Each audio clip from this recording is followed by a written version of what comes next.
The Old Curiosity Shop. By Charles Dickens. Chapter 1. Although I am an old man, night is generally my time for walking.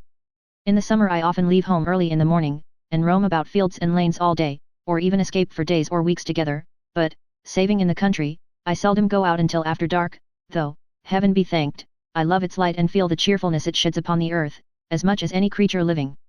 I have fallen insensibly into this habit, both because it favors my infirmity and because it affords me greater opportunity of speculating on the characters and occupations of those who fill the streets. The glare and hurry of broad noon are not adapted to idle pursuits like mine. A glimpse of passing faces caught by the light of a street lamp or a shop window is often better for my purpose than their full revelation in the daylight, and, if I must add the truth, night is kinder in this respect than day, which too often destroys an air-built castle at the moment of its completion, without the least ceremony or remorse. That constant pacing to and fro, that never-ending restlessness, that incessant tread of feet wearing the rough stones smooth and glossy, is it not a wonder how the dwellers in narrow ways can bear to hear it?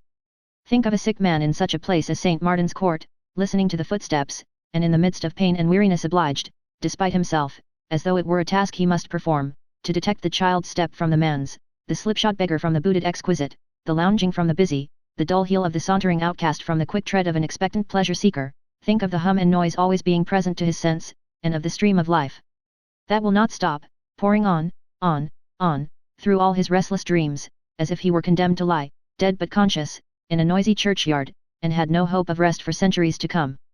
Then, the crowds forever passing and repassing on the bridges, on those which are free of toll at least, where many stop on fine evenings looking listlessly down upon the water with some vague idea that by and by it runs between green banks which grow wider and wider until at last it joins the broad vast sea, where some halt to rest from heavy loads and think as they look over the parapet that to smoke and lounge away one's life, and lie sleeping in the sun upon a hot tarpaulin, in a dull, slow, sluggish barge, must be happiness unalloyed, and where some, and a very different class, pause with heavier loads than they, remembering to have heard or read in old time that drowning was not a hard death, but of all means of suicide the easiest and best.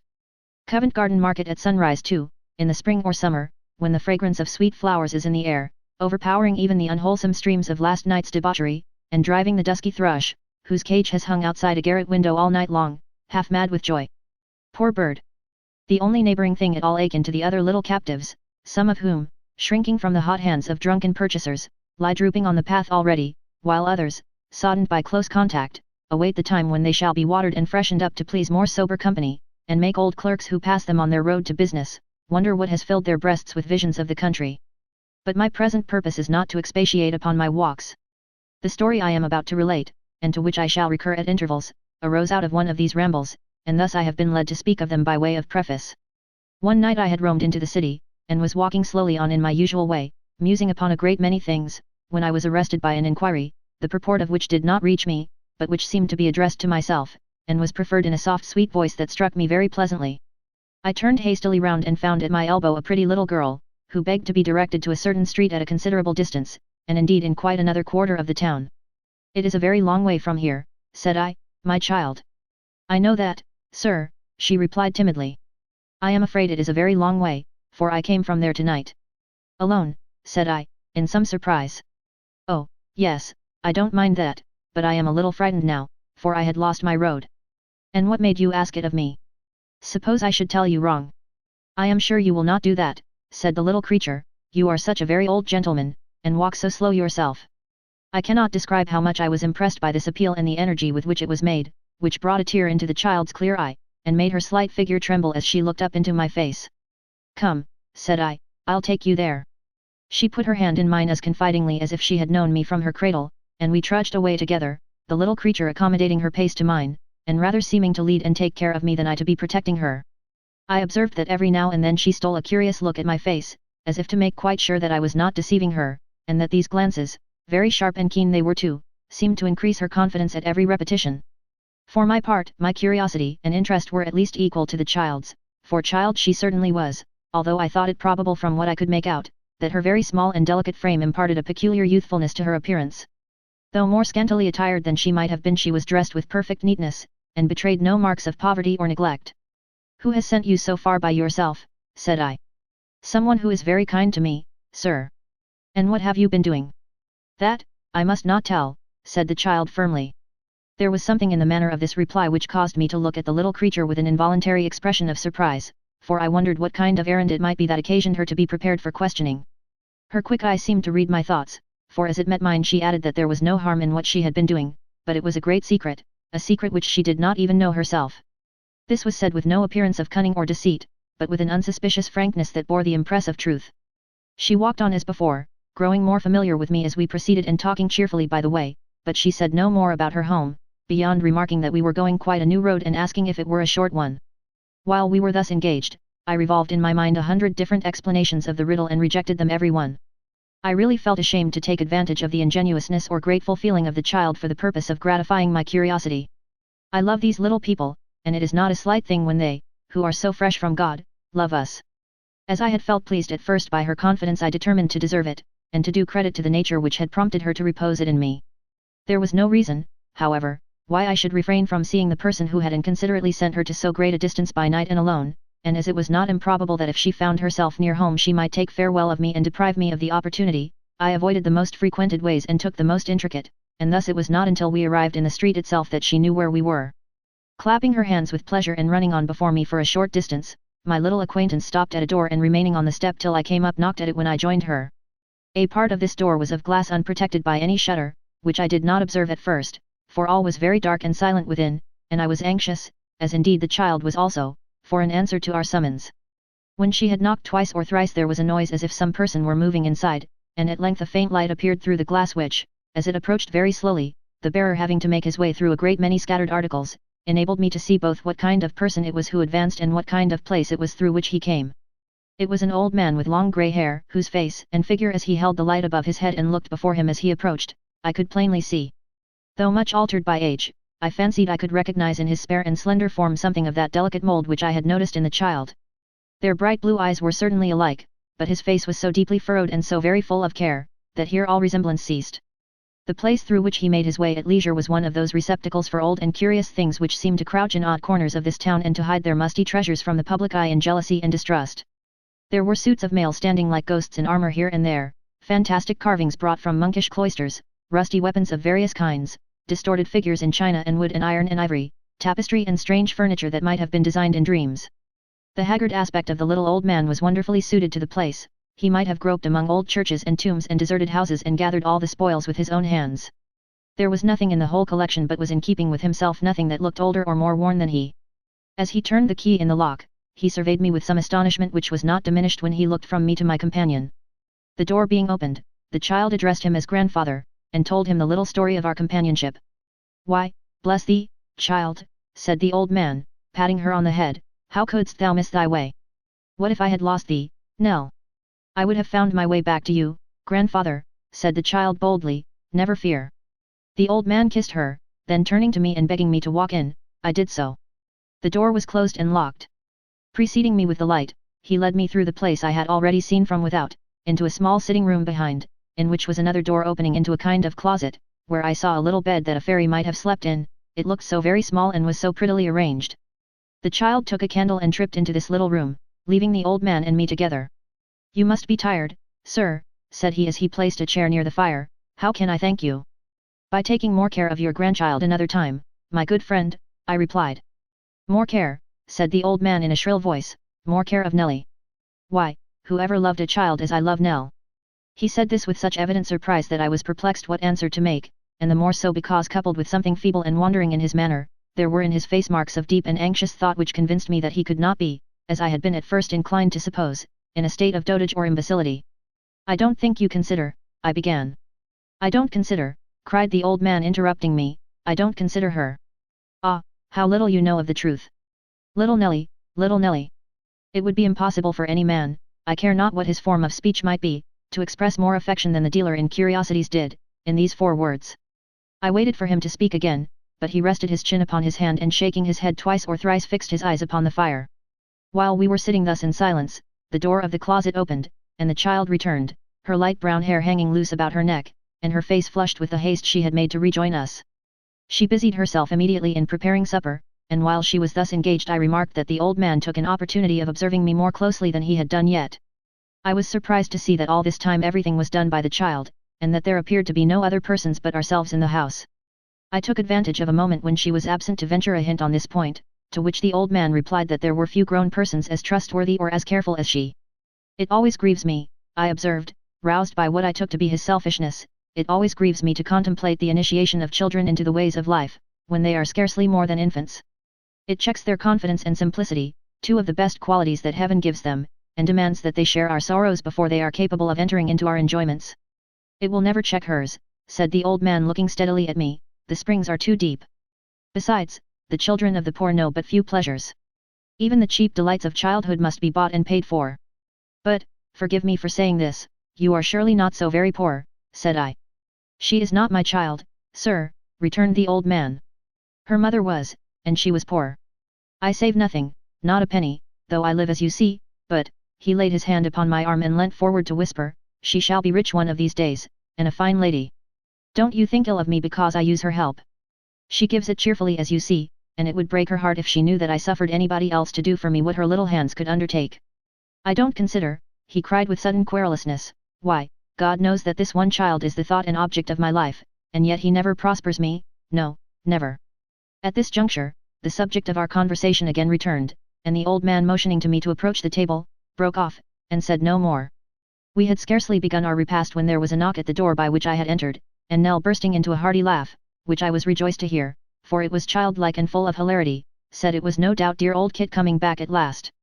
Foolish Nell, said the old man fondling with her hair. She always laughs at poor Kit. The child laughed again more heartily than before, and I could not help smiling from pure sympathy.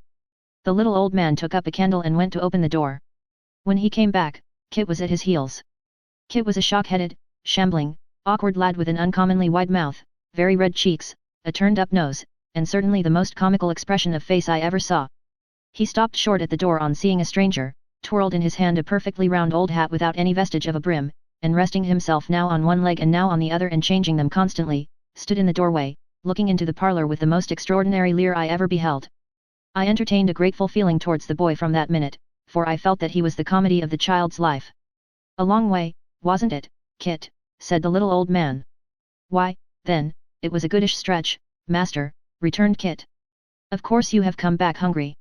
Why, then, I do consider myself rather so, master, was the answer. The lad had a remarkable manner of standing sideways as he spoke, and thrusting his head forward over his shoulder, as if he could not get at his voice without that accompanying action. I think he would have amused one anywhere, but the child's exquisite enjoyment of his oddity, and the relief it was to find that there was something she associated with merriment in a place that appeared so unsuited to her, were quite irresistible. It was a great point too that Kit himself was flattered by the sensation he created, and after several efforts to preserve his gravity, burst into a loud roar, and so stood with his mouth wide open and his eyes nearly shut, laughing violently. The old man had again relapsed into his former abstraction and took no notice of what passed, but I remarked that when her laugh was over, the child's bright eyes were dimmed with tears, called forth by the fullness of heart with which she welcomed her uncouth favourite after the little anxiety of the night.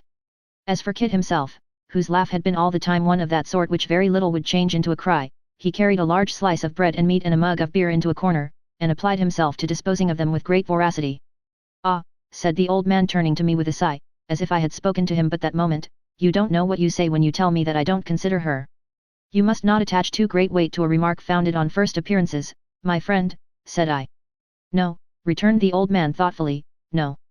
Come hither, Nell. The little girl hastened from her seat, and put her arm about his neck.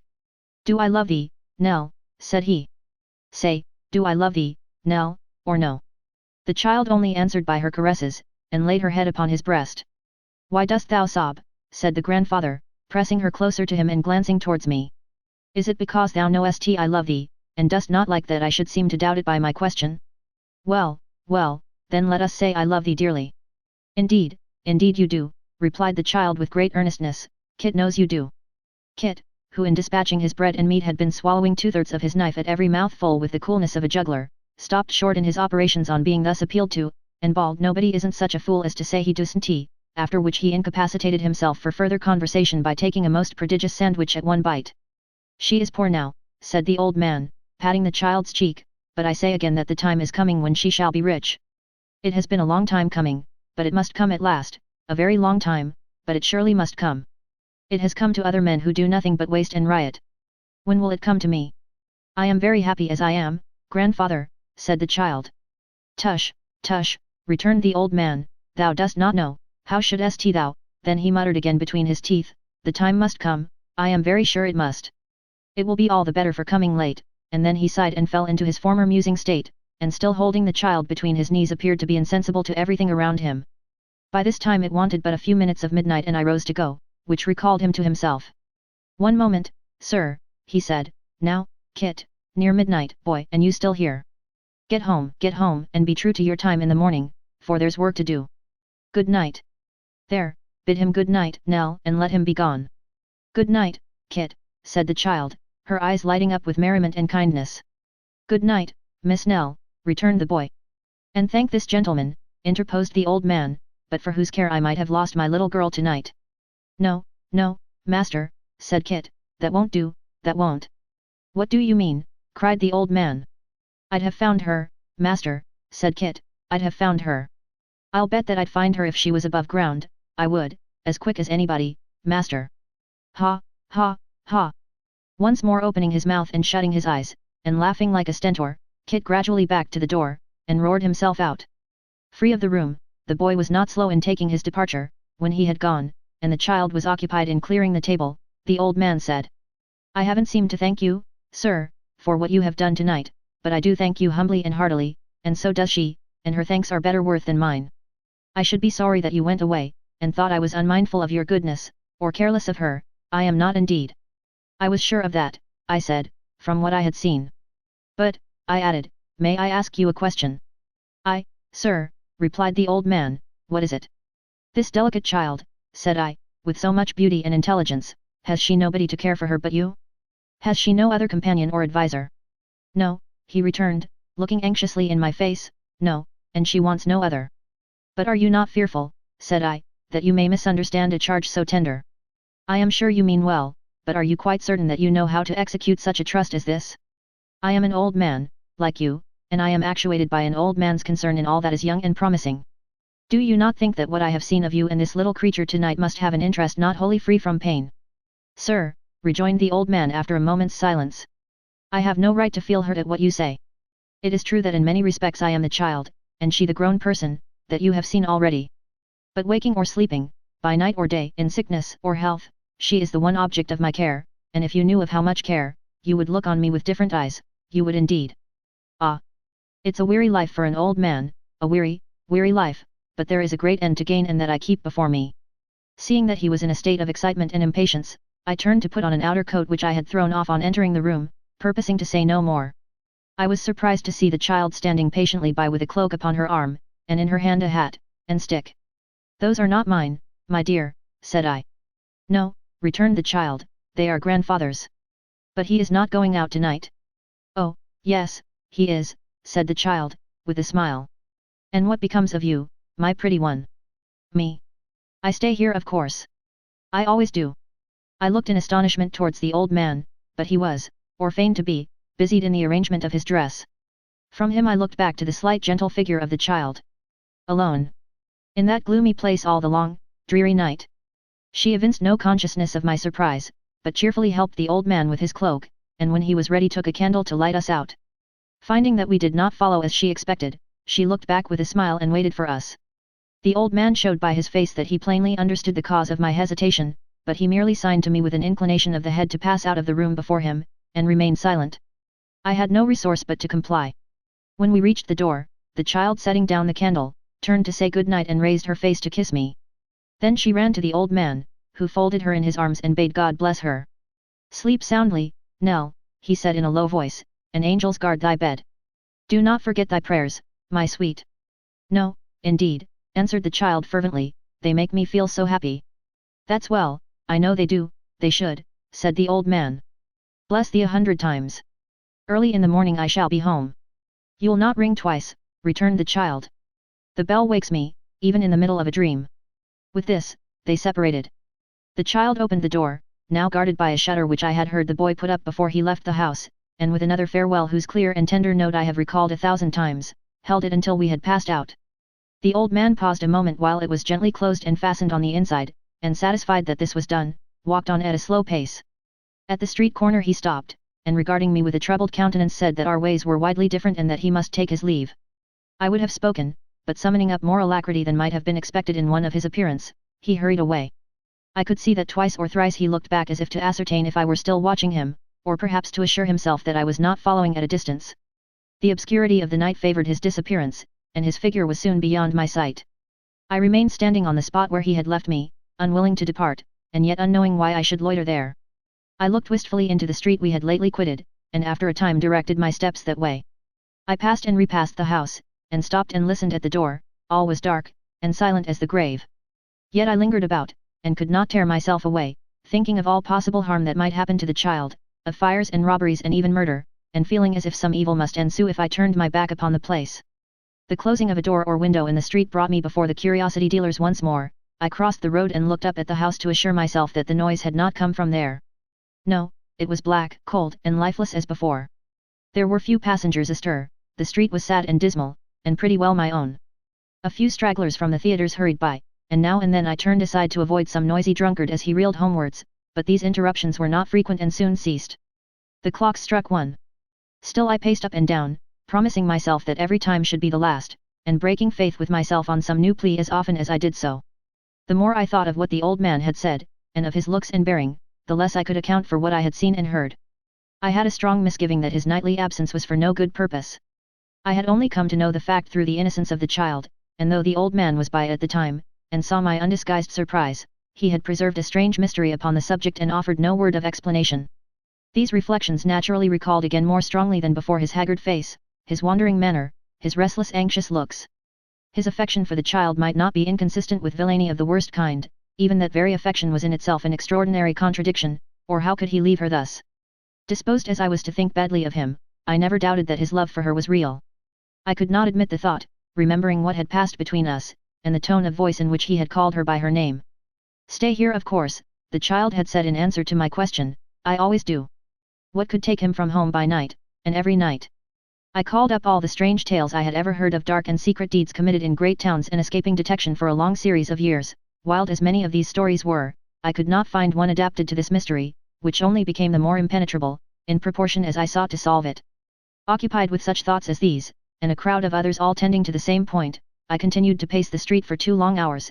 At length the rain began to descend heavily, and then overpowered by fatigue though no less interested than I had been at first, I engaged the nearest coach and so got home. A cheerful fire was blazing on the hearth, the lamp burnt brightly, my clock received me with its old familiar welcome, everything was quiet, warm, and cheering, and in happy contrast to the gloom and darkness I had quitted. But all that night, waking or in my sleep, the same thoughts recurred and the same images retained possession of my brain. I had ever before me the old dark murky rooms, the gaunt suits of mail with their ghostly silent air, the faces all awry, grinning from wood and stone, the dust and rust and worm that lives in wood, and alone in the midst of all this lumber and decay and ugly age, the beautiful child in her gentle slumber, smiling through her light and sunny dreams. Chapter 2. After combating, for nearly a week, the feeling which impelled me to revisit the place I had quitted under the circumstances already detailed, I yielded to it at length, and determining that this time I would present myself by the light of day, bent my steps thither early in the morning. I walked past the house, and took several turns in the street, with that kind of hesitation which is natural to a man who is conscious that the visit he is about to pay is unexpected, and may not be very acceptable. However, as the door of the shop was shut, and it did not appear likely that I should be recognized by those within, if I continued merely to pass up and down before it, I soon conquered this irresolution, and found myself in the curiosity dealer's warehouse. The old man and another person were together in the back part, and there seemed to have been high words between them, for their voices which were raised to a very high pitch suddenly stopped on my entering, and the old man advancing hastily towards me, said in a tremulous tone that he was very glad I had come. "You interrupted us at a critical moment," said he, pointing to the man whom I had found in company with him. "This fellow will murder me one of these days. He would have done so, long ago, if he had dared." "Bah! You would swear away my life if you could," returned the other, after bestowing a stare and a frown on me. "We all know that." "I almost think I could," cried the old man, turning feebly upon him. "If oaths, or prayers, or words, could rid me of you, they should. I would be quit of you, and would be relieved if you were dead." "I know it," returned the other. "I said so, didn't I? But neither oaths, or prayers, nor words, will kill me, and therefore I live, and mean to live." "And his mother died," cried the old man, passionately clasping his hands and looking upward, "and this is heaven's justice." The other stood lounging with his foot upon a chair, and regarded him with a contemptuous sneer. He was a young man of 21 or thereabouts, well made, and certainly handsome, though the expression of his face was far from prepossessing, having in common with his manner and even his dress, a dissipated, insolent air which repelled one. "Justice or no justice," said the young fellow, here I am and here I shall stop till such time as I think fit to go, unless you send for assistance to put me out, which you won't do, I know. I tell you again that I want to see my sister." "Your sister," said the old man bitterly. "Ah! You can't change the relationship," returned the other. "If you could, you'd have done it long ago. I want to see my sister, that you keep cooped up here, poisoning her mind with your sly secrets and pretending an affection for her that you may work her to death, and add a few scraped shillings every week to the money you can hardly count. I want to see her, and I will. Here's a moralist to talk of poisoned minds. Here's a generous spirit to scorn scraped up shillings," cried the old man, turning from him to me. "A profligate, sir, who has forfeited every claim not only upon those who have the misfortune to be of his blood, but upon society which knows nothing of him but his misdeeds. A liar too," he added, in a lower voice as he drew closer to me, "who knows how dear she is to me, and seeks to wound me even there, because there is a stranger nearby." "Strangers are nothing to me, grandfather," said the young fellow catching at the word, "nor I to them, I hope. The best they can do, is to keep an eye to their business and leave me to mine. There's a friend of mine waiting outside, and as it seems that I may have to wait some time, I'll call him in, with your leave." Saying this, he stepped to the door, and looking down the street beckoned several times to some unseen person, who, to judge from the air of impatience with which these signals were accompanied, required a great quantity of persuasion to induce him to advance. At length there sauntered up, on the opposite side of the way, with a bad pretence of passing by accident, a figure conspicuous for its dirty smartness, which after a great many frowns and jerks of the head, in resistance of the invitation, ultimately crossed the road and was brought into the shop. "There! It's Dick Swiveller," said the young fellow, pushing him in. "Sit down, Swiveller." "But is the old man agreeable?" said Mr. Swiveller in an undertone.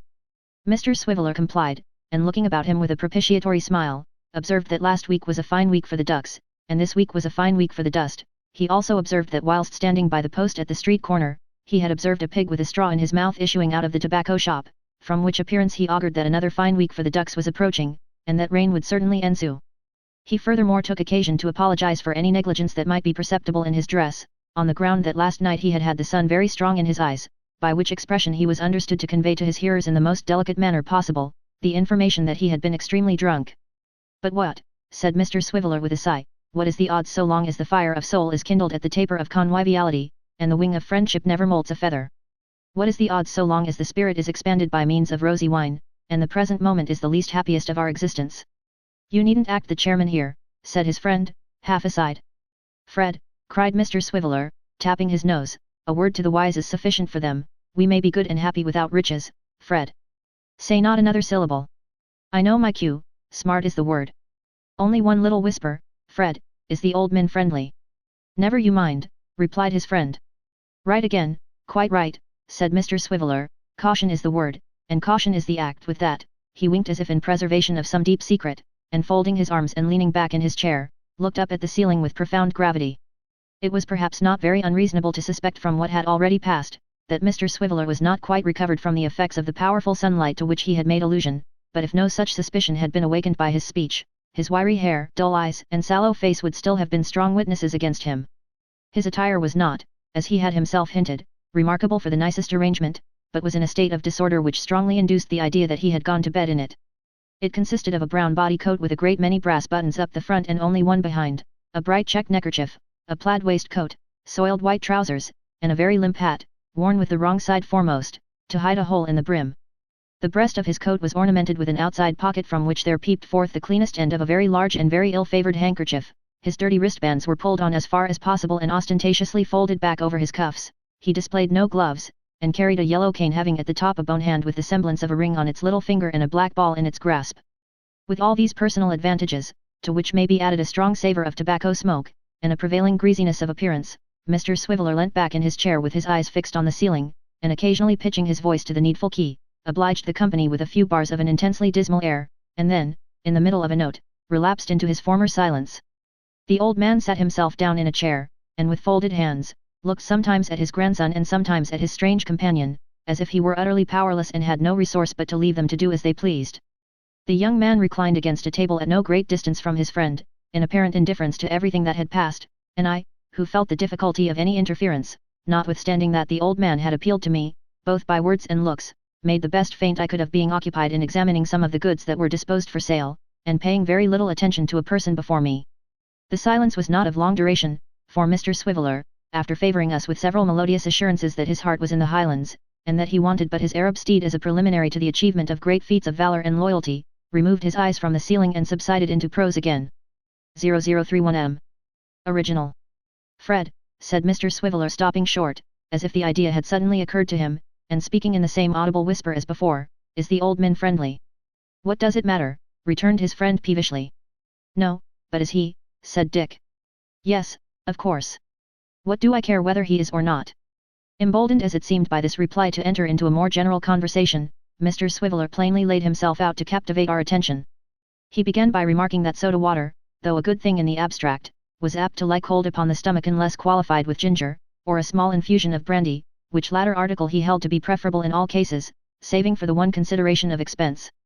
Nobody venturing to dispute these positions, he proceeded to observe that the human hair was a great retainer of tobacco smoke, and that the young gentlemen of Westminster and Eton, after eating vast quantities of apples to conceal any scent of cigars from their anxious friends, were usually detected in consequence of their heads possessing this remarkable property, when he concluded that if the Royal Society would turn their attention to the circumstance, and endeavour to find in the resources of science a means of preventing such untoward revelations, they might indeed be looked upon as benefactors to mankind.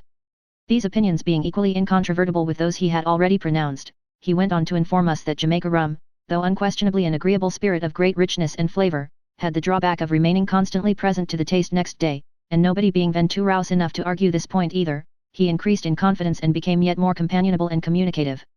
It's a devil of a thing, gentlemen, said Mr. Swiveller, when relations fall out and disagree.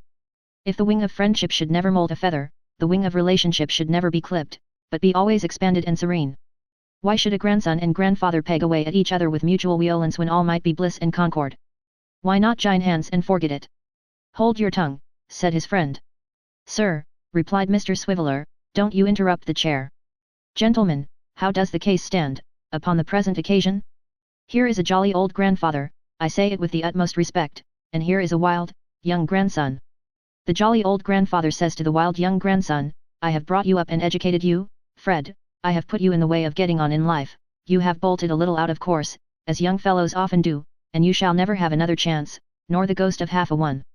The wild young grandson makes answer to this and says, you're as rich can be, you have been at no uncommon expense on my account, you're saving up piles of money for my little sister that lives with you in a secret, stealthy, hugger-muggering kind of way and with no manner of enjoyment, why can't you stand a trifle for your grown-up relation? The jolly old grandfather unto this, retorts, not only that he declines to fork out with that cheerful readiness which is always so agreeable and pleasant in a gentleman of his time of life, but that he will bow up, and call names, and make reflections whenever they meet. Then the plain question is, an't it a pity that this state of things should continue, and how much better would it be for the gentleman to hand over a reasonable amount of tin, and make it all right and comfortable? Having delivered this oration with a great many waves and flourishes of the hand, Mr. Swiveller abruptly thrust the head of his cane into his mouth as if to prevent himself from impairing the effect of his speech by adding one other word. Why do you hunt and persecute me, God help me, said the old man turning to his grandson. Why do you bring your profligate companions here? How often am I to tell you that my life is one of care and self-denial, and that I am poor? How often am I to tell you, returned the other, looking coldly at him, that I know better? You have chosen your own path, said the old man. Follow it. Leave Nell and me to toil and work. Nell will be a woman soon, returned the other, and, bred in your faith, she'll forget her brother unless he shows himself sometimes. Take care, said the old man with sparkling eyes, that she does not forget you when you would have her memory keenest. Take care that the day don't come when you walk barefoot in the streets, and she rides by in a gay carriage of her own. You mean when she has your money, retorted the other. How like a poor man he talks. And yet, said the old man dropping his voice and speaking like one who thinks aloud, how poor we are, and what a life it is. The cause is a young child's guiltless of all harm or wrong, but nothing goes well with it. Hope and patience, hope and patience. These words were uttered in too low a tone to reach the ears of the young men. Mr. Swiveller appeared to think that they implied some mental struggle consequent upon the powerful effect of his address, for he poked his friend with his cane and whispered his conviction that he had administered a clincher, and that he expected a commission on the profits. Discovering his mistake after a while, he appeared to grow rather sleepy and discontented, and had more than once suggested the propriety of an immediate departure, when the door opened, and the child herself appeared. Chapter 3. The child was closely followed by an elderly man of remarkably hard features and forbidding aspect, and so low in stature as to be quite a dwarf, though his head and face were large enough for the body of a giant. His black eyes were restless, sly, and cunning, his mouth and chin, bristly with the stubble of a coarse hard beard, and his complexion was one of that kind which never looks clean or wholesome. But what added most to the grotesque expression of his face was a ghastly smile, which, appearing to be the mere result of habit and to have no connection with any mirthful or complacent feeling, constantly revealed the few discolored fangs that were yet scattered in his mouth, and gave him the aspect of a panting dog. His dress consisted of a large high-crowned hat, a worn dark suit, a pair of capacious shoes, and a dirty white neckerchief sufficiently limp and crumpled to disclose the greater portion of his wiry throat. Such hair as he had was of a grizzled black, cut short and straight upon his temples, and hanging in a frowsy fringe about his ears. His hands, which were of a rough, coarse grain, were very dirty, his fingernails were crooked, long, and yellow.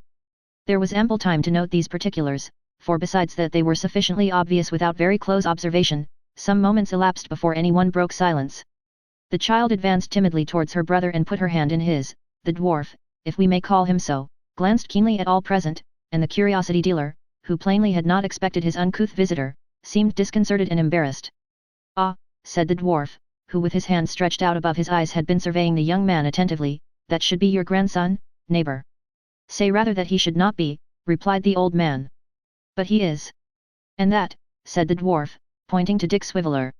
"Some friend of his, as welcome here as he," said the old man. "And that," inquired the dwarf, wheeling round and pointing straight at me. "A gentleman who was so good as to bring Nell home the other night when she lost her way, coming from your house." The little man turned to the child as if to chide her or express his wonder, but as she was talking to the young man, held his peace, and bent his head to listen. "Well, Nelly," said the young fellow aloud. "Do they teach you to hate me, et?" "No, no. For shame." "Oh, no," cried the child. "To love me, perhaps," pursued her brother with a sneer. "To do neither," she returned. "They never speak to me about you." "Indeed they never do." "I dare be bound for that," he said, darting a bitter look at the grandfather. "I dare be bound for that, Nell." "Oh! I believe you there. But I love you dearly, Fred," said the child. "No doubt." "I do indeed, and always will," the child repeated with great emotion, "but oh! if you would leave off vexing him and making him unhappy, then I could love you more." "I see," said the young man, as he stooped carelessly over the child, and having kissed her, pushed her from him. "There, get you away now you have said your lesson. You needn't whimper. We part good friends enough, if that's the matter." He remained silent, following her with his eyes, until she had gained her little room and closed the door, and then turning to the dwarf, said abruptly. "Harkee, Mr. "Meaning me," returned the dwarf. "Quilp is my name. You might remember. It's not a long one, Daniel Quilp." "Harkee, Mr. Quilp, then," pursued the other, "you have some influence with my grandfather there." "Some," said Mr. Quilp emphatically. "And are in a few of his mysteries and secrets." "A few," replied Quilp, with equal dryness. "Then let me tell him once for all, through you, that I will come into and go out of this place as often as I like, so long as he keeps Nell here, and that if he wants to be quit of me, he must first be quit of her. What have I done to be made a bugbear of, and to be shunned and dreaded as if I brought the plague? He'll tell you that I have no natural affection, and that I care no more for Nell, for her own sake, than I do for him. Let him say so. I care for the whim, then, of coming to and fro and reminding her of my existence. I will see her when I please. That's my point. I came here today to maintain it, and I'll come here again 50 times with the same object and always with the same success. I said I would stop till I had gained it. I have done so, and now my visit's ended. Come, Dick." "Stop," cried Mr. Swiveller, as his companion turned toward the door. "Sir." "Sir, I am your humble servant," said Mr. Quilp, to whom the monosyllable was addressed. "Before I leave the gay and festive scene, and halls of dazzling light, sir," said Mr. Swiveller, "I will with your permission, attempt a slight remark. I came here, sir, this day, under the impression that the old man was friendly." "Proceed, sir," said Daniel Quilp, for the orator had made a sudden stop. "Inspired by this idea and the sentiments it awakened, sir, and feeling as a mutual friend that badgering, baiting, and bullying, was not the sort of thing calculated to expand the souls and promote the social harmony of the contending parties, I took upon myself to suggest a course which is the course to be adopted to the present occasion. Will you allow me to whisper half a syllable, sir?" Without waiting for the permission he sought, Mr. Swiveller stepped up to the dwarf, and leaning on his shoulder and stooping down to get at his ear, said in a voice which was perfectly audible to all present. "The watchword to the old man is, fork." "Is what?" demanded Quilp. "Is fork, sir, fork," replied Mr. Swiveller slapping his pocket. "You are awake, sir?" The dwarf nodded. Mr. Swiveller drew back and nodded likewise, then drew a little further back and nodded again, and so on. By these means he in time reached the door, where he gave a great cough to attract the dwarf's attention and gain an opportunity of expressing in dumb show, the closest confidence and most inviolable secrecy.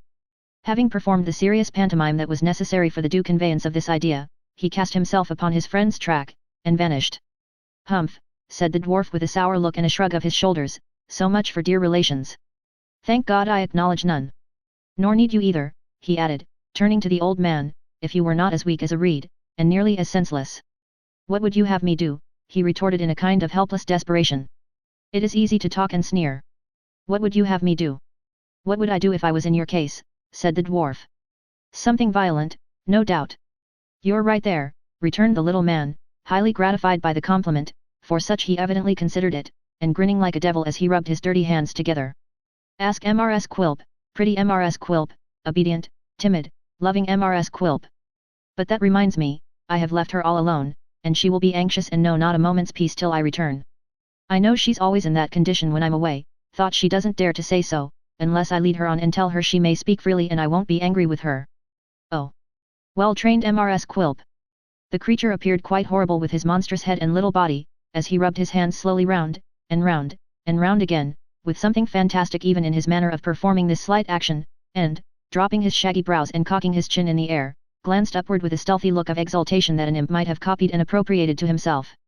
"Here," he said, putting his hand into his breast and sidling up to the old man as he spoke, "I brought it myself for fear of accidents, as, being in gold, it was something large and heavy for Nell to carry in her bag. She need be accustomed to such loads betimes though, neighbor, for she will carry weight when you are dead. Heaven send she may." "I hope so," said the old man with something like a groan. "Hope so," echoed the dwarf, approaching close to his ear, "neighbor, I would I knew in what good investment all these supplies are sunk. But you are a deep man, and keep your secret close." "My secret," said the other with a haggard look. "Yes, you're right, I keep it close, very close."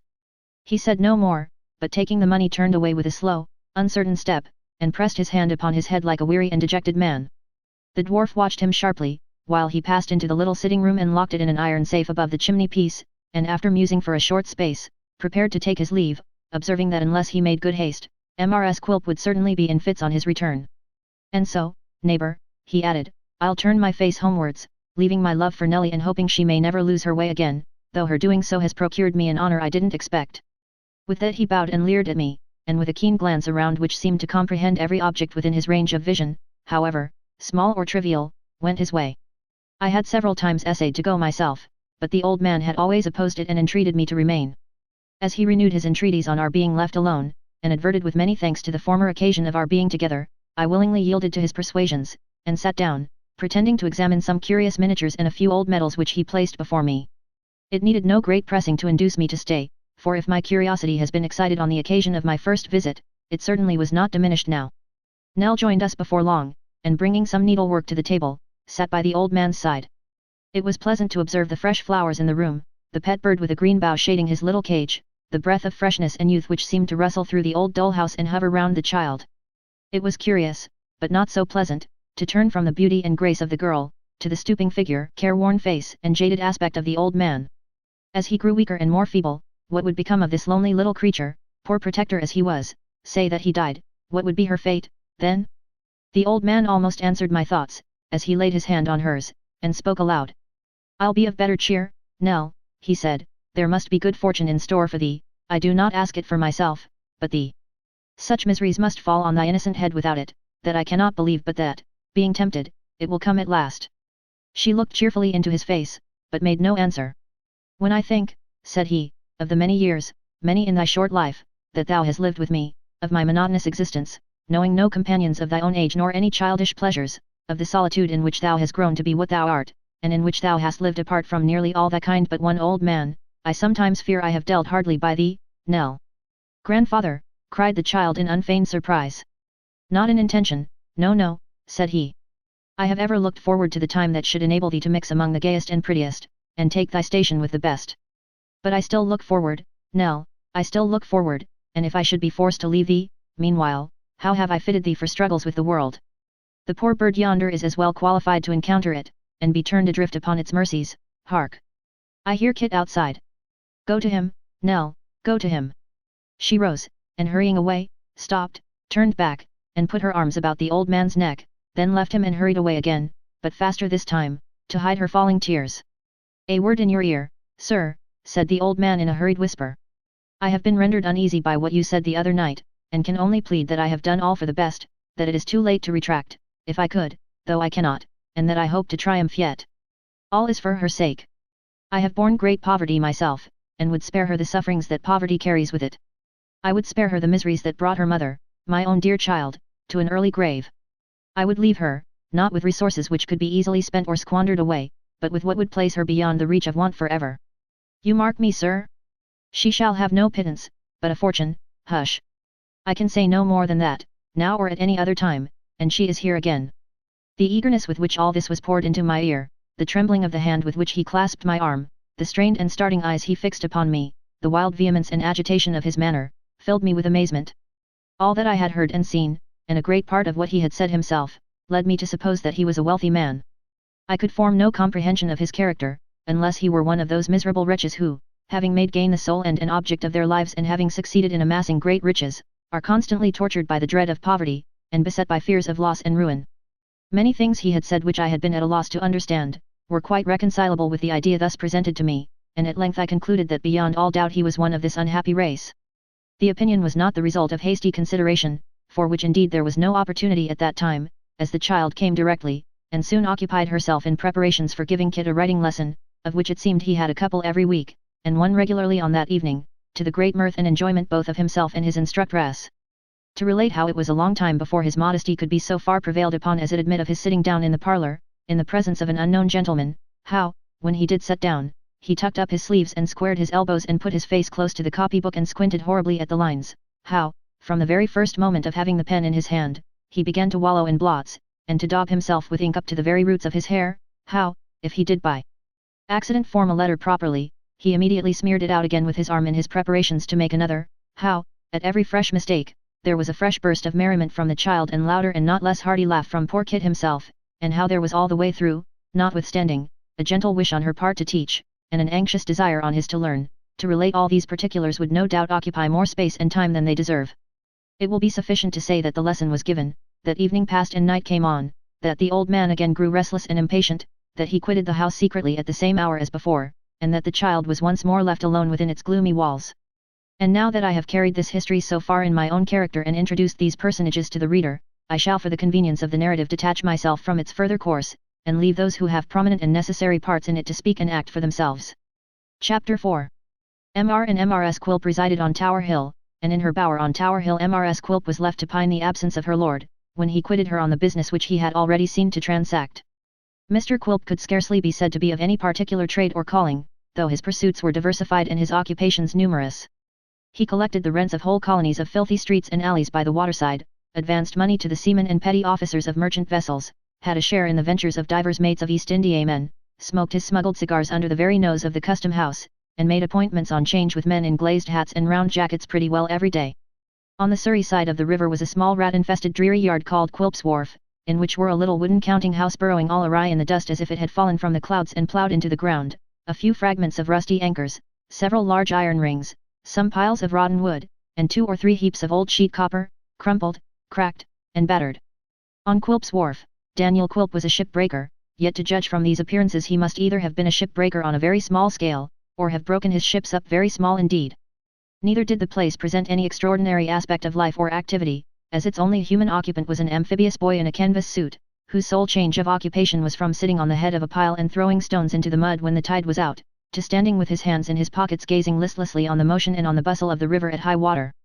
The dwarf's lodging on Tower Hill comprised, besides the needful accommodation for himself and Mrs. Quilp, a small sleeping closet for that lady's mother, who resided with the couple and waged perpetual war with Daniel, of whom, notwithstanding, she stood in no slight dread.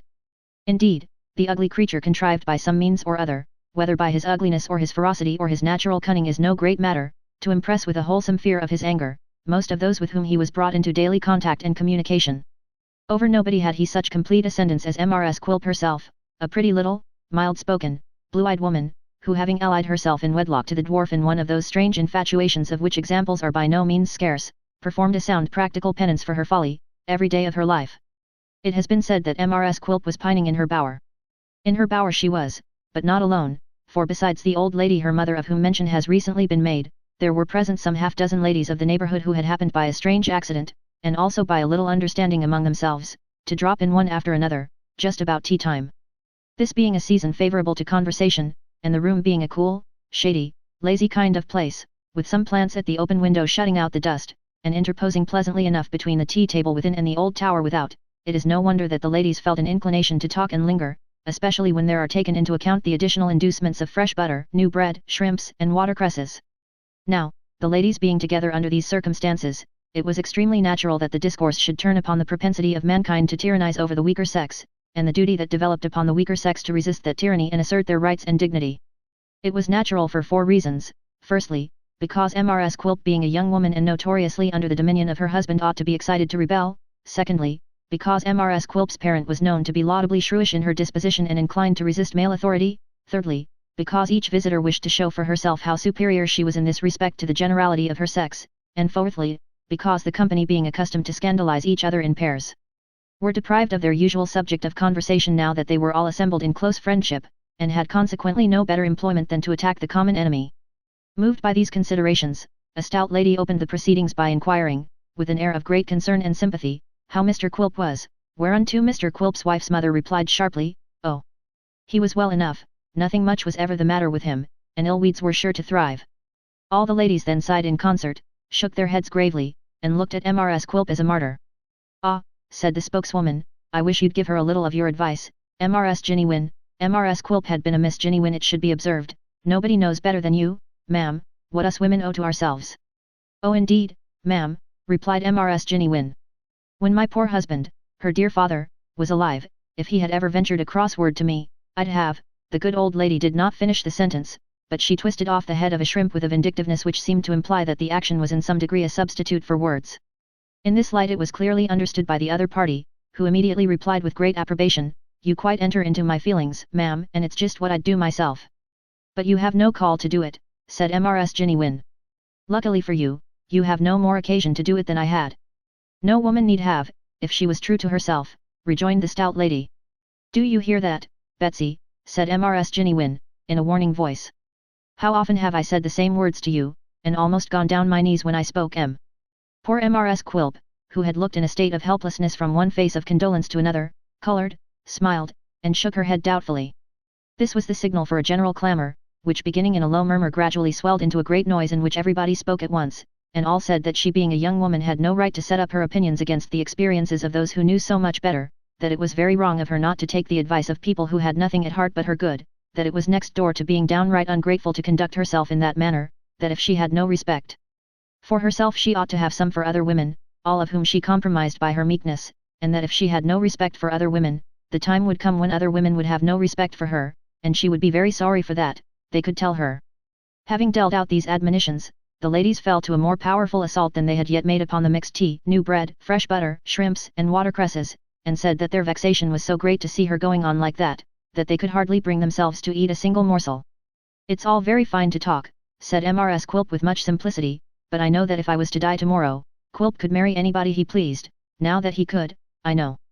There was quite a scream of indignation at this idea. Marry whom he pleased? They would like to see him dare to think of marrying any of them, they would like to see the faintest approach to such a thing. One lady, a widow, was quite certain she should stab him if he hinted at it. "Very well," said Mrs. Quilp, nodding her head, "as I said just now, it's very easy to talk, but I say again that I know, that I'm sure, Quilp has such a way with him when he likes, that the best-looking woman here couldn't refuse him if I was dead, and she was free, and he chose to make love to her. Come." Everybody bridled up at this remark, as much as to say, "I know you mean me. Let him try," that's all, and yet for some hidden reason they were all angry with the widow, and each lady whispered in her neighbour's ear that it was very plain that said widow thought herself the person referred to, and what a puss she was. "Mother knows," said Mrs. Quilp, "that what I say is quite correct, for she often said so before we were married." "Didn't you say so, mother?" This inquiry involved the respected lady in rather a delicate position, for she certainly had been an active party in making her daughter Mrs. Quilp, and, besides, it was not supporting the family credit to encourage the idea that she had married a man whom nobody else would have. On the other hand, to exaggerate the captivating qualities of her son-in-law would be to weaken the cause of revolt, in which all her energies were deeply engaged.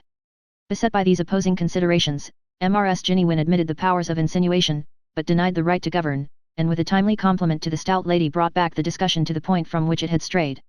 "Oh! It's a sensible and proper thing indeed, what Mrs. George has said," exclaimed the old lady. "If women are only true to themselves, but Betsy isn't, and more's the shame and pity. Before I'd let a man order me about as Quilp orders her," said Mrs. George, "before I'd consent to stand in awe of a man as she does of him, I'd kill myself, and write a letter first to say he did it." This remark being loudly commended and approved of, another lady, from the Minories, put in her word. "Mr. Quilp may be a very nice man," said this lady, "and I suppose there's no doubt he is, because Mrs. Quilp says he is, and Mrs. Ginny says he is, and they ought to know, or nobody does.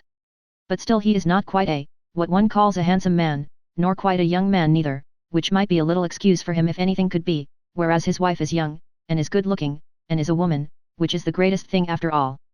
This last clause being delivered with extraordinary pathos, elicited a corresponding murmur from the hearers, stimulated by which the lady went on to remark that if such a husband was cross and unreasonable with such a wife, then— "If he is," interposed the mother, putting down her teacup and brushing the crumbs out of her lap, preparatory to making a solemn declaration. "If he is the greatest tyrant that ever lived, she daren't call her soul her own, he makes her tremble with a word and even with a look, he frightens her to death, and she hasn't the spirit to give him a word back, no, not a single word." Notwithstanding that the fact had been notorious beforehand to all the tea drinkers, and had been discussed and expatiated on at every tea drinking in the neighbourhood for the last 12 months, this official communication was no sooner made than they all began to talk at once and to vie with each other in vehemence and volubility. Mrs. George remarked that people would talk, that people had often said this to her before, that Mrs. Simmons then and there present had told her so 20 times, that she had always said, "No, Henrietta Simmons, unless I see it with my own eyes and hear it with my own ears, I never will believe it." Mrs. Simmons corroborated this testimony and added strong evidence of her own. The lady from the Minories recounted a successful course of treatment under which she had placed her own husband, who, from manifesting 1 month after marriage unequivocal symptoms of the tiger, had by this means become subdued into a perfect lamb. Another lady recounted her own personal struggle and final triumph, in the course whereof she had found it necessary to call in her mother and 2 aunts, and to weep incessantly night and day for 6 weeks. A third, who in the general confusion could secure no other listener, fastened herself upon a young woman still unmarried who happened to be amongst them, and conjured her, as she valued her own peace of mind and happiness to profit by this solemn occasion, to take example from the weakness of Mrs. Quilp, and from that time forth to direct her whole thoughts to taming and subduing the rebellious spirit of man. The noise was at its height, and half the company had elevated their voices into a perfect shriek in order to drown the voices of the other half, when Mrs. Ginny was seen to change colour and shake her forefinger stealthily, as if exhorting them to silence. Then, and not until then, Daniel Quilp himself, the cause and occasion of all this clamour, was observed to be in the room, looking on and listening with profound attention. "Go on, ladies, go on," said Daniel. "Mrs. Quilp, pray ask the ladies to stop to supper, and have a couple of lobsters and something light and palatable." 0044M. Original. I didn't ask them to tea, Quilp," stammered his wife. "It's quite an accident." "So much the better, Mrs. Quilp, these accidental parties are always the pleasantest," said the dwarf, rubbing his hands so hard that he seemed to be engaged in manufacturing, of the dirt with which they were encrusted, little charges for pop guns. "What? Not going, ladies, you are not going, surely?" His fair enemies tossed their heads slightly as they sought their respective bonnets and shawls, but left all verbal contention to Mrs. Ginny, who finding herself in the position of champion, made a faint struggle to sustain the character. "And why not stop to supper, Quilp?" said the old lady, "if my daughter had a mind." "To be sure," rejoined Daniel. "Why not? There's nothing dishonest or wrong in a supper, I hope," said Mrs. Ginny. "Surely not," returned the dwarf. "Why should there be? Nor anything unwholesome, either, unless there's lobster salad or prawns, which I'm told are not good for digestion." "And you wouldn't like your wife to be attacked with that, or anything else that would make her uneasy, would you?" said Mrs. Ginny. "Not for a score of worlds," replied the dwarf with a grin. "Not even to have a score of mothers-in-law at the same time, and what a blessing that would be." "My daughter's your wife, Mr. Quilp, certainly," said the old lady with a giggle, meant for satirical and to imply that he needed to be reminded of the fact, "your wedded wife." "So she is, certainly." "So she is," observed the dwarf. "And she has a right to do as she likes, I hope, Quilp," said the old lady trembling, partly with anger and partly with a secret fear of her impish son-in-law. "Hope she has," he replied. "Oh! Don't you know she has? Don't you know she has, Mrs. Ginny? I know she ought to have, Quilp, and would have, if she was of my way of thinking." "Why aren't you of your mother's way of thinking, my dear?" said the dwarf, turning round and addressing his wife, why don't you always imitate your mother, my dear? She's the ornament of her sex, your father said so every day of his life. I am sure he did. Her father was a blessed creature, Quilp, and worthy 20,000 of some people, said Mrs. Ginny 20,100,000,000. I should like to have known him, remarked the dwarf. I dare say he was a blessed creature then, but I'm sure he is now. It was a happy release. I believe he had suffered a long time. The old lady gave a gasp, but nothing came of it. Quilp resumed, with the same malice in his eye and the same sarcastic politeness on his tongue. You look ill, Mrs. Ginny. I know you have been exciting yourself too much, talking perhaps, for it is your weakness. Go to bed. Do go to bed. I shall go when I please, Quilp, and not before. But please to do now. Do please to go now, said the dwarf. The old woman looked angrily at him, but retreated as he advanced, and falling back before him, suffered him to shut the door upon her and bolt her out among the guests, who were by this time crowding downstairs. Being left alone with his wife, who sat trembling in a corner with her eyes fixed upon the ground, the little man planted himself before her, and folding his arms looked steadily at her for a long time without speaking. Mrs. Quilp, he said at last. Yes, Quilp, she replied meekly. Instead of pursuing the theme he had in his mind, Quilp folded his arms again, and looked at her more sternly than before, while she averted her eyes and kept them on the ground. Mrs. Quilp. Yes, Quilp. If ever you listen to these beldams again, I'll bite you. With this laconic threat, which he accompanied with a snarl that gave him the appearance of being particularly in earnest, Mr. Quilp bade her clear the teaboard away, and bring the rum. The spirit being set before him in a huge case bottle, which had originally come out of some ship's locker, he settled himself in an armchair with his large head and face squeezed up against the back, and his little legs planted on the table. Now, Mrs. Quilp, he said, I feel in a smoking humour, and shall probably blaze away all night. But sit where you are, if you please, in case I want you. 0048M. Original. His wife returned no other reply than the necessary yes, Quilp, and the small lord of the creation took his first cigar and mixed his first glass of grog. The sun went down and the stars peeped out, the tower turned from its own proper colours to grey and from grey to black, the room became perfectly dark and the end of the cigar a deep fiery red, but still Mr. Quilp went on smoking and drinking in the same position, and staring listlessly out of window with the dog-like smile always on his face, save when Mrs. Quilp made some involuntary movement of restlessness or fatigue, and then it expanded into a grin of delight. Chapter 5. Whether Mr. Quilp took any sleep by snatches of a few winks at a time, or whether he sat with his eyes wide open all night long, certain it is that he kept his cigar alight, and kindled every fresh one from the ashes of that which was nearly consumed, without requiring the assistance of a candle.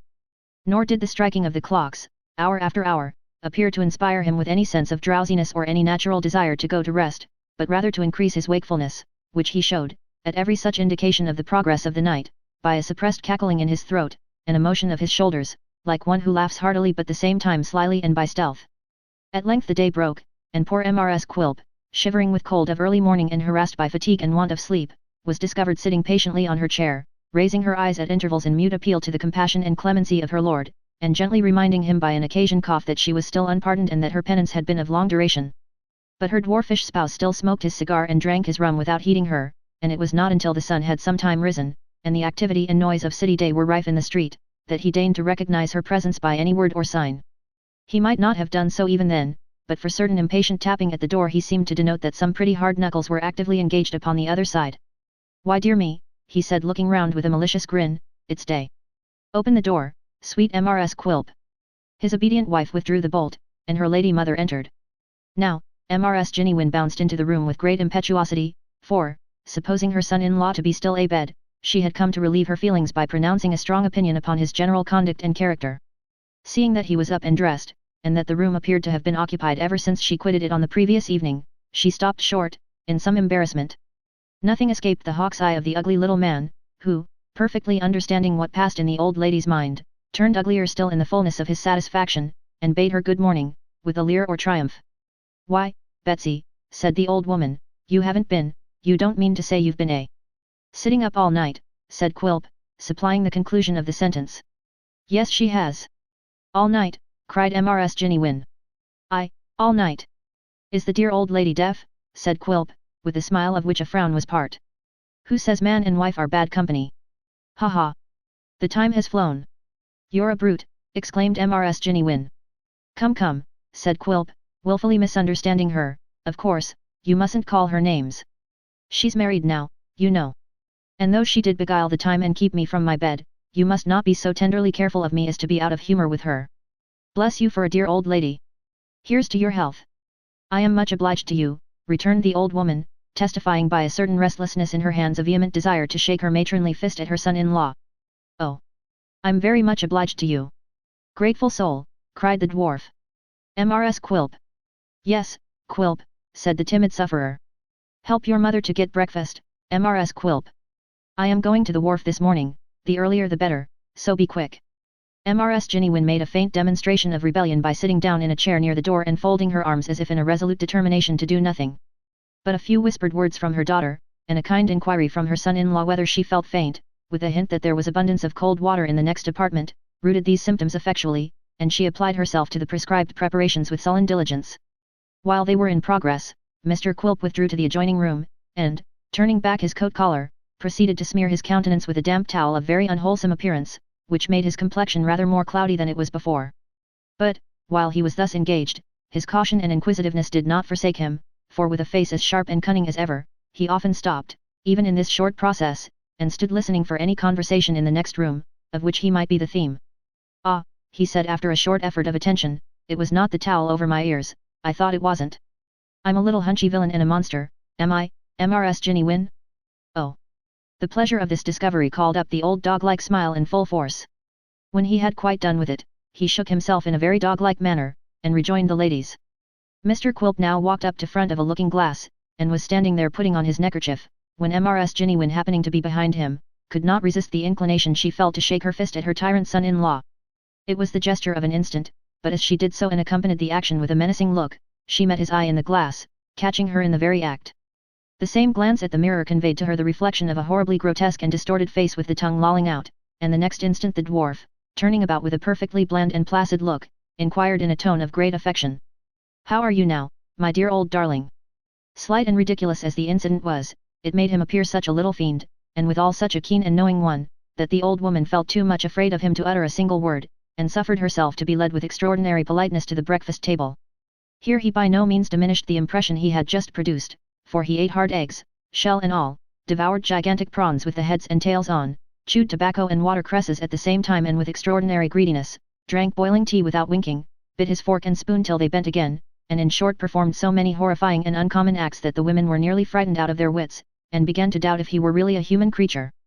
At last, having gone through these proceedings and many others which were equally a part of his system, Mr. Quilp left them, reduced to a very obedient and humbled state, and betook himself to the riverside, where he took boat for the wharf on which he had bestowed his name. It was flood tide when Daniel Quilp sat himself down in the ferry to cross to the opposite shore. A fleet of barges were coming lazily on, some sideways, some head first, some stern first, all in a wrong-headed, dogged, obstinate way, bumping up against the larger craft, running under the bows of steamboats, getting into every kind of nook and corner where they had no business, and being crunched on all sides like so many walnut shells, while each with its pair of long sweeps struggling and splashing in the water looked like some lumbering fish in pain. In some of the vessels at anchor all hands were busily engaged in coiling ropes, spreading out sails to dry, taking in or discharging their cargoes, in others no life was visible but 2 or 3 tarry boys, and perhaps a barking dog running to and fro upon the deck or scrambling up to look over the side and bark the louder for the view. Coming slowly on through the forests of masts was a great steamship, beating the water in short impatient strokes with her heavy paddles as though she wanted room to breathe, and advancing in her huge bulk like a sea monster among the minnows of the Thames. On either hand were long black tiers of colliers, between them vessels slowly working out of harbour with sails glistening in the sun, and creaking noise on board, re-echoed from 100 quarters. The water and all upon it was in active motion, dancing and buoyant and bubbling up, while the old grey tower and piles of building on the shore, with many a church spire shooting up between, looked coldly on, and seemed to disdain their chafing, restless neighbour. Daniel Quilp, who was not much affected by a bright morning save in so far as it spared him the trouble of carrying an umbrella, caused himself to be put ashore hard by the wharf, and proceeded thither through a narrow lane which, partaking of the amphibious character of its frequenters, had as much water as mud in its composition, and a very liberal supply of both. Arrived at his destination, the first object that presented itself to his view was a pair of very imperfectly shod feet elevated in the air with the solace upwards, which remarkable appearance was referable to the boy, who being of an eccentric spirit and having a natural taste for tumbling, was now standing on his head and contemplating the aspect of the river under these uncommon circumstances. He was speedily brought on his heels by the sound of his master's voice, and as soon as his head was in its right position, Mr. Quilp, to speak expressively in the absence of a better verb, punched it for him.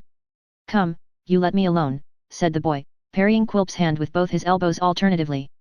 You'll get something you won't like if you don't, and so I tell you.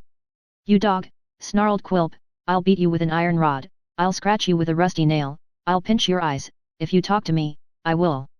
With these threats he clenched his hand again, and dexterously diving in between the elbows and catching the boy's head as it dodged from side to side, gave it 3 or 4 good hard knocks. Having now carried his point and insisted on it, he left off. You won't do it, Agent, said the boy, nodding his head and drawing back, with the elbows ready in case of the worst. Now. Stand still, you dog, said Quilp. I won't do it again, because I've done it as often as I want. Here. Take the key. Why don't you hit one of your size, said the boy approaching very slowly. Where is there one of my size, you dog, returned Quilp. Take the key, or I'll brain you with it. Indeed, he gave him a smart tap with the handle as he spoke. Now, open the counting house. The boy sulkily complied, muttering at first, but desisting when he looked round and saw that Quilp was following him with a steady look. And here it may be remarked, that between this boy and the dwarf there existed a strange kind of mutual liking. How born or bred, and or nourished upon blows and threats on one side, and retorts and defiances on the other, is not to the purpose. Quilp would certainly suffer nobody to contract him but the boy, and the boy would assuredly not have submitted to be so knocked about by anybody but Quilp, when he had the power to run away at any time he chose. Now, said Quilp, passing into the wooden counting house, you mind the wharf. Stand upon your head, Agent, and I'll cut one of your feet off. The boy made no answer, but directly Quilp had shut himself in, stood on his head before the door, then walked on his hands to the back and stood on his head there, and then to the opposite side and repeated the performance. There were indeed 4 sides to the counting house, but he avoided that one where the window was, deeming it probable that Quilp would be looking out of it. This was prudent, for in point of fact, the dwarf, knowing his disposition, was lying in wait at a little distance from the sash armed with a large piece of wood, which, being rough and jagged and studded in many parts with broken nails, might possibly have hurt him. It was a dirty little box, this counting house, with nothing in it but an old rickety desk and 2 stools, a hat peg, an ancient almanac, an inkstand with no ink, and the stump of 1 pen, and an 8-day clock which hadn't gone for 18 years at least, and of which the minute hand had been twisted off for a toothpick. Daniel Quilp pulled his hat over his brows, climbed onto the desk, which had a flat top, and stretching his short length upon it went to sleep with ease of an old practitioner, intending, no doubt, to compensate himself for the deprivation of last night's rest, by a long and sound nap. 0053 M. Original. Sound it might have been, but long it was not, for he had not been asleep a quarter of an hour when the boy opened the door and thrust in his head, which was like a bundle of badly picked oakum. Quilp was a light sleeper and started up directly. Here's somebody for you, said the boy. Who? I don't know. Ask, said Quilp, seizing the trifle of wood before mentioned and throwing it at him with such dexterity that it was well the boy disappeared before it reached the spot on which he had stood. Ask, you dog. Not caring to venture within range of such missiles again, the boy discreetly sent in his stead the first cause of the interruption, who now presented herself at the door. What, Nelly? Cried Quilp. Yes, said the child, hesitating whether to enter or retreat, for the dwarf just roused, with his dishevelled hair hanging all about him and a yellow handkerchief over his head, was something fearful to behold. It's only me, sir. Come in, said Quilp, without getting off the desk. Come in. Stay. Just look out into the yard, and see whether there's a boy standing on his head. No, sir, replied Nell. He's on his feet. You're sure he is, said Quilp. Well. Now, come in and shut the door. What's your message, Nelly? The child handed him a letter. Mr. Quilp, without changing his position further than to turn over a little more on his side and rest his chin on his hand, proceeded to make himself acquainted with its contents. 0054 M. Original. Chapter 6. Little Nell stood timidly by, with her eyes raised to the countenance of Mr. Quilp as he read the letter, plainly showing by her looks that while she entertained some fear and distrust of the little man, she was much inclined to laugh at his uncouth appearance and grotesque attitude. And yet there was visible on the part of the child a painful anxiety for his reply, and consciousness of his power to render it disagreeable or distressing, which was strongly at variance with this impulse and restrained it more effectually than she could possibly have done by any efforts of her own. That Mr. Quilp was himself perplexed, and that in no small degree, by the contents of the letter, was sufficiently obvious. Before he had got through the first 2 or 3 lines he began to open his eyes very wide and to frown most horribly, the next 2 or 3 caused him to scratch his head in an uncommonly vicious manner, and when he came to the conclusion he gave a long dismal whistle indicative of surprise and dismay. After folding and laying it down beside him, he bit the nails of all of his 10 fingers with extreme voracity, and taking it up sharply, read it again. The second perusal was to all appearance as unsatisfactory as the first, and plunged him into a profound reverie from which he awakened to another assault upon his nails and a long stare at the child, who with her eyes turned towards the ground awaited his further pleasure. "Hello here," he said at length, in a voice, and with a suddenness, which made the child start as though a gun had been fired off at her ear. "Nellie." "Yes, sir." "Do you know what's inside this letter, Nell?" "No, sir." "Are you sure, quite certain, upon your soul?" "Quite sure, sir." "Do you wish you may die if you do know?" "Hey," said the dwarf. "Indeed I don't know," returned the child. "Well," muttered Quilp as he marked her earnest look. "I believe you." "Humph. Gone already?" "Gone in 24 hours. What the devil has he done with it, that's the mystery." This reflection set him scratching his head and biting his nails once more. While he was thus employed his features gradually relaxed into what was with him a cheerful smile, but which in any other man would have been a ghastly grin of pain, and when the child looked up again she found that he was regarding her with extraordinary favour and complacency. "You look very pretty today, Nellie, charmingly pretty. Are you tired, Nellie?" "No, sir. I'm in a hurry to get back, for he will be anxious while I am away." "There's no hurry, little Nell, no hurry at all," said Quilp. "How should you like to be my number 2, Nellie?" "To be what, sir?" "My number 2, Nellie, my second, my MRS Quilp," said the dwarf. The child looked frightened, but seemed not to understand him, which Mr. Quilp observing, hastened to make his meaning more distinctly. "To be MRS Quilp the second, when MRS Quilp the first is dead, sweet Nell," said Quilp, wrinkling up his eyes and luring her towards him with his bent forefinger, "to be my wife, my little cherry-cheeked, red-lipped wife. Say that MRS Quilp lives 5 years, or only 4, you'll be just the proper age for me. Ha ha.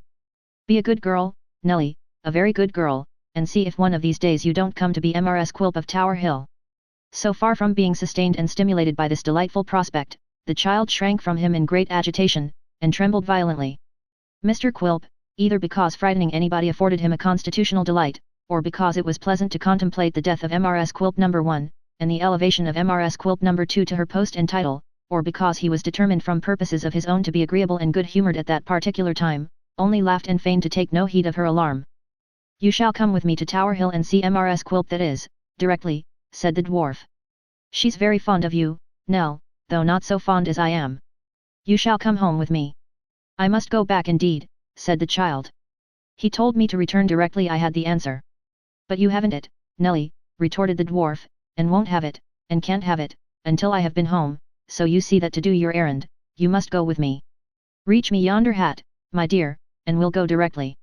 With that, Mr. Quilp suffered himself to roll gradually off the desk until his short legs touched the ground, when he got upon them and led the way from the counting-house to the wharf outside, when the first objects that presented themselves were the boy who had stood on his head and another young gentleman of about his own stature, rolling in the mud together, locked in a tight embrace, and cuffing each other with mutual heartiness. "It's Kit," cried Nellie, clasping her hand, "poor Kit who came with me." "Oh, pray stop them, Mr. Quilp." "I'll stop 'em," cried Quilp, diving into the little counting-house and returning with a thick stick, "I'll stop 'em. Now, my boys, fight away. I'll fight you both. I'll take both of you, both together, both together."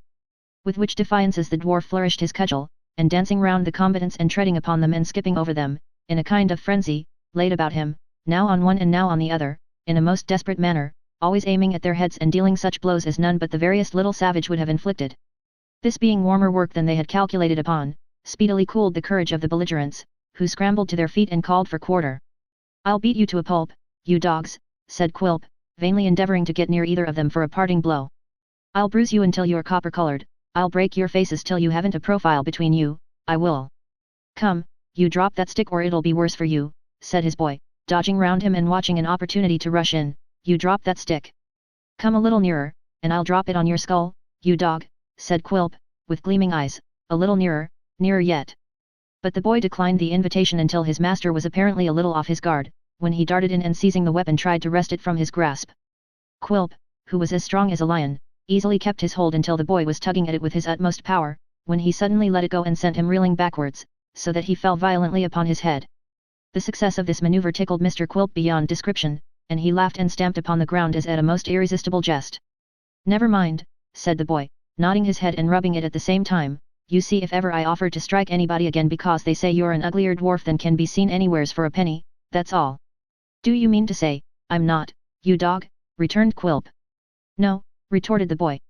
Then what do you fight on my wharf for, you villain, said Quilp. Because he said so, replied the boy, pointing to Kit, not because you aunt.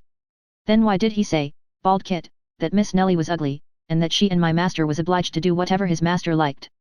Why did he say that?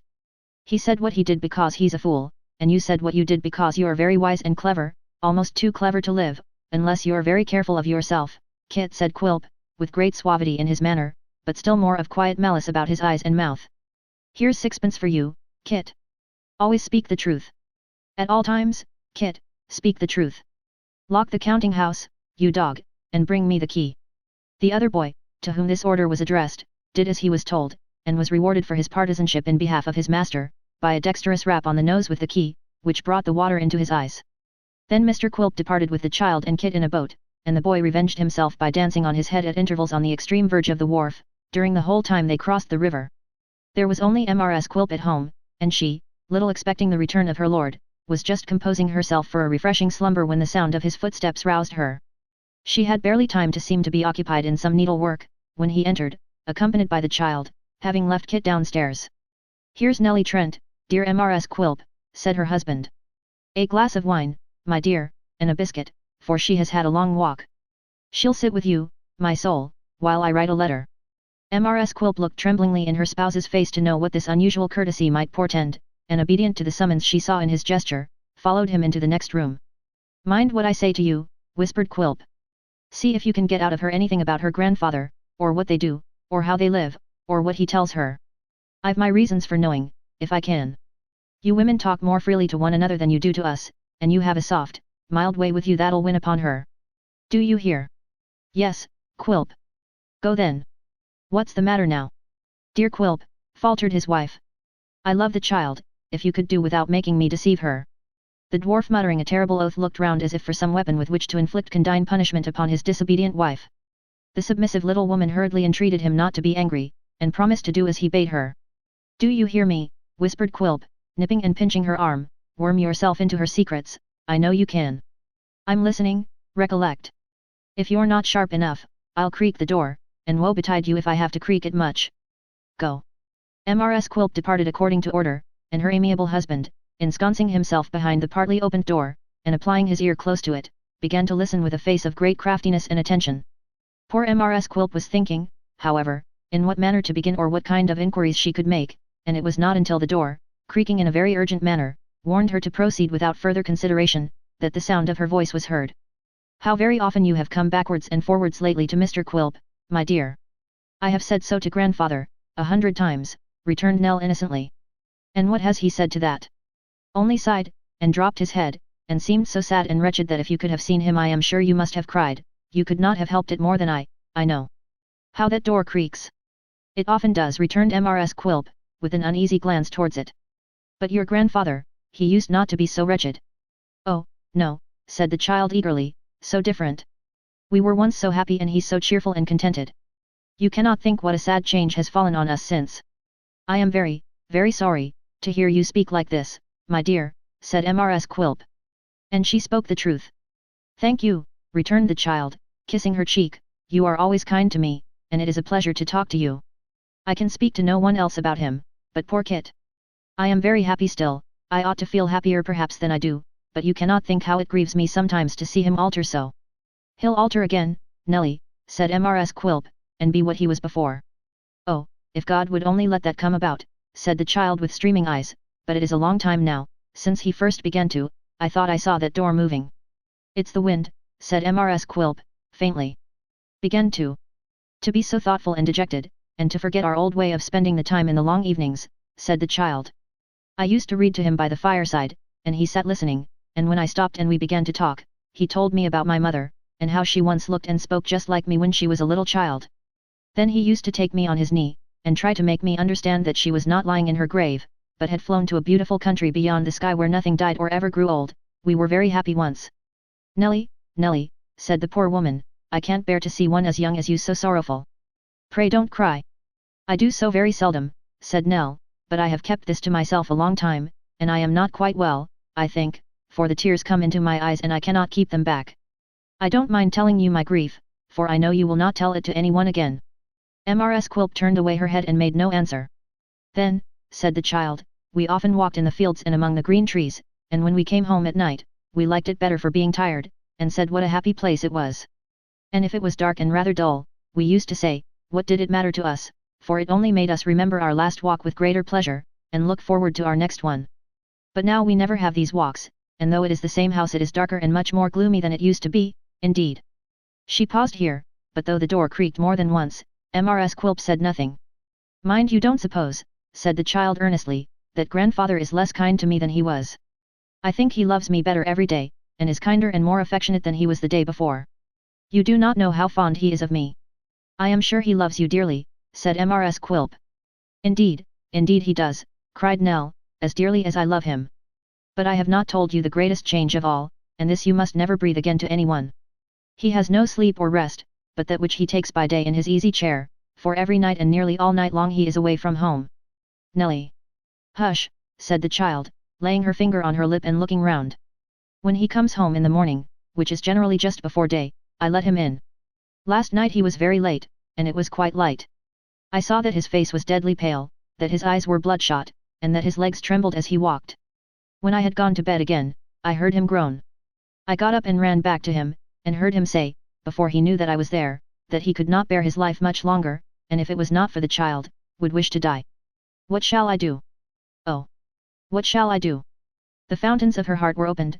The child, overpowered by the weight of her sorrows and anxieties, by the first confidence she had ever shown, and the sympathy with which her little tale had been received, hid her face in the arms of her helpless friend, and burst into a passion of tears. In a few minutes Mr. Quilp returned, and expressed the utmost surprise to find her in this condition, which he did very naturally and with admirable effect, for that kind of acting had been rendered familiar to him by long practice, and he was quite at home in it. She's tired you see, Mrs. Quilp, said the dwarf, squinting in a hideous manner to imply that his wife was to follow his lead. It's a long way from her home to the wharf, and then she was alarmed to see a couple of young scoundrels fighting, and was timorous on the water besides. All this together has been too much for her. Poor Nell. Mr. Quilp unintentionally adopted the very best means he could have devised for the recovery of his young visitor, by patting her on the head. Such an application from any other hand might not have produced a remarkable effect, but the child shrank so quickly from his touch and felt such an instinctive desire to get out of his reach, that she rose directly and declared herself ready to return. But you'd better wait, and dine with Mrs. Quilp and me, said the dwarf. I have been away too long, sir, already, returned Nell, drying her eyes. Well, said Mr. Quilp, if you will go, you will, Nelly. Here's the note. It's only to say that I shall see him tomorrow or maybe next day, and that I couldn't do that little business for him this morning. Goodbye, Nelly. Here, you sir, take care of her, d'ye hear? Kit, who appeared at the summons, deigned to make no reply to so needless an injunction, and after staring at Quilp in a threatening manner, as if he doubted whether he might not have been the cause of Nelly shedding tears, and felt more than half disposed to revenge the fact upon him on the mere suspicion, turned about and followed his young mistress, who had by this time taken her leave of Mrs. Quilp and departed. You're a keen questioner, aren't you, Mrs. Quilp, said the dwarf, turning upon her as soon as they were left alone. What more could I do, returned his wife mildly. What more could you do, sneered Quilp, couldn't you have done something less? Couldn't you have done what you had to do, without appearing in your favourite part of the crocodile, you minx? I am very sorry for the child, Quilp, said his wife. Surely I've done enough. I've led her on to tell her secret she supposed we were alone, and you were by, God forgive me. You led her on. You did a great deal truly, said Quilp. What did I tell you about making me creak the door? It's lucky for you that from what she let fall, I've got the clue I want, for if I hadn't, I'd have visited the failure upon you, I can tell you. Mrs. Quilp being fully persuaded of this, made no reply. Her husband added with some exultation. But you may thank your fortunate stars, the same stars that made you Mrs. Quilp, you may thank them that I'm upon the old gentleman's track, and have got a new light. So let me hear no more about this matter now or at any other time, and don't get anything too nice for dinner, for I shan't be home to it. So saying, Mr. Quilp put his hat on and took himself off, and Mrs. Quilp, who was afflicted beyond measure by the recollection of the part she had just acted, shut herself up in her chamber, and smothering her head in the bedclothes bemoaned her fault more bitterly than many less tender-hearted persons would have mourned a much greater offence, for, in the majority of cases, conscience is an elastic and very flexible article, which will bear a deal of stretching and adapt itself to a great variety of circumstances. Some people by prudent management and leaving it off piece by piece like a flannel waistcoat in warm weather, even contrive, in time, to dispense with it altogether, but there be others who can assume the garment and throw it off at pleasure, and this, being the greatest and most convenient improvement, is the one most in vogue. Chapter 7. Fred, said Mr. Swiveller, remember the once popular melody of Begone Dull Care, fan the sinking flame of hilarity with the wing of friendship, and pass the rosy wine. Mr. Richard Swiveller's apartments were in the neighbourhood of Drury Lane, and in addition to this convenience of situation had the advantage of being over a tobacconist's shop, so that he was enabled to procure a refreshing sneeze at any time by merely stepping out upon the staircase, and was saved the trouble and expense of maintaining a snuff-box. It was in these apartments that Mr. Swiveller made use of the expressions above recorded for the consolation and encouragement of his desponding friend, and it may not be uninteresting or improper to remark that even these brief observations partook in a double sense of the figurative and poetical character of Mr. Swiveller's mind, as the rosy wine was in fact represented by one glass of cold gin and water, which was replenished as occasion required from a bottle and jug upon the table, and was passed from one to another, in a scarcity of tumblers which, as Mr. Swiveller's was a bachelor's establishment, may be acknowledged without a blush. By a like pleasant fiction his single chamber was always mentioned in a plural number. In its disengaged times, the tobacconist had announced it in his window as apartments for a single gentleman, and Mr. Swiveller, following up the hint, never failed to speak of it as his rooms, his lodgings, or his chambers, conveying to his hearers a notion of indefinite space, and leaving their imaginations to wander through long suites of lofty halls, at pleasure. In this flight of fancy, Mr. Swiveller was assisted by a deceptive piece of furniture, in reality a bedstead, but in semblance a bookcase, which occupied a prominent situation in his chamber and seemed to defy suspicion and challenge inquiry. There is no doubt that by day Mr. Swiveller firmly believed this secret convenience to be a bookcase and nothing more, that he closed his eyes to the bed, resolutely denied the existence of the blankets, and spurned the bolster from his thoughts. No word of its real use, no hint of its nightly service, no allusion to its peculiar properties, had ever passed between him and his most intimate friends. Implicit faith in the deception was the first article of his creed. To be the friend of Swiveller you must reject all circumstantial evidence, all reason, observation, and experience, and repose a blind belief in the bookcase. It was his pet weakness, and he cherished it. Fred, said Mr. Swiveller, finding that his former adjuration had been productive of no effect. Pass the rosy. Young Trent with an impatient gesture pushed the glass towards him, and fell again in the moody attitude from which he had been unwillingly roused. I'll give you, Fred, said his friend, stirring the mixture, a little sentiment appropriate to the occasion. Here's may they. Pshaw, interposed the other. You worry me to death with your chattering. You can be merry under any circumstances. Why, Mr. Trent, returned Dick, there is a proverb which talks about being merry and wise. There are some people who can be merry and can't be wise, and some who can be wise, or think they can, and can't be merry. I'm one of the first sort. If the proverb's a good un, I suppose it's better to keep to half of it than none, at all events, I'd rather be merry and not wise, than like you, neither one nor t'other. Bah, muttered his friend, peevishly. With all my heart, said Mr. Swiveller. In the polite circles I believe this sort of thing isn't usually said to a gentleman in his own apartments, but never mind that. Make yourself at home, adding to this retort an observation to the effect that his friend appeared to be rather cranky in point of temper. Richard Swiveller finished the rosy and applied himself to the composition of another glassful, in which, after tasting it with great relish, he proposed a toast to an imaginary company.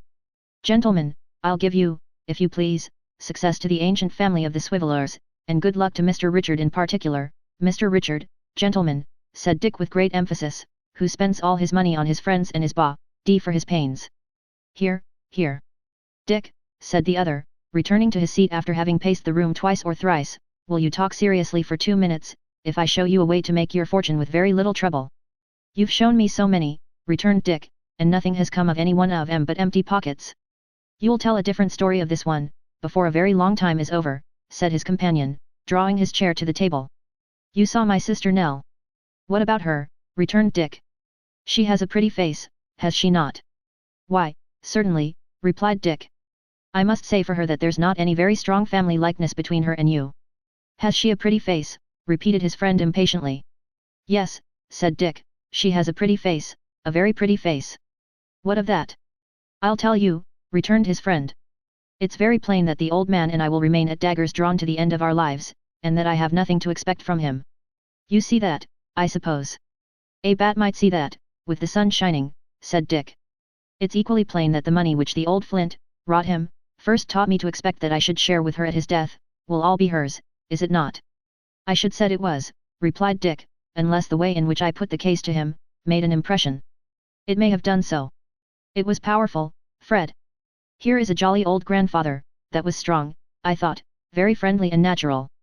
Did it strike you in that way? It didn't strike him, returned the other, so we needn't discuss it. Now look here. Nell is nearly 14. Fine girl of her age, but small, observed Richard Swiveller parenthetically. If I am to go on, be quiet for 1 minute, returned Trent, fretting at the slight interest the other appeared to take in the conversation. Now I'm coming to the point. That's right, said Dick. The girl has strong affections, and brought up as she has been, may, at her age, be easily influenced and persuaded. If I take her in hand, I will be bound by a very little coaxing and threatening to bend her to my will. Not to beat about the bush, for the advantages of the scheme would take a week to tell, what's to prevent your marrying her? Richard Swiveller, who had been looking over the rim of the tumbler while his companion addressed the foregoing remarks to him with great energy and earnestness of manner, no sooner heard these words than he evinced the utmost consternation, and with difficulty ejaculated the monosyllable. What? I say, what's to prevent, repeated the other with a steadiness of manner, of the effect of which upon his companion he was well assured by long experience, what's to prevent your marrying her? And she nearly 14, cried Dick. I don't mean marrying her now, returned the brother angrily, say in 2 years' time, in 3, in 4. Does the old man look like a long liver? He don't look like it, said Dick shaking his head, but these old people, there's no trusting them, Fred. There's an aunt of mine down in Dorsetshire that was going to die when I was 8 years old, and hasn't kept her word yet. They're so aggravating, so unprincipled, so spiteful, unless there's apoplexy in the family, Fred, you can't calculate upon 'em, and even then they deceive you just as often as not. Look at the worst side of the question then, said Trent as steadily as before, and keeping his eyes upon his friend. Suppose he lives? To be sure, said Dick. There's the rub. I say, resumed his friend, suppose he lives, and I persuaded, or if the word sounds more feasible, forced Nell to a secret marriage with you. What do you think would come of that? A family and an annual income of nothing, to keep 'em on, said Richard Swiveller after some reflection. I tell you, returned the other with an increased earnestness, which, whether it were real or assumed, had the same effect on his companion, that he lives for her, that his whole energies and thoughts are bound up in her, that he would no more disinherit her for an act of disobedience than he would take me into his favour again for any act of obedience or virtue that I could possibly be guilty of. He could not do it. You or any other man with eyes in his head may see that, if he chooses. It seems improbable certainly, said Dick, musing. It seems improbable because it is improbable, his friend returned. If you would furnish him with an additional inducement to forgive you, let there be an irreconcilable breach, a most deadly quarrel, between you and me, let there be a pretence of such a thing, I mean, of course, and he'll do fast enough. As to Nell, constant dropping will wear away a stone, you know you may trust to me as far as she is concerned. So, whether he lives or dies, what does it come to? That you become the sole inheritor of the wealth of this rich old hunks, that you and I spend it together, and that you get into the bargain a beautiful young wife. I suppose there's no doubt about his being rich, said Dick. Doubt? Did you hear what he let fall the other day when we were there? Doubt? What will you doubt next, Dick? It would be tedious to pursue the conversation through all its artful windings, or to develop the gradual approaches by which the heart of Richard Swiveller was gained. It is sufficient to know that vanity, interest, poverty, and every spendthrift consideration urged him to look upon the proposal with favour, and that where all other inducements were wanting, the habitual carelessness of his disposition stepped in and still weighed down the scale on the same side. To these impulses must be added the complete ascendancy which his friend had long been accustomed to exercise over him, an ascendancy exerted in the beginning sorely at the expense of his friend's vices, and was in 9 cases out of 10 looked upon as his designing tempter when he was indeed nothing but his thoughtless, light-headed tool. The motives on the other side were something deeper than any which Richard Swiveller entertained or understood, but these being left to their own development, require no present elucidation. The negotiation was concluded very pleasantly, and Mr. Swiveller was in the act of stating in flowery terms that he had no insurmountable objection to marrying anybody plentifully endowed with money or movables, who could be induced to take him, when he was interrupted in his observations by a knock at the door, and the consequent necessity of crying "Come in." The door was opened, but nothing came in except a soapy arm and a strong gush of tobacco. The gush of tobacco came from the shop downstairs, and the soapy arm proceeded from the body of a servant girl, who being then and there engaged in cleaning the stairs had just drawn it out of a warm pail to take in a letter, which letter she now held in her hand, proclaiming aloud with that quick perception of surnames peculiar to her class that it was for Mr. Snivelling. Dick looked rather pale and foolish when he glanced at the direction, and still more so when he came to look at the inside, observing that it was one of the inconveniences of being a lady's man, and that it was very easy to talk as they had been talking, but he had quite forgotten her. Her? Who? Demanded Trent. Sophie Wackles, said Dick. Who's she? She's all my fancy painted her, sir, that's what she is, said Mr. Swiveller, taking a long pull at the rosy and looking gravely at his friend. She's lovely, she's divine. You know her? I remember, said his companion carelessly. What of her? Why, sir, returned Dick, between Miss Sophia Wackles and the humble individual who has now the honour to address you, warm and tender sentiments have been engendered, sentiments of the most honourable and inspiring kind. The goddess Diana, sir, that calls aloud for the chase, is not more particular in her behaviour than Sophia Wackles, I can tell you that. Am I to believe there's anything real in what you say? Demanded his friend. You don't mean to say that any love-making has been going on? Love-making? Yes. Promising? No, said Dick. There can be no action for breach, that's one comfort. I've never committed myself in writing, Fred. And what's in the letter, pray? A reminder, Fred, for tonight, a small party of 20, making 200 light fantastic toes in all, supposing every lady and gentleman to have the proper complement. I must go, if it's only to begin breaking off the affair, I'll do it, don't you be afraid. I should like to know whether she left this herself. If she did, unconscious of any bar to her happiness, it's affecting, Fred. To solve this question, Mr. Swiveller summoned the handmaid and ascertained that Miss Sophie Wackles had indeed left the letter with her own hands, and that she had come accompanied, for decorum's sake no doubt, by a younger Miss Wackles, and that on learning that Mr. Swiveller was at home and being requested to walk upstairs, she was extremely shocked and professed that she would rather die. Mr. Swiveller heard this account with a degree of admiration not altogether consistent with the project in which he had just concurred, but his friend attached very little importance to his behaviour in this respect, probably because he knew that he had influence sufficient to control Richard Swiveller's proceedings in this or any other matter, whenever he deemed it necessary, for the advancement of his own purposes, to exert it. Chapter 8. Business disposed of, Mr. Swiveller was inwardly reminded of its being nigh dinner time, and to the intent that his health might not be endangered by longer abstinence, dispatched a message to the nearest eating house requiring an immediate supply of boiled beef and greens for 2. With this demand, however, the eating house, having experience of its customer, declined to comply, churlishly sending back for answer that if Mr. Swiveller stood in need of beef perhaps he would be so obliging as to come there and eat it, bringing with him, as grace before meat, the amount of a certain small account which had long been outstanding. Not at all intimidated by this rebuff, but rather sharpened in wits and appetite, Mr. Swiveller forwarded the same message to another and more distant eating house, adding to it by way of rider that the gentleman was induced to send so far, not only by the great fame and popularity its beef had acquired, but in consequence of the extreme toughness of the beef retailed at the obdurate cook's shop, which rendered it quite unfit not merely for gentlemanly food, but for any human consumption. The good effect of this politic course was demonstrated by the speedy arrival of a small pewter pyramid, curiously constructed of platters and covers, whereof the boiled beef plates formed the base, and a foaming quart pot the apex. The structure being resolved into its component parts afforded all things requisite and necessary for a hearty meal, to which Mr. Swiveller and his friend applied themselves with great keenness and enjoyment. May the present moment, said Dick, sticking his fork into a large carbuncular potato, be the worst of our lives. I like the plan of sending M with the peel on, there's a charm in drawing a potato from its native element, if I may so express it, to which the rich and powerful are strangers. Ah! Man wants but little here below, nor wants that little long. How true that is, after dinner. I hope the eating house keeper will want but little and that he may not want that little long, returned his companion, but I suspect you've no means of paying for this. I shall be passing present, and I'll call, said Dick, winking his eye significantly. The waiter's quite helpless. The goods are gone, Fred, and there's an end of it.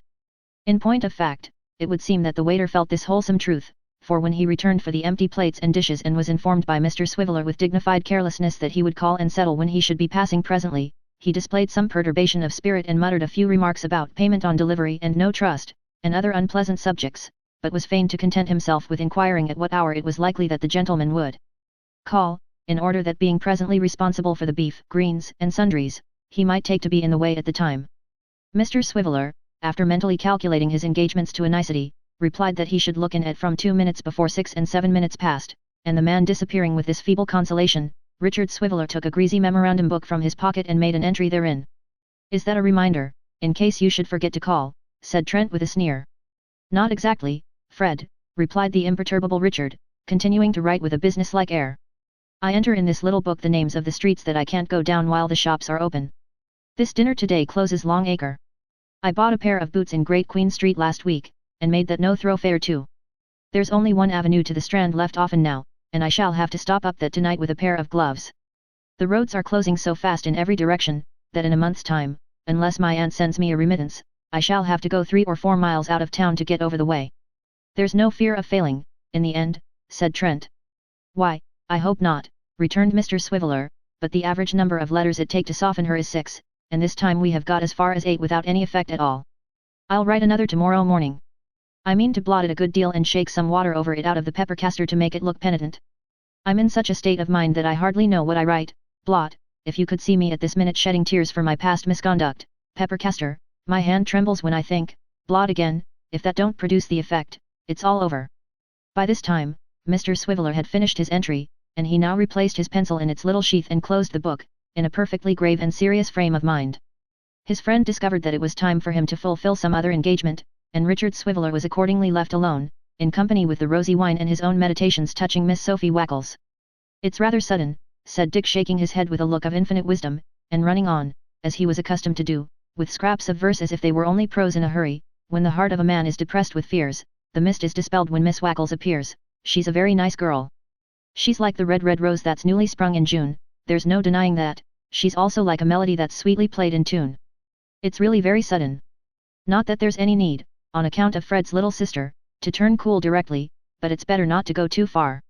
If I begin to cool at all I must begin at once. I see that. There's the chance of an action for breach, that's another. There's the chance of, no, there's no chance of that, but it's as well to be on the safe side.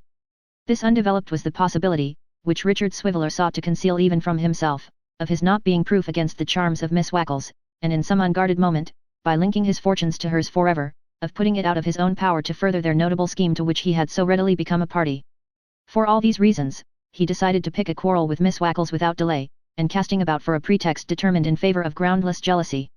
Having made up his mind on this important point, he circulated the glass, from his right hand to left, and back again, pretty freely, to enable him to act his part with the greater discretion, and then, after making some slight improvements in his toilet, bent his steps towards the spot hallowed by the fair object of his meditations. The spot was at Chelsea, for there Miss Sophia Wackles resided with her widowed mother and 2 sisters, in conjunction with whom she maintained a very small day school for young ladies of proportionate dimensions, a circumstance which was made known to the neighbourhood by an oval board over the front first-floor windows, whereupon appeared in circumambient flourishes the words Ladies' Seminary, and which was further published and proclaimed at intervals between the hours of 9:30 and 10 in the morning, by a straggling and solitary young lady of tender years standing on the scraper on the tips of her toes and making futile attempts to reach the knocker with a spelling book. The several duties of instruction in this establishment were thus discharged. English grammar, composition, geography, and the use of the dumbbells, by Miss Melissa Wackles. Writing, arithmetic, dancing, music, and general fascination, by Miss Sophia Wackles. The art of needlework, marking, and samplery, by Miss Jane Wackles. Corporal punishment, fasting, and other tortures and terrors, by Mrs. Wackles. Miss Melissa Wackles was the eldest daughter, Miss Sophie the next, and Miss Jane the youngest. Miss Melissa might have seen 35 summers or thereabouts, and verged on the autumnal. Miss Sophie was a fresh, good-humoured, buxom girl of 20, and Miss Jane numbered scarcely 16 years. Mrs. Wackles was an excellent but rather venomous old lady of 60. To this ladies' seminary, then, Richard Swiveller hied, with designs obnoxious to the peace of the fair Sophia, who, arrayed in virgin white, embellished by no ornament but one blushing rose, received him on his arrival, in the midst of very elegant not to say brilliant preparations, such as the embellishment of the room with the little flower pots which always stood on the window-sill outside, save in windy weather when they blew into the area, the choice attire of the day scholars who were allowed to grace the festival, the unwonted curls of Miss Jane Wackles who had kept her head during the whole of the preceding day screwed up tight in a yellow playbill, and the solemn gentility and stately bearing of the old lady and her eldest daughter, which struck Mr. Swiveller as being uncommon but made no further impression upon him. The truth is, and, as there is no accounting for tastes, even a taste so strange as this may be recorded without being looked upon as a wilful and malicious invention, the truth is that neither Mrs. Wackles nor her eldest daughter had at any time greatly favoured the pretensions of Mr. Swiveller, being accustomed to make slight mention of him as a gay young man and to sigh and shake their heads ominously whenever his name was mentioned. Mr. Swiveller's conduct in respect to Miss Sophie having been of that vague and dilatory kind which is usually looked upon as betokening no fixed matrimonial intentions, the young lady herself began in course of time to deem it highly desirable, that it should be brought to an issue one way or other. Hence she had at last consented to play off against Richard Swiveller a stricken market gardener known to be ready with his offer on the smallest encouragement, and hence, as this occasion had been specially assigned for the purpose, that great anxiety on her part for Richard Swiveller's presence which had occasioned her to leave the note he has been seen to receive. If he has any expectations at all or any means of keeping a wife well, said Mrs. Wackles to her eldest daughter, he'll state to us now or never. If he really cares about me, thought Miss Sophie, he must tell me so, tonight. 0072 Original. But all these sayings and doings and thinkings being unknown to Mr. Swiveller, affected him not in the least. He was debating in his mind how he could best turn jealous, and wishing that Sophie were for that occasion only far less pretty than she was, or that she were her own sister, which would have served his turn as well, when the company came, and among them the market gardener, whose name was Chengs. But Mr. Chengs came not alone or unsupported, for he prudently brought along with him his sister, Miss Chengs, who making straight to Miss Sophie and taking her by both hands, and kissing her on both cheeks, hoped in an audible whisper that they had not come too early. Too early, no, replied Miss Sophie. Oh, my dear, rejoined Miss Chengs in the same whisper as before, I've been so tormented, so worried, that it's a mercy we were not here at 4 o'clock in the afternoon. Alec has been in such a state of impatience to come. You'd hardly believe that he was dressed before dinner time and has been looking at the clock and teasing me ever since. It's all your fault, you naughty thing. Hereupon Miss Sophie blushed, and Mr. Chengs, who was bashful before ladies, blushed too, and Miss Sophie's mother and sisters, to prevent Mr. Chengs from blushing more, lavished civilities and attentions upon him, and left Richard Swiveller to take care of himself. Here was the very thing he wanted, here was good cause, reason and foundation for pretending to be angry, but having this cause, reason and foundation which he had come expressly to seek, not expecting to find, Richard Swiveller was angry in sound earnest, and wondered what the devil Chengs meant by his impudence. However, Mr. Swiveller had Miss Sophie's hand for the first quadrille, country dances being low, were utterly proscribed, and so gained an advantage over his rival, who sat despondingly in a corner and contemplated the glorious figure of the young lady as she moved through the mazy dance.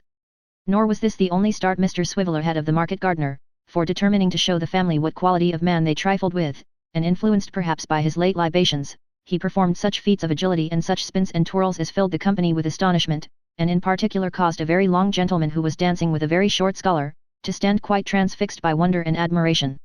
Even Mrs. Wackles forgot for the moment to snub 3 small young ladies who were inclined to be happy, and could not repress a rising thought that to have such a dancer as that in the family would be a pride indeed.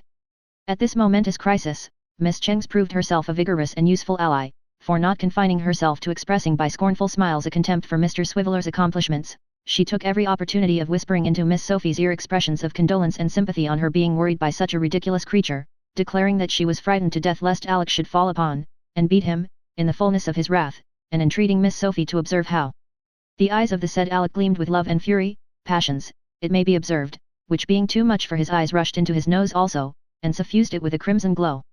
You must dance with Miss Chengs, said Miss Sophie to Dick Swiveller, after she had herself danced twice with Mr. Chengs and made great show of encouraging his advances. She's a nice girl, and her brother's quite delightful. Quite delightful, is he, muttered Dick. Quite delighted too, I should say, from the manner in which he's looking this way. Here Miss Jane, previously instructed for the purpose, interposed her many curls and whispered her sister to observe how jealous Mr. Chengs was. Jealous? Like his impudence, said Richard Swiveller. His impudence, Mr. Swiveller, said Miss Jane, tossing her head. Take care he don't hear you, sir, or you may be sorry for it. Oh, pray, Jane, said Miss Sophie. Nonsense, replied her sister. Why shouldn't Mr. Chengs be jealous if he likes? I like that, certainly. Mr. Chengs has as good a right to be jealous as anyone else has, and perhaps he may have a better right soon if he hasn't already. You know best about that, Sophie. Though this was a concerted plot between Miss Sophie and her sister, originating in humane intentions and having for its object the inducing Mr. Swiveller to declare himself in time, it failed in its effect, for Miss Jane being one of those young ladies who are prematurely shrill and shrewish, gave such undue importance to her part that Mr. Swiveller retired in dudgeon, resigning his mistress to Mr. Chengs and conveying a defiance into his looks which that gentleman indignantly returned. Did you speak to me, sir? Said Mr. Chengs, following him into a corner.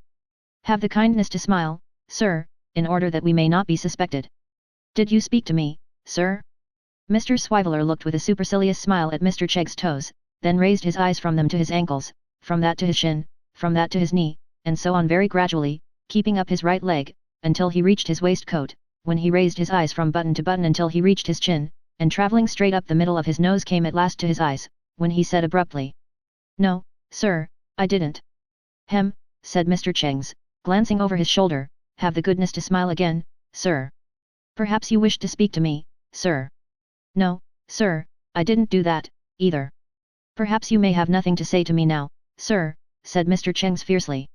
At these words Richard Swiveller withdrew his eyes from Mr. Chengs' face, and travelling down the middle of his nose and down his waistcoat and down his right leg, reached his toes again, and carefully surveyed him. This done, he crossed over, and coming up the other leg, and thence approaching by the waistcoat as before, said when had got to his eyes, No sir, I haven't. Oh, indeed, sir, said Mr. Chengs. I'm glad to hear it. You know where I'm to be found, I suppose, sir, in case you should have anything to say to me.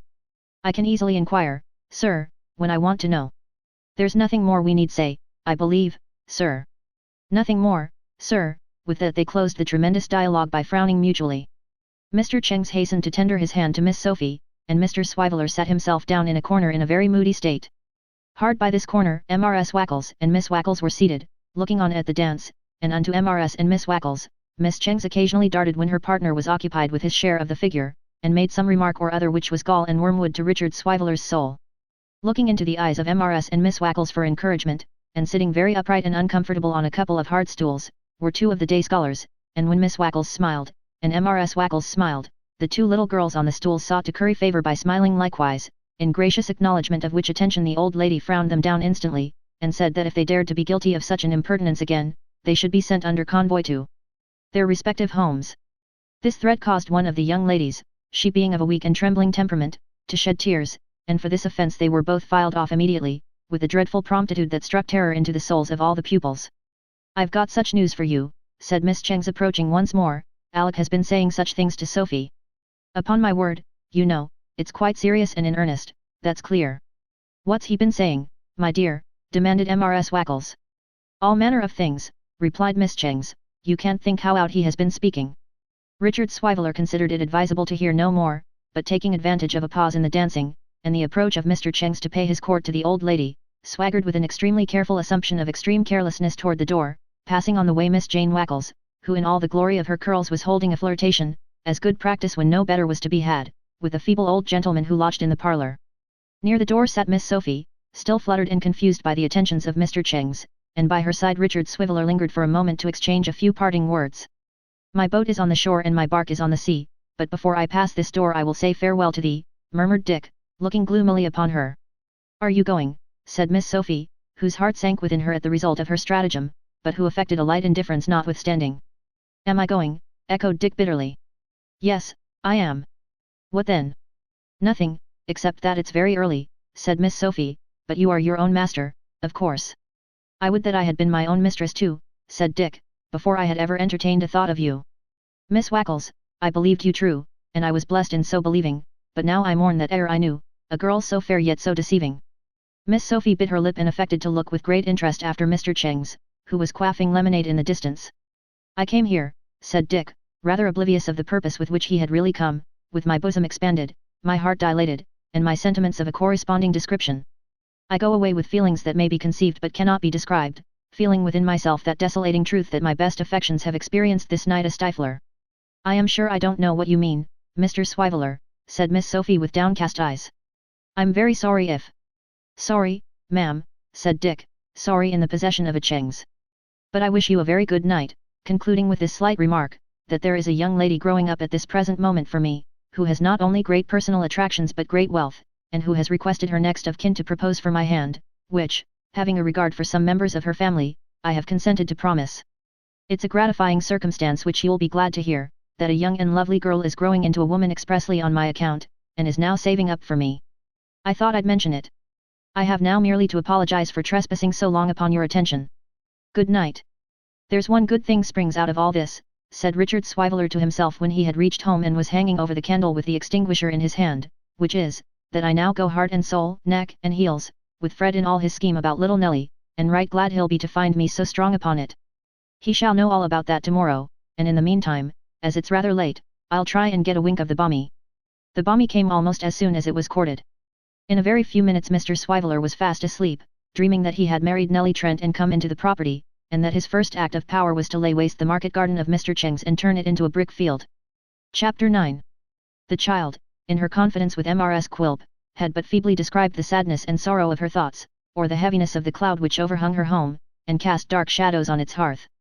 Besides that it was very difficult to impart to any person not intimately acquainted with the life she led, an adequate sense of its gloom and loneliness. A constant fear of in some way committing or injuring the old man to whom she was so tenderly attached, had restrained her, even in the midst of her heart's overflowing, and made her timid of allusion to the main cause of her anxiety and distress.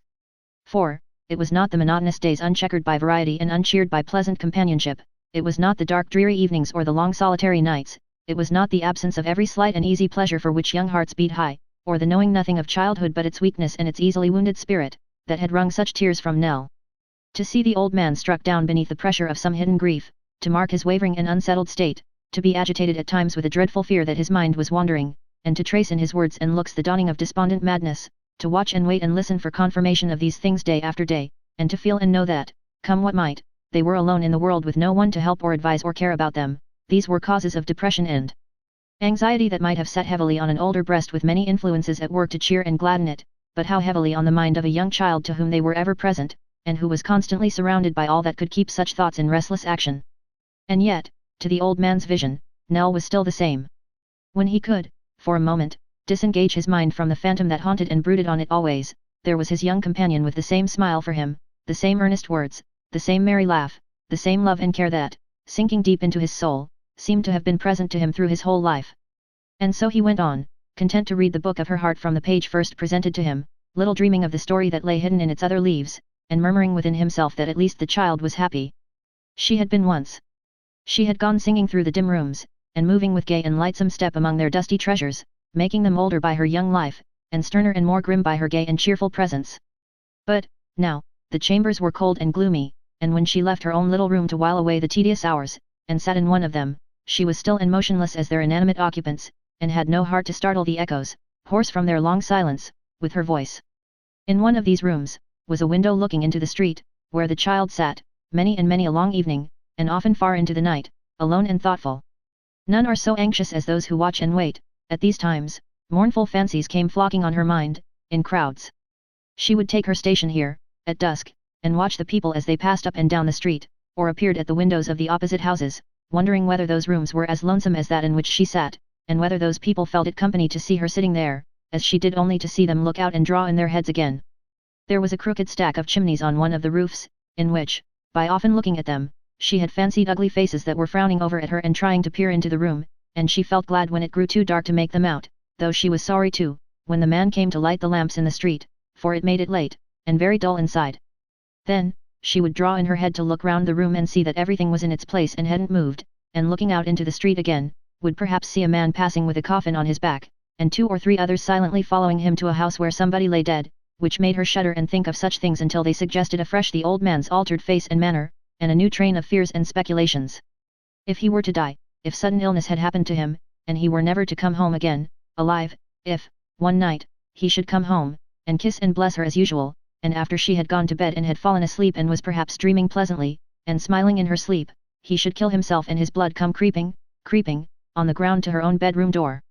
These thoughts were too terrible to dwell upon, and again she would have recourse to the street, now trodden by fewer feet, and darker and more silent than before. The shops were closing fast, and lights began to shine from the upper windows, as the neighbors went to bed. By degrees, these dwindled away and disappeared or were replaced, here and there, by a feeble rush candle which was to burn all night. Still, there was one late shop at no great distance which sent forth a ruddy glare upon the pavement even yet, and looked bright and companionable. But, in a little time, this closed, the light was extinguished, and all was gloomy and quiet, except when some stray footsteps sounded on the pavement, or a neighbor, out later than his wont, knocked lustily at his house door to rouse the sleeping inmates. When the night had worn away thus far, and seldom now until it had, the child would close the window, and steal softly downstairs, thinking as she went that if one of those hideous faces below, which often mingled with her dreams, were to meet her by the way, rendering itself visible by some strange light of its own, how terrified she would be. But these fears vanished before a well-trimmed lamp and the familiar aspect of her own room. After praying fervently, and with many bursting tears, for the old man, and the restoration of his peace of mind and the happiness they had once enjoyed, she would lay her head upon the pillow and sob herself to sleep, often starting up again, before the daylight came, to listen for the bell and respond to the imaginary summons which had roused her from her slumber. One night, the third after Nellie's interview with Mrs. Quilp, the old man, who had been weak and ill all day, said he should not leave home. The child's eyes sparkled at the intelligence, but her joy subsided when they reverted to his worn and sickly face. 2 days, he said, 2 whole, clear, days have passed, and there is no reply. What did he tell thee, Nell? Exactly what I told you, dear grandfather, indeed. True, said the old man, faintly. Yes. But tell me again, Nell. My head fails me. What was it that he told thee? Nothing more than that he would see me tomorrow or next day. That was in the note. Nothing more, said the child. Shall I go to him again tomorrow, dear grandfather? Very early? I will be there in bed, before breakfast. The old man shook his head, and sighing mournfully, drew her towards him. 'Twould be of no use, my dear, no earthly use. But if he deserts me, Nell, at this moment, if he deserts me now, when I should, with his assistance, be recompensed for all the time and money I have lost, and all the agony of mind I have undergone, which makes me what you see, I am ruined, and, worse, far worse than that, have ruined thee, for whom I ventured all. If we are beggars. What if we are, said the child boldly. Let us be beggars, and be happy. 0081M. Original. Beggars, and happy, said the old man. Poor child. Dear grandfather, cried the girl with an energy which shone in her flushed face, trembling voice, and impassioned gesture, I am not a child in that I think, but even if I am, oh hear me pray that we may beg, or work in open roads or fields, to earn a scanty living, rather than live as we do now. Nelly, said the old man. Yes, yes, rather than live as we do now, the child repeated, more earnestly than before. If you are sorrowful, let me know why and be sorrowful too, if you waste away and are paler and weaker every day, let me be your nurse and try to comfort you. If you are poor, let us be poor together, but let me be with you, do let me be with you, do not let me see such change and not know why, or I shall break my heart and die. Dear grandfather, let us leave this sad place tomorrow, and beg our way from door to door. The old man covered his face with his hands, and hid it in the pillow of the couch on which he lay. Let us be beggars, said the child passing an arm round his neck, I have no fear but we shall have enough, I am sure we shall. Let us walk through country places, and sleep in fields and under trees, and never think of money again, or anything that can make you sad, but rest at nights, and have the sun and wind upon our faces in the day, and thank God together. Let us never set foot in dark rooms or melancholy houses, any more, but wander up and down wherever we like to go, and when you are tired, you shall stop to rest in the pleasantest place that we can find, and I will go and beg for both. The child's voice was lost in sobs as she dropped upon the old man's neck, nor did she weep alone. These were not words for other ears, nor was it a scene for other eyes. And yet other ears and eyes were there and greedily taking in all that passed, and moreover they were the ears and eyes of no less a person than Mr. Daniel Quilp, who, having entered unseen when the child first placed herself at the old man's side, refrained, actuated, no doubt, by motives of the purest delicacy, from interrupting the conversation, and stood looking on with his accustomed grin. Standing, however, being a tiresome attitude to a gentleman already fatigued with walking, and the dwarf being one of that kind of persons who usually make themselves at home, he soon cast his eyes upon a chair, into which he skipped with uncommon agility, and perching himself on the back with his feet upon the seat, was thus enabled to look on and listen with greater comfort to himself, besides gratifying at the same time that taste for doing something fantastic and monkey-like, which on all occasions had strong possession of him. Here, then, he sat, one leg cocked carelessly over the other, his chin resting on the palm of his hand, his head turned a little on one side, and his ugly features twisted into a complacent grimace. And in this position the old man, happening in course of time to look that way, at length chanced to see him, to his unbounded astonishment. The child uttered a suppressed shriek on beholding this agreeable figure. In their first surprise both she and the old man, not knowing what to say, and half doubting its reality, looked shrinkingly at it. Not at all disconcerted by this reception, Daniel Quilp preserved the same attitude, merely nodding twice or thrice with great condescension. At length, the old man pronounced his name, and inquired how he came there. Through the door, said Quilp pointing over his shoulder with his thumb. I'm not quite small enough to get through keyholes. I wish I was. I want to have some talk with you, particularly, and in private. With nobody present, neighbor. Goodbye, little Nelly. Nell looked at the old man, who nodded to her to retire, and kissed her cheek. Ah, said the dwarf, smacking his lips, what a nice kiss that was, just upon the rosy part. What a capital kiss. Nell was none the slower in going away, for this remark. Quilp looked after her with an admiring leer, and when she had closed the door, fell to complimenting the old man upon her charms. Such a fresh, blooming, modest little bud, neighbor, said Quilp, nursing his short leg, and making his eyes twinkle very much, such a chubby, rosy, cozy, little Nell. The old man answered by a forced smile, and was plainly struggling with a feeling of the keenest and most exquisite impatience. It was not lost upon Quilp, who delighted in torturing him, or indeed anybody else, when he could. She's so, said Quilp, speaking very slowly, and feigning to be quite absorbed in the subject, so small, so compact, so beautifully modelled, so fair, with such blue veins and such a transparent skin, and such little feet, and such winning ways, but bless me, you're nervous. Why neighbor, what's the matter? I swear to you, continued the dwarf dismounting from the chair and sitting down in it, with a careful slowness of gesture very different from the rapidity with which he had sprung up unheard, I swear to you that I had no idea old blood ran so fast or kept so warm. I thought it was sluggish in its course, and cool, quite cool. I am pretty sure it ought to be. Yours must be out of order, neighbor. I believe it is, groaned the old man, clasping his head with both hands.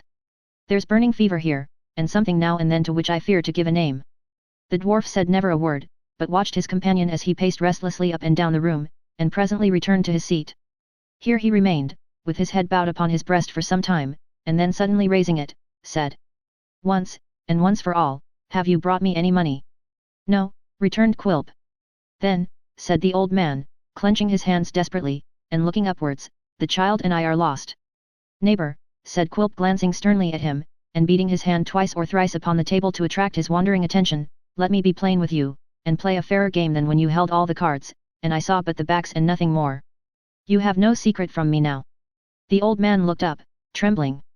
"You are surprised," said Quilp. "Well, perhaps that's natural. You have no secret from me now, I say, no, not one. For now, I know, that all those sums of money, that all those loans, advances and supplies that you have had from me, have found their way to, shall I say the word?" "Aye," replied the old man, "say it, if you will." "To the gaming table," rejoined Quilp, "your nightly haunt.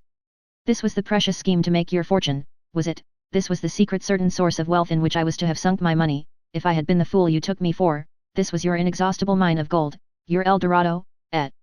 "Yes," cried the old man, turning upon him with gleaming eyes, "it was. It is. It will be, till I die." "That I should have been blinded," said Quilp looking contemptuously at him, "by a mere shallow gambler." "I am no gambler," cried the old man fiercely. "I call heaven to witness that I never played for gain of mine, or love of play, that at every piece I staked, I whispered to myself that orphan's name and called on heaven to bless the venture, which it never did. Whom did it prosper? Who were those with whom I played? Men who lived by plunder, profligacy and riot, squandering their gold and doing ill, and propagating vice and evil. My winnings would have been from them, my winnings would have been bestowed to the last farthing on a young sinless child whose life they would have sweetened and made happy. What would they have contracted? The means of corruption, wretchedness and misery. Who would not have hoped in such a cause? Tell me that. Who would not have hoped as I did?" "When did you first begin this mad career?" asked Quilp, his taunting inclination subdued, for a moment, by the old man's grief and wildness. "When did I first begin?" he rejoined, passing his hand across his brow. "When was it, that I first began? When should it be, but when I began to think how little I had saved, how long a time it took to save it all, how short a time I might have at my age to live, and how she would be left to the rough mercies of the world, with barely enough to keep her from the sorrows that wait on poverty, then it was that I began to think about it." "After you first came to me to get your precious grandson packed off to sea," said Quilp. "Shortly after that," replied the old man. "I thought of it a long time, and had it in my sleep for months. Then I began. I found no pleasure in it, I expected none. What has it ever brought me but anxious days and sleepless nights, but loss of health and peace of mind, and gain of feebleness and sorrow? You lost what money you had laid by, first, and then came to me. While I thought you were making your fortune, as you said you were making yourself a beggar, eh? Dear me! And so it comes to pass that I hold every security you could scrape together, and a bill of sale upon the stock and property," said Quilp standing up and looking about him, as if to assure himself that none of it had been taken away. "But did you never win?" "Never," groaned the old man. "Never won back my loss." "I thought," sneered the dwarf, "that if a man played long enough he was sure to win at last, or, at the worst, not to come off a loser." "And so he is," cried the old man, suddenly rousing himself from his state of despondency, and lashed into the most violent excitement, "so he is, I have felt that from the first, I have always known it, I've seen it, I never felt it half so strongly as I feel it now. Quilp, I have dreamed, 3 nights, of winning the same large sum, I never could dream that dream before, though I have often tried. Do not desert me, now I have this chance. I have no resource but you, give me some help, let me try this one last hope." The dwarf shrugged his shoulders and shook his head. "See, Quilp, good tender-hearted Quilp," said the old man, drawing some scraps of paper from his pocket with a trembling hand, and clasping the dwarf's arm, "only see here. Look at these figures, the result of long calculation, and painful and hard experience. I must win. I only want a little help once more, a few pounds, but 20 pounds, dear Quilp." "The last advance was 70, said the dwarf, "and it went in one night." "I know it did," answered the old man, "but that was the very worst fortune of all, and the time had not come then." "Quilp, consider, consider," the old man cried, trembling so much the while, that the papers in his hand fluttered as if they were shaken by the wind, "that orphan child. If I were alone, I could die with gladness, perhaps even anticipate that doom which is dealt out so unequally, coming, as it does, on the proud and happy in their strength, and shunning the needy and afflicted, and all who court it in their despair, but what I have done, has been for her. Help me for her sake, I implore you, not for mine, for hers. I'm sorry I've got an appointment in the city, said Quilp, looking at his watch with perfect self-possession, or I should have been very glad to have spent half an hour with you while you composed yourself, very glad. Nay, Quilp, good Quilp, gasped the old man, catching at his skirts, you and I have talked together, more than once, of her poor mother's story. The fear of her coming to poverty has perhaps been bred in me by that. Do not be hard upon me, but take that into account. You are a great gainer by me. Oh, spare me the money for this one last hope. I couldn't do it really, said Quilp with unusual politeness, though I tell you what, and this is a circumstance worth bearing in mind as showing how the sharpest among us may be taken in sometimes, I was so deceived by the penurious way in which you lived, alone with Nelly. All done to save money for tempting fortune, and to make her triumph greater, cried the old man. Yes, yes, I understand that now, said Quilp, but I was going to say, I was so deceived by that, your miserly way, the reputation you had among those who knew you of being rich, and your repeated assurances that you would make of my advances treble and quadruple the interest you paid me, that I'd have advanced you, even now, what you want, on your simple note of hand, if I hadn't unexpectedly become acquainted with your secret way of life. Who is it, retorted the old man desperately, that, notwithstanding all my caution, told you? Come. Let me know the name, the person. The crafty dwarf, bethinking himself that his giving up the child would lead to the disclosure of the artifice he had employed, which, as nothing was to be gained by it, it was well to conceal, stopped short in his answer and said, Now, who do you think? It was Kit, it must have been the boy, he played the spy, and you tampered with him, said the old man. How came you to think of him, said the dwarf in a tone of great commiseration. Yes, it was Kit. Poor Kit. So saying, he nodded in a friendly manner, and took his leave, stopping when he had passed the outer door a little distance, and grinning with extraordinary delight. Poor Kit, muttered Quilp. I think it was Kit who said I was an uglier dwarf than could be seen anywhere for a penny, wasn't it? Ha ha ha. Poor Kit. And with that he went his way, still chuckling as he went. Chapter 10. Daniel Quilp neither entered nor left the old man's house, unobserved. In the shadow of an archway nearly opposite, leading to one of the many passages which diverged from the main street, there lingered one, who, having taken up his position when the twilight first came on, still maintained it with undiminished patience, and leaning against the wall with the manner of a person who had a long time to wait, and being well used to it was quite resigned, scarcely changed his attitude for the hour together. This patient lounger attracted little attention from any of those who passed, and bestowed as little upon them. His eyes were constantly directed towards one object, the window at which the child was accustomed to sit. If he withdrew them for a moment, it was only to glance at a clock in some neighbouring shop, and then to strain his sight once more in the old quarter with increased earnestness and attention. It had been remarked that this personage evinced no weariness in his place of concealment, nor did he, long as his waiting was. But as the time went on, he manifested some anxiety and surprise, glancing at the clock more frequently and at the window less hopefully than before. At length, the clock was hidden from his sight by some envious shutters, then the church steeples proclaimed 11 at night, then the quarter past, and then the conviction seemed to obtrude itself on his mind that it was no use tarrying there any longer. That the conviction was an unwelcome one, and that he was by no means willing to yield to it, was apparent from his reluctance to quit the spot, from the tardy steps with which he often left it, still looking over his shoulder at the same window, and from the precipitation with which he as often returned, when a fancied noise or the changing and imperfect light induced him to suppose it had been softly raised. At length, he gave the matter up, as hopeless for that night, and suddenly breaking into a run as though to force himself away, scampered off at his utmost speed, nor once ventured to look behind him lest he should be tempted back again. Without relaxing his pace, or stopping to take breath, this mysterious individual dashed on through a great many alleys and narrow ways until he at length arrived in a square paved court, when he subsided into a walk, and making for a small house from the window of which a light was shining, lifted the latch of the door and passed in. "Bless us!" cried a woman turning sharply round, "who's that?" "Oh! It's you, Kit." "Yes, mother, it's me." "Why, how tired you look, my dear." "Old master ain't gone out tonight," said Kit, "and so she hasn't been at the window at all." With which words, he sat down by the fire and looked very mournful and discontented. The room in which Kit sat himself down, in this condition, was an extremely poor and homely place, but with that air of comfort about it, nevertheless, which, or the spot must be a wretched one indeed, cleanliness and order can always impart in some degree. Late as the Dutch clock showed it to be, the poor woman was still hard at work at an ironing table, a young child lay sleeping in a cradle near the fire, and another, a sturdy boy of 2 or 3 years old, very wide awake, with a very tight nightcap on his head, and a nightgown very much too small for him on his body, was sitting bolt upright in a clothes basket, staring over the rim with his great round eyes, and looking as if he had thoroughly made up his mind never to go to sleep any more. Which, as he had already declined to take his natural rest and had been brought out of bed in consequence, opened a cheerful prospect for his relations and friends. It was rather a queer-looking family, Kit, his mother, and the children, being all strongly alike.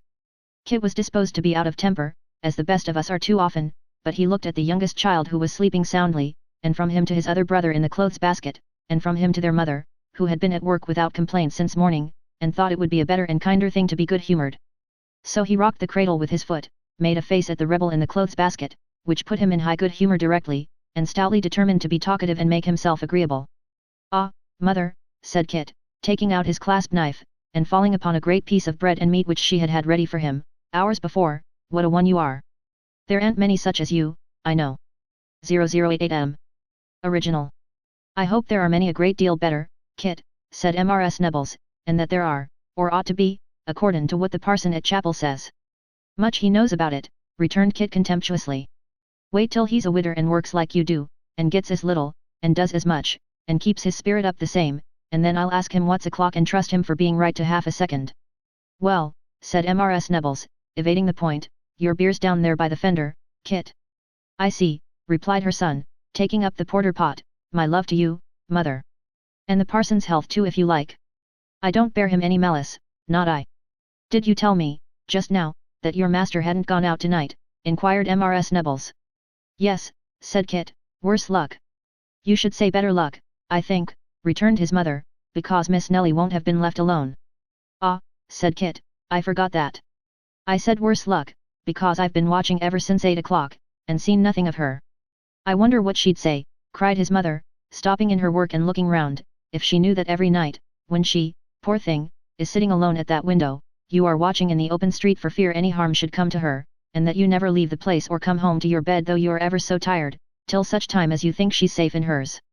"Never mind what she'd say," replied Kit, with something like a blush on his uncouth face, "she'll never know nothing, and consequently, she'll never say nothing."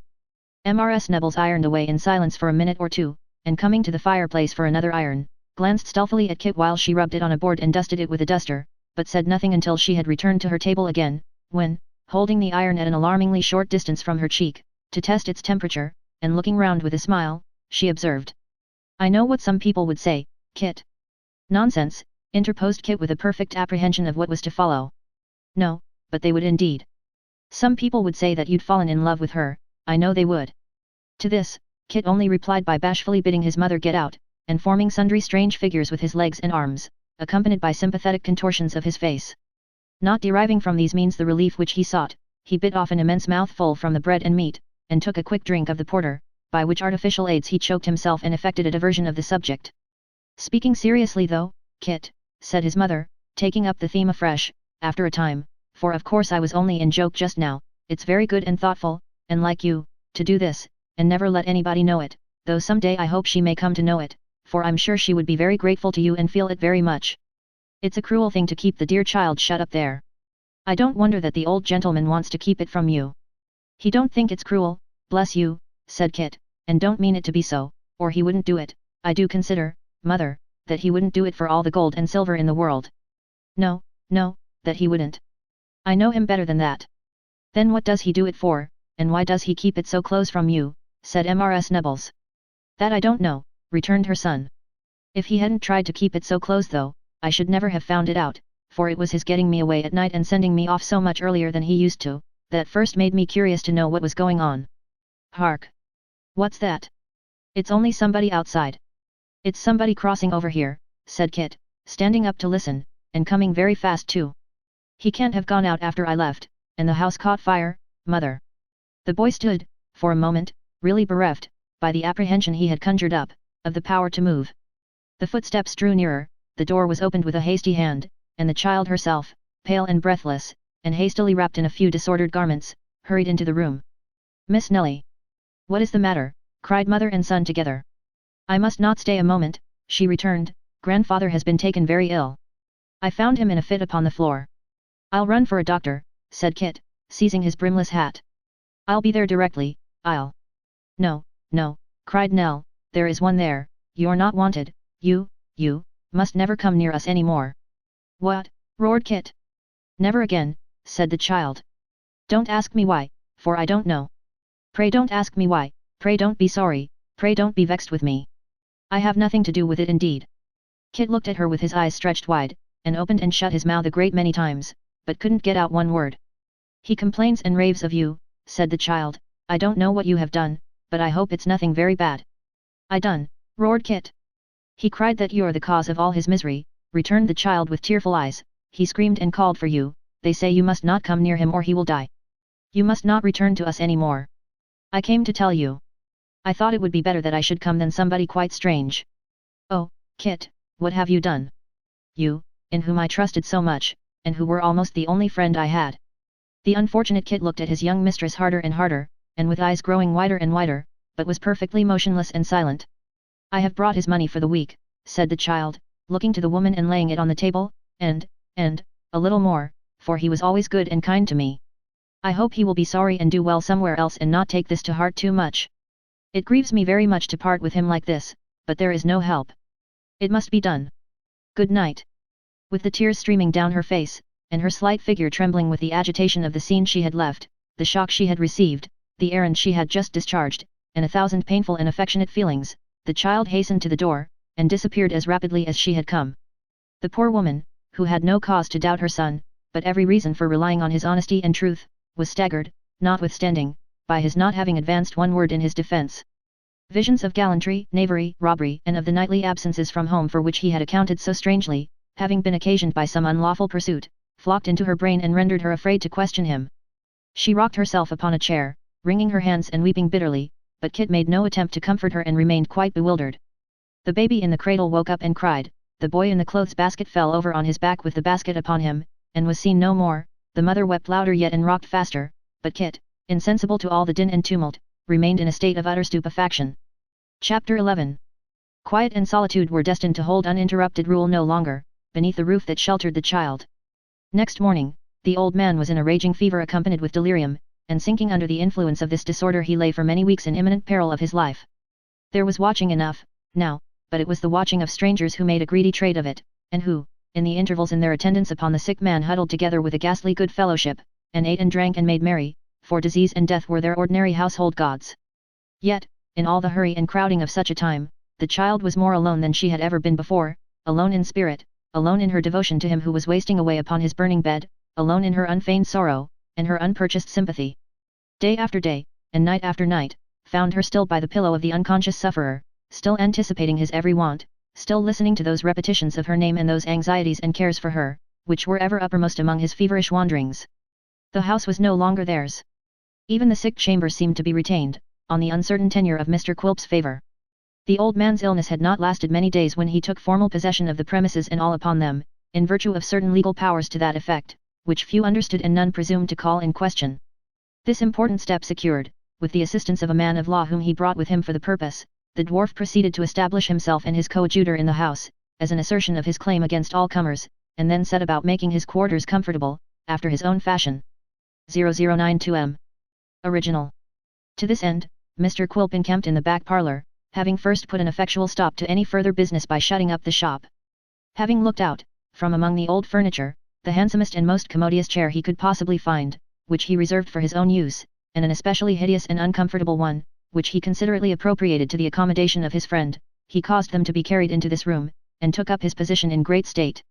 The apartment was very far removed from the old man's chamber, but Mr. Quilp deemed it prudent, as a precaution against infection from fever, and a means of wholesome fumigation, not only to smoke, himself, without cessation, but to insist upon it that his legal friend did the like. Moreover, he sent an express to the wharf for the tumbling boy, who arriving with all dispatch was enjoined to sit himself down in another chair just inside the door, continually to smoke a great pipe which the dwarf had provided for the purpose, and to take it from his lips under any pretence whatever, were it only for 1 minute at a time, if he dared.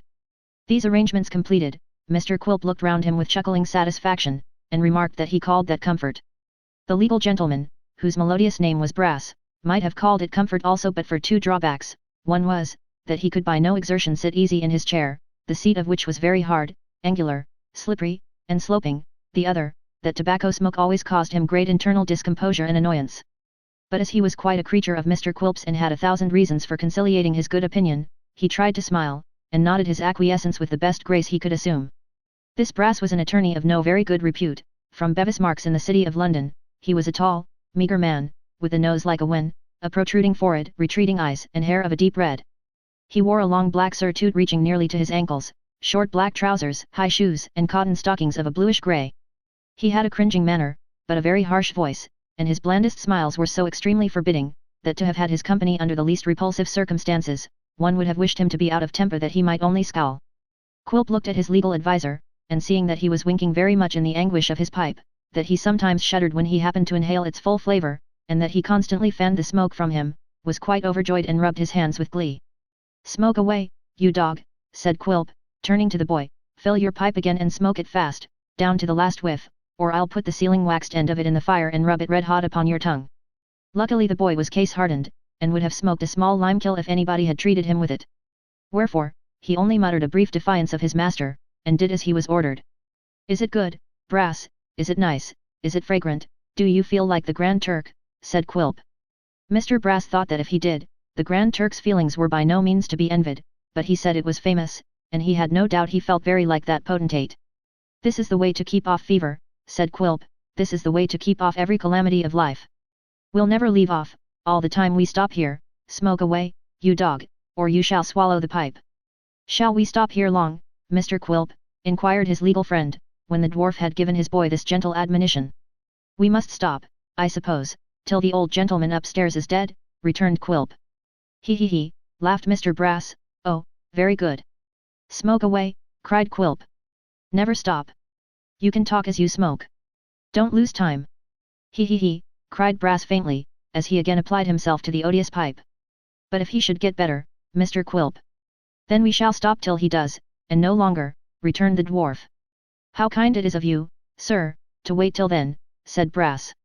"Some people, sir, would have sold or removed the goods, oh dear, the very instant the law allowed 'em. Some people, sir, would have been all flintiness and granite. Some people, sir, would have. Some people would have spared themselves the jabbering of such a parrot as you," interposed the dwarf. He, cried Brass. "You have such spirits." The smoking sentinel at the door interposed in this place, and without taking his pipe from his lips, growled. "Here's the gal a comin' down." "The what, you dog?" said Quilp. "The gal," returned the boy. "Are you deaf?" "Oh," said Quilp, drawing in his breath with great relish as if he were taking soup, "you and I will have such a settling presently, there's such a scratching and bruising in store for you, my dear young friend." "Aha! Nelly! How is he now, my duck of diamonds?" "He's very bad," replied the weeping child. "What a pretty little Nell!" cried Quilp. "Oh beautiful, sir, beautiful indeed," said Brass. "Quite charming." "Has she come to sit upon Quilp's knee?" said the dwarf, in what he meant to be a soothing tone, "or is she going to bed in her own little room inside here? Which is poor Nelly going to do?" "What a remarkable pleasant way he has with children," muttered Brass, as if in confidence between himself and the ceiling, "upon my word it's quite a treat to hear him." "I'm not going to stay at all," faltered Nell. "I want a few things out of that room, and then I won't come down here any more." "And a very nice little room it is," said the dwarf looking into it as the child entered. "Quite a bower. You're sure you're not going to use it? You're sure you're not coming back, Nelly?" "No," replied the child, hurrying away, with the few articles of dress she had come to remove, "never again. Never again." "She's very sensitive," said Quilp, looking after her. "Very sensitive, that's a pity. The bedstead is much about my size. I think I shall make it my little room." Mr. Brass encouraging this idea, as he would have encouraged any other emanating from the same source, the dwarf walked in to try the effect.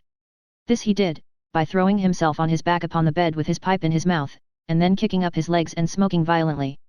Mr. Brass applauding this picture very much, and the bed being soft and comfortable, Mr. Quilp determined to use it, both as a sleeping place by night and as a kind of divan by day, and in order that it might be converted to the latter purpose at once, remained where he was, and smoked his pipe out. The legal gentleman being by this time rather giddy and perplexed in his ideas, for this was one of the operations of the tobacco on his nervous system, took the opportunity of slinking away into the open air, where, in course of time, he recovered sufficiently to return with a countenance of tolerable composure.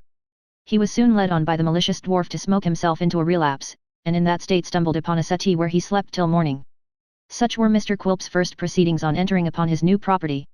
He was, for some days, restrained by business from performing any particular pranks, as his time was pretty well occupied between taking, with the assistance of Mr. Brass, a minute inventory of all the goods in the place, and going abroad upon his other concerns which happily engaged him for several hours at a time. His avarice and caution being, now, thoroughly awakened, however, he was never absent from the house one night, and his eagerness for some termination, good or bad, to the old man's disorder, increasing rapidly, as the time passed by, soon began to vent itself in open murmurs and exclamations of impatience. Nell shrank timidly from all the dwarf's advances towards conversation, and fled from the very sound of his voice, nor were the lawyer's smiles less terrible to her than Quilp's grimaces. She lived in such continual dread and apprehension of meeting one or other of them on the stairs or in the passages if she stirred from her grandfather's chamber, that she seldom left it, for a moment, until late at night, when the silence encouraged her to venture forth and breathe the purer air of some empty room. One night, she had stolen to her usual window, and was sitting there very sorrowfully, for the old man had been worse that day, when she thought she heard her name pronounced by a voice in the street. Looking down, she recognized Kit, whose endeavours to attract her attention had roused her from her sad reflections. "Miss Nell," said the boy in a low voice.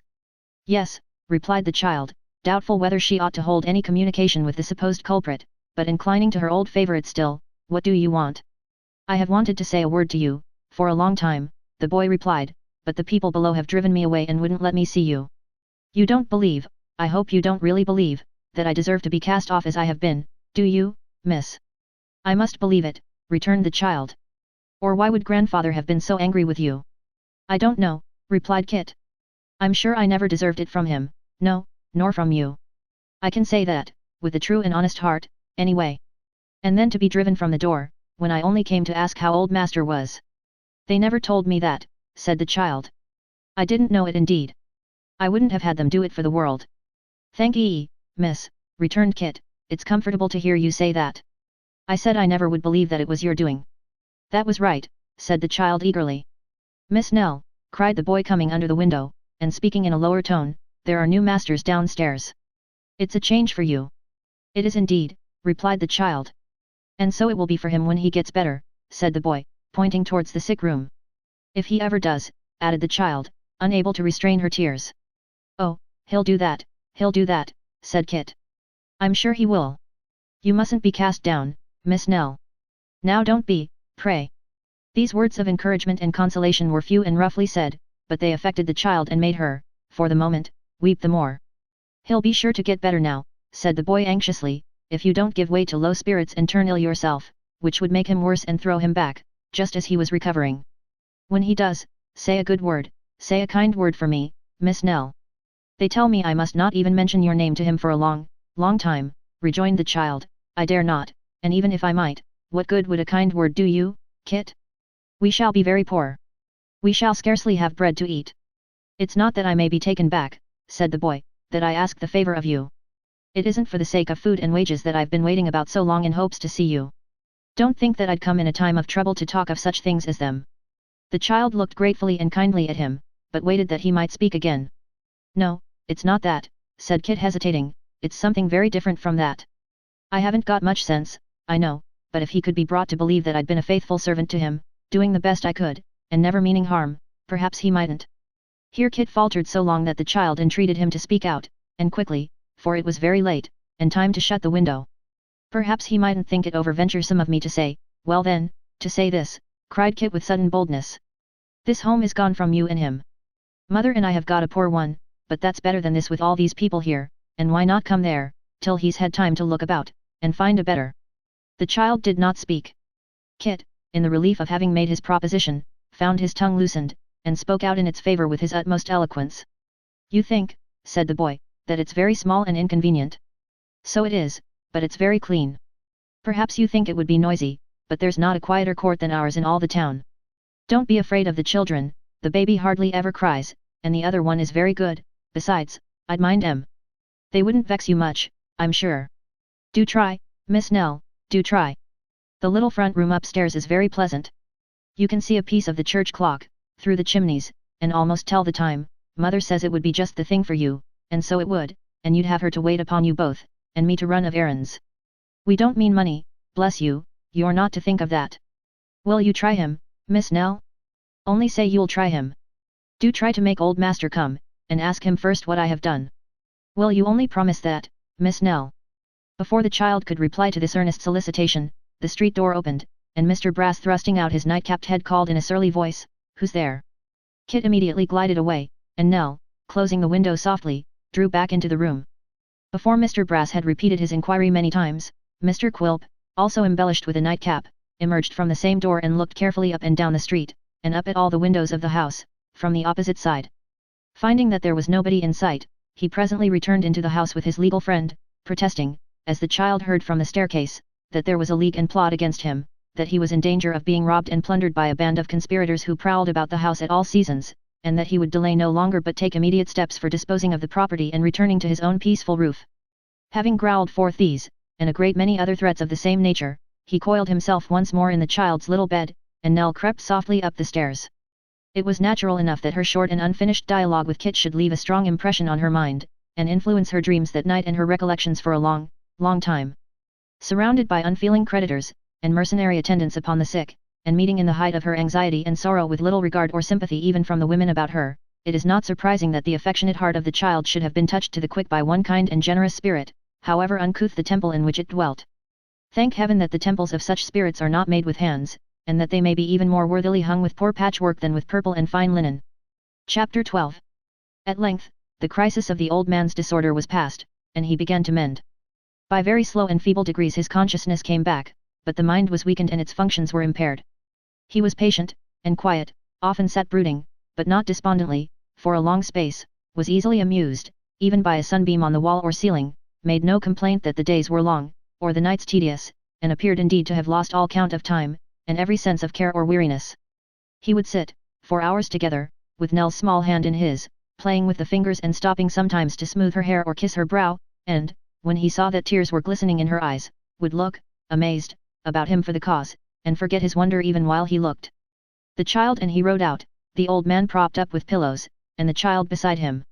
They were hand in hand as usual.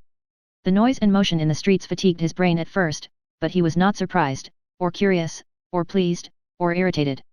He was asked if he remembered this, or that. "Oh yes," he said, "quite well, why not?"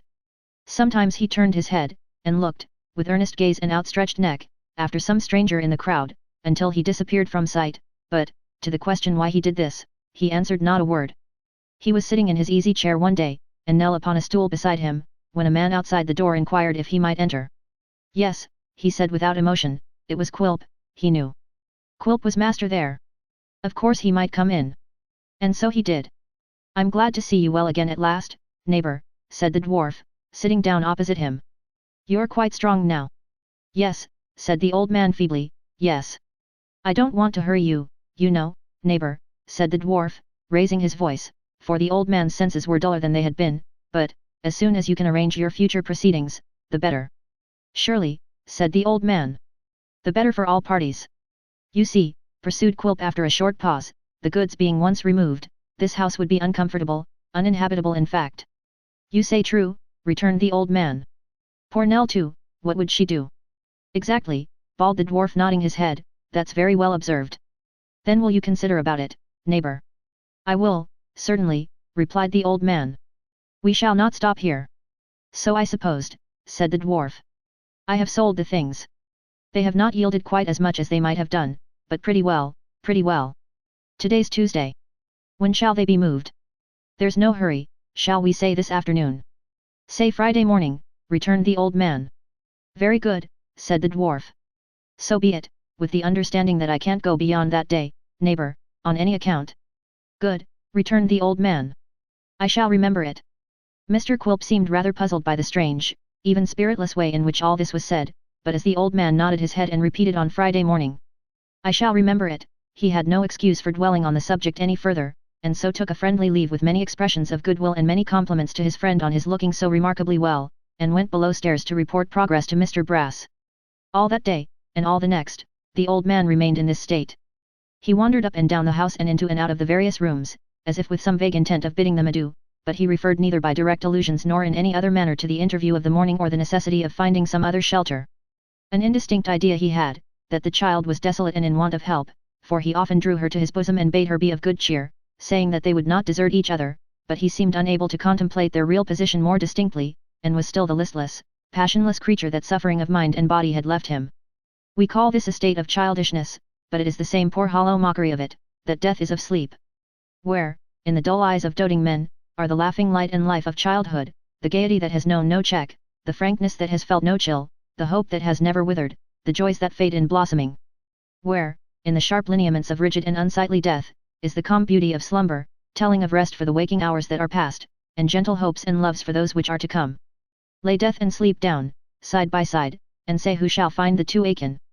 Send forth the child and childish man together, and blush for the pride that libels our own old happy state, and gives its title to an ugly and distorted image. Thursday arrived, and there was no alteration in the old man. But a change came upon him that evening as he and the child sat silently together. In a small dull yard below his window, there was a tree, green and flourishing enough, for such a place, and as the air stirred among its leaves, it threw a rippling shadow on the white wall. The old man sat watching the shadows as they trembled in this patch of light, until the sun went down, and when it was night, and the moon was slowly rising, he still sat in the same spot. To one who had been tossing on a restless bed so long, even these few green leaves and this tranquil light, although it languished among chimneys and housetops, were pleasant things. They suggested quiet places afar off, and rest, and peace. The child thought, more than once that he was moved, and had forborne to speak.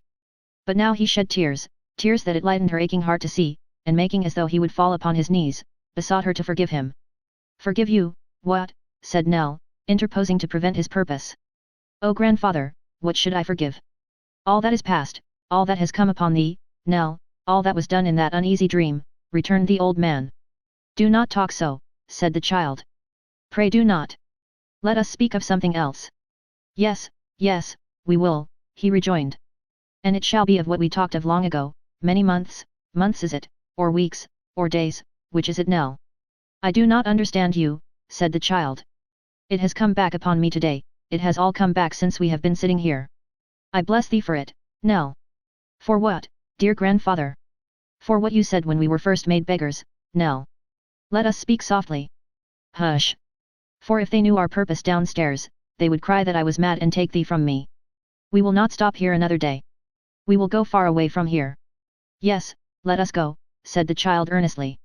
"Let us be gone from this place, and never turn back or think of it again. Let us wander barefoot through the world, rather than linger here." "We will," answered the old man, "we will travel afoot through the fields and woods, and by the side of rivers, and trust ourselves to God in the places where He dwells.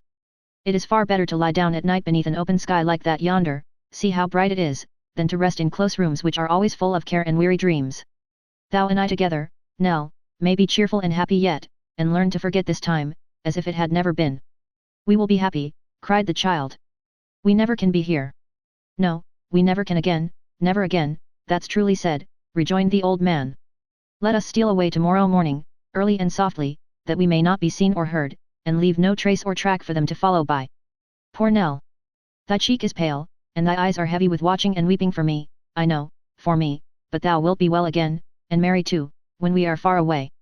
Tomorrow morning, dear, we'll turn our faces from this scene of sorrow, and be as free and happy as the birds." And then the old man clasped his hands above her head, and said, in a few broken words, that from that time forth they would wander up and down together, and never part more until death took one or other of the twain. The child's heart beat high with hope and confidence. She had no thought of hunger, or cold, or thirst, or suffering. She saw in this, but a return of the simple pleasures they had once enjoyed, a relief from the gloomy solitude in which she had lived, an escape from the heartless people by whom she had been surrounded in her late time of trial, the restoration of the old man's health and peace, and a life of tranquil happiness. Sun, and stream, and meadow, and summer days, shone brightly in her view, and there was no dark tint in all the sparkling picture. The old man had slept, for some hours, soundly in his bed, and she was yet busily engaged in preparing for their flight. There were a few articles of clothing for herself to carry, and a few for him, old garments, such as became their fallen fortunes, laid out to wear, and a staff to support his feeble steps, put ready for his use. But this was not all her task, for now she must visit the old rooms for the last time. And how different the parting with them was, from any she had expected, and most of all from that which she had oftenest pictured to herself. How could she ever have thought of bidding them farewell in triumph, when the recollection of the many hours she had passed among them rose to her swelling heart, and made her feel the wish a cruelty, lonely and sad though many of those hours had been. She sat down at the window where she had spent so many evenings, darker far than this, and every thought of hope or cheerfulness that had occurred to her in that place came vividly upon her mind, and blotted out all its dull and mournful associations in an instant. Her own little room too, where she had so often knelt down and prayed at night, prayed for the time which she hoped was dawning now, the little room where she had slept so peacefully, and dreamed such pleasant dreams. It was hard not to be able to glance round it once more, and to be forced to leave it without one kind look or grateful tear. There were some trifles there, poor useless things, that she would have liked to take away, but that was impossible. This brought to mind her bird, her poor bird, who hung there yet.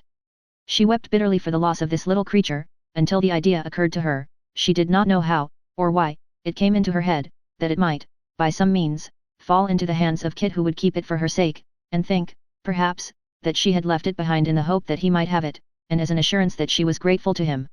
She was calmed and comforted by the thought, and went to rest with a lighter heart.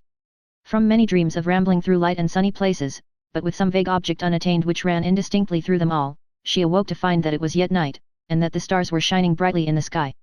At length, the day began to glimmer, and the stars to grow pale and dim.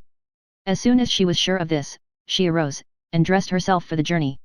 The old man was yet asleep, and as she was unwilling to disturb him, she left him to slumber on, until the sun rose. He was anxious that they should leave the house without a minute's loss of time, and was soon ready. The child then took him by the hand, and they trod lightly and cautiously down the stairs, trembling whenever a board creaked, and often stopping to listen. The old man had forgotten a kind of wallet which contained the light burden he had to carry, and the going back a few steps to fetch it seemed an interminable delay. At last they reached the passage on the ground floor, where the snoring of Mr. Quilp and his legal friend sounded more terrible in their ears than the roars of lions. The bolts of the door were rusty, and difficult to unfasten without noise. When they were all drawn back, it was found to be locked, and worst of all, the key was gone. Then the child remembered, for the first time, one of the nurses having told her that Quilp always locked both the house doors at night, and kept the keys on the table in his bedroom.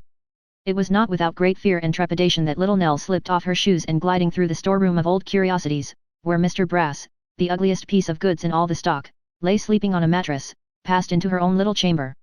Here she stood, for a few moments, quite transfixed with terror at the sight of Mr. Quilp, who was hanging so far out of bed that he almost seemed to be standing on his head, and who, either from the uneasiness of this posture, or in one of his agreeable habits, was gasping and growling with his mouth wide open, and the whites, or rather the dirty yellows, of his eyes distinctly visible. It was no time, however, to ask whether anything ailed him, so, possessing herself of the key after one hasty glance about the room, and repassing the prostrate Mr. Brass, she rejoined the old man in safety. They got the door open without noise, and passing into the street, stood still. "Which way?" said the child. The old man looked, irresolutely and helplessly, first at her, then to the right and left, then at her again, and shook his head. It was plain that she was thenceforth his guide and leader. The child felt it, but had no doubts or misgiving, and putting her hand in his, led him gently away. It was the beginning of a day in June, the deep blue sky unsullied by a cloud, and teeming with brilliant light. The streets were, as yet, nearly free from passengers, the houses and shops were closed, and the healthy air of morning fell like breath from angels, on the sleeping town. The old man and the child passed on through the glad silence, elate with hope and pleasure. They were alone together, once again, every object was bright and fresh, nothing reminded them, otherwise than by contrast, of the monotony and constraint they had left behind. Church towers and steeples, frowning and dark at other times, now shone in the sun, each humble nook and corner rejoiced in light, and the sky, dimmed only by excessive distance, shed its placid smile on everything beneath. Forth from the city, while it yet slumbered, went the two poor adventurers, wandering they knew not whither. 0103M. Original. Chapter 13. Daniel Quilp of Tower Hill, and Sampson Brass of Bevis Marks in the City of London, gentlemen, one of Her Majesty's attorneys of the Courts of the King's Bench and Common Pleas at Westminster and a solicitor of the High Court of Chancery, slumbered on, unconscious and unsuspicious of any mischance, until a knocking on the street door, often repeated and gradually mounting up from a modest single rap to a perfect battery of knocks, fired in long discharges with a very short interval between, caused the said Daniel Quilp to struggle into a horizontal position, and to stare at the ceiling with a drowsy indifference, betokening that he heard the noise and rather wondered at the same, and couldn't be at the trouble of bestowing any further thought upon the subject.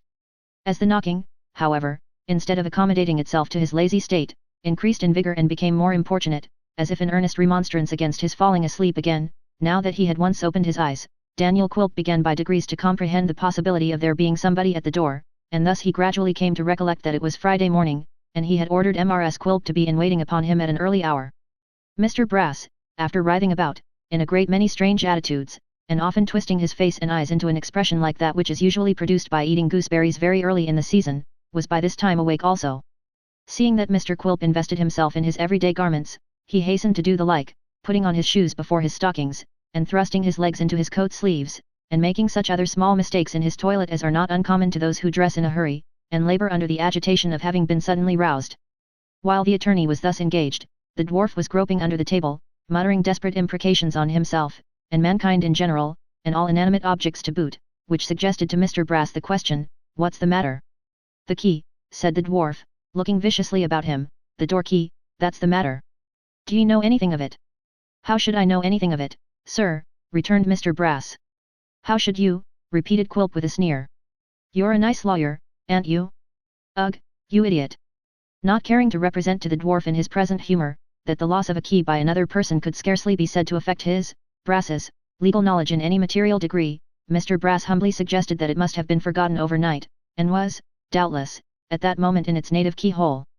Notwithstanding that Mr. Quilp had a strong conviction to the contrary, founded on his recollection of having carefully taken it out, he was fain to admit that this was possible, and therefore went grumbling to the door where, sure enough, he found it.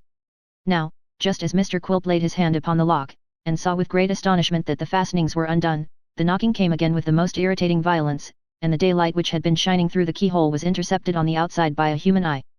The dwarf was very much exasperated, and wanting somebody to wreak his ill humour upon, determined to dart out suddenly, and favour Mrs. Quilp with a gentle acknowledgement of her attention in making that hideous uproar. 0105M. Original. With this view, he drew back the lock very silently and softly, and opening the door all at once, pounced out upon the person on the other side, who had at that moment raised the knocker for another application, and at whom the dwarf ran head first, throwing out his hands and feet together, and biting the air in the fullness of his malice. So far, however, from rushing upon somebody who offered no resistance and implored his mercy, Mr. Quilp was no sooner in the arms of the individual whom he had taken for his wife than he found himself complimented with 2 staggering blows on the head, and 2 more, of the same quality, in the chest, and closing with his assailant, such a shower of buffets rained down upon his person as sufficed to convince him that he was in skilful and experienced hands. Nothing daunted by this reception, he clung tight to his opponent and bit and hammered away with such goodwill and heartiness, that it was at least a couple of minutes before he was dislodged. Then, and not until then, Daniel Quilp found himself, all flushed and dishevelled, in the middle of the street, with Mr. Richard Swiveller performing a kind of dance round him and requiring to know whether he wanted any more. "There's plenty more of it at the same shop," said Mr. Swiveller, by turns advancing and retreating in a threatening attitude, "a large and extensive assortment always on hand, country orders executed with promptitude and dispatch. Will you have a little more, sir? Don't say no, if you'd rather not." "I thought it was somebody else," said Quilp, rubbing his shoulders. "Why didn't you say who you were?" "Why didn't you say who you were?" returned Dick, instead of flying out of the house like a bedlamite. "It was you that knocked," said the dwarf, getting up with a short groan, "was it?" "Yes, I am the man," replied Dick. "That lady had begun when I came, but she knocked too soft, so I relieved her." As he said this, he pointed towards Mrs. Quilp, who stood trembling at a little distance. "Humph," muttered the dwarf, darting an angry look at his wife, "I thought it was your fault. And you, sir, don't you know there has been somebody ill here, that you knock as if you'd beat the door down?" "Damn," answered Dick, "that's why I did it. I thought there was somebody dead here." "You came for some purpose, I suppose," said Quilp. "What is it you want?" "I want to know how the old gentleman is," rejoined Mr. Swiveller, "and to hear from Nell herself, with whom I should like to have a little talk." "I'm a friend of the family, sir, at least I'm the friend of one of the family, and that's the same thing." "You'd better walk in then," said the dwarf. "Go on, sir, go on. Now, Mrs. Quilp, after you, ma'am." Mrs. Quilp hesitated, but Mr. Quilp insisted. And it was not a contest of politeness, or by any means a matter of form, for she knew very well that her husband wished to enter the house in this order, that he might have a favourable opportunity of inflicting a few pinches on her arms, which were seldom free from impressions of his fingers in black and blue colours.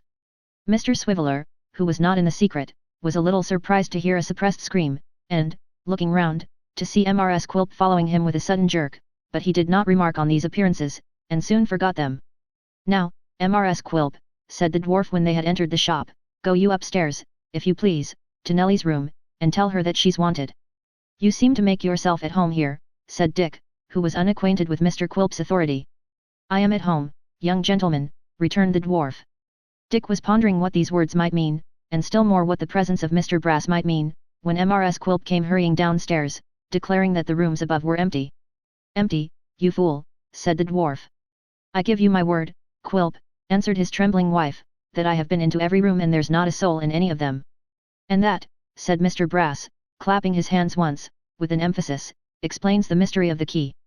Quilp looked frowningly at him, and frowningly at his wife, and frowningly at Richard Swiveller, but, receiving no enlightenment from any of them, hurried upstairs, whence he soon hurried down again, confirming the report which had already been made.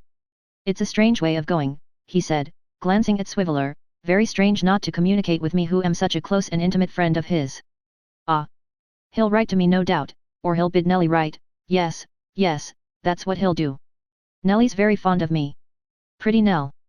Mr. Swiveller looked, as he was, all open-mouthed astonishment. Still glancing furtively at him, Quilp turned to Mr. Brass and observed, with assumed carelessness, that this need not interfere with the removal of the goods.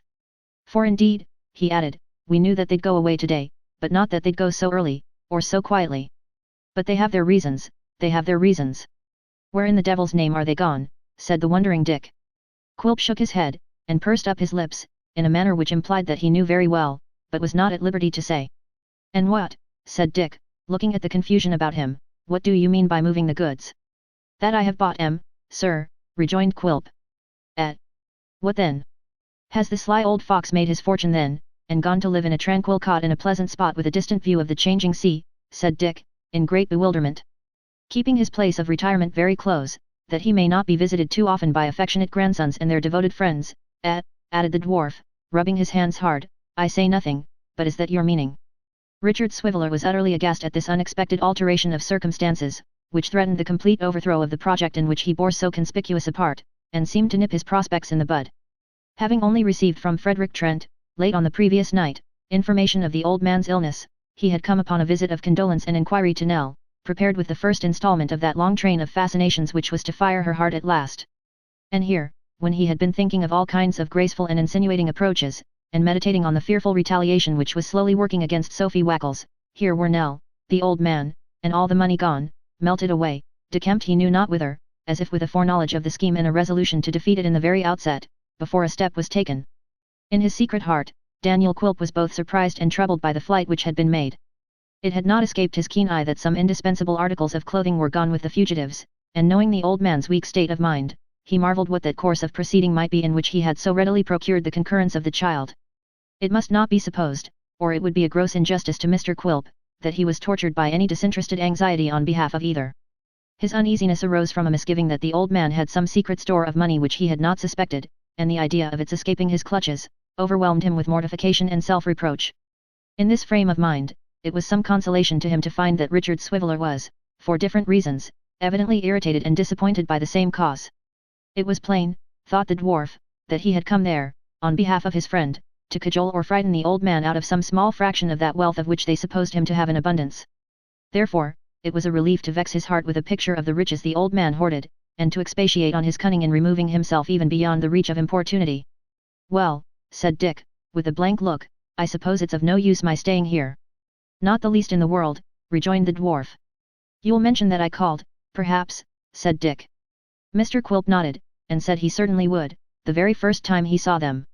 And say, added Mr. Swiveller, say, sir, that I was wafted here upon the pinions of concord, that I came to remove, with the rake of friendship, the seeds of mutual violence and heart-burning, and to sow in their place, the germs of social harmony. Will you have the goodness to charge yourself with that commission, sir? Certainly, rejoined Quilp. Will you be kind enough to add to it, sir, said Dick, producing a very small limp card, that is my address, and that I am to be found at home every morning. 2 distinct knocks, sir, will produce the slavey at any time. My particular friends, sir, are accustomed to sneeze when the door is opened, to give her to understand that they are my friends and have no interested motives in asking if I'm at home. I beg your pardon, will you allow me to look at that card again? Oh, by all means, rejoined Quilp. By a slight and not unnatural mistake, sir, said Dick, substituting another in its stead, I had handed you the pass ticket of a select convivial circle called the Glorious Apollers, of which I have the honour to be perpetual grand. That is the proper document, sir. Good morning. Quilp bade him good day. The perpetual Grand Master of the Glorious Apollers, elevating his hat in honour of M.R.S. Quilp, dropped it carelessly on the side of his head again, and disappeared with a flourish. By this time, certain vans had arrived for the conveyance of the goods, and divers strong men in caps were balancing chests of drawers and other trifles of that nature upon their heads, and performing muscular feats which heightened their complexions considerably.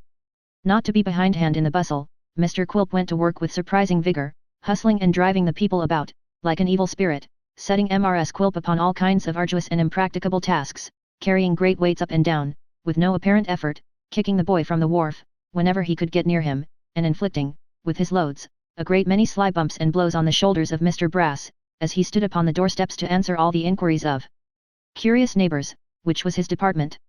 His presence and example diffused such alacrity among the persons employed, that, in a few hours, the house was emptied of everything, but pieces of matting, empty porter pots and scattered fragments of straw. Seated, like an African chief, on one of these pieces of matting, the dwarf was regaling himself in the parlour with bread and cheese and beer, when he observed without appearing to do so, that a boy was prying in at the outer door. Assured that it was Kit, though he saw little more than his nose, Mr. Quilp hailed him by his name, whereupon Kit came in and demanded what he wanted. "Come here, you sir," said the dwarf. "Well, so your old master and young mistress have gone." "Where?" rejoined Kit, looking round. "Do you mean to say you don't know where?" answered Quilp sharply. "Where have they gone, at?" "I don't know," said Kit. "Come," retorted Quilp, "let's have no more of this.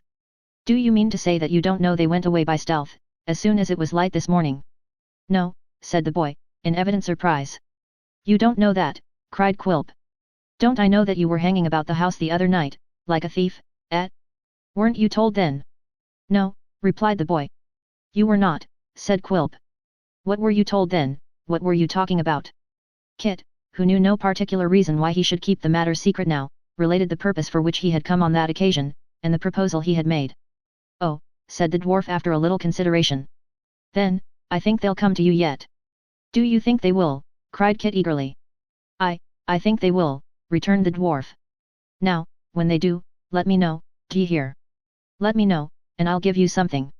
I want to do 'em a kindness, and I can't do 'em a kindness unless I know where they are. You hear what I say?" Kit might have returned some answer which would not have been agreeable to his irascible questioner, if the boy from the wharf, who had been skulking about the room in search of anything that might have been left about by accident, had not happened to cry, "Here's a bird. What's to be done with this?" "Wring its neck," rejoined Quilp. "Oh no, don't do that," said Kit, stepping forward. "Give it to me." "Oh yes, I dare say," cried the other boy. "Come. You let the cage alone, and let me wring its neck, will you? He said I was to do it. You let the cage alone, will you? Give it here, give it to me, you dogs," roared Quilp. "Fight for it, you dogs, or I'll wring its neck myself." Without further persuasion, the two boys fell upon each other, tooth and nail, while Quilp, holding up the cage in one hand, and chopping the ground with his knife in an ecstasy, urged them on by his taunts and cries to fight more fiercely. They were a pretty equal match, and rolled about together, exchanging blows which were by no means child's play, until at length Kit, planting a well-directed hit in his adversary's chest, disengaged himself, sprung nimbly up, and snatching the cage from Quilp's hands made off with his prize. He did not stop once until he reached home, where his bleeding face occasioned great consternation, and caused the elder child to howl dreadfully. "Goodness gracious, Kit, what is the matter? What have you been doing?" cried Mrs. Nibbles. "Never you mind, mother," answered her son, wiping his face on the jack towel behind the door. "I'm not hurt, don't you be afraid for me. I've been a-fightin' for a bird and won him, that's all." "Hold your noise, little Jacob. I never see such a naughty boy in all my days." "You have been fighting for a bird," exclaimed his mother. "Ah!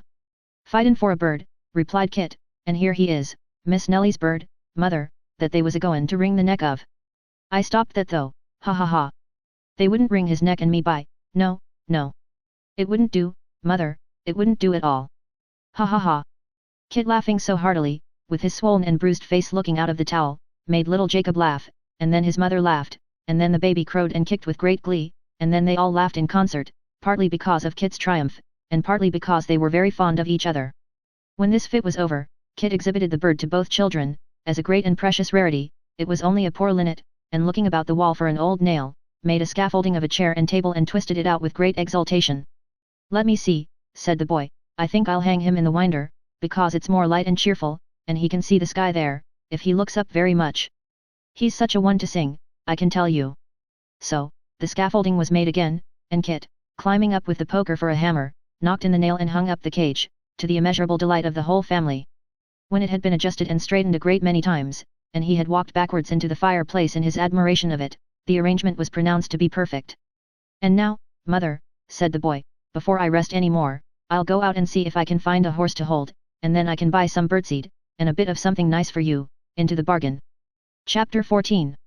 As it was very easy for Kit to persuade himself that the old house was in his way being anywhere, he tried to look upon his passing it once more as a matter of imperative and disagreeable necessity, quite apart from any desire of his own, to which he could not choose but yield.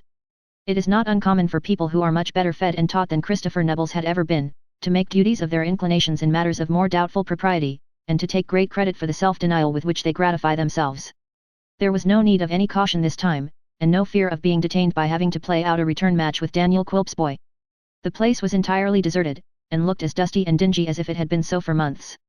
A rusty padlock was fastened on the door, ends of discolored blinds and curtains flapped drearily against the half-opened upper windows, and the crooked holes cut in the closed shutters below, were black with the darkness of the inside. Some of the glass in the window he had so often watched, had been broken in the rough hurry of the morning, and that room looked more deserted and dull than any. A group of idle urchins had taken possession of the doorsteps, some were plying the knocker and listening with delighted dread to the hollow sounds it spread through the dismantled house, others were clustered about the keyhole, watching half in jest and half in earnest for the ghost, which an hour's gloom, added to the mystery that hung about the late inhabitants, had already raised. Standing all alone in the midst of the business and bustle of the street, the house looked a picture of cold desolation, and Kit, who remembered the cheerful fire that used to burn there on a winter's night and the no less cheerful laugh that made the small room ring, turned quite mournfully away. It must be especially observed in justice to poor Kit that he was by no means of a sentimental turn, and perhaps had never heard that adjective in all his life. He was only a soft-hearted grateful fellow, and had nothing genteel or polite about him, consequently, instead of going home again, in his grief, to kick the children and abuse his mother, for, when your finely strung people are out of sorts, they must have everybody else unhappy likewise, he turned his thoughts to the vulgar expedient of making them more comfortable if he could. Bless us, what a number of gentlemen on horseback there were riding up and down, and how few of them wanted their horses held. A good city speculator or a parliamentary commissioner could have told to a fraction, from the crowds that were cantering about, what sum of money was realized in London, in the course of a year, by holding horses alone. And undoubtedly it would have been a very large one, if only a 20th part of the gentlemen without grooms had had occasion to alight, but they had not, and it is often an ill-natured circumstance like this, which spoils the most ingenious estimate in the world. Kit walked about, now with quick steps and now with slow, now lingering as some rider slackened his horse's pace and looked about him, and now darting at full speed up a by-street as he caught a glimpse of some distant horseman going lazily up the shady side of the road, and promising to stop, at every door. But on they all went, one after another, and there was not a penny stirring. I wonder, thought the boy, if one of these gentlemen knew there was nothing in the cupboard at home, whether he'd stop on purpose, and make believe that he wanted to call somewhere, that I might earn a trifle. He was quite tired out with pacing the streets, to say nothing of repeated disappointments, and was sitting down upon a step to rest, when there approached towards him a little clattering jingling four-wheeled chaise, drawn by a little obstinate-looking rough-coated pony, and driven by a little fat placid-faced old gentleman. Beside the little old gentleman sat a little old lady, plump and placid like himself, and the pony was coming along at his own pace and doing exactly as he pleased with the whole concern. If the old gentleman remonstrated by shaking the reins, the pony replied by shaking his head. It was plain that the utmost the pony would consent to do, was to go in his own way up any street that the old gentleman particularly wished to traverse, but that it was an understanding between them that he must do this after his own fashion or not at all. 0116M. Original. As they passed where he sat, Kit looked so wistfully at the little turnout, that the old gentleman looked at him. Kit rising and putting his hand to his hat, the old gentleman intimated to the pony that he wished to stop, to which proposal the pony, who seldom objected to that part of his duty, graciously acceded. I beg your pardon, sir, said Kit. I'm sorry you stopped, sir. I only meant did you want your horse minded? I'm going to get down in the next street, returned the old gentleman. If you like to come on after us, you may have the job. Kit thanked him, and joyfully obeyed. The pony ran off at a sharp angle to inspect a lamp post on the opposite side of the way, and then went off at a tangent to another lamp post on the other side. Having satisfied himself that they were of the same pattern and materials, he came to a stop apparently absorbed in meditation. Will you go on, sir, said the old gentleman, gravely, or are we to wait here for you till it's too late for our appointment? The pony remained immovable. Oh you naughty Whisker, said the old lady. Fie upon you. I'm ashamed of such conduct. The pony appeared to be touched by this appeal to his feelings, for he trotted on directly, though in a sulky manner, and stopped no more until he came to a door whereon was a brass plate with the word Switherton, Notary. Here the old gentleman got out and helped out the old lady, and then took from under the seat a nosegay resembling in shape and dimensions a full-sized warming pan with the handle cut short off. This, the old lady carried into the house with a state and stately air, and the old gentleman, who had a club foot, followed close upon her. They went, as it was easy to tell from the sound of their voices, into the front parlour, which seemed to be a kind of office. The day being very warm and the street a quiet one, the windows were wide open, and it was easy to hear through the Venetian blinds all that passed inside. At first there was a great shaking of hands and shuffling of feet, succeeded by the presentation of the nosegay, for a voice, supposed by the listener to be that of Mr. Witherden the notary, was heard to exclaim a great many times, "Oh, delicious! Oh, fragrant, indeed," and a nose, also supposed to be the property of that gentleman, was heard to inhale the scent with a snuffle of exceeding pleasure. "I brought it in honour of the occasion, sir," said the old lady. "Ah, an occasion indeed, ma'am, an occasion which does honour to me, ma'am, honour to me," rejoined Mr. Witherden, the notary. "I have had many a gentleman articled to me, ma'am, many a one. Some of them are now rolling in riches, unmindful of their old companion and friend, ma'am, others are in the habit of calling upon me to this day and saying, 'Mr. Witherden, some of the pleasantest hours I ever spent in my life were spent in this office, were spent, sir, upon this very stool,' but there was never one among the number, ma'am, attached as I have been to many of them, of whom I augured such bright things as I do of your only son." "Oh dear," said the old lady. "How happy you do make us when you tell us that, to be sure. I tell you, ma'am," said Mr. Witherden, "what I think is an honest man, which, as the poet observes, is the noblest work of God. I agree with the poet in every particular, ma'am. The mountainous Alps on the one hand, or a hummingbird on the other, is nothing, in point of workmanship, to an honest man, or woman, Anything that Mr. Witherden can say of me," observed a small quiet voice, "I can say, with interest, of him, I am sure. It's a happy circumstance, a truly happy circumstance," said the notary, "to happen to upon his 28th birthday, and I hope I know how to appreciate it. I trust, Mr. Garland, my dear sir, that we may mutually congratulate each other upon this auspicious occasion." To this the old gentleman replied that he felt assured they might. There appeared to be another shaking of hands in consequence, and when it was over, the old gentleman said that, though he said it who should not, he believed no son had ever been a greater comfort to his parents than Abel Garland had been to his. "Marrying as his mother and I did, late in life, sir, after waiting for a great many years, until we were well enough off, coming together when we were no longer young, and then being blessed with one child who has always been dutiful and affectionate, why, it's a source of great happiness to us both, sir." "Of course it is, I have no doubt of it," returned the notary in a sympathizing voice. "It's the contemplation of this sort of thing, that makes me deplore my fate in being a bachelor. There was a young lady once, sir, the daughter of an outfitting warehouse of the first respectability, but that's a weakness. Chuckster, bring in Mr. Abel's articles." "You see, Mr. Witherden," said the old lady, "that Abel has not been brought up like the run of young men. He has always had a pleasure in our society, and always been with us. Abel has never been absent from us, for a day, has he, my dear?" "Never, my dear," returned the old gentleman, "except when he went to Margate one Saturday with Mr. Tom Kinley that had been a teacher at that school he went to, and came back upon the Monday, but he was very ill after that, you remember, my dear, it was quite a dissipation. He was not used to it, you know," said the old lady, "and he couldn't bear it, that's the truth. Besides he had no comfort in being there without us, and had nobody to talk to or enjoy himself with." "That was it, you know," interposed the same small quiet voice that had spoken once before. "I was quite abroad, mother, quite desolate, and to think that the sea was between us, oh, I never shall forget what I felt when I first thought that the sea was between us." "Very natural under the circumstances," observed the notary. "Mr. Abel's feelings did credit to his nature, and credit to your nature, ma'am, and his father's nature, and human nature. I trace the same current now, flowing through all his quiet and unobtrusive proceedings. I am about to sign my name, you observe, at the foot of the articles which Mr. Chuckster will witness, and placing my finger upon this blue wafer with the vandyked corners, I am constrained to remark in a distinct tone of voice, 'Don't be alarmed, ma'am, it is merely a form of law, that I deliver this, as my act and deed.' Mr. Abel will place his name against the other wafer, repeating the same cabalistic words, and the business is over. Ha ha ha! You see how easily these things are done."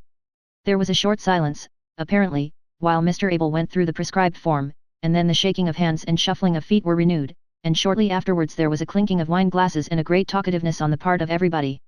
In about a quarter of an hour Mr. Chuckster, with a pen behind his ear and his face inflamed with wine, appeared at the door, and condescending to address Kit by the jocose appellation of young snob, informed him that the visitors were coming out. Out they came forthwith, Mr. Witherden, who was short, chubby, fresh-coloured, brisk, and pompous, leading the old lady with extreme politeness, and the father and son following them, arm in arm. Mr. Abel, who had a quaint old-fashioned air about him, looked nearly of the same age as his father, and bore a wonderful resemblance to him in face and figure, though wanting something of his full, round, cheerfulness, and substituting in its place a timid reserve. In all other respects, in the neatness of the dress, and even in the clubfoot, he and the old gentleman were precisely alike. Having seen the old lady safely in her seat, and assisted in the arrangement of her cloak and a small basket which formed an indispensable portion of her equipage, Mr. Abel got into a little box behind which had evidently been made for his express accommodation, and smiled at everybody present by turns, beginning with his mother and ending with the pony. There was then a great to-do to make the pony hold up his head that the bearing rein might be fastened. At last even this was effected, and the old gentleman, taking his seat and the reins, put his hand in his pocket to find a sixpence for Kit. He had no sixpence, neither had the old lady, nor Mr. Abel, nor the notary, nor Mr. Chuckster. The old gentleman thought a shilling too much, but there was no shop in the street to get change at, so he gave it to the boy. "There," he said jokingly, "I'm coming here again next Monday at the same time, and mind you're here, my lad, to work it out." "Thank you, sir," said Kit. "I'll be sure to be here." He was quite serious, but they all laughed heartily at his saying so, especially Mr. Chuckster, who roared outright and appeared to relish the joke amazingly. As the pony, with the presentiment that he was going home, or a determination that he would not go anywhere else, which was the same thing, trotted away pretty nimbly, Kit had no time to justify himself, and went his way also. Having expended his treasure in such purchases as he knew would be most acceptable at home, not forgetting some seed for the wonderful bird, he hastened back as fast as he could, so elated with his success and great good fortune, that he more than half expected Nell and the old man would have arrived before him. Chapter 15. Often, while they were yet pacing the silent streets of the town on the morning of their departure, the child trembled with a mingled sensation of hope and fear as in some far-off figure imperfectly seen in the clear distance, her fancy traced a likeness to honest Kit. But although she would gladly have given him her hand and thanked him for what he had said at their last meeting, it was always a relief to find, when they came nearer to each other, that the person who approached was not he, but a stranger, for even if she had not dreaded the effect which the sight of him might have wrought upon her fellow traveller, she felt that to bid farewell to anybody now, and most of all to him who had been so faithful and so true, was more than she could bear. It was enough to leave dumb things behind, and objects that were insensible both to her love and sorrow. To have parted from her only other friend upon the threshold of that wild journey, would have wrung her heart indeed. Why is it that we can better bear to part in spirit than in body, and while we have the fortitude to act farewell have not the nerve to say it? On the eve of long voyages or an absence of many years, friends who are tenderly attached will separate with the usual look, the usual pressure of the hand, planning one final interview for the morrow, while each well knows that it is but a poor feint to save the pain of uttering that one word, and that the meeting will never be. Should possibilities be worse to bear than certainties? We do not shun our dying friends, the not having distinctly taken leave of one among them, whom we left in all kindness and affection, will often embitter the whole remainder of a life. The town was glad with morning light, places that had shown ugly and distrustful all night long, now wore a smile, and sparkling sunbeams dancing on chamber windows, and twinkling through blind and curtain before sleepers' eyes, shed light even into dreams, and chased away the shadows of the night. Birds in hot rooms, covered up close and dark, felt it was morning, and chafed and grew restless in their little cells. Bright-eyed mice crept back to their tiny homes and nestled timidly together. The sleek house cat, forgetful of her prey, sat winking at the rays of sun starting through keyhole and cranny in the door, and longed for her stealthy run and warm sleek bask outside. The nobler beasts confined in dens, stood motionless behind their bars and gazed on fluttering boughs, and sunshine peeping through some little window, with eyes in which old forests gleamed, then trod impatiently the track their prisoned feet had worn, and stopped and gazed again. Men in their dungeons stretched their cramped cold limbs and cursed the stone that no bright sky could warm. The flowers that sleep by night, opened their gentle eyes and turned them to the day. The light, creation's mind, was everywhere, and all things owned its power. The two pilgrims, often pressing each other's hands, or exchanging a smile or cheerful look, pursued their way in silence. Bright and happy as it was, there was something solemn in the long, deserted streets, from which, like bodies without souls, all habitual character and expression had departed, leaving but one dead uniform repose, that made them all alike. All was so still at that early hour, that the few pale people whom they met seemed as much unsuited to the scene, as the sickly lamp which had been here and there left burning, was powerless and faint in the full glory of the sun. Before they had penetrated very far into the labyrinth of men's abodes which yet lay between them and the outskirts, this aspect began to melt away, and noise and bustle to usurp its place.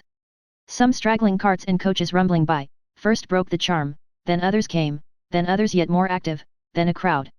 The wonder was, at first, to see a tradesman's window open, but it was a rare thing soon to see one closed. Then, smoke rose slowly from the chimneys, and sashes were thrown up to let in air, and doors were opened, and servant girls, looking lazily in all directions but their brooms, scattered brown clouds of dust into the eyes of shrinking passengers, or listened disconsolately to milkmen who spoke of country fairs, and told of wagons in the mews with awnings and all things complete, and gallant swains to boot, which another hour would see upon their journey. This quarter past, they came upon the haunts of commerce and great traffic, where many people were resorting, and business was already rife. The old man looked about him with a startled and bewildered gaze, for these were places that he hoped to shun. He pressed his finger on his lip, and drew the child along by narrow courts and winding ways, nor did he seem at ease until they had left it far behind, often casting a backward look towards it, murmuring that ruin and self-murder were crouching in every street, and would follow if they scented them, and that they could not fly too fast. Again this quarter past, they came upon a straggling neighborhood, where the mean houses parcelled off in rooms, and windows patched with rags and paper, told of the populous poverty that sheltered there. The shops sold goods that only poverty could buy, and sellers and buyers were pinched and griped alike. Here were poor streets where faded gentility essayed with scanty space and shipwrecked means to make its last feeble stand, but tax-gatherer and creditor came there as elsewhere, and the poverty that yet faintly struggled was hardly less squalid and manifest than that which had long ago submitted and given up the game. This was a wide track, for the humble followers of the camp of wealth pitched their tents round about it for many a mile, but its character was still the same. Damp rotten houses, many to let, many yet building, many half-built and mouldering away, lodgings, where it would be hard to tell which needed pity most, those who let or those who came to take, children, scantily fed and clothed, spread over every street, and sprawling in the dust, scolding mothers, stamping their slipshod feet with noisy threats upon the pavement, shabby fathers, hurrying with dispirited looks to the occupation which brought them daily bread and little more, mangling women, washerwomen, cobblers, tailors, chandlers, driving their trades in parlours and kitchens and back room and garrets, and sometimes all of them under the same roof, brick fields skirting gardens paled with staves of old casks, or timber pillaged from houses burnt down, and blackened and blistered by the flames, mounds of dockweed, nettles, coarse grass and oyster shells, heaped in rank confusion, small dissenting chapels to teach, with no lack of illustration, the miseries of earth, and plenty of new churches, erected with a little superfluous wealth, to show the way to heaven. At length these streets becoming more straggling yet, dwindled and dwindled away, until there were only small garden patches bordering the road, with many a summer house innocent of paint and built of old timber or some fragments of a boat, green as the tough cabbage stalks that grew about it, and grottoed at the seams with toadstools and tight-sticking snails. To these succeeded pert cottages, 2 and 2 with plots of ground in front, laid out in angular beds with stiff box borders and narrow paths between, where footstep never strayed to make the gravel rough. Then came the public house, freshly painted in green and white, with tea gardens and a bowling green, spurning its old neighbour with the horse trough where the wagons stopped, then, fields, and then, some houses, one by one, of goodly size with lawns, some even with a lodge where dwelt a porter and his wife. Then came a turnpike, then fields again with trees and haystacks, then, a hill, and on the top of that, the traveller might stop, and, looking back at old St. Paul's looming through the smoke, its cross peeping above the cloud, if the day were clear, and glittering in the sun, and casting his eyes upon the Babel out of which it grew until he traced it down to the furthest outposts of the invading army of bricks and mortar whose station lay for the present nearly at his feet, might feel at last that he was clear of London. Near such a spot as this, and in a pleasant field, the old man and his little guide, if guide she were, who knew not whither they were bound, sat down to rest. She had had the precaution to furnish her basket with some slices of bread and meat, and here they made their frugal breakfast. 0120M. Original. The freshness of the day, the singing of the birds, the beauty of the waving grass, the deep green leaves, the wild flowers, and the thousand exquisite scents and sounds that floated in the air, deep joys to most of us, but most of all to those whose life is in a crowd or who live solitarily in great cities as in the bucket of a human well, sunk into their breasts and made them very glad. The child had repeated her artless prayers once that morning, more earnestly perhaps than she had ever done in all her life, but as she felt all this, they rose to her lips again. The old man took off his hat, he had no memory for the words, but he said Amen, and that they were very good. There had been an old copy of the Pilgrim's Progress, with strange plates, upon a shelf at home, over which she had often pored whole evenings, wondering whether it was true in every word, and where those distant countries with the curious names might be. As she looked back upon the place they had left, one part of it came strongly on her mind.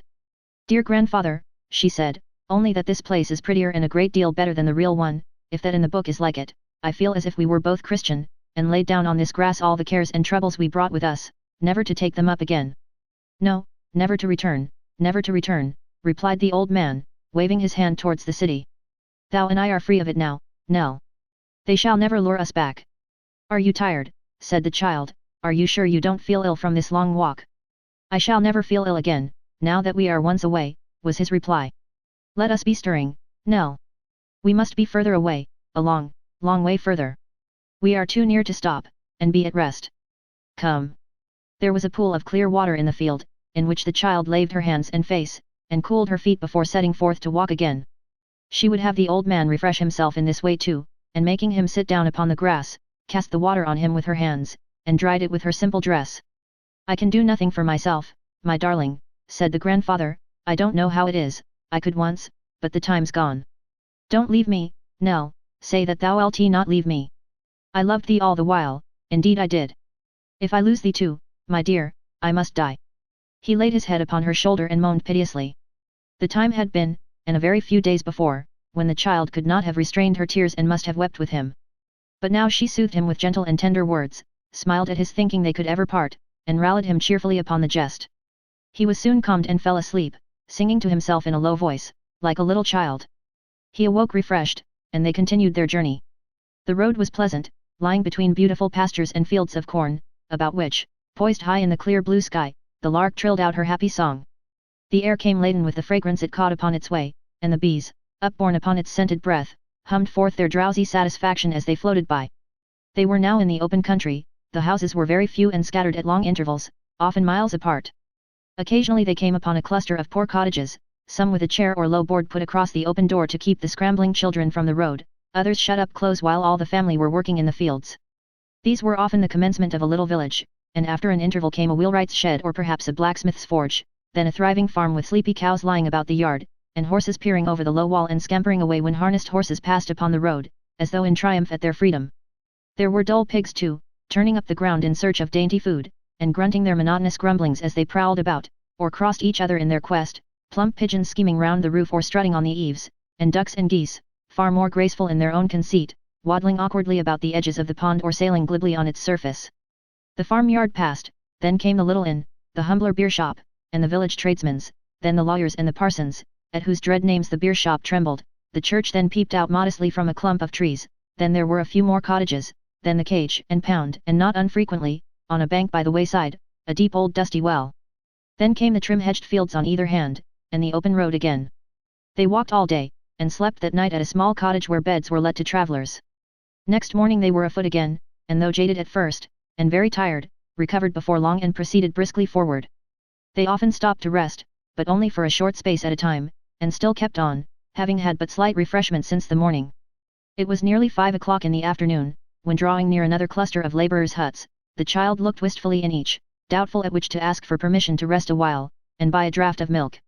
It was not easy to determine, for she was timid and fearful of being repulsed. Here was a crying child, and there a noisy wife. In this, the people seemed too poor, in that, too many. At length she stopped at one where the family were seated round the table, chiefly because there was an old man sitting in a cushioned chair beside the hearth, and she thought he was a grandfather and would feel for hers. There were besides, the caretaker and his wife, and 3 young sturdy children, brown as berries. The request was no sooner preferred, than granted.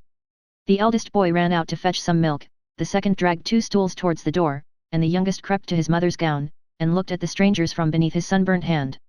"God save you, master," said the old caretaker in a thin piping voice. "Are you travelling far?"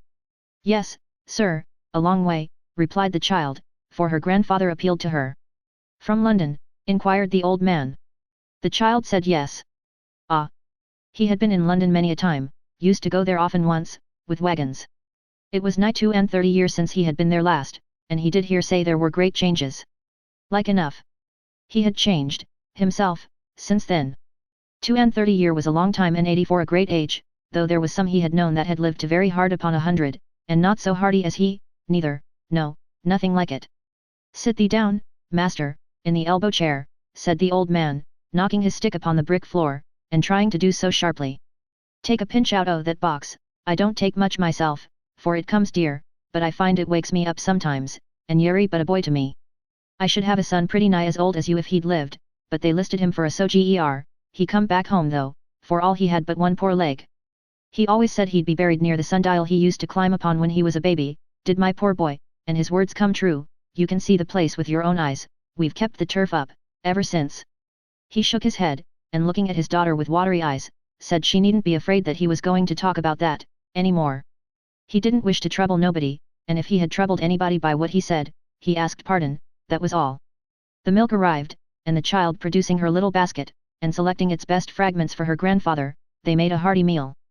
The furniture of the room was very homely of course, a few rough chairs and a table, a corner cupboard with their little stock of crockery and delf, a gaudy tea tray, representing a lady in bright red, walking out with a very blue parasol, a few common, coloured scripture subjects in frames upon the wall and chimney, an old dwarf clothes press and an 8-day clock, with a few bright saucepans and a kettle, comprised the whole. But everything was clean and neat, and as the child glanced round, she felt a tranquil air of comfort and content to which she had long been unaccustomed. "How far is it to any town or village?" she asked of the husband. "A matter of good 5 mile, my dear," was the reply, "but you're not going on tonight." "Yes, yes, Nell," said the old man hastily, urging her to by signs. Further on, darling, further away if we walk till midnight." "There's a good barn hard by, master," said the man, "or there's travellers' lodging, I know, at the Plough and Harrower. Excuse me, but you do seem a little tired, and unless you are very anxious to get on." "Yes, yes, we are," returned the old man fretfully. "Further away, dear Nell, pray further away." "We must go on, indeed," said the child, yielding to his restless wish. "We thank you very much, but we cannot stop so soon." "I'm quite ready, grandfather." But the woman had observed, from the young wanderer's gait, that one of her little feet was blistered and sore, and being a woman and a mother too, she would not suffer her to go until she had washed the place and applied some simple remedy, which she did so carefully and with such a gentle hand, rough-grained and hard though it was, with work, that the child's heart was too full to admit of her saying more than a fervent "God bless you," nor could she look back nor trust herself to speak. Until they had left the cottage some distance behind. When she turned her head, she saw that the whole family, even the old grandfather, were standing in the road watching them as they went, and so, with many waves of the hand, and cheering nods, and on one side at least not without tears, they parted company. They trudged forward more slowly and painfully than they had done yet, for another mile or thereabouts, when they heard the sound of wheels behind them, and looking round observed an empty cart approaching pretty briskly. The driver on coming up to them stopped his horse and looked earnestly at Nell. "Didn't you stop to rest at a cottage yonder?" he said. "Yes, sir," replied the child. "Ah! They asked me to look out for you," said the man. "I'm going your way. Give me your hand, jump up, master." This was a great relief, for they were very much fatigued and could scarcely crawl along. To them the jolting cart was a luxurious carriage, and the ride the most delicious in the world. Nell had scarcely settled herself on a little heap of straw in one corner, when she fell asleep, for the first time that day. She was awakened by the stopping of the cart, which was about to turn up a by-lane. The driver kindly got down to help her out, and pointing to some trees at a very short distance before them, said that the town lay there, and that they had better take the path which they would see leading through the churchyard. Accordingly, towards this spot, they directed their weary steps. Chapter 16. The sun was setting when they reached the wicket gate at which the path began, and, as the rain falls upon the just and unjust alike, it shed its warm tint even upon the resting places of the dead, and bade them be of good hope for its rising on the morrow. The church was old and grey, with ivy clinging to the walls, and round the porch.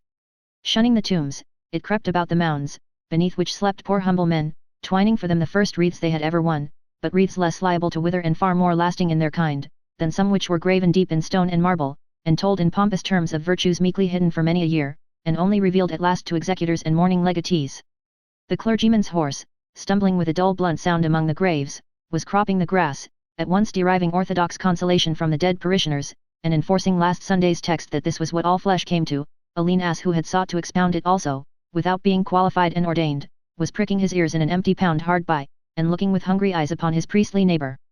The old man and the child quitted the gravel path, and strayed among the tombs, for there the ground was soft, and easy to their tired feet. As they passed behind the church, they heard voices near at hand, and presently came on those who had spoken. They were 2 men who were seated in easy attitudes upon the grass, and so busily engaged as to be at first unconscious of intruders. It was not difficult to divine that they were of a class of itinerant showmen, exhibitors of the freaks of Punch, for, perched cross-legged upon a tombstone behind them, was a figure of that hero himself, his nose and chin as hooked and his face as beaming as usual. Perhaps his imperturbable character was never more strikingly developed, for he preserved his usual equable smile notwithstanding that his body was dangling in a most uncomfortable position, all loose and limp and shapeless, while his long peaked cap, unequally balanced against his exceedingly slight legs, threatened every instant to bring him toppling down. 0126M. Original. In part scattered upon the ground at the feet of the 2 men, and in part jumbled together in a long flat box, were the other persons of the drama. The hero's wife and 1 child, the hobby horse, the doctor, the foreign gentleman who not being familiar with the language is unable in the representation to express his ideas otherwise than by the utterance of the word Shalabala 3 distinct times, the radical neighbor who will by no means admit that a tin bell is an organ, the executioner, and the devil, were all here. Their owners had evidently come to that spot to make some needful repairs in the stage arrangements, for one of them was engaged in binding together a small gallows with thread, while the other was intent upon fixing a new black wig, with the aid of a small hammer and some tacks, upon the head of the radical neighbor, who had been beaten bald. They raised their eyes when the old man and his young companion were close upon them, and pausing in their work, returned their looks of curiosity. One of them, the actual exhibitor no doubt, was a little merry-faced man with a twinkling eye and a red nose, who seemed to have unconsciously imbibed something of his hero's character. The other, that was he who took the money, had rather a careful and cautious look, which was perhaps inseparable from his occupation also. The merry man was the first to greet the strangers with a nod, and following the old man's eyes, he observed that perhaps that was the first time he had ever seen a Punch off the stage. Punch, it may be remarked, seemed to be pointing with the tip of his cap to a most flourishing epitaph, and to be chuckling over it with all his heart. "Why do you come here to do this?" said the old man, sitting down beside them, and looking at the figures with extreme delight. "Why, you see," rejoined the little man, "we're putting up for tonight at the public house yonder, and it wouldn't do to let 'em see the present company undergoing repair." "No," cried the old man, making signs to Nell to listen. "Why not, why not?" "Because it would destroy all the delusion, and take away all the interest, wouldn't it?" replied the little man. "Would you care a ha'penny for the Lord Chancellor if you noted him in private and without his wig? Certainly not." "Good," said the old man, venturing to touch one of the puppets, and drawing away his hand with a shrill laugh. "Are you going to show 'em tonight, are you?" "That is the intention, Governor," replied the other, "and unless I'm much mistaken, Tommy Codlin is a-calculating at this minute what we've lost through your coming upon us." "Cheer up, Tommy, it can't be much." The little man accompanied these latter words with a wink, expressive of the estimate he had formed of the traveller's finances. To this Mr. Codlin, who had a surly, grumbling manner, replied, as he twitched Punch off the tombstone and flung him into the box, "I don't care if we haven't lost a farden, but you're too free. If you stood in front of the curtain and see the public's faces as I do, you'd know human nature better." "Ah, it's been the spoiling of you, Tommy, you're taking to that branch," rejoined his companion. "When you played the ghost in the reg'lar drama in the fairs, you believed in everything, except ghosts. But now you're a universal mistruster. I never see a man so changed." "Never mind," said Mr. Codlin, with the air of a discontented philosopher. "I know better now, and perhaps I'm sorry for it." Turning over the figures in the box like one who knew and despised them, Mr. Codlin drew one forth and held it up for the inspection of his friend. "Look here, here's all this Judy's clothes falling to pieces again. You haven't got a needle and thread, I suppose?" The little man shook his head, and scratched it ruefully as he contemplated this severe indisposition of a principal performer. Seeing that they were at a loss, the child said timidly, "I have a needle, sir, in my basket, and thread too. Will you let me try to mend it for you? I think I could do it neater than you could." Even Mr. Codlin had nothing to urge against a proposal so seasonable. Nelly, kneeling down beside the box, was soon busily engaged in her task, and accomplishing it to a miracle. While she was thus engaged, the merry little man looked at her with an interest which did not appear to be diminished when he glanced at her helpless companion. When she had finished her work he thanked her, and inquired whither they were travelling. "No further tonight, I think," said the child, looking towards her grandfather. "If you're wanting a place to stop at," the man remarked, "I should advise you to take up at the same house with us. That's it. The long, low, white house there. It's very cheap." The old man, notwithstanding his fatigue, would have remained in the churchyard all night if his new acquaintances had remained there too. As he yielded to this suggestion a ready and rapturous assent, they all rose and walked away together, he keeping close to the box of puppets in which he was quite absorbed, the merry little man carrying it slung over his arm by a strap attached to it for the purpose, Nelly having hold of her grandfather's hand, and Mr. Codlin sauntering slowly behind, casting up at the church tower and neighbouring trees such looks as he was accustomed in town practice to direct to drawing room and nursery windows, when seeking for a profitable spot on which to plant the show. The public house was kept by a fat old landlord and landlady who made no objection to receiving their new guests, but praised Nelly's beauty and were at once prepossessed in her behalf. There was no other company in the kitchen but the two showmen, and the child felt very thankful that they had fallen upon such good quarters. The landlady was very much astonished to learn that they had come all the way from London, and appeared to have no little curiosity touching their farther destination. The child parried her inquiries as well as she could, and with no great trouble, for finding that they appeared to give her pain, the old lady desisted. "These two gentlemen have ordered supper in an hour's time," she said, taking her into the bar, "and your best plan will be to sup with them. Meanwhile you shall have a little taste of something that'll do you good, for I'm sure you must want it after all you've gone through today. Now, don't look after the old gentleman, because when you've drank that, he shall have some too." As nothing could induce the child to leave him alone, however, or to touch anything in which he was not the first and greatest sharer, the old lady was obliged to help him first. When they had been thus refreshed, the whole house hurried away into an empty stable where the show stood, and where, by the light of a few flaring candles stuck round a hoop which hung by a line from the ceiling, it was to be forthwith exhibited. And now Mr. Thomas Codlin, the misanthrope, after blowing away at the Pan's pipes until he was intensely wretched, took his station on one side of the checked drapery which concealed the mover of the figures, and putting his hands in his pockets prepared to reply to all questions and remarks of Punch, and to make a dismal feint of being his most intimate private friend, of believing in him to the fullest and most unlimited extent, of knowing that he enjoyed day and night a merry and glorious existence in that temple, and that he was at all times and under every circumstance the same intelligent and joyful person that the spectators then beheld him. All this Mr. Codlin did with the air of a man who had made up his mind for the worst and was quite resigned, his eye slowly wandering about during the briskest repartee to observe the effect upon the audience, and particularly the impression made upon the landlord and landlady, which might be productive of very important results in connection with the supper.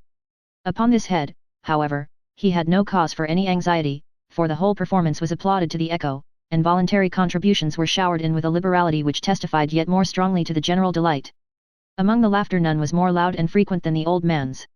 Nell's was unheard, for she, poor child, with her head drooping on his shoulder, had fallen asleep, and slept too soundly to be roused by any of his efforts to awaken her to a participation in his glee. The supper was very good, but she was too tired to eat, and yet would not leave the old man until she had kissed him in his bed. He, happily insensible to every care and anxiety, sat listening with a vacant smile and admiring face to all that his new friend said, and it was not until they retired yawning to their room, that he followed the child upstairs. It was but a loft partitioned into 2 compartments, where they were to rest, but they were well pleased with their lodging and had hoped for none so good. The old man was uneasy when he had lain down, and begged that Nell would come and sit at his bedside as she had done for so many nights. She hastened to him, and sat there till he slept. There was a little window, hardly more than a chink in the wall, in her room, and when she left him, she opened it, quite wondering at the silence. The sight of the old church, and the graves about it in the moonlight, and the dark trees whispering among themselves, made her more thoughtful than before. She closed the window again, and sitting down upon the bed, thought of the life that was before them. She had a little money, but it was very little, and when that was gone, they must begin to beg. There was 1 piece of gold among it, and an emergency might come when its worth to them would be increased 100-fold. It would be best to hide this coin, and never produce it unless their case was absolutely desperate, and no other resource was left them. Her resolution taken, she sewed the piece of gold into her dress, and going to bed with a lighter heart sunk into a deep slumber. Chapter 17. Another bright day shining in through the small casement, and claiming fellowship with the kindred eyes of the child, awoke her. At sight of the strange room and its unaccustomed objects she started up in alarm, wondering how she had been moved from the familiar chamber in which she seemed to have fallen asleep last night, and whither she had been conveyed. But, another glance around called to her mind all that had lately passed, and she sprung from her bed, hoping and trustful. It was yet early, and the old man being still asleep, she walked out into the churchyard, brushing the dew from the long grass with her feet, and often turning aside into places where it grew longer than in others, that she might not tread upon the graves. She felt a curious kind of pleasure in lingering among these houses of the dead, and read the inscriptions on the tombs of the good people. A great number of good people were buried there, passing on from one to another with increasing interest. It was a very quiet place, as such a place should be, save for the cawing of the rooks who had built their nests among the branches of some tall old trees, and were calling to one another, high up in the air. First, one sleek bird, hovering near his ragged house as it swung and dangled in the wind, uttered his hoarse cry, quite by chance as it would seem, and in a sober tone as though he were but talking to himself. Another answered, and he called again, but louder than before, then another spoke and then another, and each time the first, aggravated by contradiction, insisted on his case more strongly. Other voices, silent till now, struck in from boughs lower down and higher up and midway, and to the right and left, and from the tree tops, and others, arriving hastily from the grey church turrets and old belfry window, joined the clamour which rose and fell and swelled and dropped again, and still went on, and all this noisy contention amidst a scheming to and fro, and lighting on fresh branches, and frequent change of place, which satirist the old restlessness of those who lay so still beneath the moss and turf below, and the strife in which they had worn away their lives.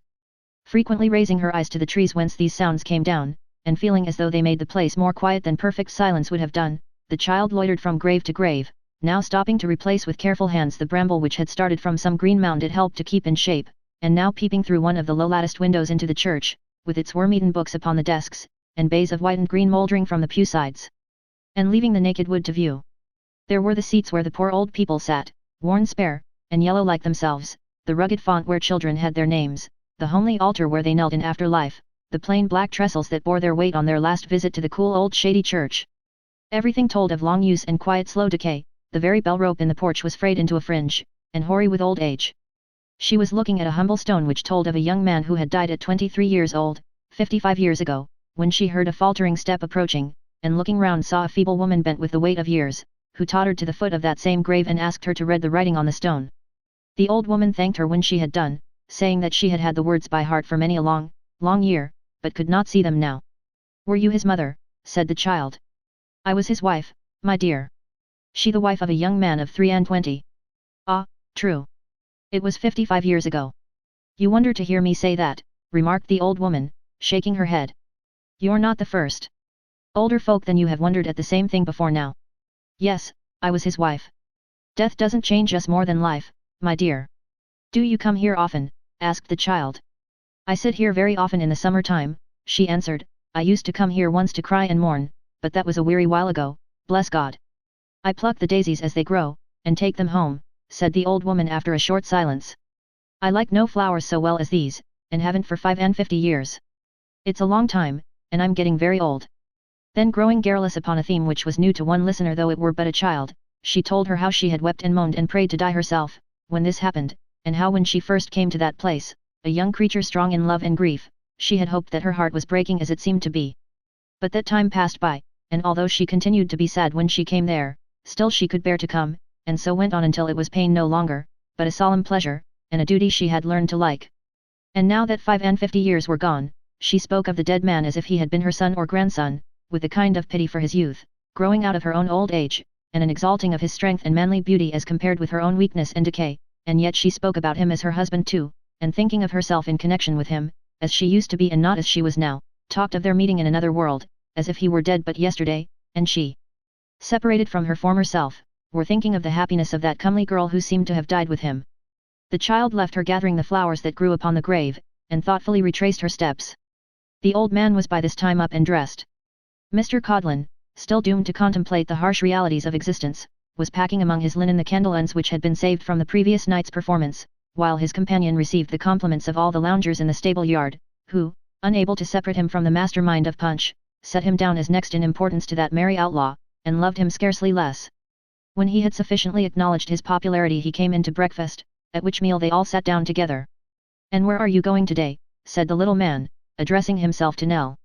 "Indeed I hardly know, we have not determined yet," replied the child. "We're going on to the races," said the little man. "If that's your way and you like to have us for company, let us travel together.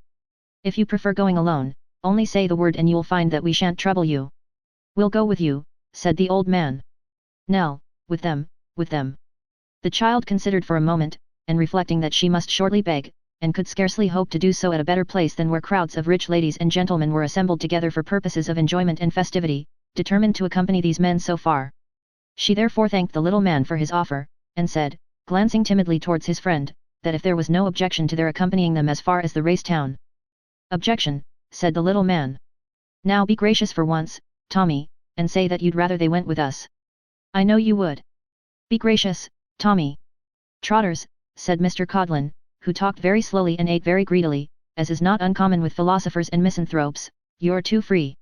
"Why, what harm can it do?" urged the other. "No harm at all in this particular case, perhaps," replied Mr. Codlin, "but the principle's a dangerous one, and you're too free I tell you." "Well, are they to go with us or not?" "Yes, they are," said Mr. Codlin, "but you might have made a favour of it, mightn't you?" The real name of the little man was Harris, but it had gradually merged into the less euphonious one of Trotters, which, with the prefatory adjective, short, had been conferred upon him by reason of the small size of his legs. Short Trotters, however, being a compound name, inconvenient of use in friendly dialogue, the gentleman on whom it had been bestowed was known among his intimates either as Short, or Trotters, and was seldom accosted at full length as Short Trotters, except in formal conversations and on occasions of ceremony. Short, then, or Trotters, as the reader pleases, returned unto the remonstrance of his friend Mr. Thomas Codlin a jocose answer calculated to turn aside his discontent, and applying himself with great relish to the cold boiled beef, the tea and bread and butter, strongly impressed upon his companions that they should do the like. Mr. Codlin indeed required no such persuasion, as he had already eaten as much as he could possibly carry and was now moistening his clay with strong ale, whereof he took deep draughts with a silent relish and invited nobody to partake, thus again strongly indicating his misanthropical turn of mind. Breakfast being at length over, Mr. Codlin called the bill, and charging the ale to the company generally, a practice also savouring of misanthropy, divided the sum total into 2 fair and equal parts, assigning one moiety to himself and friend, and the other to Nelly and her grandfather. These being duly discharged and all things ready for their departure, they took farewell of the landlord and landlady and resumed their journey. And here Mr. Codlin's false position in society and the effect it wrought upon his wounded spirit, were strongly illustrated, for whereas he had been last night accosted by Mr. Punch as master, and had by inference left the audience to understand that he maintained that individual for his own luxurious entertainment and delight, here he was, now, painfully walking beneath the burden of that same Punch's temple, and bearing it bodily upon his shoulders on a sultry day and along a dusty road. In place of enlivening his patron with a constant fire of wit or the cheerful rattle of his quarter-staff on the heads of his relations and acquaintance, here was that beaming Punch utterly devoid of spine, all slack and drooping in a dark box, with his legs doubled up round his neck, and not one of his social qualities remaining. Mr. Codlin trudged heavily on, exchanging a word or two at intervals with Short, and stopping to rest and growl occasionally. Short led the way, with the flat box, the private luggage, which was not extensive, tied up in a bundle, and a brazen trumpet slung from his shoulder blade. Nell and her grandfather walked next him on either hand, and Thomas Codlin brought up the rear. When they came to any town or village, or even to a detached house of good appearance, Short blew a blast upon the brazen trumpet and caroled a fragment of a song in that hilarious tone common to Punches and their consorts. If people hurried to the windows, Mr. Codlin pitched the temple, and hastily unfurling the drapery and concealing Short therewith, flourished hysterically on the pipes and performed an air. Then the entertainment began as soon as might be, Mr. Codlin having the responsibility of deciding on its length and of protracting or expediting the time for the hero's final triumph over the enemy of mankind, according as he judged that the after crop of halfpence would be plentiful or scant. When it had been gathered into the last farthing, he resumed his load and on they went again. Sometimes they played out the toll across a bridge or ferry, and once exhibited by particular desire at a turnpike, where the collector, being drunk in his solitude, paid down a shilling to have it to himself. There was one small place of rich promise in which their hopes were blighted, for a favourite character in the play having gold lace upon his coat and being a meddling wooden-headed fellow was held to be a libel on the beadle, for which reason the authorities enforced a quick retreat, but they were generally well received, and seldom left a town without a troop of ragged children shouting at their heels. They made a long day's journey, despite these interruptions, and were yet upon the road when the moon was shining in the sky. Short beguiled the time with songs and jests, and made the best of everything that happened. Mr. Codlin on the other hand, cursed his fate, and all the hollow things of earth, but Punch especially, and limped along with the theatre on his back, a prey to the bitterest chagrin. They had stopped to rest beneath a finger-post where 4 roads met, and Mr. Codlin in his deep misanthropy had let down the drapery and seated himself in the bottom of the show, invisible to mortal eyes and disdainful of the company of his fellow creatures, when 2 monstrous shadows were seen stalking towards them from a turning in the road by which they had come. The child was at first quite terrified by the sight of these gaunt giants, for such they looked as they advanced with lofty strides beneath the shadow of the trees, but Short, telling her there was nothing to fear, blew a blast upon the trumpet, which was answered by a cheerful shout. 0136M. Original. It's Grinder's lot, ain't it? Cried Mr. Short in a loud key. Yes, replied a couple of shrill voices. Come on then, said Short. Let's have a look at you. I thought it was you. Thus invited, Grinder's lot approached with redoubled speed and soon came up with the little party. Mr. Grinder's company, familiarly termed a lot, consisted of a young gentleman and a young lady on stilts, and Mr. Grinder himself, who used his natural legs for pedestrian purposes and carried at his back a drum. The public costume of the young people was of the Highland kind, but the night being damp and cold, the young gentleman wore over his kilt a man's pea jacket reaching to his ankles, and a glazed hat. The young lady too was muffled in an old cloth pelisse and had a handkerchief tied about her head. Their Scotch bonnets, ornamented with plumes of jet black feathers, Mr. Grinder carried on his instrument. Bound for the races, I see, said Mr. Grinder coming up out of breath. So are we. How are you, Short? With that they shook hands in a very friendly manner. The young people being too high up for the ordinary salutations, saluted Short after their own fashion. The young gentleman twisted up his right stilt and patted him on the shoulder, and the young lady rattled her tambourine. Practice, said Short, pointing to the stilts. No, returned Grinder. It comes either to walkin' in 'em or carryin' of 'em, and they like walkin' in 'em best. It's wery pleasant for the prospects. Which road are you talkin'? We go the nighest. Why, the fact is, said Short, that we are going the longest way, because then we could stop for the night 1.5 miles on. But 3 or 4 mile gain tonight is so many saved tomorrow, and if you keep on, I think our best way is to do the same. Where's your partner? Inquired Grinder. Here he is, cried Mr. Thomas Codlin, presenting his head and face in the proscenium of the stage, and exhibiting an expression of countenance not often seen there, and he'll see his partner boiled alive before he'll go on tonight. That's what he says. Well, don't say such things as them, in a sphere which is devoted to something pleasanter, urged Short. Respect associations, Tommy, even if you do cut up rough.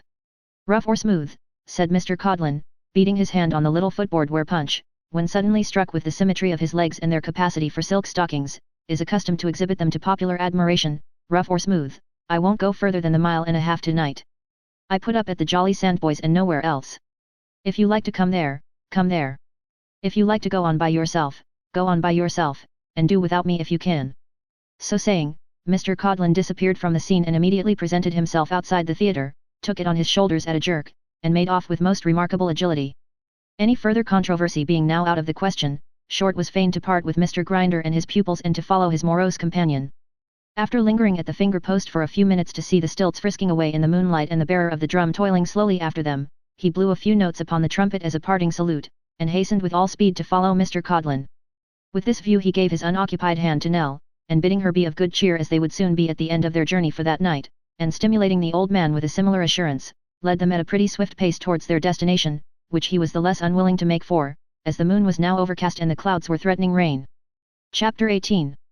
The Jolly Sandboys was a small roadside inn of pretty ancient date, with a sign, representing 3 sandboys increasing their jollity with as many jugs of ale and bags of gold, creaking and swinging on its post on the opposite side of the road.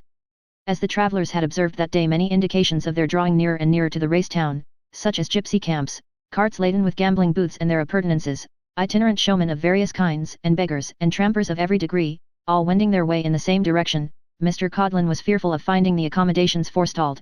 This fear increasing as he diminished the distance between himself and the hostelry, he quickened his pace, and, notwithstanding the burden he had to carry, maintained a round trot until he reached the threshold. Here he had the gratification of finding that his fears were without foundation, for the landlord was leaning against the doorpost looking lazily at the rain, which had by this time begun to descend heavily, and no tinkling of cracked bell, nor boisterous shout, nor noisy chorus, gave note of company within. All alone, said Mr. Codlin, putting down his burden and wiping his forehead. All alone as yet, rejoined the landlord, glancing at the sky, but we shall have more company tonight I expect. Here one of you boys, carry that show into the barn. Make haste and out of the wet, Tom. When it came on to rain I told Em to make the fire up, and there's a glorious blaze in the kitchen, I can tell you. Mr. Codlin followed with a willing mind, and soon found that the landlord had not commended his preparations without good reason. A mighty fire was blazing on the hearth and roaring up the wide chimney with a cheerful sound, which a large iron cauldron, bubbling and simmering in the heat, lent its pleasant aid to swell. There was a deep red ruddy blush upon the room, and when the landlord stirred the fire, sending the flames skipping and leaping up, when he took off the lid of the iron pot and there rushed out a savoury smell, while the bubbling sound grew deeper and more rich, and an unctuous steam came floating out, hanging in a delicious mist above their heads. When he did this, Mr. Codlin's heart was touched. He sat down in the chimney corner and smiled. 0139M. Original. Mr. Codlin sat smiling in the chimney corner, eyeing the landlord as with a roguish look he held the cover in his hand, and, feigning that his doing so was needful to the welfare of the cookery, suffered the delightful steam to tickle the nostrils of his guest. The glow of the fire was upon the landlord's bald head, and upon his twinkling eye, and upon his watering mouth, and upon his pimpled face, and upon his round fat figure. Mr. Codlin drew his sleeve across his lips, and said in a murmuring voice, "What is it?" "It's a stew of tripe," said the landlord smacking his lips, "and cow heel, smacking them again, and bacon, smacking them once more, and steak, smacking them for the 4th time, and peas, cauliflowers, new potatoes, and sparrow grass, all working up together in one delicious gravy." Having come to the climax, he smacked his lips a great many times, and taking a long hearty sniff of the fragrance that was hovering about, put on the cover again with the air of one whose toils on earth were over.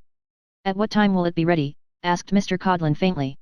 "It'll be done to a turn," said the landlord looking up to the clock, and the very clock had a colour in its fat white face, and looked a clock for Jolly Sandboys to consult.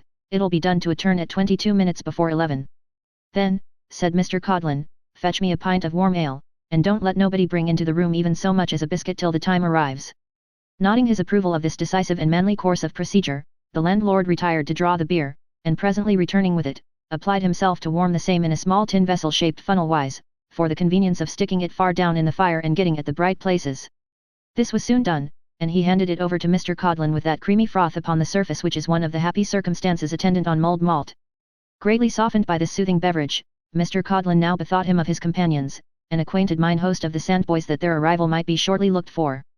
The rain was rattling against the windows and pouring down in torrents, and such was Mr. Codlin's extreme amiability of mind, that he more than once expressed his earnest hope that they would not be so foolish as to get wet.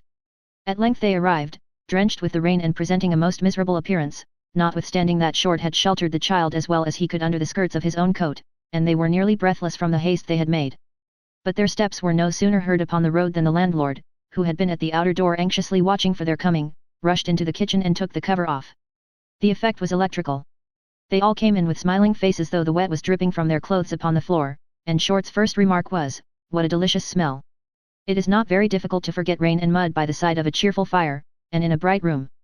They were furnished with slippers and such dry garments as the house or their own bundles afforded, and ensconcing themselves, as Mr. Codlin had already done, in the warm chimney corner, soon forgot their late troubles or only remembered them as enhancing the delights of the present time. Overpowered by the warmth and comfort and the fatigue they had undergone, Nelly and the old man had not long taken their seats here, when they fell asleep. "Who are they?" whispered the landlord. Short shook his head, and wished he knew himself. "Don't you know?" asked the host, turning to Mr. Codlin. "Not I," he replied.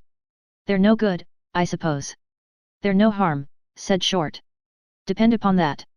I tell you what, it's plain that the old man ain't in his right mind." "If you haven't got anything newer than that to say," growled Mr. Codlin, glancing at the clock, "you'd better let us fix our minds upon the supper, and not disturb us."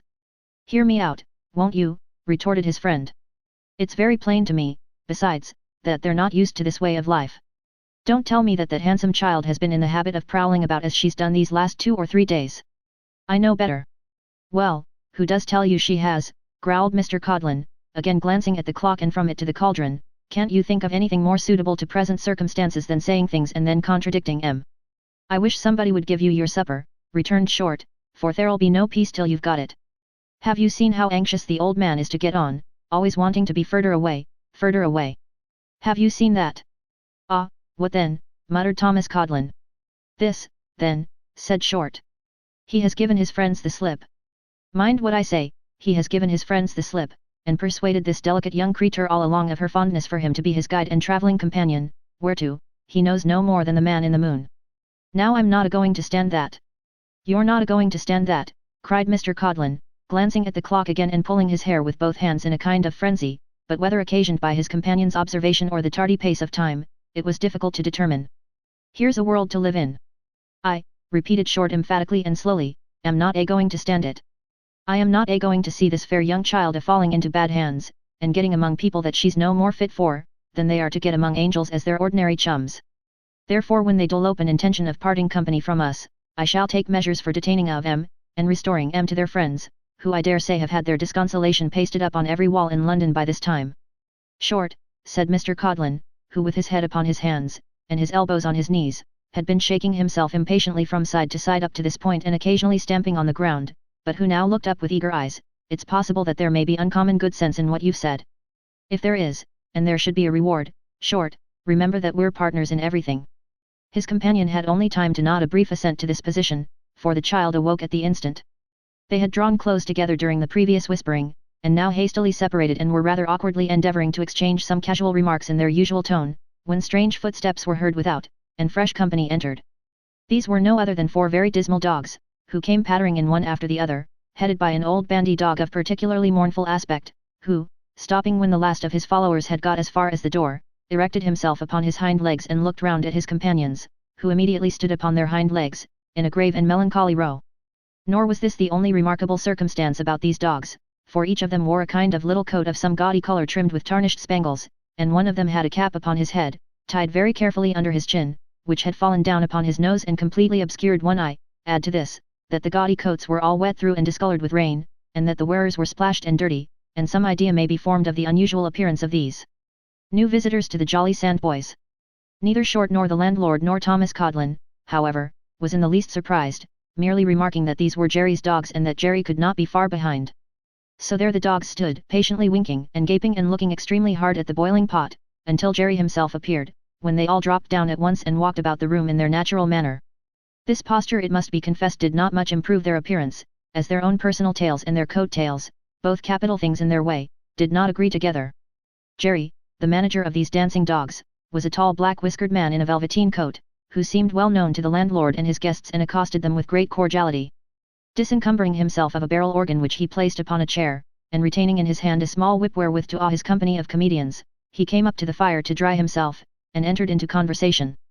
"Your people don't usually travel in character, do they?" said Short, pointing to the dresses of the dogs. "It must come expensive if they do." "No," replied Jerry, "no, it's not the custom with us. But we've been playing a little on the road today, and we come out with a new wardrobe at the races, so I didn't think it worthwhile to stop to undress. Down, Pedro." This was addressed to the dog with the cap on, who being a new member of the company, and not quite certain of his duty, kept his unobscured eye anxiously on his master, and was perpetually starting upon his hind legs when there was no occasion, and falling down again. "I've got a animal here," said Jerry, putting his hand into the capacious pocket of his coat, and diving into one corner as if he were feeling for a small orange or an apple or some such article. "A animal here, what I think you know something of, Short." "Ah," cried Short, "let's have a look at him." "Here he is," said Jerry, producing a little terrier from his pocket.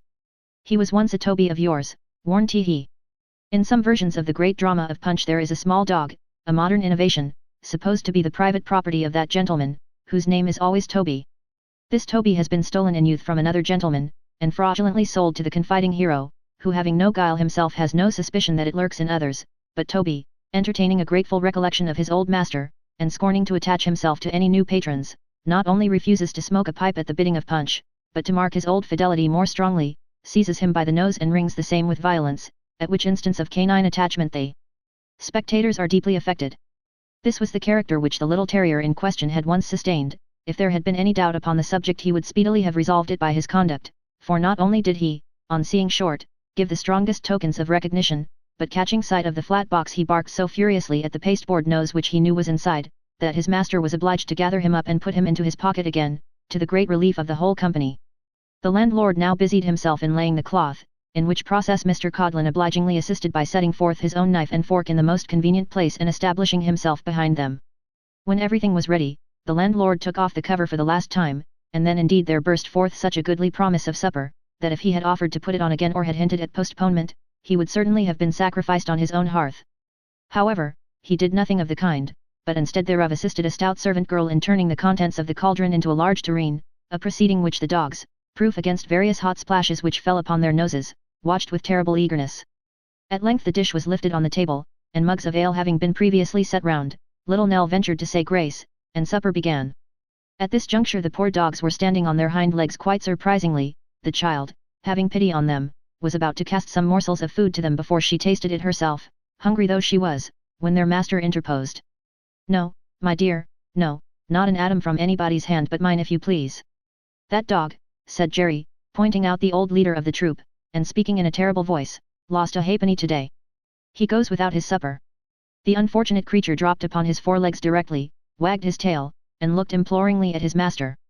"You must be more careful, sir," said Jerry, walking coolly to the chair where he had placed the organ, and setting the stop. "Come here. Now, sir, you play away at that, while we have supper, and leave off if you dare." The dog immediately began to grind most mournful music. His master having shown him the whip resumed his seat and called up the others, who, at his directions, formed in a row, standing upright as a file of soldiers. "Now, gentlemen," said Jerry, looking at them attentively. "The dog whose name's called, eats. The dogs whose names aren't called, keep quiet. Carlo." The lucky individual whose name was called, snapped up the morsel thrown towards him, but none of the others moved a muscle.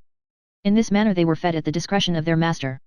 Meanwhile the dog in disgrace ground hard at the organ, sometimes in quick time, sometimes in slow, but never leaving off for an instant. When the knives and forks rattled very much, or any of his fellows got an unusually large piece of fat, he accompanied the music with a short howl, but he immediately checked it on his master looking round, and applied himself with increased diligence to the old hundredth. Chapter 19. Supper was not yet over, when there arrived at the Jolly Sandboys 2 more travellers bound for the same haven as the rest, who had been walking in the rain for some hours, and came in shining and heavy with water. One of these was the proprietor of a giant, and a little lady without legs or arms, who had jogged forward in a van. The other, a silent gentleman who earned his living by showing tricks upon the cards, and who had rather deranged the natural expression of his countenance by putting small leaden lozenges into his eyes and bringing them out at his mouth, which was one of his professional accomplishments. The name of the first of these newcomers was Vuffin, the other, probably as a pleasant satire upon his ugliness, was called Sweet William. To render them as comfortable as he could, the landlord bestirred himself nimbly, and in a very short time both gentlemen were perfectly at their ease. "How's the giant?" said Short, when they all sat smoking round the fire. "Rather weak upon his legs," returned Mr. Vuffin. "I begin to be afraid he's going at the knees." "That's a bad lookout," said Short. "Aye. Bad indeed," replied Mr. Vuffin, contemplating the fire with a sigh. "Once get a giant shaky on his legs, and the public care no more about him than they do for a dead cabbage stalk." "What becomes of old giants?" said Short, turning to him again after a little reflection. "They're usually kept in caravans to wait upon the dwarfs," said Mr. Vuffin. "The maintaining of 'em must come expensive, when they can't be shown, remarked Short, eyeing him doubtfully. "It's better that, than letting 'em go upon the parish or about the streets," said Mr. Vuffin. "Once make a giant common and giants will never draw again. Look at wooden legs. If there was only one man with a wooden leg what a property he'd be." "So he would," observed the landlord and Short both together. "That's very true. Instead of which," pursued Mr. Vuffin, "if you was to advertise Shakespeare played entirely by wooden legs, it's my belief you wouldn't draw a sixpence." "I don't suppose you would," said Short. And the landlord said so too. "This shows, you see," said Mr. Vuffin, waving his pipe with an argumentative air, "this shows the policy of keeping the used-up giants still in the caravans, where they get food and lodging for nothing, all their lives, and in general very glad they are to stop there. There was one giant, a black un, as left his caravan some year ago and took to carrying coach bills about London, making himself as cheap as crossing sweepers. He died. I make no insinuation against anybody in particular," said Mr. Vuffin, looking solemnly round, "but he was ruining the trade, and he died." The landlord drew his breath hard, and looked at the owner of the dogs, who nodded and said gruffly that he remembered. "I know you do, Jerry," said Mr. Vuffin with profound meaning. "I know you remember it, Jerry, and the universal opinion was, that it served him right. Why, I remember the time when old Maunders as had 23 wands, I remember the time when old Maunders had in his cottage in Spa Fields in the winter time, when the season was over, 8 male and female dwarfs setting down to dinner every day, who was waited on by 8 old giants in green coats, red smalls, blue cotton stockings, and high lows, and there was one dwarf as had grown elderly and vicious who whenever his giant wasn't quick enough to please him, used to stick pins in his legs, not being able to reach up any higher. I know that's a fact, for Maunders told it me himself. 0147M. Original. What about the dwarfs when they get old? Inquired the landlord. The older a dwarf is, the better worth he is, returned Mr. Vuffin. A grey-headed dwarf, well wrinkled, is beyond all suspicion. But a giant weak in the legs and not standing upright, keep him in the caravan, but never show him, for any persuasion that can be offered. While Mr. Vuffin and his two friends smoked their pipes and beguiled the time with such conversation as this, the silent gentleman sat in a warm corner, swallowing, or seeming to swallow, 6 penny worth of halfpence for practice, balancing a feather upon his nose, and rehearsing other feats of dexterity of that kind, without paying any regard whatever to the company, who in their turn left him utterly unnoticed. At length the weary child prevailed upon her grandfather to retire, and they withdrew, leaving the company yet seated round the fire, and the dogs fast asleep at a humble distance. After bidding the old man good night, Nell retired to her poor garret, but had scarcely closed the door, when it was gently tapped at. She opened it directly, and was a little startled by the sight of Mr. Thomas Codlin, whom she had left, to all appearance, fast asleep downstairs. "What is the matter?" said the child. "Nothing's the matter, my dear," returned her visitor. "I'm your friend. Perhaps you haven't thought so, but it's me that's your friend, not him." "Not who?" the child inquired. "Short, my dear."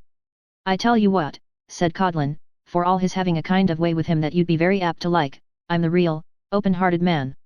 I mayn't look it, but I am indeed." The child began to be alarmed, considering that the ale had taken effect upon Mr. Codlin, and that this commendation of himself was the consequence. "Short's very well, and seems kind," resumed the misanthrope, "but he overdoes it. Now I don't. Certainly if there were any fault in Mr. Codlin's usual deportment, it was that he rather underdid his kindness to those about him, than overdid it." But the child was puzzled, and could not tell what to say. "Take my advice," said Codlin, "don't ask me why, but take it. As long as you travel with us, keep as near me as you can. Don't offer to leave us, not on any account, but always stick to me and say that I'm your friend. Will you bear that in mind, my dear, and always say that it was me that was your friend?" "Say so where, and when?" inquired the child innocently. "Oh, nowhere in particular," replied Codlin, a little put out as it seemed by the question. "I'm only anxious that you should think me so, and do me justice. You can't think what an interest I have in you. Why didn't you tell me your little history, that about you and the poor old gentleman? I'm the best adviser that ever was, and so interested in you, so much more interested than Short. I think they're breaking up downstairs.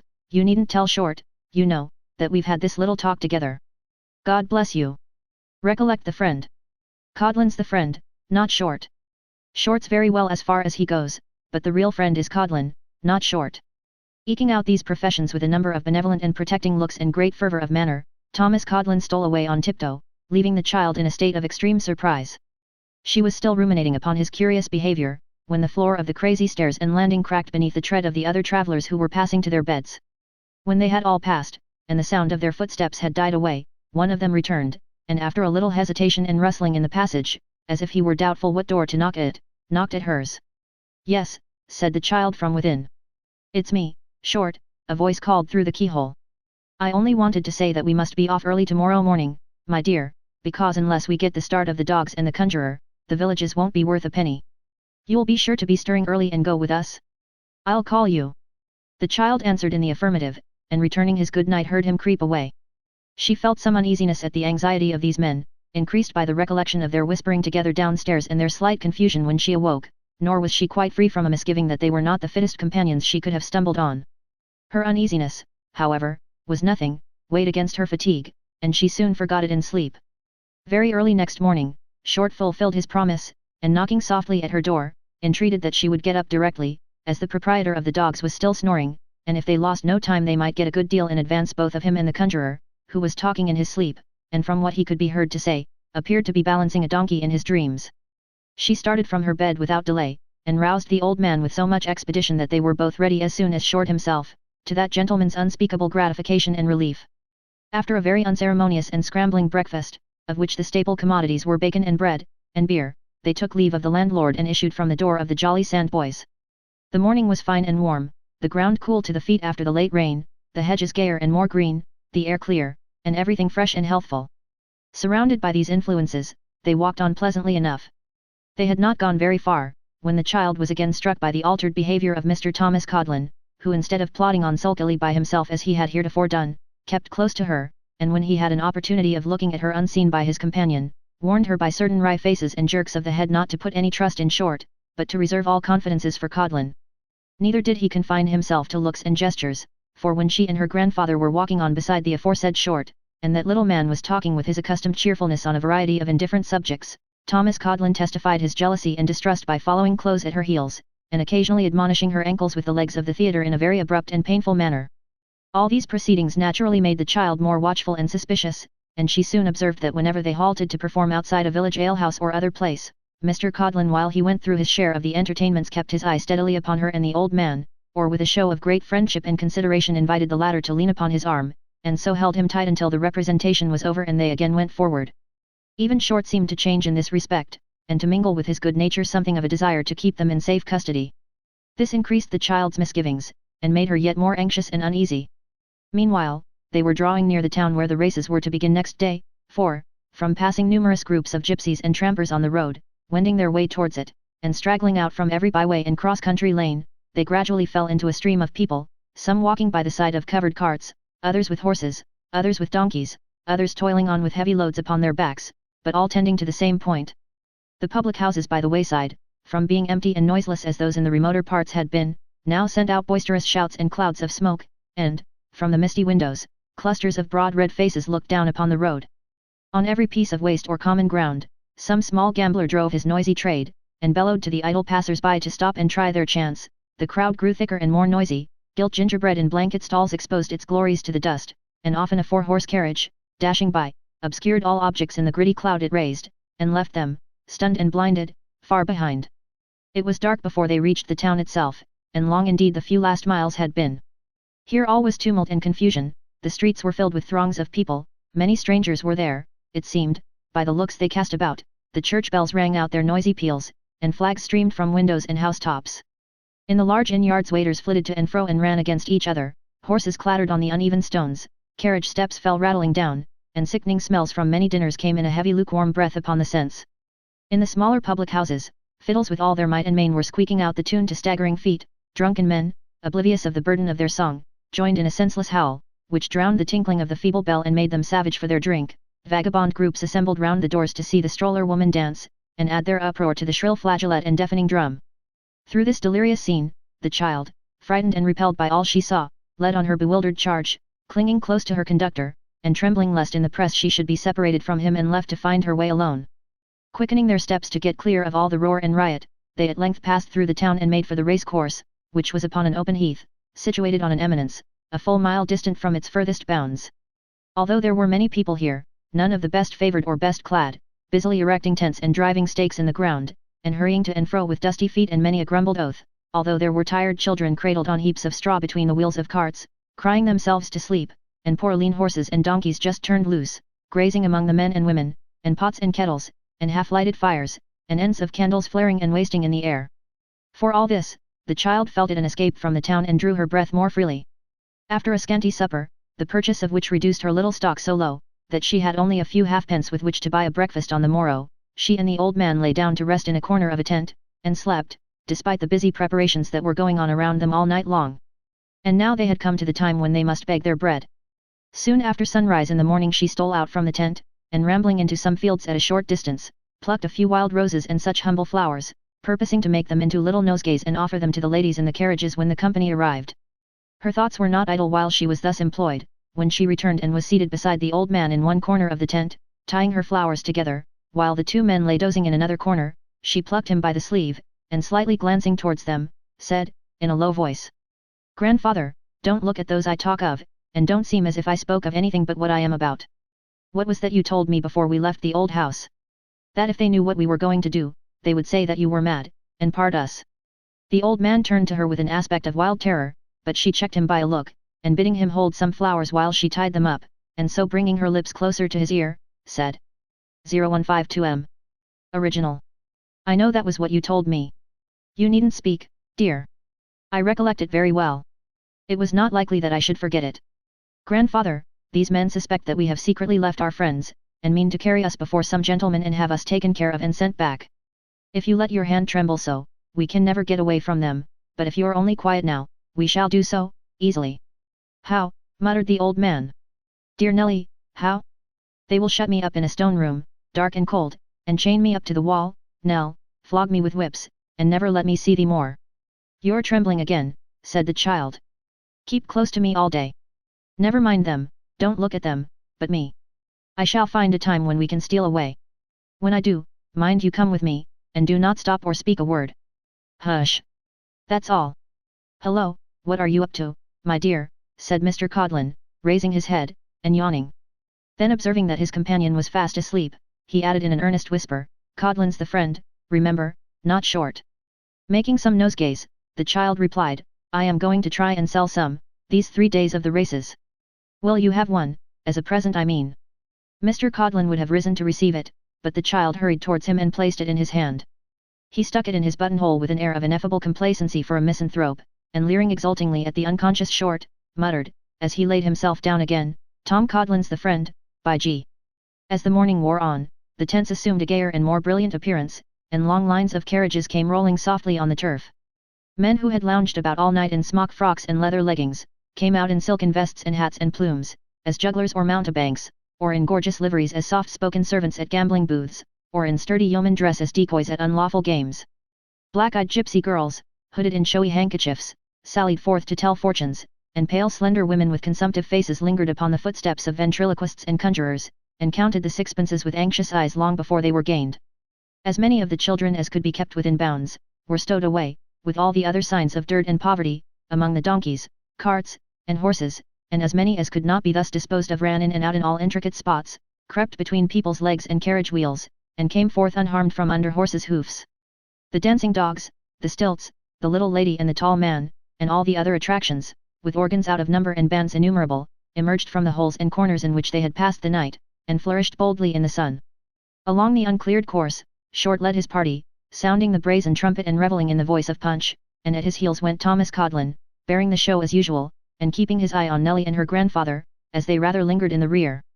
The child bore upon her arm the little basket with her flowers, and sometimes stopped, with timid and modest looks, to offer them at some gay carriage, but alas!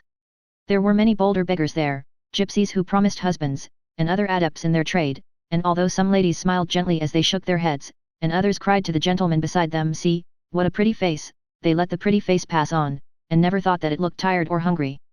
There was but one lady who seemed to understand the child, and she was one who sat alone in a handsome carriage, while two young men in dashing clothes, who had just dismounted from it, talked and laughed loudly at a little distance, appearing to forget her, quite.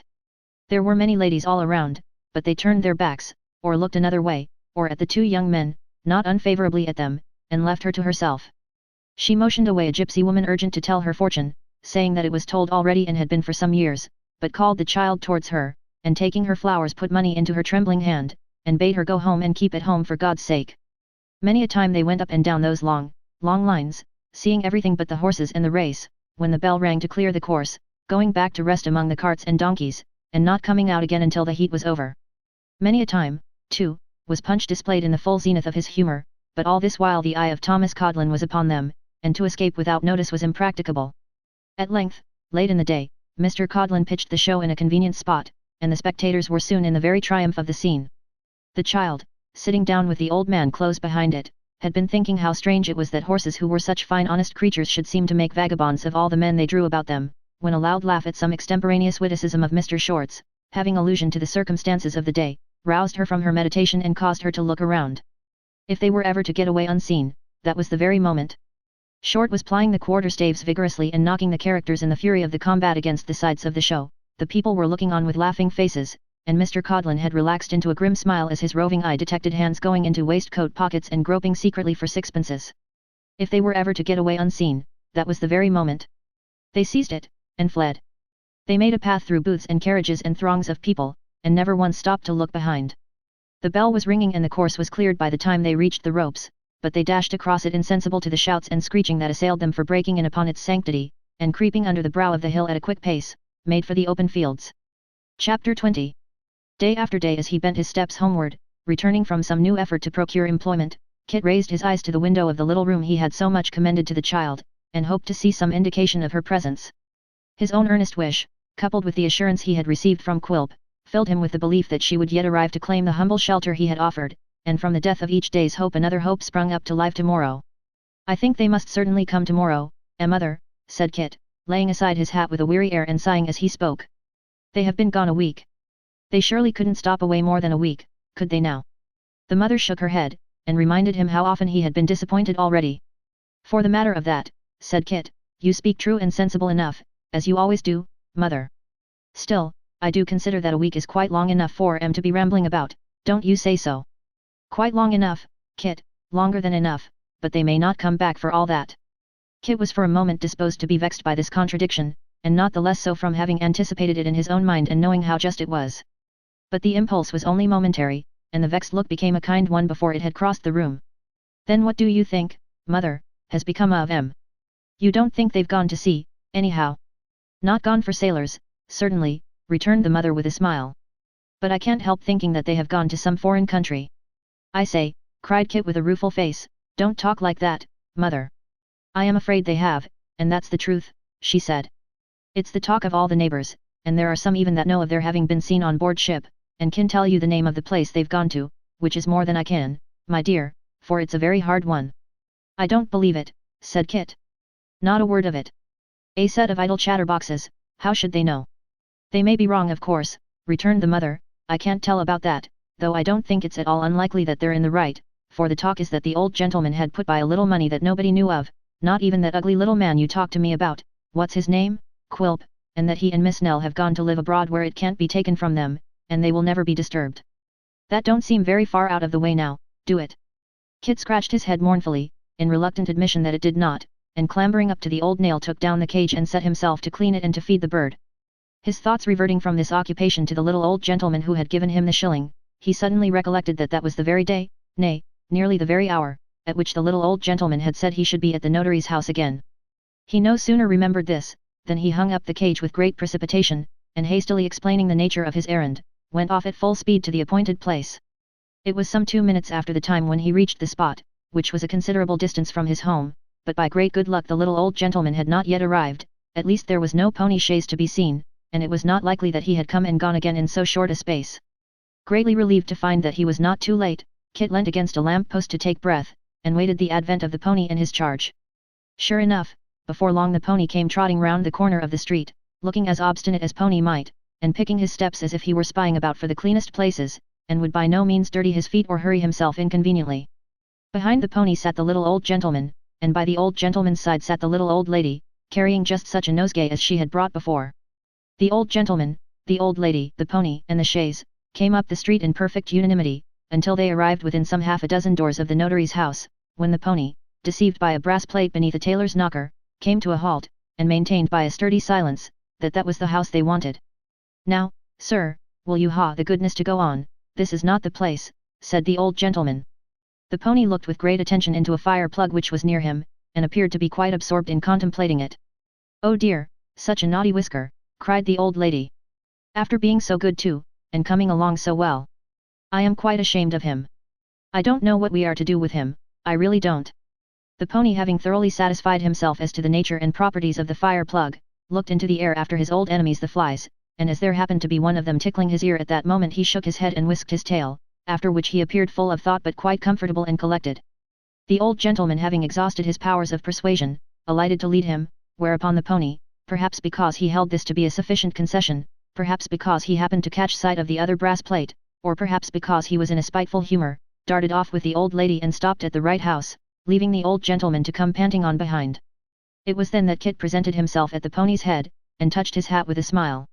"Why, bless me," cried the old gentleman, "the lad is here. My dear, do you see? I said I'd be here, sir," said Kit, patting Whisker's neck. "I hope you've had a pleasant ride, sir. He's a very nice little pony." "My dear," said the old gentleman. "This is an uncommon lad, a good lad, I'm sure." "I'm sure he is," rejoined the old lady. "A very good lad, and I am sure he is a good son." Kit acknowledged these expressions of confidence by touching his hat again and blushing very much. The old gentleman then handed the old lady out, and after looking at him with an approving smile, they went into the house, talking about him as they went. Kit could not help feeling. Presently Mr. Witherden, smelling very hard at the nosegay, came to the window and looked at him, and after that Mr. Abel came and looked at him, and after that the old gentleman and lady came and looked at him again, and after that they all came and looked at him together, which Kit, feeling very much embarrassed by, made a pretence of not observing. Therefore he patted the pony more and more, and this liberty the pony most handsomely permitted. The faces had not disappeared from the window many moments, when Mr. Chuckster in his official coat, and with his hat hanging on his head just as it happened to fall from its peg, appeared upon the pavement, and telling him he was wanted inside, bade him go in and he would mind the chaise the while. In giving him this direction Mr. Chuckster remarked that he wished that he might be blessed if he could make out whether he, Kit, was precious raw or precious deep, but intimated by a distrustful shake of the head, that he inclined to the latter opinion. Kit entered the office in a great tremor, for he was not used to going among strange ladies and gentlemen, and the tin boxes and bundles of dusty papers had in his eyes an awful and venerable air. Mr. Witherden too was a bustling gentleman who talked loud and fast, and all eyes were upon him, and he was very shabby. "Well, boy," said Mr. Witherden, "you came to work out that shilling, not to get another, hey?" "No indeed, sir," replied Kit, taking courage to look up. "I never thought of such a thing." "Father alive," said the notary. "Dead, sir." "Mother?" "Yes, sir." "Married again, et?" Kit made answer, not without some indignation, that she was a widow with 3 children, and that as to her marrying again, if the gentleman knew her he wouldn't think of such a thing. At this reply Mr. Witherden buried his nose in the flowers again, and whispered behind the nosegay to the old gentleman that he believed the lad was as honest a lad as need be. "Now," said Mr. Garland when they had made some further inquiries of him, "I am not going to give you anything." "Thank you, sir," Kit replied, and quite seriously too, for this announcement seemed to free him from the suspicion which the notary had hinted. "But," resumed the old gentleman, "perhaps I may want to know something more about you, so tell me where you live, and I'll put it down in my pocket-book." Kit told him, and the old gentleman wrote down the address with his pencil. He had scarcely done so, when there was a great uproar in the street, and the old lady hurrying to the window cried that Whisker had run away, upon which Kit darted out to the rescue, and the others followed. It seemed that Mr. Chuckster had been standing with his hands in his pockets looking carelessly at the pony, and occasionally insulting him with such admonitions as "stand still," "be quiet," "woa," and the like, which by a pony of spirit cannot be borne. Consequently, the pony being deterred by no considerations of duty or obedience, and not having before him the slightest fear of the human eye, had at length started off, and was at that moment rattling down the street. Mr. Chuckster, with his hat off and a pen behind his ear, hanging on in the rear of the chaise and making futile attempts to draw it the other way, to the unspeakable admiration of all beholders. Even in running away, however, Whisker was perverse, for he had not gone very far when he suddenly stopped, and before assistance could be rendered, commenced backing at nearly as quick a pace as he had gone forward. By these means Mr. Chuckster was pushed and hustled to the office again, in a most inglorious manner, and arrived in a state of great exhaustion and discomfiture.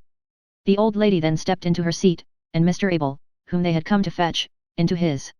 The old gentleman, after reasoning with the pony on the extreme impropriety of his conduct, and making the best amends in his power to Mr. Chuckster, took his place also, and they drove away, waving a farewell to the notary and his clerk, and more than once turning to nod kindly to Kit as he watched them from the road. Chapter 21.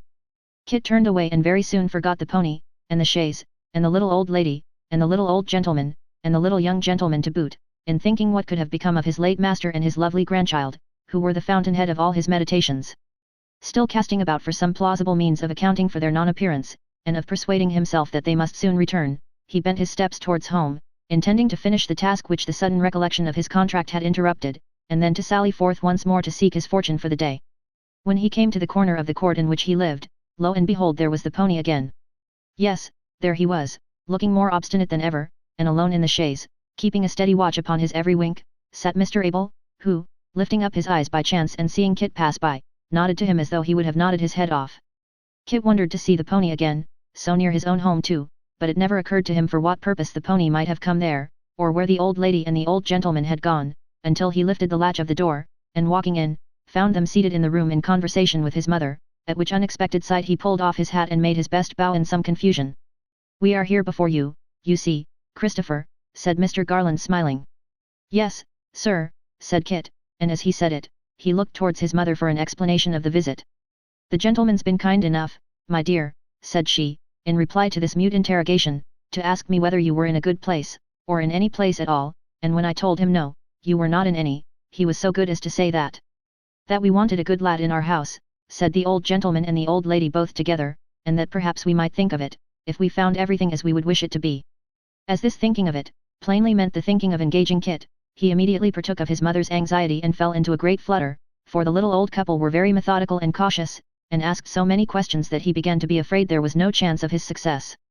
"You see, my good woman," said Mrs. Garland to Kit's mother, "that it's necessary to be very careful and particular in such a matter as this, for we're only 3 in family, and are very quiet regular folks, and it would be a sad thing if we made any kind of mistake, and found things different from what we hoped and expected."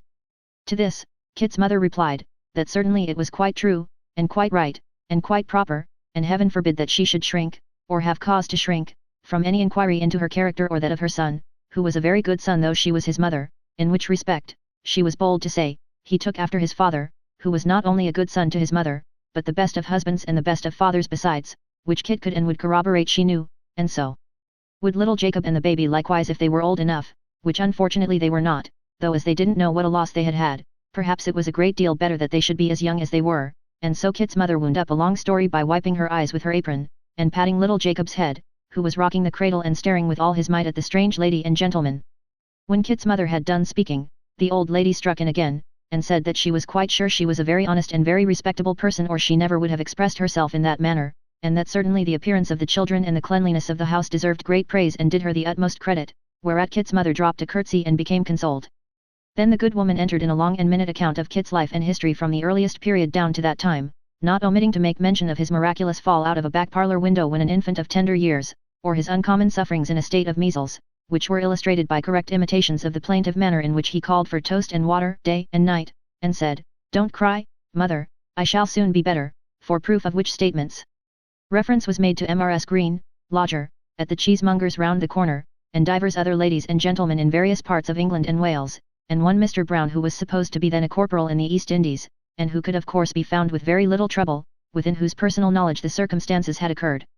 This narration ended, Mr. Garland put some questions to Kit respecting his qualifications and general acquirements, while Mrs. Garland noticed the children, and hearing from Kit's mother certain remarkable circumstances which had attended the birth of each, related certain other remarkable circumstances which had attended the birth of her own son, Mr. Abel, from which it appeared that both Kit's mother and herself had been, above and beyond all other women of what condition or age soever, peculiarly hemmed in with perils and dangers. Lastly, inquiry was made into the nature and extent of Kit's wardrobe, and a small advance being made to improve the same, he was formally hired at an annual income of £6, over and above his board and lodging, by Mr. and Mrs. Garland, of Abel Cottage, Finchley. It would be difficult to say which party appeared most pleased with this arrangement, the conclusion of which was hailed with nothing but pleasant looks and cheerful smiles on both sides. It was settled that Kit should repair to his new abode on the next day but one, in the morning, and finally, the little old couple, after bestowing a bright half-crown on little Jacob and another on the baby, took their leaves, being escorted as far as the street by their new attendant, who held the obdurate pony by the bridle while they took their seats, and saw them drive away with a lightened heart. "Well, mother," said Kit, hurrying back into the house, "I think my fortune's about made now." "I should think it was indeed, Kit," rejoined his mother. £6 a year. Only think." "Ah," said Kit, trying to maintain the gravity which the consideration of such a sum demanded, but grinning with delight in spite of himself. "There's a property." Kit drew a long breath when he had said this, and putting his hands deep into his pockets as if there were 1 year's wages at least in each, looked at his mother, as though he saw through her, and down an immense perspective of sovereigns beyond. "Please God will make such a lady of you for Sundays, mother, such a scholar of Jacob, such a child of the baby, such a room of the one upstairs." £6 a year. "Hem," croaked a strange voice. "What's that about £6 a year? What about £6 a year?" And as the voice made this inquiry, Daniel Quilp walked in with Richard Swiveller at his heels. "Who said he was to have £6 a year?" said Quilp, looking sharply round. "Did the old man say it, or did little Nell say it? And what's he to have it for, and where are they, at?" The good woman was so much alarmed by the sudden apparition of this unknown piece of ugliness, that she hastily caught the baby from its cradle and retreated into the furthest corner of the room, while little Jacob, sitting upon his stool with his hands on his knees, looked full at him in a species of fascination, roaring lustily all the time. Richard Swiveller took an easy observation of the family over Mr. Quilp's head, and Quilp himself, with his hands in his pockets, smiled in an exquisite enjoyment of the commotion he occasioned. "Don't be frightened, mistress," said Quilp, after a pause. "Your son knows me, I don't eat babies, I don't like 'em. It will be as well to stop that young screamer though, in case I should be tempted to do him a mischief." "Holloa, sir! Will you be quiet?" Little Jacob stemmed the course of 2 tears which he was squeezing out of his eyes, and instantly subsided into a silent horror. "Mind you don't break out again, you villain," said Quilp, looking sternly at him, "or I'll make faces at you and throw you into fits, I will." "Now you sir, why haven't you been to me as you promised?" "What should I come for?" retorted Kit. "I hadn't any business with you, no more than you had with me." "Here, mistress," said Quilp, turning quickly away, and appealing from Kit to his mother. "When did his old master come or send here last? Is he here now? If not, where's he gone?" "He has not been here at all," she replied. "I wish we knew where they have gone, for it would make my son a good deal easier in his mind, and me too. If you're the gentleman named Mr. Quilp, I should have thought you'd have known, and so I told him only this very day." "Humph," muttered Quilp, evidently disappointed to believe that this was true. "That's what you tell this gentleman too, is it?" "If the gentleman comes to ask the same question, I can't tell him anything else, sir, and I only wish I could, for our own sakes," was the reply. Quilp glanced at Richard Swiveller, and observed that having met him on the threshold, he assumed that he had come in search of some intelligence of the fugitives. He supposed he was right? "Yes," said Dick, "that was the object of the present expedition. I fancied it possible, but let us go ring Fancy's knell." "I'll begin it." "You seem disappointed," observed Quilp. "A baffler, sir, a baffler, that's all," returned Dick. "I have entered upon a speculation which has proved a baffler, and a being of brightness and beauty will be offered up a sacrifice at Cheng's altar." "That's all, sir." The dwarf eyed Richard with a sarcastic smile, but Richard, who had been taking a rather strong lunch with a friend, observed him not, and continued to deplore his fate with mournful and despondent looks. Quilp plainly discerned that there was some secret reason for this visit and his uncommon disappointment, and, in the hope that there might be means of mischief lurking beneath it, resolved to worm it out. He had no sooner adopted this resolution, than he conveyed as much honesty into his face as it was capable of expressing, and sympathized with Mr. Swiveller exceedingly. "I am disappointed myself," said Quilp, "out of mere friendly feeling for them, but you have real reasons, private reasons I have no doubt, for your disappointment, and therefore it comes heavier than mine." "Why, of course it does," Dick observed, testily. "Upon my word, I'm very sorry, very sorry. I'm rather cast down myself. As we are companions in adversity, shall we be companions in the surest way of forgetting it? If you had no particular business, now, to lead you in another direction," urged Quilp, plucking him by the sleeve and looking slyly up into his face out of the corners of his eyes, "there is a house by the waterside where they have some of the noblest ski-dam, reputed to be smuggled, but that's between ourselves, that can be got in all the world. The landlord knows me.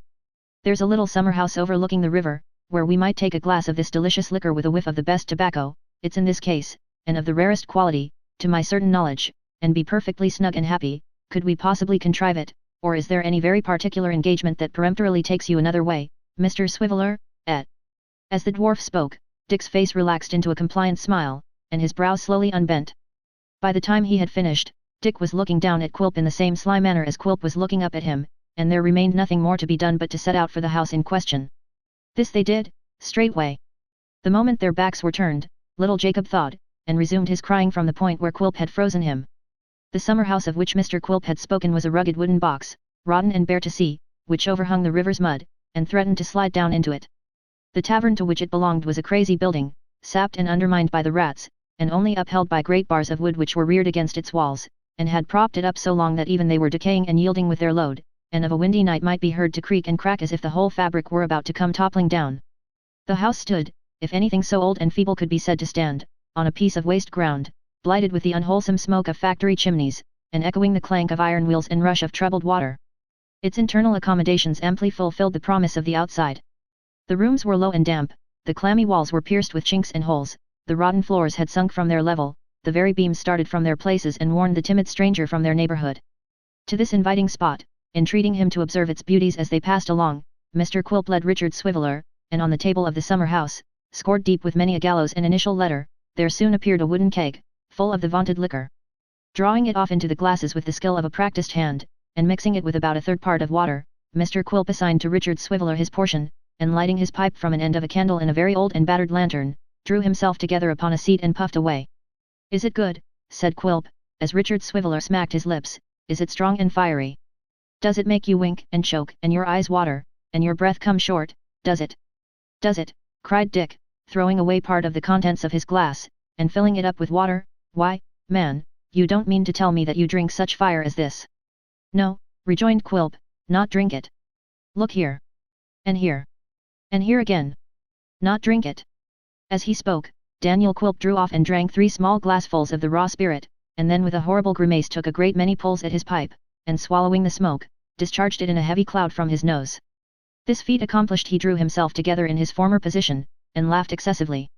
"Give us a toast," cried Quilp, rattling on the table in a dexterous manner with his fist and elbow alternately, in a kind of tune, "A woman, a beauty. Let's have a beauty for our toast and empty our glasses to the last drop. Her name, come." "If you want a name," said Dick, "here's Sophie Wackles." "Sophie Wackles," screamed the dwarf, "Miss Sophie Wackles that is, Mrs. Richard Swiveller that shall be, ha ha ha." "Ah," said Dick, "you might have said that a few weeks ago, but it won't do now, my buck." "Immolating herself upon the shrine of Cheng's." "Poison Cheng's, cut Cheng's ears off," rejoined Quilp. "I won't hear of Cheng's. Her name is Swiveller or nothing.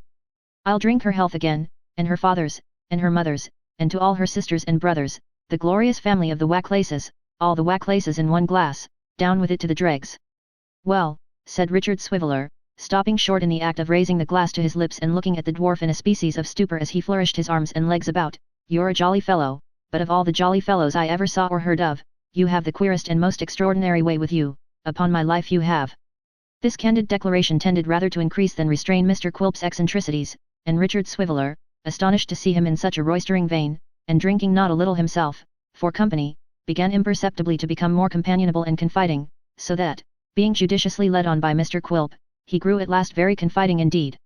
Having once got him into this mood, and knowing now the keynote to strike whenever he was at a loss, Daniel Quilp's task was comparatively an easy one, and he was soon in possession of the whole details of the scheme contrived between the easy Dick and his more designing friend.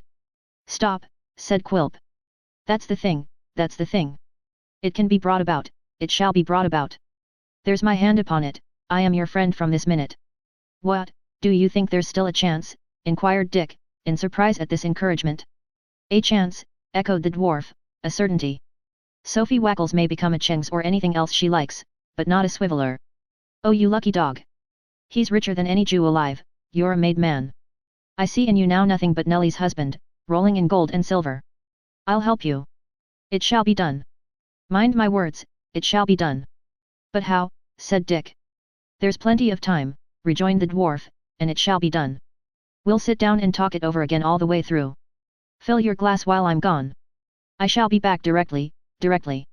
With these hasty words, Daniel Quilp withdrew into a dismantled skittle ground behind the public house, and, throwing himself upon the ground actually screamed and rolled about in uncontrollable delight. "Here's sport," he cried, "sport ready to my hand, all invented and arranged, and only to be enjoyed. It was this shallow-pated fellow who made my bones ache t'other day, was it? It was his friend and fellow plotter, Mr. Trent, that once made eyes at Mrs. Quilp and leered and looked, was it? After labouring for 2 or 3 years in their precious scheme, to find that they've got a beggar at last, and one of them tied for life. Ha ha ha! He shall marry Nell. He shall have her, and I'll be the first man, when the knot's tied hard and fast, to tell what they've gained and what I've helped to. Here will be a clearing of old scores, here will be a time to remind what a capital friend I was, and how I helped them to the heiress. Ha ha ha! In the height of his ecstasy, Mr. Quilp had like to have met with a disagreeable check, for rolling very near a broken dog kennel, there leapt forth a large fierce dog, who, but that his chain was of the shortest, would have given him a disagreeable salute. As it was, the dwarf remained upon his back in perfect safety, taunting the dog with hideous faces, and triumphing over him in his inability to advance another inch, though there were not a couple of feet between them. 0165M. Original. "Why don't you come and bite me, why don't you come and tear me to pieces, you coward," said Quilp, hissing and worrying the animal till he was nearly mad.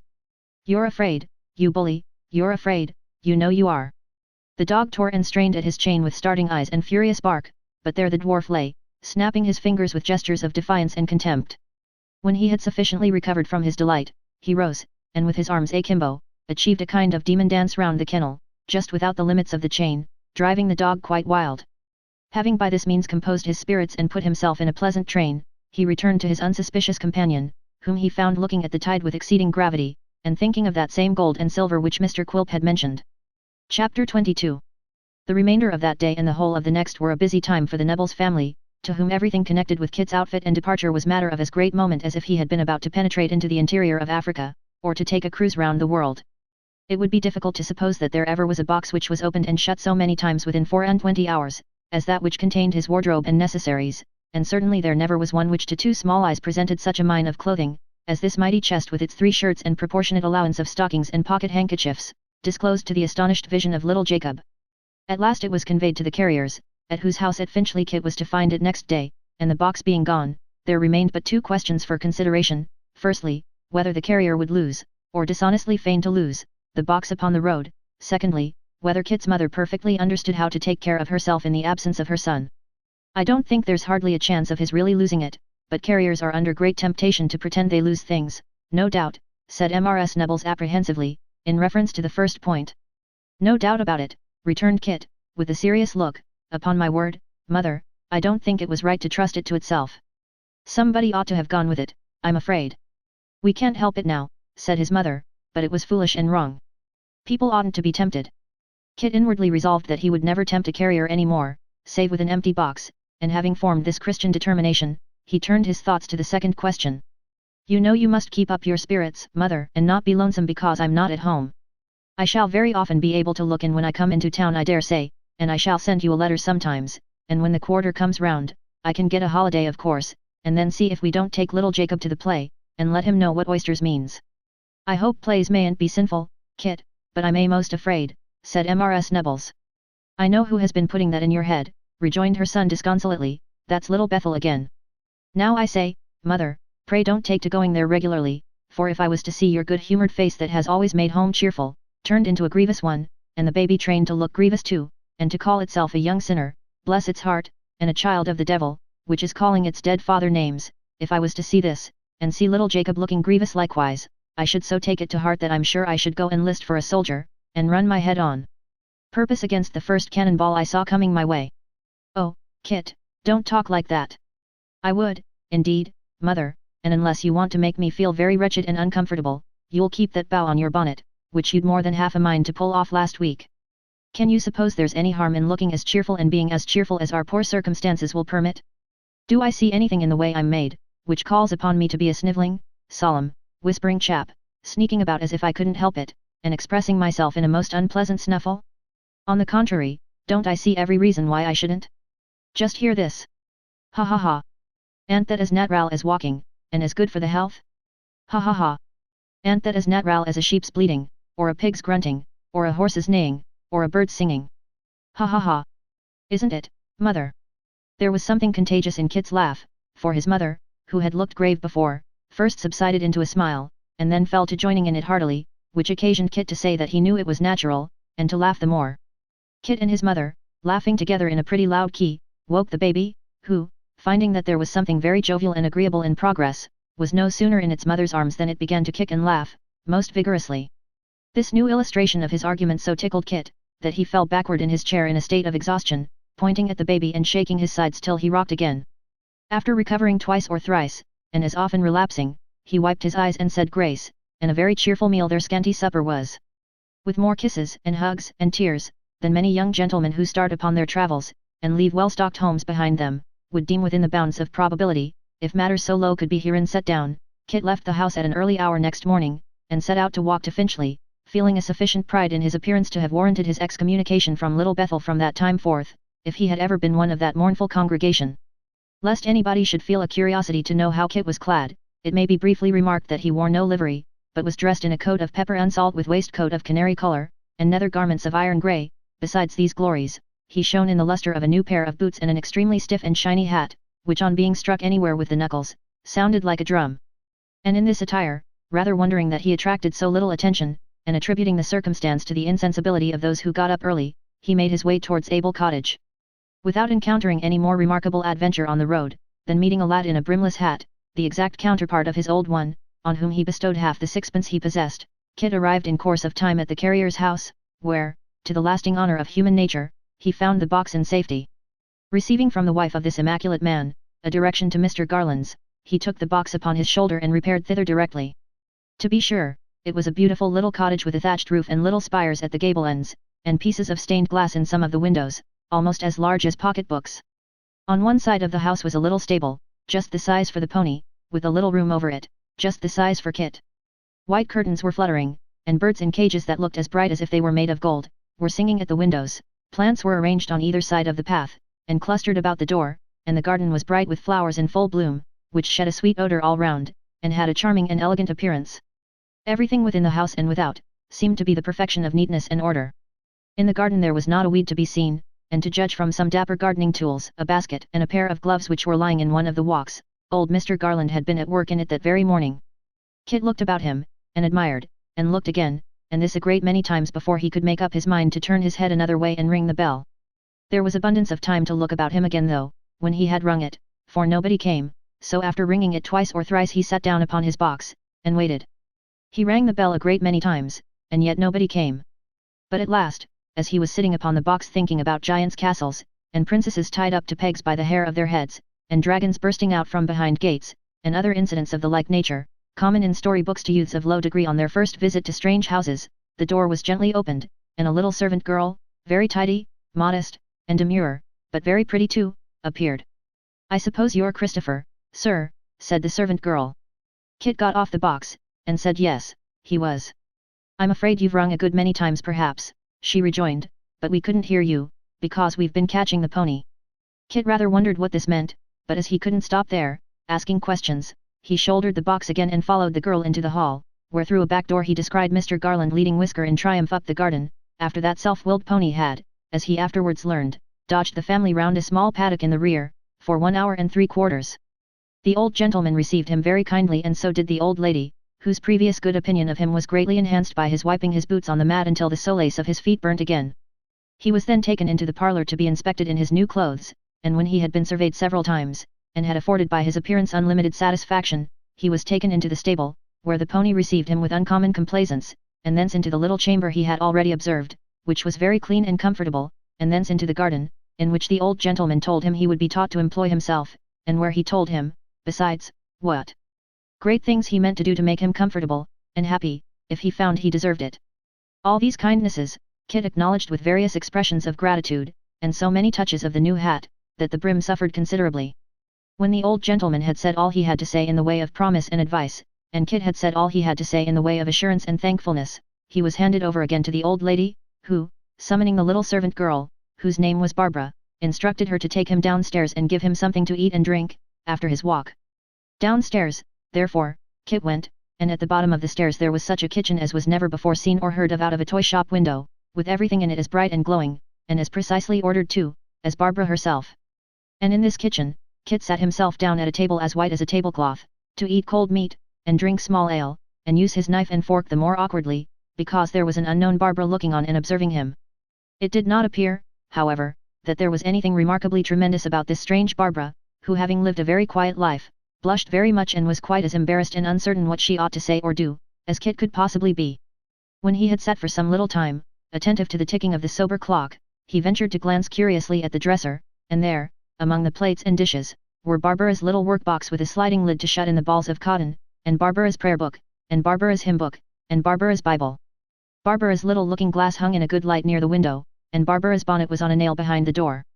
From all these mute signs and tokens of her presence, he naturally glanced at Barbara herself, who sat as mute as they, shelling peas into a dish, and just when Kit was looking at her eyelashes and wondering, quite in the simplicity of his heart, what color her eyes might be, it perversely happened that Barbara raised her head a little to look at him, when both pair of eyes were hastily withdrawn, and Kit leant over his plate, and Barbara over her pea shells, each in extreme confusion at having been detected by the other. 0170M. Original. Chapter 23.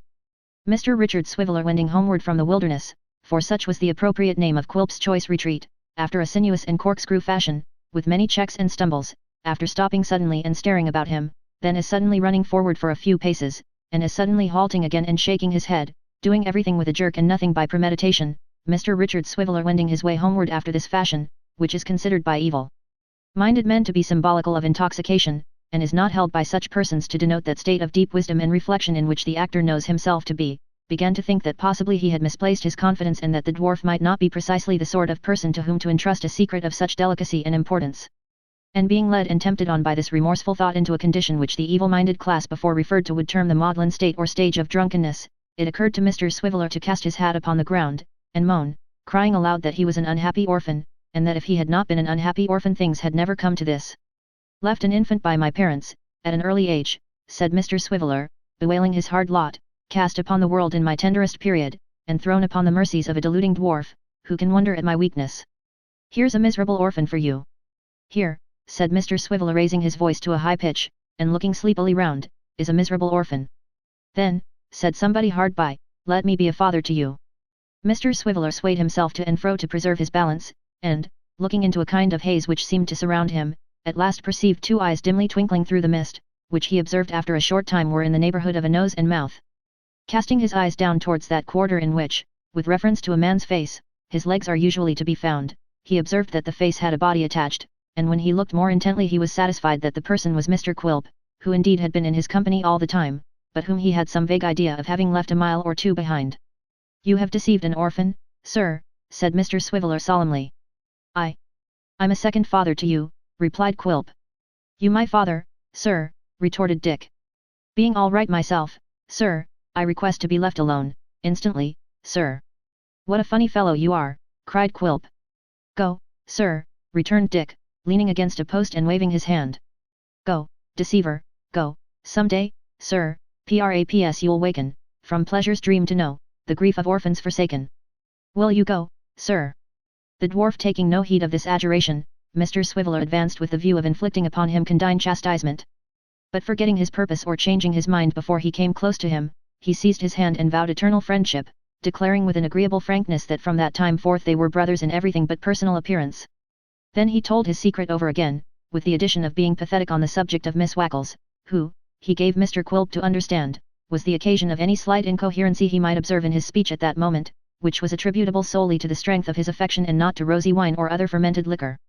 And then they went on arm in arm, very lovingly together. 0172M. Original. I'm as sharp, said Quilp to him, at parting, as sharp as a ferret, and as cunning as a weasel.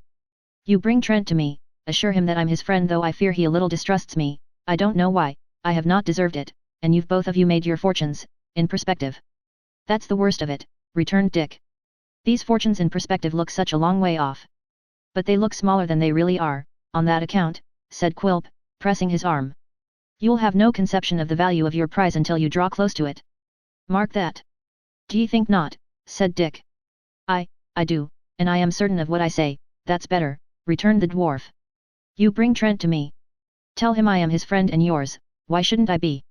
There's no reason why you shouldn't, certainly, replied Dick, and perhaps there are a great many why you should, at least there would be nothing strange in your wanting to be my friend, if you were a choice spirit, but then you know you're not a choice spirit." "I not a choice spirit," cried Quilp. "Devil a bit, sir," returned Dick. "A man of your appearance couldn't be. If you're any spirit at all, sir, you're an evil spirit." "Choice spirits," added Dick, smiting himself on the breast, "are quite a different looking sort of people, you may take your oath of that, sir." Quilp glanced at his free-spoken friend with a mingled expression of cunning and dislike, and wringing his hand almost at the same moment, declared that he was an uncommon character and had his warmest esteem. With that they parted, Mr. Swiveller to make the best of his way home and sleep himself sober, and Quilp to cogitate upon the discovery he had made, and exult in the prospect of the rich field of enjoyment and reprisal it opened to him. It was not without great reluctance and misgiving that Mr. Swiveller, next morning, his head racked by the fumes of the renowned Schiedam, repaired to the lodging of his friend Trent, which was in the roof of an old house in an old ghostly inn, and recounted by very slow degrees what had yesterday taken place between him and Quilp. Nor was it without great surprise and much speculation on Quilp's probable motives, nor without many bitter comments on Dick Swiveller's folly, that his friend received the tale. "I don't defend myself, Fred," said the penitent Richard, "but the fellow has such a queer way with him and is such an artful dog, that first of all he set me upon thinking whether there was any harm in telling him, and while I was thinking, screwed it out of me. If you had seen him drink and smoke, as I did, you couldn't have kept anything from him. He's a salamander, you know, that's what he is." Without inquiring whether salamanders were of necessity good confidential agents, or whether a fireproof man was as a matter of course trustworthy, Frederick Trent threw himself into a chair, and, burying his head in his hands, endeavoured to fathom the motives which had led Quilp to insinuate himself into Richard Swiveller's confidence, for that the disclosure was of his seeking, and had not been spontaneously revealed by Dick, was sufficiently plain from Quilp's seeking his company and enticing him away. The dwarf had twice encountered him when he was endeavouring to obtain intelligence of the fugitives. This, perhaps, as he had not shown any previous anxiety about them, was enough to awaken suspicion in the breast of a creature so jealous and distrustful by nature, setting aside any additional impulse to curiosity that he might have derived from Dick's incautious manner. But knowing the scheme they had planned, why should he offer to assist it? This was a question more difficult of solution, but as knaves generally overreach themselves by imputing their own designs to others, the idea immediately presented itself that some circumstances of irritation between Quilp and the old man, arising out of their secret transactions and not unconnected perhaps with his sudden disappearance, now rendered the former desirous of revenging himself upon him by seeking to entrap the sole object of his love and anxiety into a connection of which he knew he had a dread and hatred. As Frederick Trent himself, utterly regardless of his sister, had this object at heart, only second to the hope of gain, it seemed to him the more likely to be Quilp's main principle of action. Once investing the dwarf with a design of his own in abetting them, which the attainment of their purpose would serve, it was easy to believe him sincere and hearty in the cause, and as there could be no doubt of his proving a powerful and useful auxiliary, Trent determined to accept his invitation and go to his house that night, and if what he said and did confirmed him in the impression he had formed, to let him share the labour of their plan, but not the profit. Having revolved these things in his mind and arrived at this conclusion, he communicated to Mr. Swiveller as much of his meditations as he thought proper. Dick would have been perfectly satisfied with less, and giving him the day to recover himself from his late salamandering, accompanied him at evening to Mr. Quilp's house. Mighty glad Mr. Quilp was to see them, or mightily glad he seemed to be, and fearfully polite Mr. Quilp was to Mrs. Quilp and Mrs. Ginny Wynne, and very sharp was the look he cast on his wife to observe how she was affected by the recognition of young Trent. Mrs. Quilp was as innocent as her own mother of any emotion, painful or pleasant, which the sight of him awakened, but as her husband's glance made her timid and confused, and uncertain what to do or what was required of her, Mr. Quilp did not fail to assign her embarrassment to the cause he had in his mind, and while he chuckled at his penetration was secretly exasperated by his jealousy. Nothing of this appeared, however. On the contrary, Mr. Quilp was all blandness and suavity, and presided over the case bottle of rum with extraordinary open-heartedness. "Why, let me see," said Quilp. "It must be a matter of nearly 2 years since we were first acquainted." "Nearer 3, I think," said Trent. "Nearer 3, cried Quilp. "How fast time flies! Does it seem as long as that to you, Mrs. Quilp?" "Yes, I think it seems full 3 years, Quilp," was the unfortunate reply. "Oh indeed, ma'am," thought Quilp, "you have been pining, have you?" "Very good, ma'am. It seems to me but yesterday that you went out to Demerara in the Mary Ann," said Quilp, "but yesterday, I declare. Well, I like a little wildness. I was wild myself once."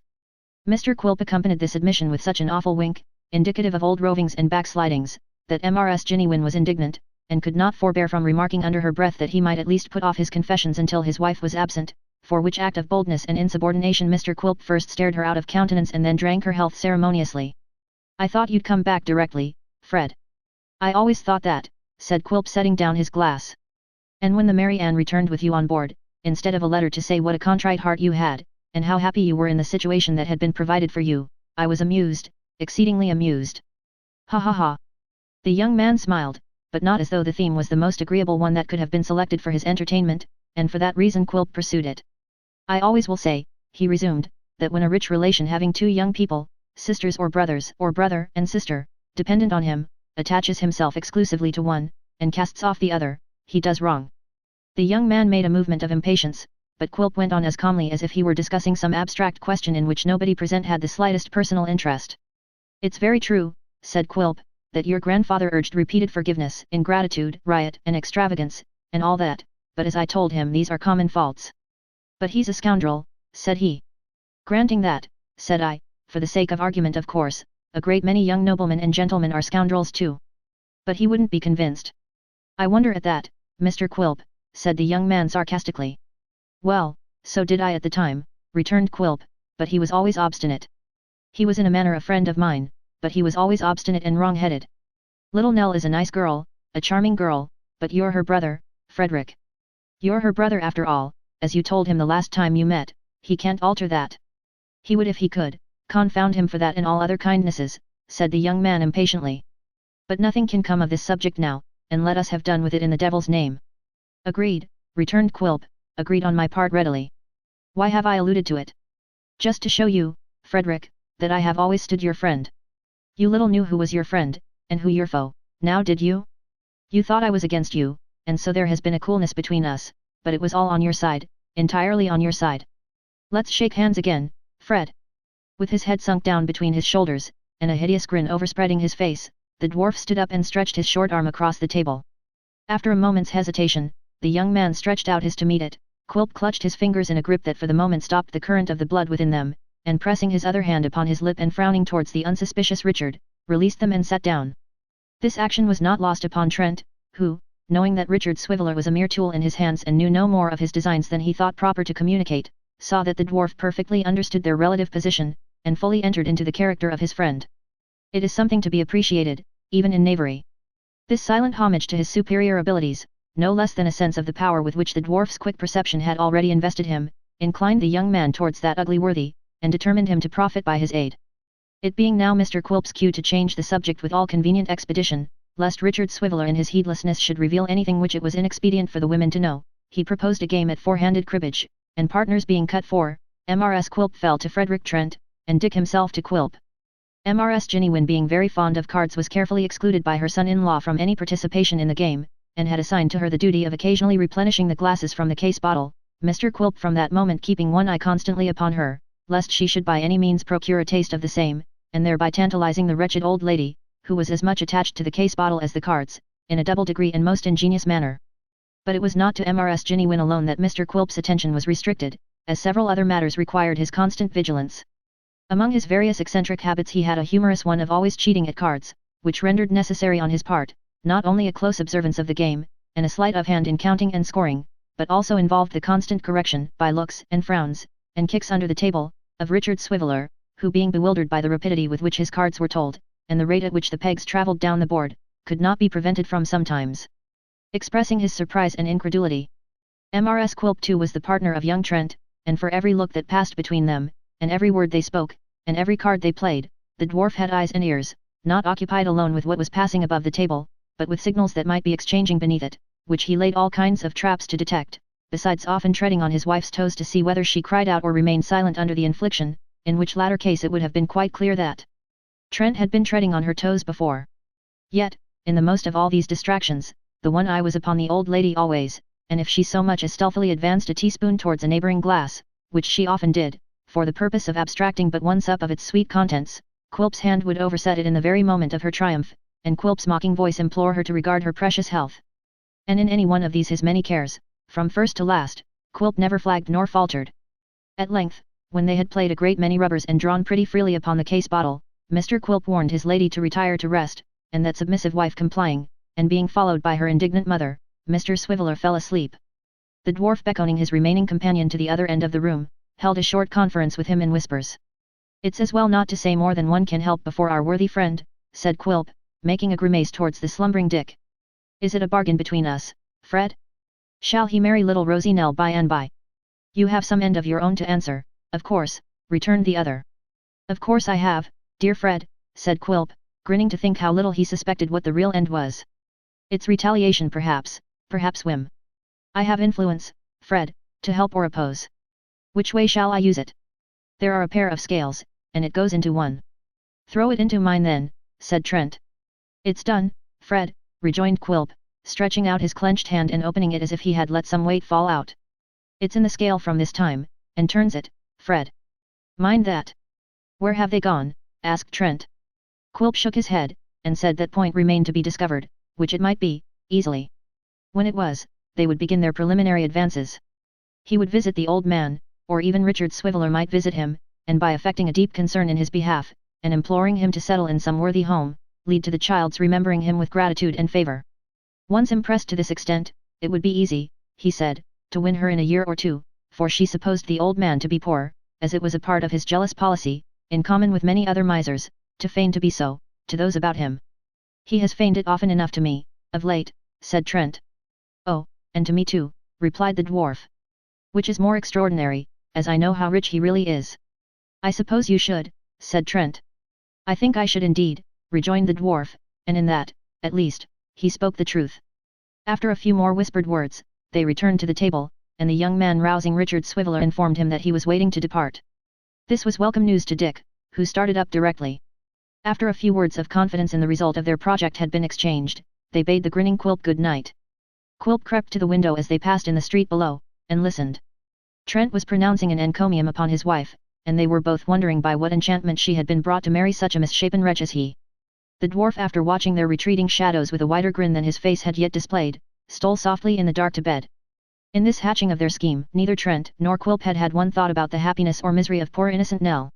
It would have been strange if the careless profligate, who was the butt of both, had been harassed by any such consideration, for his high opinion of his own merits and deserts rendered the project rather a laudable one than otherwise, and if he had been visited by so unwanted a guest as Reflection, he would, being a brute only in the gratification of his appetites, have soothed his conscience with the plea that he did not mean to beat or kill his wife, and would therefore, after all said and done, be a very tolerable, average husband.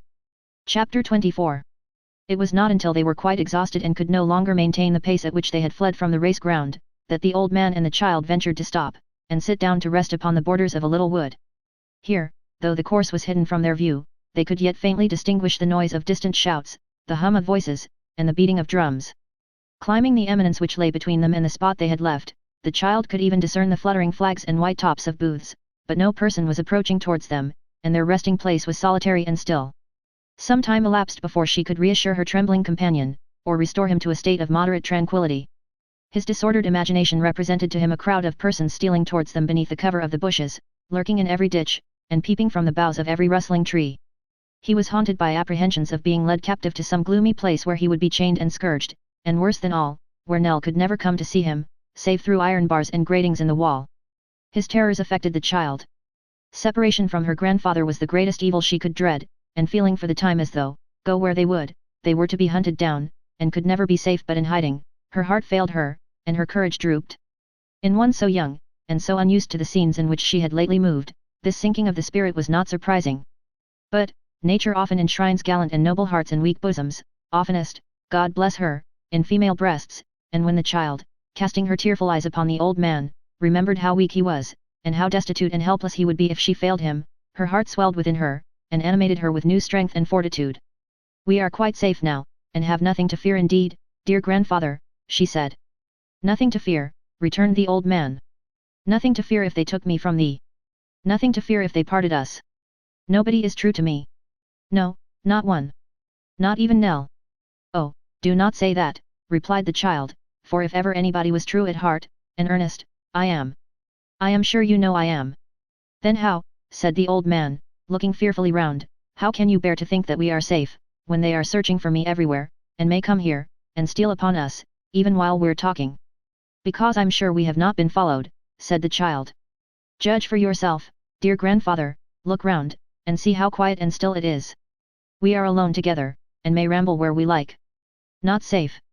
Could I feel easy, did I feel at ease, when any danger threatened you?" "True, too," he answered, pressing her hand, but still looking anxiously about. "What noise was that?" "A bird," said the child, flying into the wood, and leading the way for us to follow. You remember that we said we would walk in woods and fields, and by the side of rivers, and how happy we would be, you remember that?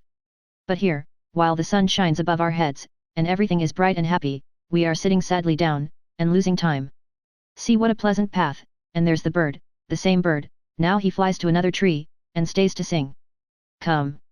When they rose up from the ground, and took the shady track which led them through the wood, she bounded on before, printing her tiny footsteps in the moss, which rose elastic from so light a pressure and gave it back as mirrors throw off breath, and thus she lured the old man on, with many a backward look and merry beck, now pointing stealthily to some lone bird as it perched and twittered on a branch that strayed across their path, now stopping to listen to the songs that broke the happy silence, or watch the sun as it trembled through the leaves, and stealing in among the ivied trunks of stout old trees, opened long paths of light. As they passed onward, parting the boughs that clustered in their way, the serenity which the child had first assumed, stole into her breast in earnest. The old man cast no longer fearful looks behind, but felt at ease and cheerful, for the further they passed into the deep green shade, the more they felt that the tranquil mind of God was there, and shed its peace on them. At length the path becoming clearer and less intricate, brought them to the end of the wood, and into a public road. Taking their way along it for a short distance, they came to a lane, so shaded by the trees on either hand that they met together overhead, and arched the narrow way. A broken finger post announced that this led to a village 3 miles off, and thither they resolved to bend their steps. The miles appeared so long that they sometimes thought they must have missed their road. But at last, to their great joy, it led downwards in a steep descent, with overhanging banks over which the footpaths led, and the clustered houses of the village peeped from the woody hollow below. It was a very small place. The men and boys were playing at cricket on the green, and as the other folks were looking on, they wandered up and down, uncertain where to seek a humble lodging. There was but one old man in the little garden before his cottage, and him they were timid of approaching, for he was the schoolmaster, and had school written up over his window in black letters on a white board. He was a pale, simple-looking man, of a spare and meagre habit, and sat among his flowers and beehives, smoking his pipe, in the little porch before his door. "Speak to him, dear," the old man whispered. "I am almost afraid to disturb him," said the child timidly. "He does not seem to see us. Perhaps if we wait a little, he may look this way." They waited, but the schoolmaster cast no look towards them, and still sat, thoughtful and silent, in the little porch. He had a kind face. In his plain old suit of black, he looked pale and meagre. They fancied, too, a lonely air about him and his house, but perhaps that was because the other people formed a merry company upon the green, and he seemed the only solitary man in all the place. They were very tired, and the child would have been bold enough to address even a schoolmaster, but for something in his manner which seemed to denote that he was uneasy or distressed. As they stood hesitating at a little distance, they saw that he sat for a few minutes at a time like one in a brown study, then laid aside his pipe and took a few turns in his garden, then approached the gate and looked towards the green, then took up his pipe again with a sigh, and sat down thoughtfully as before. As nobody else appeared and it would soon be dark, Nell at length took courage, and when he had resumed his pipe and seat, ventured to draw near, leading her grandfather by the hand. The slight noise they made in raising the latch of the wicket gate, caught his attention. He looked at them kindly but seemed disappointed too, and slightly shook his head. Nell dropped a curtsy, and told him they were poor travellers who sought a shelter for the night which they would gladly pay for, so far as their means allowed. The schoolmaster looked earnestly at her as she spoke, laid aside his pipe, and rose up directly. "If you could direct us anywhere, sir," said the child, "we should take it very kindly." "You have been walking a long way," said the schoolmaster. "A long way, sir," the child replied. 0181M. Original. "You're a young traveller, my child," he said, laying his hand gently on her head. "Your grandchild, friend." "I, sir," cried the old man, "and the stay and comfort of my life." "Come in," said the schoolmaster. Without further preface he conducted them into his little schoolroom, which was parlour and kitchen likewise, and told them that they were welcome to remain under his roof till morning. Before they had done thanking him, he spread a coarse white cloth upon the table with knives and platters, and bringing out some bread and cold meat and a jug of beer, besought them to eat and drink. The child looked round the room as she took her seat. There were a couple of forms, notched and cut and inked all over, a small deal desk perched on 4 legs, at which no doubt the master sat, a few dog's-eared books upon a high shelf, and beside them a motley collection of peg tops, balls, kites, fishing lines, marbles, half-eaten apples, and other confiscated property of idle urchins. Displayed on hooks upon the wall in all their terrors, were the cane and ruler, and near them, on a small shelf of its own, the dunce's cap, made of old newspapers and decorated with glaring wafers of the largest size. But, the great ornaments of the walls were certain moral sentences fairly copied in good round text, and well-worked sums in simple addition and multiplication, evidently achieved by the same hand, which were plentifully pasted all round the room, for the double purpose, as it seemed, of bearing testimony to the excellence of the school, and kindling a worthy emulation in the bosoms of the scholars. Yes, said the old schoolmaster, observing that her attention was caught by these latter specimens. That's beautiful writing, my dear. Very, sir, replied the child modestly. Is it yours? Mine, he returned, taking out his spectacles and putting them on, to have a better view of the triumphs so dear to his heart. I couldn't write like that, nowadays. No. They're all done by one hand, a little hand it is, not so old as yours, but a very clever one. As the schoolmaster said this, he saw that a small blot of ink had been thrown on one of the copies, so he took a penknife from his pocket, and going up to the wall, carefully scraped it out. When he had finished, he walked slowly backward from the writing, admiring it as one might contemplate a beautiful picture, but with something of sadness in his voice and manner which quite touched the child, though she was unacquainted with its cause. A little hand indeed, said the poor schoolmaster.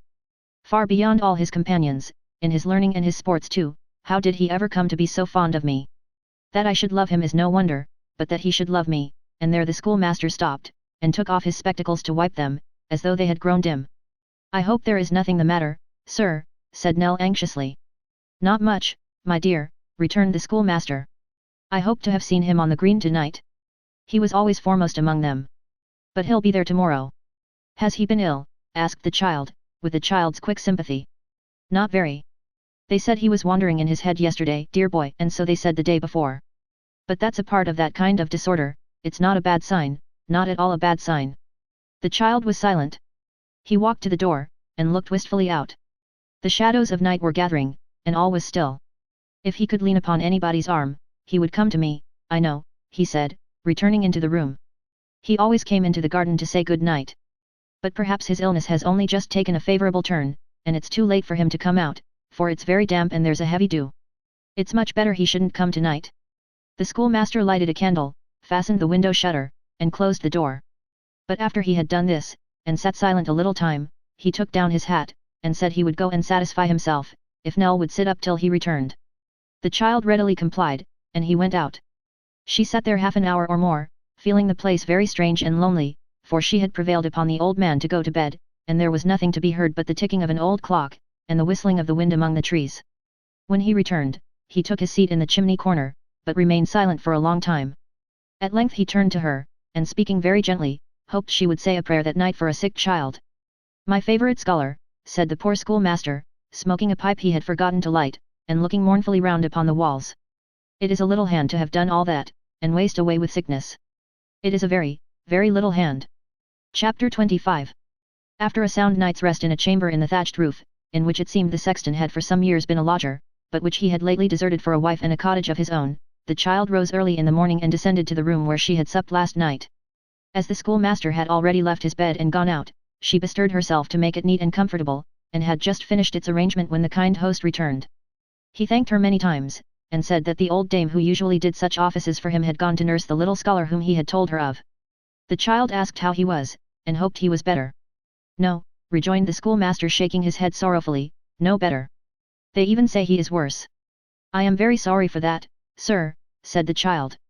The poor schoolmaster appeared to be gratified by her earnest manner, but yet rendered more uneasy by it, for he added hastily that anxious people often magnified an evil and thought it greater than it was. For my part, he said, in his quiet, patient way, I hope it's not so. I don't think he can be worse. The child asked his leave to prepare breakfast, and her grandfather coming downstairs, they all three partook of it together. While the meal was in progress, their host remarked that the old man seemed much fatigued, and evidently stood in need of rest. If the journey you have before you is a long one, he said, and don't press you for one day, you are very welcome to pass another night here. I should really be glad if you would, friend. He saw that the old man looked at Nell, uncertain whether to accept or decline his offer, and added, I shall be glad to have your young companion with me for one day.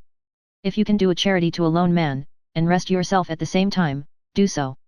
If you must proceed upon your journey, I wish you well through it, and will walk a little way with you before school begins. What are we to do, Nell? Said the old man irresolutely. Say what we're to do, dear. It required no great persuasion to induce the child to answer that they had better accept the invitation and remain. She was happy to show her gratitude to the kind schoolmaster by busying herself in the performance of such household duties as his little cottage stood in need of. When these were done, she took some needlework from her basket, and sat herself down upon a stool beside the lattice, where the honeysuckle and woodbine entwined their tender stems, and stealing into the room filled it with their delicious breath. Her grandfather was basking in the sun outside, breathing the perfume of the flowers, and idly watching the clouds as they floated on before the light summer wind.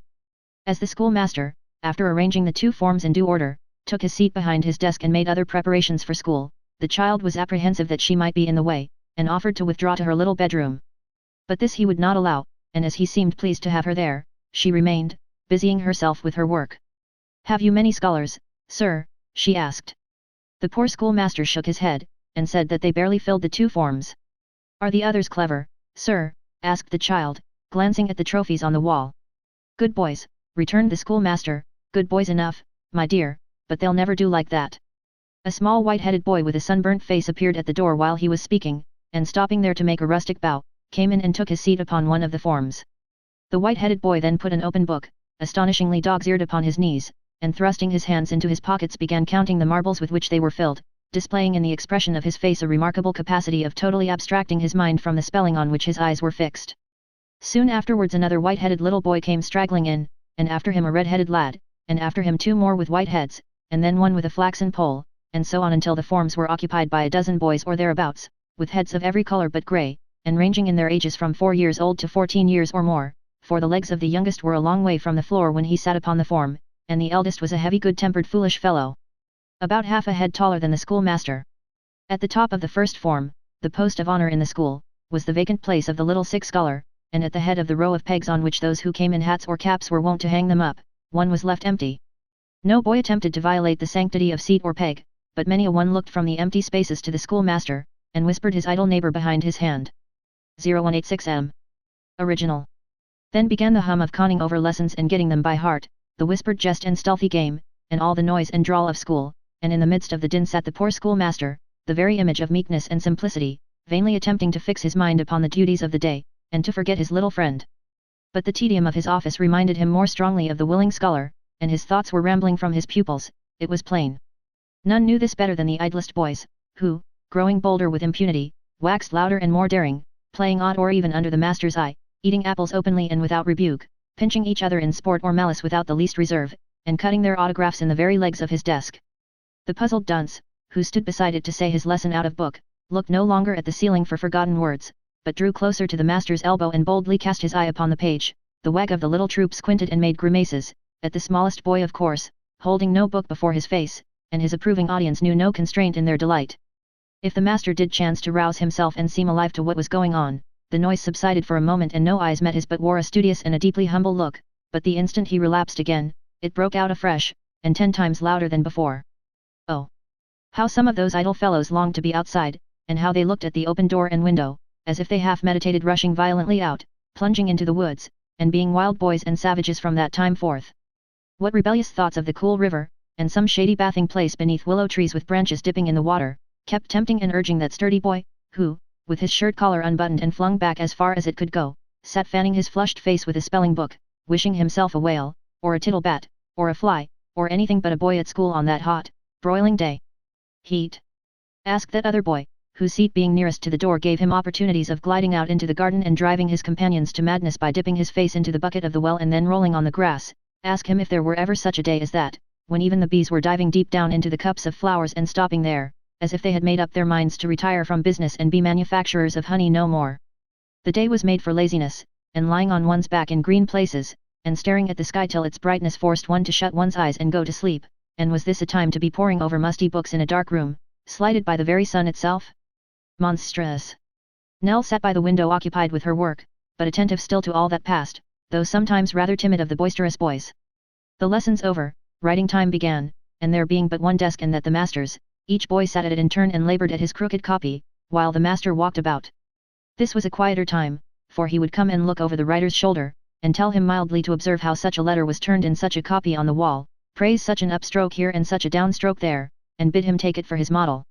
Then he would stop and tell them what the sick child had said last night, and how he had longed to be among them once again, and such was the poor schoolmaster's gentle and affectionate manner, that the boys seemed quite remorseful that they had worried him so much, and were absolutely quiet, eating no apples, cutting no names, inflicting no pinches, and making no grimaces, for full 2 minutes afterwards. I think, boys, said the schoolmaster when the clock struck 12, that I shall give an extra half-holiday this afternoon. At this intelligence, the boys, led on and headed by the tall boy, raised a great shout, in the midst of which the master was seen to speak, but could not be heard. As he held up his hand, however, in token of his wish that they should be silent, they were considerate enough to leave off, as soon as the longest-winded among them were quite out of breath. "You must promise me first," said the schoolmaster, "that you will not be noisy, or at least, if you are, that you will go away and be so, away out of the village I mean. I'm sure you wouldn't disturb your old playmate and companion." There was a general murmur, and perhaps a very sincere one, for they were but boys, in the negative, and the tall boy, perhaps as sincerely as any of them, called those about him to witness that he had only shouted in a whisper. "Then pray don't forget, there's my dear scholars," said the schoolmaster, "what I have asked you, and do it as a favour to me. Be as happy as you can, and don't be unmindful that you are blessed with health. Goodbye all." "Thank ye, sir, and goodbye, sir," were said a good many times in a variety of voices, and the boys went out very slowly and softly. But there was the sun shining and there were the birds singing, as the sun only shines and the birds only sing on holidays and half-holidays, there were the trees waving to all free boys to climb and nestle among their leafy branches, the hay, entreating them to come and scatter it to the pure air, the green corn, gently beckoning towards wood and stream, the smooth ground, rendered smoother still by blending lights and shadows, inviting to runs and leaps, and long walks God knows whither. It was more than boy could bear, and with a joyous whoop the whole cluster took to their heels and spread themselves about, shouting and laughing as they went. "It's natural, thank heaven," said the poor schoolmaster, looking after them. "I'm very glad they didn't mind me. It is difficult, however, to please everybody, as most of us would have discovered, even without the fable which bears that moral," and in the course of the afternoon several mothers and aunts of pupils looked in to express their entire disapproval of the schoolmaster's proceeding. A few confined themselves to hints, such as politely inquiring what red letter day or saint's day the almanac said it was. A few, these were the profound village politicians, argued that it was a slight to the throne and an affront to church and state, and savoured of revolutionary principles, to grant a half-holiday upon any lighter occasion than the birthday of the monarch, but the majority expressed their displeasure on private grounds and in plain terms, arguing that to put the pupils on this short allowance of learning was nothing but an act of downright robbery and fraud, and one old lady, finding that she could not inflame or irritate the peaceable schoolmaster by talking to him, bounced out of his house and talked at him for half an hour outside his own window, to another old lady, saying that of course he would deduct this half-holiday from his weekly charge, or of course he would naturally expect to have an opposition started against him.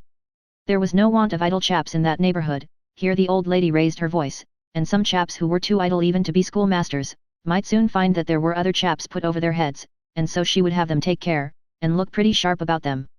But all these taunts and vexations failed to elicit one word from the meek schoolmaster, who sat with the child by his side, a little more dejected perhaps, but quite silent and uncomplaining.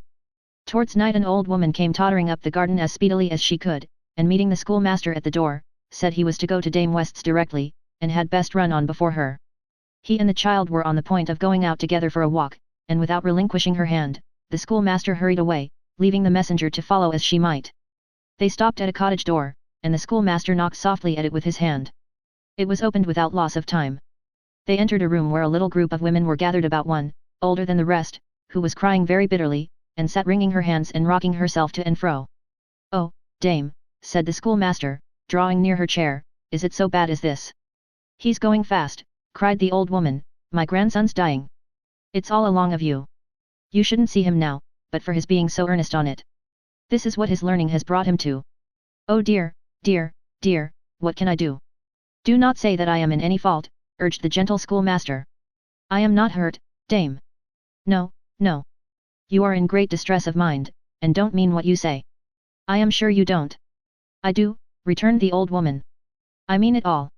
If he hadn't been poring over his books out of fear of you, he would have been well and merry now, I know he would." The schoolmaster looked round upon the other women as if to entreat some one among them to say a kind word for him, but they shook their heads, and murmured to each other that they never thought there was much good in learning, and that this convinced them. Without saying a word in reply, or giving them a look of reproach, he followed the old woman who had summoned him, and who had now rejoined them, into another room, where his infant friend, half dressed, lay stretched upon a bed. He was a very young boy, quite a little child.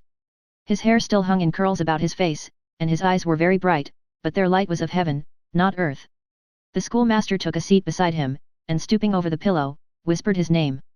The boy sprung up, stroked his face with his hand, and threw his wasted arms round his neck, crying out that he was his dear kind friend. "I hope I always was. I meant to be, God knows," said the poor schoolmaster. "Who is that?" said the boy, seeing Nell. "I am afraid to kiss her, lest I should make her ill." Ask her to shake hands with me.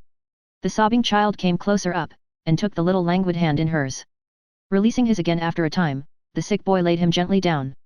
You remember the garden, Harry, whispered the schoolmaster, anxious to rouse him, for a dullness seemed gathering upon the child, and how pleasant it used to be in the evening time.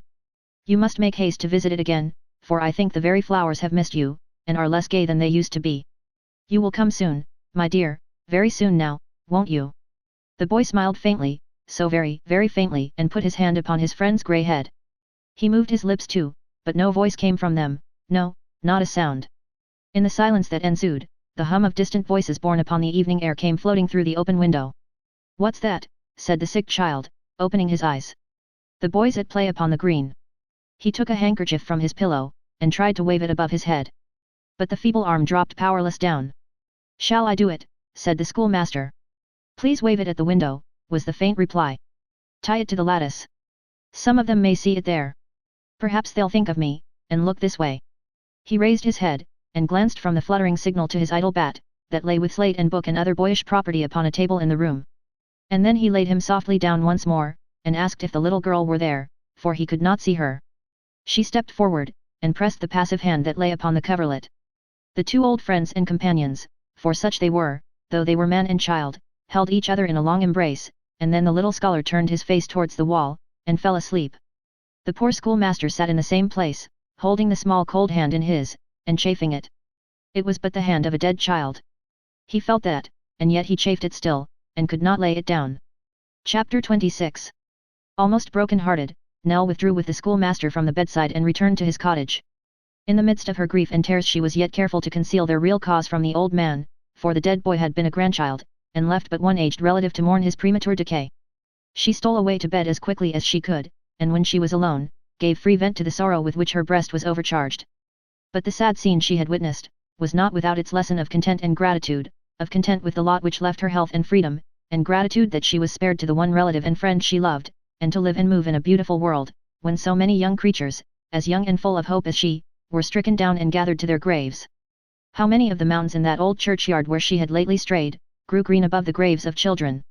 And though she thought as a child herself, and did not perhaps sufficiently consider to what a bright and happy existence those who die young are born, and how in death they lose the pain of seeing others die around them, bearing to the tomb some strong affection of their hearts, which makes the old die many times in one long life, still she thought wisely enough, to draw a plain and easy moral from what she had seen that night, and to store it, deep in her mind. Her dreams were of the little scholar, not coffined and covered up, but mingling with angels, and smiling happily. The sun darting his cheerful rays into the room, awoke her, and now there remained but to take leave of the poor schoolmaster and wander forth once more. By the time they were ready to depart, school had begun. In the darkened room, the din of yesterday was going on again, a little sobered and softened down, perhaps, but only a very little, if at all. The schoolmaster rose from his desk and walked with them to the gate. It was with a trembling and reluctant hand, that the child held out to him the money which the lady had given her at the races for her flowers, faltering in her thanks as she thought how small the sum was, and blushing as she offered it. But he bade her put it up, and stooping to kiss her cheek, turned back into his house. They had not gone half a dozen paces when he was at the door again. The old man retraced his steps to shake hands, and the child did the same. Good fortune and happiness go with you, said the poor schoolmaster. I am quite a solitary man now. If you ever pass this way again, you'll not forget the little village school. We shall never forget it, sir, rejoined Nell, nor ever forget to be grateful to you for your kindness to us. I have heard such words from the lips of children very often, said the schoolmaster, shaking his head, and smiling thoughtfully, but they were soon forgotten. I had attached one young friend to me, the better friend for being young, but that's over, God bless you. They bade him farewell very many times, and turned away, walking slowly and often looking back, until they could see him no more. At length they had left the village far behind, and even lost sight of the smoke among the trees. They trudged onward now, at a quicker pace, resolving to keep the main road, and go wherever it might lead them. But main roads stretch a long, long way. With the exception of 2 or 3 inconsiderable clusters of cottages which they passed without stopping, and one lonely roadside public house where they had some bread and cheese, this highway had led them to nothing. Late in the afternoon, and still lengthened out, far in the distance, the same dull, tedious, winding course, that they had been pursuing all day. As they had no resource, however, but to go forward, they still kept on, though at a much slower pace, being very weary and fatigued. The afternoon had worn away into a beautiful evening, when they arrived at a point where the road made a sharp turn and struck across a common. On the border of this common, and close to the hedge which divided it from the cultivated fields, a caravan was drawn up to rest, upon which, by reason of its situation, they came so suddenly that they could not have avoided it if they would. It was not a shabby, dingy, dusty cart, but a smart little house upon wheels, with white dimity curtains festooning the windows, and window shutters of green picked out with panels of a staring red, in which happily contrasted colours the whole concern shone brilliant. Neither was it a poor caravan drawn by a single donkey or emaciated horse, for a pair of horses in pretty good condition were released from the shafts and grazing on the frowsy grass. Neither was it a gypsy caravan, for at the open door, graced with a bright brass knocker, sat a Christian lady, stout and comfortable to look upon, who wore a large bonnet trembling with bows. And that it was not an unprovided or destitute caravan was clear from this lady's occupation, which was the very pleasant and refreshing one of taking tea. The tea things, including a bottle of rather suspicious character and a cold knuckle of ham, were set forth upon a drum, covered with a white napkin, and there, as if at the most convenient round table in all the world, sat this roving lady, taking her tea and enjoying the prospect. 0193M. Original. It happened that at that moment the lady of the caravan had her cup, which, that everything about her might be of a stout and comfortable kind, was a breakfast cup, to her lips, and that having her eyes lifted to the sky in her enjoyment of the full flavour of the tea, not unmingled possibly with just the slightest dash or gleam of something out of the suspicious bottle, but this is mere speculation and not distinct matter of history, it happened that being thus agreeably engaged, she did not see the travellers when they first came up. It was not until she was in the act of getting down the cup, and drawing a long breath after the exertion of causing its contents to disappear, that the lady of the caravan beheld an old man and a young child walking slowly by, and glancing at her proceedings with eyes of modest but hungry admiration. "Hey!" cried the lady of the caravan, scooping the crumbs out of her lap and swallowing the same before wiping her lips. "Yes, to be sure, who won the helter-skelter plate, child?" "Won what, ma'am?" asked Nell. "The helter-skelter plate at the races, child, the plate that was run for on the second day." "On the second day, ma'am?" "Second day?" "Yes, second day," repeated the lady with an air of impatience. "Can't you say who won the helter-skelter plate when you're asked the question civilly?" "I don't know, ma'am." "Don't know?" repeated the lady of the caravan. "Why, you were there. I saw you with my own eyes." Nell was not a little alarmed to hear this, supposing that the lady might be intimately acquainted with the firm of Short and Codlin, but what followed tended to reassure her. "And very sorry I was," said the lady of the caravan, "to see you in company with a punch, a low, practical, vulgar wretch, that people should scorn to look at." "I was not there by choice," returned the child, "we didn't know our way, and the two men were very kind to us, and let us travel with them." Do you know them, ma'am?" "Know 'em, child," cried the lady of the caravan in a sort of shriek. "Know them? But you're young and inexperienced, and that's your excuse for asking such a question. Do I look as if I know DM, does the caravan look as if it know DM?" "No, ma'am, no," said the child, fearing she had committed some grievous fault. "I beg your pardon." It was granted immediately, though the lady still appeared much ruffled and discomposed by the degrading supposition. The child then explained that they had left the races on the first day, and were travelling to the next town on that road, where they purposed to spend the night. As the countenance of the stout lady began to clear up, she ventured to inquire how far it was. The reply, which the stout lady did not come to, until she had thoroughly explained that she went to the races on the first day in a gig, and as an expedition of pleasure, and that her presence there had no connection with any matters of business or profit, was, that the town was 8 miles off. This discouraging information a little dashed the child, who could scarcely repress a tear as she glanced along the darkening road. Her grandfather made no complaint, but he sighed heavily as he leaned upon his staff, and vainly tried to pierce the dusty distance.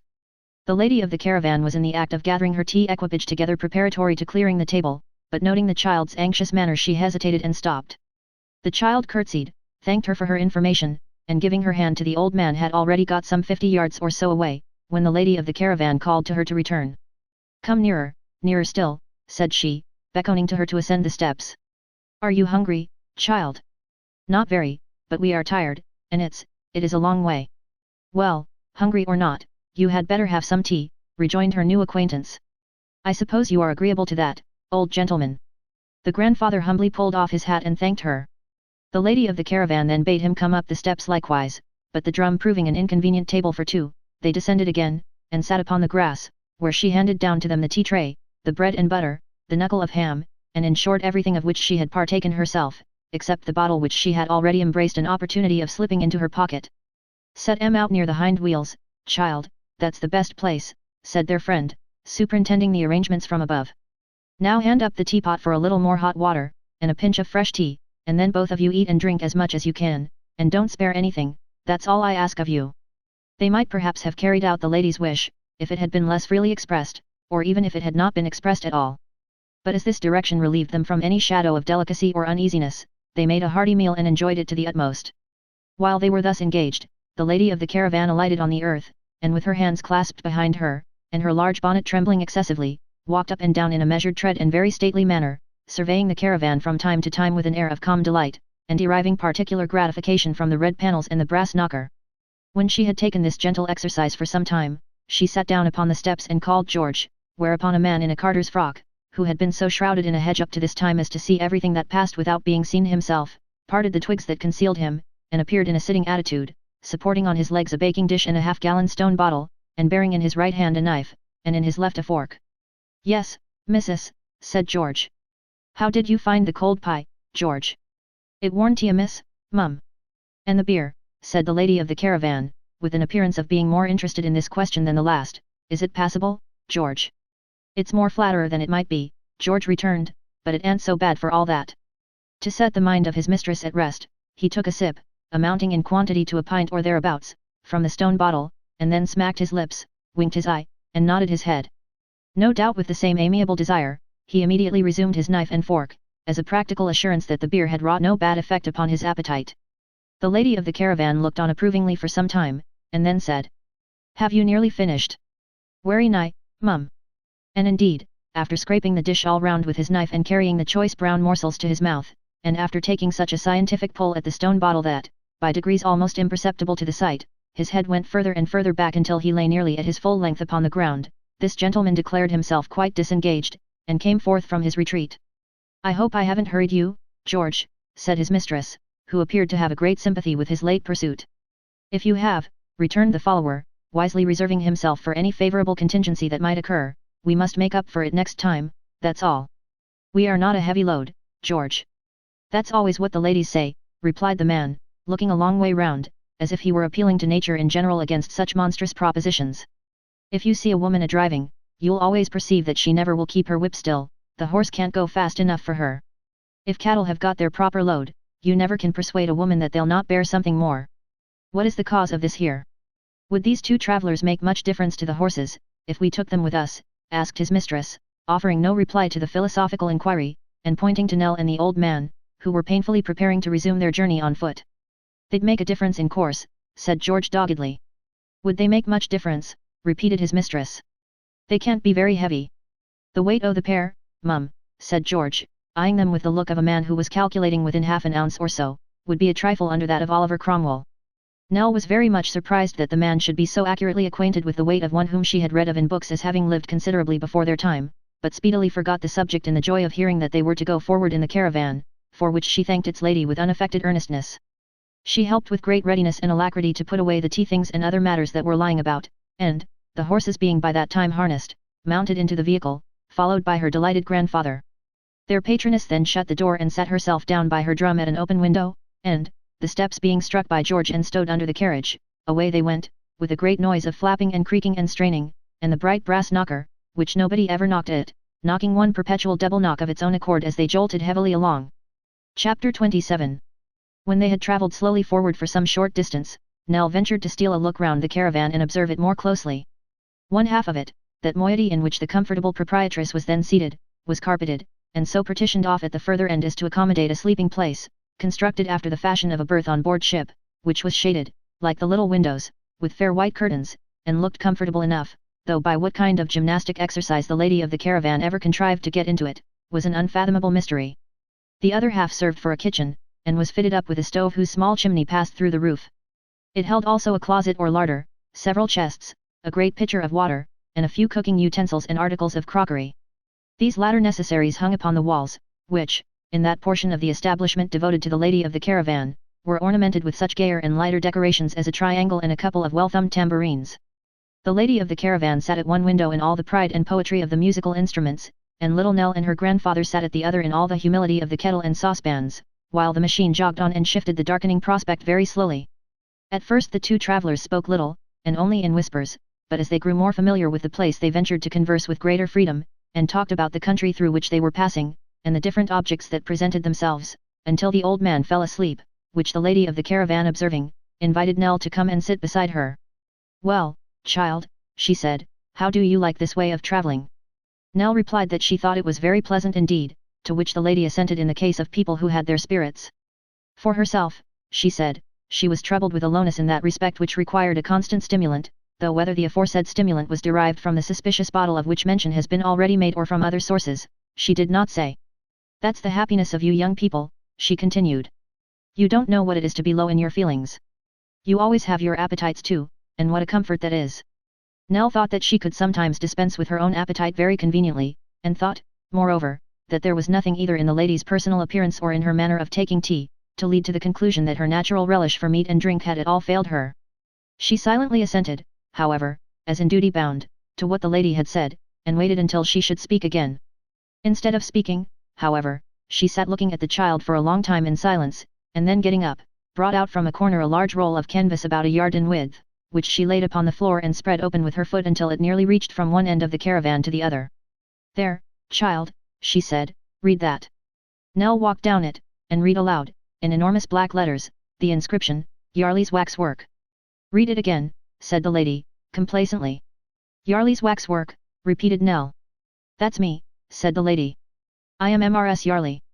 Giving the child an encouraging look, intended to reassure her and let her know, that, although she stood in the presence of the original Yarley, she must not allow herself to be utterly overwhelmed and borne down, the lady of the caravan unfolded another scroll, whereon was the inscription, 100 figures the full size of life, and then another scroll, on which was written, the only stupendous collection of real waxwork in the world, and then several smaller scrolls with such inscriptions as now exhibiting within, the genuine and only Yarley, Yarley's unrivaled collection, Yarley is the delight of the nobility and gentry, the royal family are the patrons of Yarley.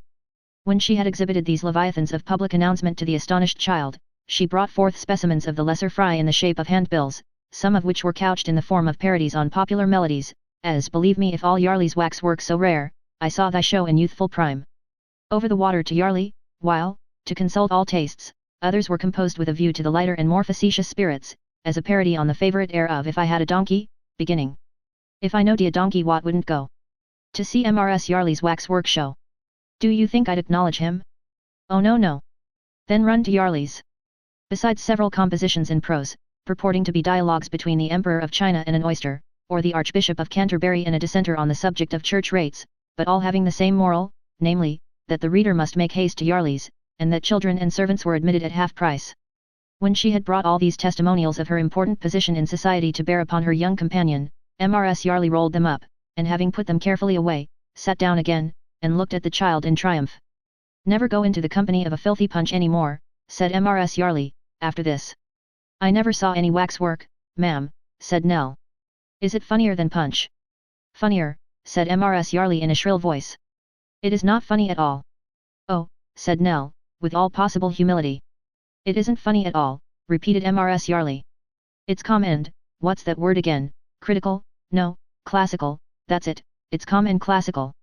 No low beatings and knockings about, no jokings and squeakings like your precious Punches, but always the same, with the constantly unchanging air of coldness and gentility, and so like life, that if waxwork only spoke and walked about, you'd hardly know the difference. I won't go so far as to say, that, as it is, I've seen waxwork quite like life, but I've certainly seen some life that was exactly like waxwork." "Is it here, ma'am?" asked Nell, whose curiosity was awakened by this description. "Is what here, child?" "The waxwork, ma'am." "Why, bless you, child, what are you thinking of? How could such a collection be here, where you see everything except the inside of one little cupboard and a few boxes? It's gone on in the other ones to the assembly rooms, and there it'll be exhibited the day after tomorrow. You are going to the same town, and you'll see it I dare say. It's natural to expect that you'll see it, and I've no doubt you will. I suppose you couldn't stop away if you was to try ever so much." "I shall not be in the town, I think, ma'am," said the child. "Not there," cried Mrs. Yarley. "Then where will you be?" I don't quite know. I am not certain." "You don't mean to say that you are travelling about the country without knowing where you are going to," said the lady of the caravan. "What curious people you are! What line are you in? You look to me at the races, child, as if you were quite out of your element, and had got there by accident." "We were there quite by accident," returned Nell, confused by this abrupt questioning. "We are poor people, ma'am, and are only wandering about. We have nothing to do, I wish we had. You amaze me more and more, said Mrs. Yarley, after remaining for some time as mute as one of her own figures. Why, what do you call yourselves? Not beggars. Indeed, ma'am, I don't know what else we are, returned the child. Lord bless me, said the lady of the caravan. I never heard of such a thing. Who'd have thought it? She remained so long silent after this exclamation, that Nell feared she felt her having been induced to bestow her protection and conversation upon one so poor, to be an outrage upon her dignity that nothing could repair. This persuasion was rather confirmed than otherwise by the tone in which she at length broke silence and said. And yet you can read. And write too, I shouldn't wonder. Yes, ma'am, said the child, fearful of giving new offence by the confession. Well, and what a thing that is, returned Mrs. Yarley. I can't. Nell said indeed in a tone which might imply, either that she was reasonably surprised to find the genuine and only Yarley, who was the delight of the nobility and gentry and the peculiar pet of the royal family, destitute of these familiar arts, or that she presumed so great a lady could scarcely stand in need of such ordinary accomplishments. In whatever way Mrs. Yarley received the response, it did not provoke her to further questioning, or tempt her into any more remarks at the time, for she relapsed into a thoughtful silence, and remained in that state so long that Nell withdrew to the other window and rejoined her grandfather, who was now awake. At length the lady of the caravan shook off her fit of meditation, and, summoning the driver to come under the window at which she was seated, held a long conversation with him in a low tone of voice, as if she were asking his advice on an important point, and discussing the pros and cons of some very weighty matter. This conference at length concluded, she drew in her head again, and beckoned Nell to approach. And the old gentleman too, said Mrs. Yarley, for I want to have a word with him. Do you want a good situation for your granddaughter, master? If you do, I can put her in the way of getting one. What do you say? I can't leave her, answered the old man. We can't separate. What would become of me without her? I should have thought you were old enough to take care of yourself, if you ever will be, retorted Mrs. Yarley sharply. But he never will be, said the child in an earnest whisper. I fear he never will be again. Pray do not speak harshly to him. We are very thankful to you, she added aloud, but neither of us could part from the other if all the wealth of the world were halved between us. Mrs. Yarley was a little disconcerted by this reception of her proposal, and looked at the old man, who tenderly took Nell's hand and detained it in his own, as if she could have very well dispensed with his company or even his earthly existence. After an awkward pause, she thrust her head out of the window again, and had another conference with the driver upon some point on which they did not seem to agree quite so readily as on their former topic of discussion, but they concluded at last, and she addressed the grandfather again. If you're really disposed to employ yourself, said Mrs. Yarley, there would be plenty for you to do in the way of helping to dust the figures, and take the checks, and so forth. What I want your granddaughter for, is to point out to the company, they would be soon learnt, and she has a way with her that people wouldn't think unpleasant, though she does come after me, for I've been always accustomed to go round with visitors myself, which I should keep on doing now, only that my spirits make a little ease absolutely necessary. It's not a common offer, bear in mind, said the lady, rising into the tone and manner in which she was accustomed to address her audiences, it's Yarley's waxwork, remember. The duty's very light and genteel, the company particularly select, the exhibition takes place in assembly rooms, town halls, large rooms at inns, or auction galleries. There is none of your open-air vagrancy at Yarley's, recollect, there is no tarpaulin and sawdust at Yarley's, remember. Every expectation held out in the handbills is realized to the utmost, and the whole forms an effect of imposing brilliancy hitherto unrivaled in this kingdom. Remember that the price of admission is only sixpence, and that this is an opportunity which may never occur again. Descending from the sublime when she had reached this point, to the details of common life, Mrs. Yarley remarked that with reference to salary she could pledge herself to no specific sum until she had sufficiently tested Nell's abilities, and narrowly watched her in the performance of her duties. But board and lodging, both for her and her grandfather, she bound herself to provide, and she furthermore passed her word that the board should always be good in quality, and in quantity plentiful. Nell and her grandfather consulted together, and while they were so engaged, Mrs. Yarley with her hands behind her walked up and down the caravan, as she had walked after tea on the dull earth, with uncommon dignity and self-esteem. Nor will this appear so slight a circumstance as to be unworthy of mention, when it is remembered that the caravan was in uneasy motion all the time, and that none but a person of great natural stateliness and acquired grace could have forborne to stagger. Now, child, cried Mrs. Yarley, coming to a halt as Nell turned towards her. We are very much obliged to you, ma'am, said Nell, and thankfully accept your offer. And you'll never be sorry for it, returned Mrs. Yarley. I'm pretty sure of that. So as that's all settled, let us have a bit of supper. In the meanwhile, the caravan blundered on as if it too had been drinking strong beer and was drowsy, and came at last upon the paved streets of a town which were clear of passengers, and quiet, for it was by this time near midnight, and the townspeople were all abed. As it was too late an hour to repair to the exhibition room, they turned aside into a piece of waste ground that lay just within the old town gate, and drew up there for the night, near to another caravan, which, notwithstanding that it bore on the lawful panel the great name of Yarley, and was employed besides in conveying from place to place the waxwork which was its country's pride, was designated by a grovelling stamp office as a common stage wagon, and numbered 7,000 odd hundred, as though its precious freight were mere flour or coals. This ill-used machine being empty, for it had deposited its burden at the place of exhibition, and lingered here until its services were again required, was assigned to the old man as his sleeping place for the night, and within its wooden walls, Nell made him up the best bed she could, from the materials at hand. For herself, she was to sleep in Mrs. Yarley's own travelling carriage, as a signal mark of that lady's favour and confidence. She had taken leave of her grandfather and was returning to the other wagon, when she was tempted by the coolness of the night to linger for a little while in the air. The moon was shining down upon the old gateway of the town, leaving the low archway very black and dark, and with a mingled sensation of curiosity and fear, she slowly approached the gate, and stood still to look up at it, wondering to see how dark and grim and old, and cold, it looked. There was an empty niche from which some old statue had fallen or been carried away hundreds of years ago, and she was thinking what strange people it must have looked down upon when it stood there, and how many hard struggles might have taken place, and how many murders might have been done, upon that silent spot, when there suddenly emerged from the black shade of the arch, a man. The instant he appeared, she recognized him, who could have failed to recognize, in that instant, the ugly misshapen Quilp. The street beyond was so narrow, and the shadow of the houses on one side of the way so deep, that he seemed to have risen out of the earth. But there he was. The child withdrew into a dark corner, and saw him pass close to her.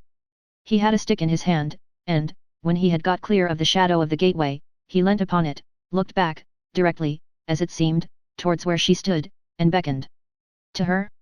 Oh no, thank God, not to her, for as she stood, in an extremity of fear, hesitating whether to scream for help, or come from her hiding place and fly, before he should draw nearer, there issued slowly forth from the arch another figure, that of a boy, who carried on his back a trunk. Faster, Sirrah, cried Quilp, looking up at the old gateway, and showing in the moonlight like some monstrous image that had come down from its niche and was casting a backward glance at its old house. Faster. 0203M. Original. It's a dreadful heavy load, sir, the boy pleaded. I've come on very fast, considering. You have come fast, considering, retorted Quilp, you creep, you dog, you crawl, you measure distance like a worm. There are the chimes now, 12:30. He stopped to listen, and then turning upon the boy with a suddenness and ferocity that made him start, asked at what hour that London coach passed the corner of the road. The boy replied, at 1. Come on then, said Quilp, or I shall be too late. Faster, do you hear me? Faster. The boy made all the speed he could, and Quilp led onward, constantly turning back to threaten him, and urge him to greater haste. Nell did not dare to move until they were out of sight and hearing, and then hurried to where she had left her grandfather, feeling as if the very passing of the dwarf so near him must have filled him with alarm and terror. But he was sleeping soundly, and she softly withdrew. As she was making her way to her own bed, she determined to say nothing of this adventure, as upon whatever errand the dwarf had come, and she feared it must have been in search of them. It was clear by his inquiry about the London coach that he was on his way homeward, and as he had passed through that place, it was but reasonable to suppose that they were safer from his inquiries there, than they could be elsewhere. These reflections did not remove her own alarm, for she had been too much terrified to be easily composed, and felt as if she were hemmed in by a legion of Quilps, and the very air itself were filled with them. The delight of the nobility and gentry and the patronized of royalty had, by some process of self-abridgment known only to herself, got into her travelling bed, where she was snoring peacefully, while the large bonnet, carefully disposed upon the drum, was revealing its glories by the light of a dim lamp that swung from the roof. The child's bed was already made upon the floor, and it was a great comfort to her to hear the steps removed as soon as she had entered, and to know that all easy communication between persons outside and the brass knocker was by this means effectually prevented. Certain guttural sounds, too, which from time to time ascended through the floor of the caravan, and a rustling of straw in the same direction, apprised her that the driver was couched upon the ground beneath, and gave her an additional feeling of security.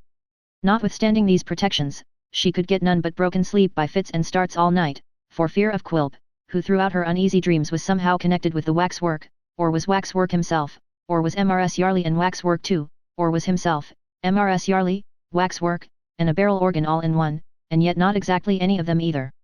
At length, towards break of day, that deep sleep came upon her which succeeds to weariness and overwatching, and which has no consciousness but one of overpowering and irresistible enjoyment. Chapter 28.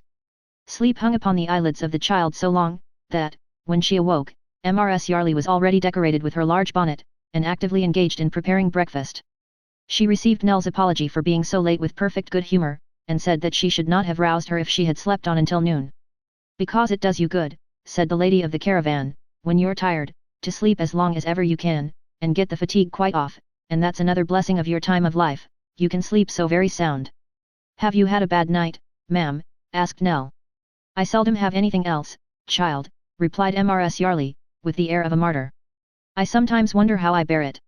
Remembering the snores which had proceeded from that cleft in the caravan in which the proprietress of the waxwork passed the night, Nell rather thought she must have been dreaming of lying awake. However, she expressed herself very sorry to hear such a dismal account of her state of health, and shortly afterwards sat down with her grandfather and Mrs. Yarley to breakfast. The meal finished, Nell assisted to wash the cups and saucers, and put them in their proper places, and these household duties performed, Mrs. Yarley arrayed herself in an exceedingly bright shawl for the purpose of making a progress through the streets of the town. "The one will come on to bring the boxes," said Mrs. Yarley, "and you had better come in it, child. I am obliged to walk, very much against my will, but the people expect it of me, and public characters can't be their own masters and mistresses in such matters as these. How do I look, child?" Nell returned a satisfactory reply, and Mrs. Yarley, after sticking a great many pins into various parts of her figure, and making several abortive attempts to obtain a full view of her own back, was at last satisfied with her appearance, and went forth majestically. The caravan followed at no great distance. As it went jolting through the streets, Nell peeped from the window, curious to see in what kind of place they were, and yet fearful of encountering at every turn the dreaded face of Quilp. It was a pretty large town, with an open square which they were crawling slowly across, and in the middle of which was the town hall, with a clock tower and a weathercock. There were houses of stone, houses of red brick, houses of yellow brick, houses of lath and plaster, and houses of wood, many of them very old, with withered faces carved upon the beams, and staring down into the street. These had very little winking windows, and low arched doors, and, in some of the narrower ways, quite overhung the pavement. The streets were very clean, very sunny, very empty, and very dull. A few idle men lounged about the two inns, and the empty market-place, and the tradesmen's doors, and some old people were dozing in chairs outside an almshouse wall, but scarcely any passengers who seemed bent on going anywhere, or to have any object in view, went by, and if perchance some straggler did, his footsteps echoed on the hot bright pavement for minutes afterwards. Nothing seemed to be going on but the clocks, and they had such drowsy faces, such heavy lazy hands, and such cracked voices that they surely must have been too slow. The very dogs were all asleep, and the flies, drunk with moist sugar in the grocer's shop, forgot their wings and briskness, and baked to death in dusty corners of the window. Rumbling along with most unwonted noise, the caravan stopped at last at the place of exhibition, where Nell dismounted amidst an admiring group of children, who evidently supposed her to be an important item of the curiosities, and were fully impressed with the belief that her grandfather was a cunning device in wax. The chests were taken out with all convenient dispatch, and taken in to be unlocked by Mrs. Yarley, who, attended by George and another man in velveteen shorts and a drab hat ornamented with turnpike tickets, were waiting to dispose their contents, consisting of red festoons and other ornamental devices in upholstery work, to the best advantage in the decoration of the room. They all got to work without loss of time, and very busy they were. As the stupendous collection were yet concealed by cloths, lest the envious dust should injure their complexions, Nell bestirred herself to assist in the embellishment of the room, in which her grandfather also was of great service. The two men being well used to it, did a great deal in a short time, and Mrs. Yarley served out the tin tacks from a linen pocket like a toll collector's which she wore for the purpose, and encouraged her assistants to renewed exertion. While they were thus employed, a tallish gentleman with a hook nose and black hair, dressed in a military surtout very short and tight in the sleeves, and which had once been frogged and braided all over, but was now sadly shorn of its garniture and quite threadbare, dressed too in ancient grey pantaloons fitting tight to the leg, and a pair of pumps in the winter of their existence, looked in at the door and smiled affably. Mrs. Yarley's back being then towards him, the military gentleman shook his forefinger as a sign that her myrmidons were not to apprise her of his presence, and stealing up close behind her, tapped her on the neck, and cried playfully, "Bo!" "What, Mr. Slum?" cried the lady of the waxwork. "Lot, who'd have thought of seeing you here?" "P.O.N. my soul and honor," said Mr. Slum, "that's a good remark." "P.O.N. my soul and honor, that's a wise remark." "Who would have thought it?" "George, my faithful feller, how are you?" George received this advance with a surly indifference, observing that he was well enough for the matter of that, and hammering lustily all the time. "I came here," said the military gentleman turning to Mrs. Yarley, "P.O.N. my soul and honor, I hardly know what I came here for. It would puzzle me to tell you, it would by gad. I wanted a little inspiration, a little freshening up, a little change of ideas, and, P.O.N. my soul and honor," said the military gentleman, checking himself and looking round the room, "what a devilish classical thing this is, by gad, it's quite Minervian. It'll look well enough when it comes to be finished, observed Mrs. Yarley. Well enough, said Mr. Slum. Will you believe me when I say it's the delight of my life to have dabbled in poetry, when I think I've exercised my pen upon this charming theme? By the way, any orders? Is there any little thing I can do for you? It comes so very expensive, sir, replied Mrs. Yarley, and I really don't think it does much good. Hush! No, no, returned Mr. Slum, elevating his hand. No fibs. I'll not hear it. Don't say it don't do good. Don't say it. I know better. I don't think it does, said Mrs. Yarley. Ha, ha, cried Mr. Slum, you're giving way, you're coming down. Ask the perfumers, ask the blacking makers, ask the hatters, ask the old lottery office keepers, ask any man among 'em what my poetry has done for him, and mark my words, he blesses the name of Slum. If he's an honest man, he raises his eyes to heaven, and blesses the name of Slum, mark that. You are acquainted with Westminster Abbey, Mrs. Yarley? Yes, surely. Then upon my soul and honour, ma'am, you'll find in a certain angle of that dreary pile, called Poet's Corner, a few smaller names than Slum, retorted that gentleman, tapping himself expressively on the forehead to imply that there was some slight quantity of brain behind it. I've got a little trifle here, now, said Mr. Slum, taking off his hat which was full of scraps of paper, a little trifle here, thrown off in the heat of the moment, which I should say was exactly the thing you wanted to set this place on fire with. It's an acrostic, the name at this moment is Warren, and the idea's a convertible one, and a positive inspiration for Yarley. Have the acrostic. I suppose it's very dear, said Mrs. Yarley. 5 shillings, returned Mr. Slum, using his pencil as a toothpick. Cheaper than any prose. I couldn't give more than 3, said Mrs. Yarley. And 6, retorted Slum. Come. 3 and 6. Mrs. Yarley was not proof against the poet's insinuating manner, and Mr. Slum entered the order in a small notebook as a 3 and 6 penny one. Mr. Slum then withdrew to alter the acrostic, after taking a most affectionate leave of his patroness, and promising to return, as soon as he possibly could, with a fair copy for the printer. As his presence had not interfered with or interrupted the preparations, they were now far advanced, and were completed shortly after his departure. When the festoons were all put up as tastily as they might be, the stupendous collection was uncovered, and there were displayed, on a raised platform some 2 feet from the floor, running round the room and parted from the rude public by a crimson rope breast-high, divers sprightly effigies of celebrated characters, singly and in groups, clad in glittering dresses of various climes and times, and standing more or less unsteadily upon their legs, with their eyes very wide open, and their nostrils very much inflated, and the muscles of their legs and arms very strongly developed, and all their countenances expressing great surprise. All the gentlemen were very pigeon-breasted and very blue about the beards, and all the ladies were miraculous figures, and all the ladies and all the gentlemen were looking intensely nowhere, and staring with extraordinary earnestness at nothing. 0208 M. Original. When Nell had exhausted her first raptures at this glorious sight, Mrs. Yarley ordered the room to be cleared of all but herself and the child, and, sitting herself down in an armchair in the centre, formally invested Nell with a willow wand, long used by herself for pointing out the characters, and was at great pains to instruct her in her duty. That, said Mrs. Yarley in her exhibition tone, as Nell touched a figure at the beginning of the platform, is an unfortunate maid of honour in the time of Queen Elizabeth, who died from pricking her finger in consequence of working upon a Sunday. Observe the blood which is trickling from her finger, also the gold-eyed needle of the period, with which she is at work. All this, Nell repeated twice or thrice, pointing to the finger and the needle at the right times, and then passed on to the next. That, ladies and gentlemen, said Mrs. Yarley, is Jasper Packlemerton of atrocious memory, who courted and married 14 wives, and destroyed them all, by tickling the soles of their feet when they were sleeping in the consciousness of innocence and virtue. On being brought to the scaffold and asked if he was sorry for what he had done, he replied yes, he was sorry for having let M off so easy, and hoped all Christian husbands would pardon him the offence. Let this be a warning to all young ladies to be particular in the character of the gentleman of their choice. Observe that his fingers are curled as if in the act of tickling, and that his face is represented with a wink, as he appeared when committing his barbarous murders. When Nell knew all about Mr. Packlemerton, and could say it without faltering, Mrs. Yarley passed on to the fat man, and then to the thin man, the tall man, the short man, the old lady who died of dancing at 132, the wild boy of the woods, the woman who poisoned 14 families with pickled walnuts, and other historical characters and interesting but misguided individuals. And so well did Nell profit by her instructions, and so apt was she to remember them, that by the time they had been shut up together for a couple of hours, she was in full possession of the history of the whole establishment, and perfectly competent to the enlightenment of visitors. Mrs. Yarley was not slow to express her admiration at this happy result, and carried her young friend and pupil to inspect the remaining arrangements within doors, by virtue of which the passage had been already converted into a grove of green baize hung with the inscription she had already seen, Mr. Slum's Productions, and a highly ornamented table placed at the upper end for Mrs. Yarley herself, at which she was to preside and take the money, in company with His Majesty King George III. Mr. Grimaldi as clown, Mary Queen of Scots, an anonymous gentleman of the Quaker persuasion, and Mr. Pitt holding in his hand a correct model of the bill for the imposition of the window duty.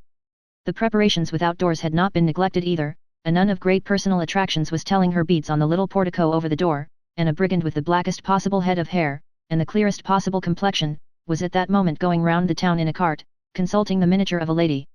It now only remained that Mr. Slum's compositions should be judiciously distributed, that the pathetic effusions should find their way to all private houses and tradespeople, and that the parody commencing "If I know a donkey," should be confined to the taverns, and circulated only among the lawyers' clerks and choice spirits of the place. When this had been done, and Mrs. Yarley had waited upon the boarding schools in person, with a handbill composed expressly for them, in which it was distinctly proved that waxwork refined the mind, cultivated the taste, and enlarged the sphere of the human understanding, that indefatigable lady sat down to dinner, and drank out of the suspicious bottle to a flourishing campaign. Chapter 29. Unquestionably Mrs. Yarley had an inventive genius. In the midst of the various devices for attracting visitors to the exhibition, little Nell was not forgotten. The light cart in which the brigand usually made his perambulations being gaily dressed with flags and streamers, and the brigand placed therein, contemplating the miniature of his beloved as usual, Nell was accommodated with a seat beside him, decorated with artificial flowers, and in this state and ceremony rode slowly through the town every morning, dispersing handbills from a basket, to the sound of drum and trumpet. The beauty of the child, coupled with her gentle and timid bearing, produced quite a sensation in the little country place. The brigand, heretofore a source of exclusive interest in the streets, became a mere secondary consideration, and to be important only as a part of the show of which she was the chief attraction. Grown-up folks began to be interested in the bright-eyed girl, and some score of little boys fell desperately in love, and constantly left enclosures of nuts and apples, directed in small text, at the waxwork door. 0211M. Original. This desirable impression was not lost on Mrs. Yarley, who, lest Nell should become too cheap, soon sent the brigand out alone again, and kept her in the exhibition room, where she described the figures every half hour to the great satisfaction of admiring audiences. And these audiences were of a very superior description, including a great many young ladies' boarding schools, whose favour Mrs. Yarley had been at great pains to conciliate, by altering the face and costume of Mr. Grimaldi as clown to represent Mr. Lindley Murray as he appeared when engaged in the composition of his English grammar, and turning a murderess of great renown into Mrs. Hannah More, both of which likenesses were admitted by Miss Monflathers, who was at the head of the head boarding and day establishment in the town, and who condescended to take a private view with 8 chosen young ladies, to be quite startling from their extreme correctness. Mr. Pitt in a nightcap and bedgown, and without his boots, represented the poet Cooper with perfect exactness, and Mary Queen of Scots in a dark wig, white shirt collar, and male attire, was such a complete image of Lord Byron that the young ladies quite screamed when they saw it. Miss Monflathers, however, rebuked this enthusiasm, and took occasion to reprove Mrs. Yarley for not keeping her collection more select, observing that his lordship had held certain opinions quite incompatible with waxwork honours, and adding something about a dean and chapter, which Mrs. Yarley did not understand. Although her duties were sufficiently laborious, Nell found in the lady of the caravan a very kind and considerate person, who had not only a peculiar relish for being comfortable herself, but for making everybody about her comfortable also, which latter taste, it may be remarked, is, even in persons who live in much finer places than caravans, a far more rare and uncommon one than the first, and is not by any means its necessary consequence. As her popularity procured her various little fees from the visitors on which her patroness never demanded any toll, and as her grandfather too was well treated and useful, she had no cause of anxiety in connection with the waxwork, beyond that which sprung from her recollection of Quilp, and her fears that he might return and one day suddenly encounter them. Quilp indeed was a perpetual nightmare to the child, who was constantly haunted by a vision of his ugly face and stunted figure. She slept, for their better security, in the room where the waxwork figures were, and she never retired to this place at night, but she tortured herself, she could not help it, with imagining a resemblance, in some one or other of their death-like faces, to the dwarf, and this fancy would sometimes so gain upon her that she would almost believe he had removed the figure and stood within the clothes. Then there were so many of them with their great glassy eyes, and, as they stood one behind the other all about her bed, they looked so like living creatures, and yet so unlike in their grim stillness and silence, that she had a kind of terror of them for their own sakes, and would often lie watching their dusky figures until she was obliged to rise and light a candle, or go and sit at the open window and feel a companionship in the bright stars. At these times, she would recall the old house and the window at which she used to sit alone, and then she would think of poor Kit and all his kindness, until the tears came into her eyes, and she would weep and smile together. Often and anxiously at this silent hour, her thoughts reverted to her grandfather, and she would wonder how much he remembered of their former life, and whether he was ever really mindful of the change in their condition and of their late helplessness and destitution. When they were wandering about, she seldom thought of this, but now she could not help considering what would become of them if he fell sick, or her own strength were to fail her. He was very patient and willing, happy to execute any little task, and glad to be of use, but he was in the same listless state, with no prospect of improvement, a mere child, a poor, thoughtless, vacant creature, a harmless fond old man, susceptible of tender love and regard for her, and of pleasant and painful impressions, but alive to nothing more. It made her very sad to know that this was so sad to see it that sometimes when he sat idly by, smiling and nodding to her when she looked round, or when he caressed some little child and carried it to and fro, as he was fond of doing by the hour together, perplexed by its simple questions, yet patient under his own infirmity, and seeming almost conscious of it too, and humbled even before the mind of an infant, so sad it made her to see him thus, that she would burst into tears, and, withdrawing into some secret place, fall down upon her knees and pray that he might be restored. But, the bitterness of her grief was not in beholding him in this condition, when he was at least content and tranquil, nor in her solitary meditations on his altered state, though these were trials for a young heart. Cause for deeper and heavier sorrow was yet to come. One evening, a holiday night with them, Nell and her grandfather went out to walk. They had been rather closely confined for some days, and the weather being warm, they strolled a long distance. Clear of the town, they took a footpath which struck through some pleasant fields, judging that it would terminate in the road they quitted and enable them to return that way. It made, however, a much wider circuit than they had supposed, and thus they were tempted onward until sunset, when they reached the track of which they were in search, and stopped to rest. It had been gradually getting overcast, and now the sky was dark and lowering, save where the glory of the departing sun piled up masses of gold and burning fire, decaying embers of which gleamed here and there through the black veil, and shone redly down upon the earth. The wind began to moan in hollow murmurs, as the sun went down carrying glad day elsewhere, and a train of dull clouds coming up against it, menaced thunder and lightning. Large drops of rain soon began to fall, and, as the storm clouds came sailing onward, others supplied the void they left behind and spread over all the sky. Then was heard the low rumbling of distant thunder, then the lightning quivered, and then the darkness of an hour seemed to have gathered in an instant. Fearful of taking shelter beneath a tree or hedge, the old man and the child hurried along the high road, hoping to find some house in which they could seek a refuge from the storm, which had now burst forth in earnest, and every moment increased in violence. Drenched with the pelting rain, confused by the deafening thunder, and bewildered by the glare of the forked lightning, they would have passed a solitary house without being aware of its vicinity, had not a man, who was standing at the door, called lustily to them to enter. "Your ears ought to be better than other folks at any rate, if you make so little of the chance of being struck blind," he said, retreating from the door and shading his eyes with his hands as the jagged lightning came again. "What were you going past for, he added, as he closed the door and led the way along a passage to a room behind. "We didn't see the house, sir, till we heard you calling," Nell replied. "No wonder," said the man, "with this lightning in one's eyes, by the by. You had better stand by the fire here, and dry yourselves a bit. You can call for what you like if you want anything. If you don't want anything, you are not obliged to give an order. Don't be afraid of that. This is a public house, that's all. The Valiant Soldier is pretty well known hereabouts." "Is this house called the Valiant Soldier, sir?" asked Nell. "I thought everybody knew that," replied the landlord. "Where have you come from, if you don't know the Valiant Soldier as well as the Church Catechism? This is the Valiant Soldier, by James Groves, Jem Groves, honest Jem Groves, as is a man of unblemished moral character, and has a good dry skittle ground. If any man has got anything to say again Jem Groves, let him say it to Jem Groves, and Jem Groves can accommodate him with a customer on any terms from £4 aside to 40. With these words, the speaker tapped himself on the waistcoat to intimate that he was the Jem Groves so highly eulogized, sparred scientifically at a counterfeit Jem Groves, who was sparring at society in general from a black frame over the chimney-piece, and, applying a half-emptied glass of spirits and water to his lips, drank Jem Groves's health. The night being warm, there was a large screen drawn across the room, for a barrier against the heat of the fire. It seemed as if somebody on the other side of this screen had been insinuating doubts of Mr. Groves's prowess, and had thereby given rise to these egotistical expressions, for Mr. Groves wound up his defiance by giving a loud knock upon it with his knuckles and pausing for a reply from the other side. "There ain't many men," said Mr. Groves, no answer being returned, "who would venture to cross Jem Groves under his own roof. There's only one man, I know, that has nerve enough for that, and that man's not 100 mile from here neither. But he's worth a dozen men, and I let him say of me whatever he likes in consequence, he knows that." In return for this complimentary address, a very gruff hoarse voice bade Mr. Groves hold his noise and light a candle. And the same voice remarked that the same gentleman needn't waste his breath in brag, for most people knew pretty well what sort of stuff he was made of. "Nell, they're playing cards," whispered the old man, suddenly interested. Don't you hear them? Look sharp with that candle, said the voice, it's as much as I can do to see the pips on the cards as it is, and get this shutter closed as quick as you can, will you? Your beer will be the worse for tonight's thunder I expect, game. 7 and 6pence to me, old Isaac. Hand over. Do you hear, Nell, do you hear them, whispered the old man again, with increased earnestness, as the money chinked upon the table.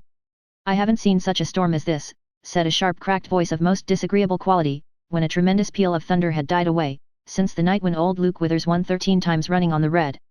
We all said he had the devil's luck in his own, and as it was the kind of night for the devil to be out and busy, I suppose he was looking over his shoulder, if anybody could have seen him. Ah, returned the gruff voice, for all old Luke's winning through thick and thin of late years, I remember the time when he was the unluckiest and unfortunatest of men. He never took a dice box in his hand, or held a card, but he was plucked, pigeoned, and cleaned out completely. Do you hear what he says, whispered the old man. Do you hear that, Nell? The child saw with astonishment and alarm that his whole appearance had undergone a complete change. His face was flushed and eager, his eyes were strained, his teeth set, his breath came short and thick, and the hand he laid upon her arm trembled so violently that she shook beneath its grasp. Bear witness, he muttered, looking upward, that I always said it, that I knew it, dreamed of it, felt it was the truth, and that it must be so. What money have we, Nell? Come. I saw you with money yesterday. What money have we? Give it to me. No, no, let me keep it, grandfather, said the frightened child. Let us go away from here. Do not mind the rain. Pray let us go. Give it to me, I say, returned the old man fiercely. Hush, hush, don't cry, Nell. If I spoke sharply, dear, I didn't mean it. It's for thy good. I have wronged thee, Nell, but I will right thee yet, I will indeed. Where is the money? Do not take it, said the child. Pray do not take it, dear. For both our sakes let me keep it, or let me throw it away, better let me throw it away, than you take it now. Let us go, do let us go. Give me the money, returned the old man, I must have it. There, that's my dear Nell. I'll right thee one day, child, I'll right thee, never fear. She took from her pocket a little purse. He seized it with the same rapid impatience which had characterized his speech, and hastily made his way to the other side of the screen. It was impossible to restrain him, and the trembling child followed close behind. The landlord had placed a light upon the table, and was engaged in drawing the curtain of the window. The speakers whom they had heard were two men, who had a pack of cards and some silver money between them, while upon the screen itself the games they had played were scored in chalk. The man with the rough voice was a burly fellow of middle age, with large black whiskers, broad cheeks, a coarse wide mouth, and bull neck, which was pretty freely displayed as his shirt collar was only confined by a loose red neckerchief. He wore his hat, which was of a brownish white, and had beside him a thick knotted stick.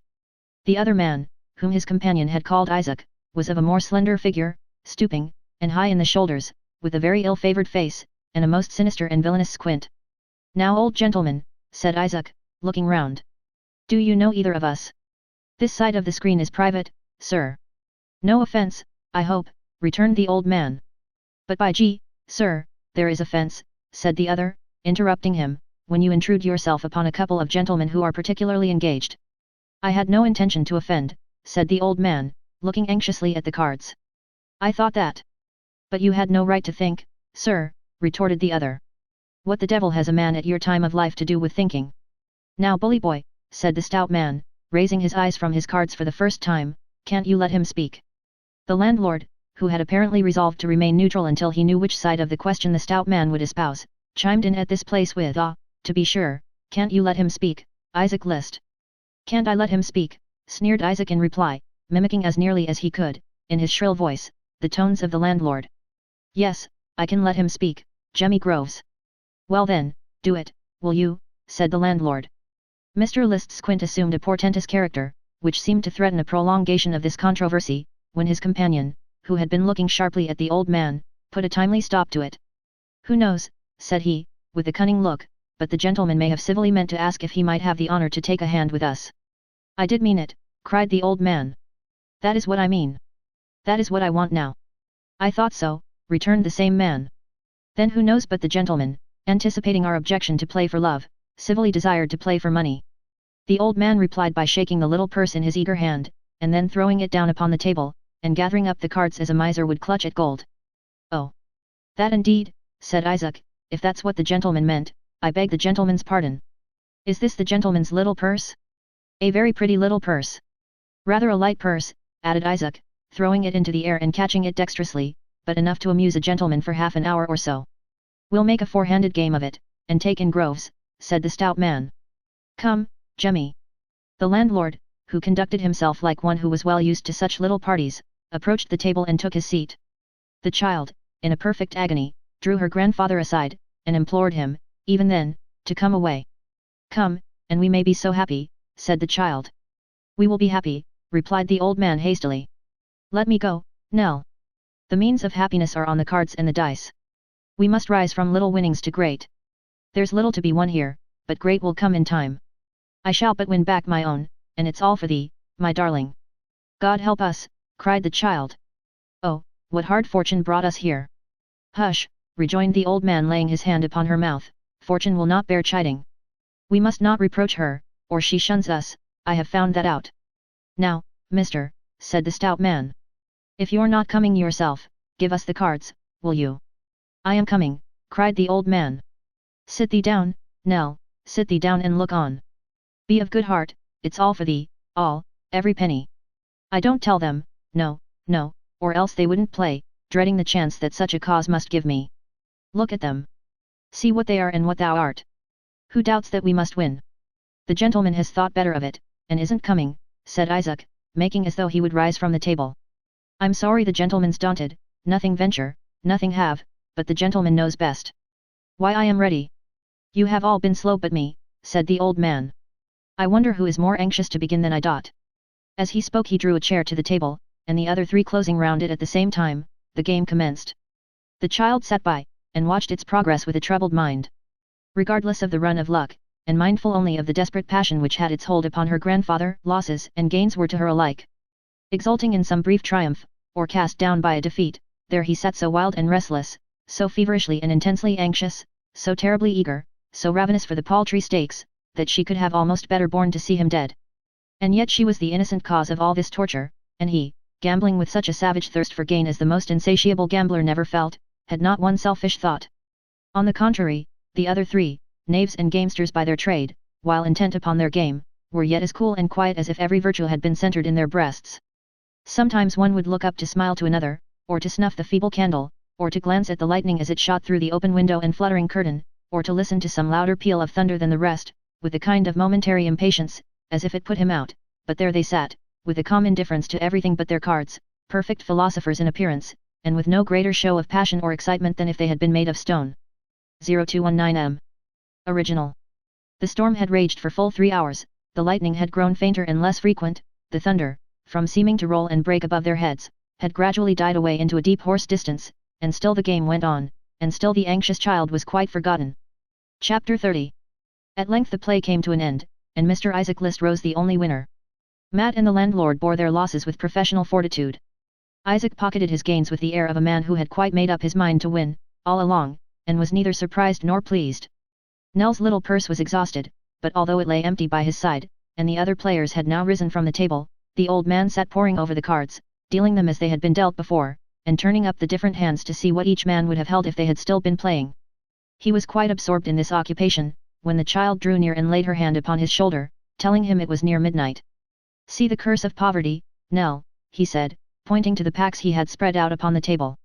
If I could have gone on a little longer, only a little longer, the luck would have turned on my side. Yes, it's as plain as the marks upon the cards. See here, and there, and here again. Put them away, urged the child. Try to forget them. Try to forget them, he rejoined, raising his haggard face to hers, and regarding her with an incredulous stare. To forget them. How are we ever to grow rich if I forget them? The child could only shake her head. No, no, Nell, said the old man, patting her cheek, they must not be forgotten. We must make amends for this as soon as we can. Patience, patience, and we'll right thee yet, I promise thee. Lose today, win tomorrow. And nothing can be won without anxiety and care, nothing. Come, I am ready. Do you know what the time is, said Mr. Groves, who was smoking with his friends. Past 12 o'clock. And a rainy night, added the stout man. The Valiant Soldier, by James Groves. Good beds. Cheap entertainment for man and beast, said Mr. Groves, quoting his signboard. 12:30. It's very late, said the uneasy child. I wish we had gone before. What will they think of us? It will be 2 o'clock by the time we get back. What would it cost, sir, if we stopped here? 2 good beds, 1 and 6pence, supper and beer 1 shilling, total 2 shillings and 6pence, replied the valiant soldier. Now, Nell had still the piece of gold sewn in her dress, and when she came to consider the lateness of the hour, and the somnolent habits of Mrs. Yarley, and to imagine the state of consternation in which they would certainly throw that good lady by knocking her up in the middle of the night, and when she reflected, on the other hand, that if they remained where they were, and rose early in the morning, they might get back before she awoke, and could plead the violence of the storm by which they had been overtaken, as a good apology for their absence, she decided, after a great deal of hesitation, to remain. She therefore took her grandfather aside, and telling him that she had still enough left to defray the cost of their lodging, proposed that they should stay there for the night. If I had had but that money before, if I had only known of it a few minutes ago, muttered the old man. We will decide to stop here if you please, said Nell, turning hastily to the landlord. I think that's prudent, returned Mr. Groves. You shall have your suppers directly.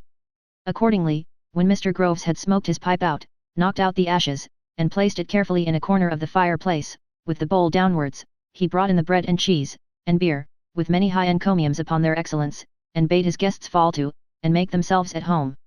Nell and her grandfather ate sparingly, for both were occupied with their own reflections. The other gentlemen, for whose constitutions beer was too weak and tame a liquid, consoled themselves with spirits and tobacco. As they would leave the house very early in the morning, the child was anxious to pay for their entertainment before they retired to bed.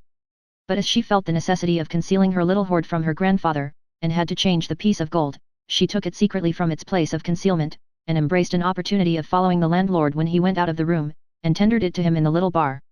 Will you give me the change here, if you please, said the child. Mr. James Groves was evidently surprised, and looked at the money, and rang it, and looked at the child, and at the money again, as though he had a mind to inquire how she came by it. The coin being genuine, however, and changed at his house, he probably felt, like a wise landlord, that it was no business of his.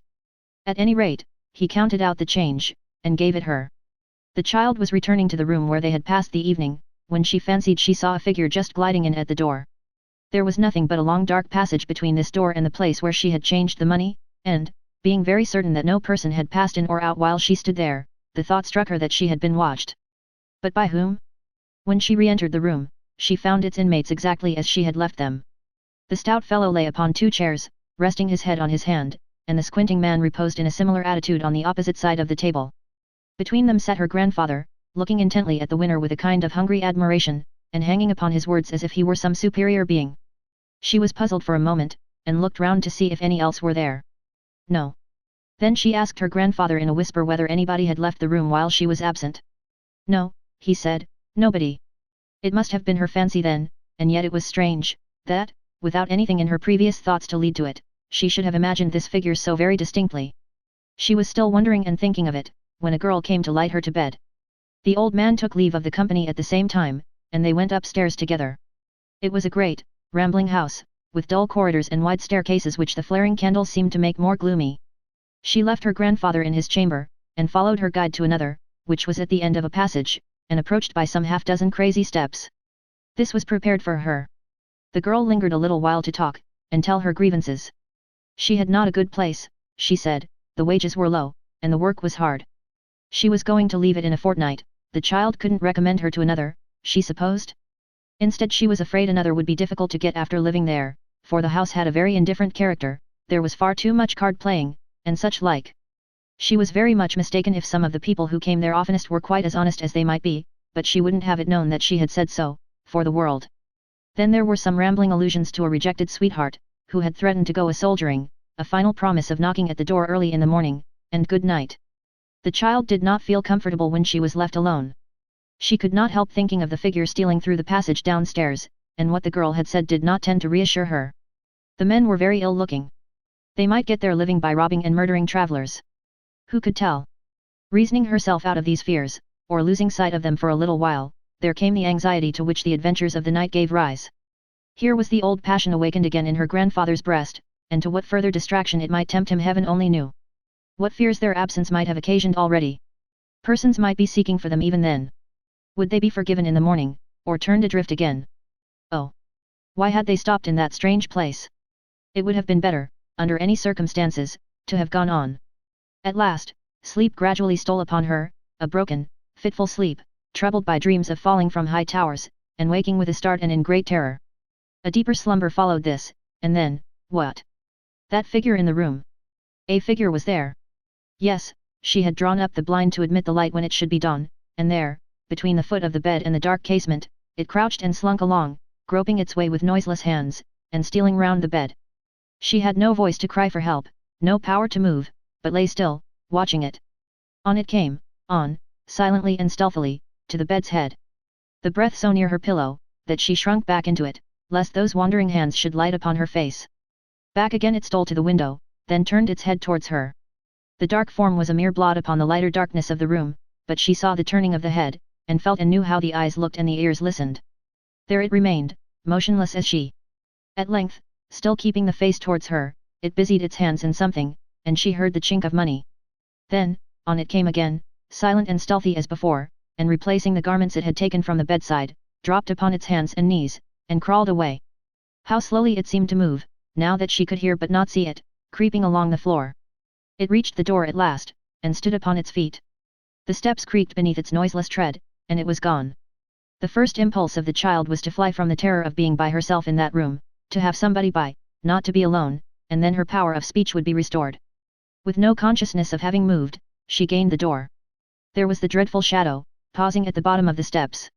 She could not pass it, she might have done so, perhaps, in the darkness without being seized, but her blood curdled at the thought.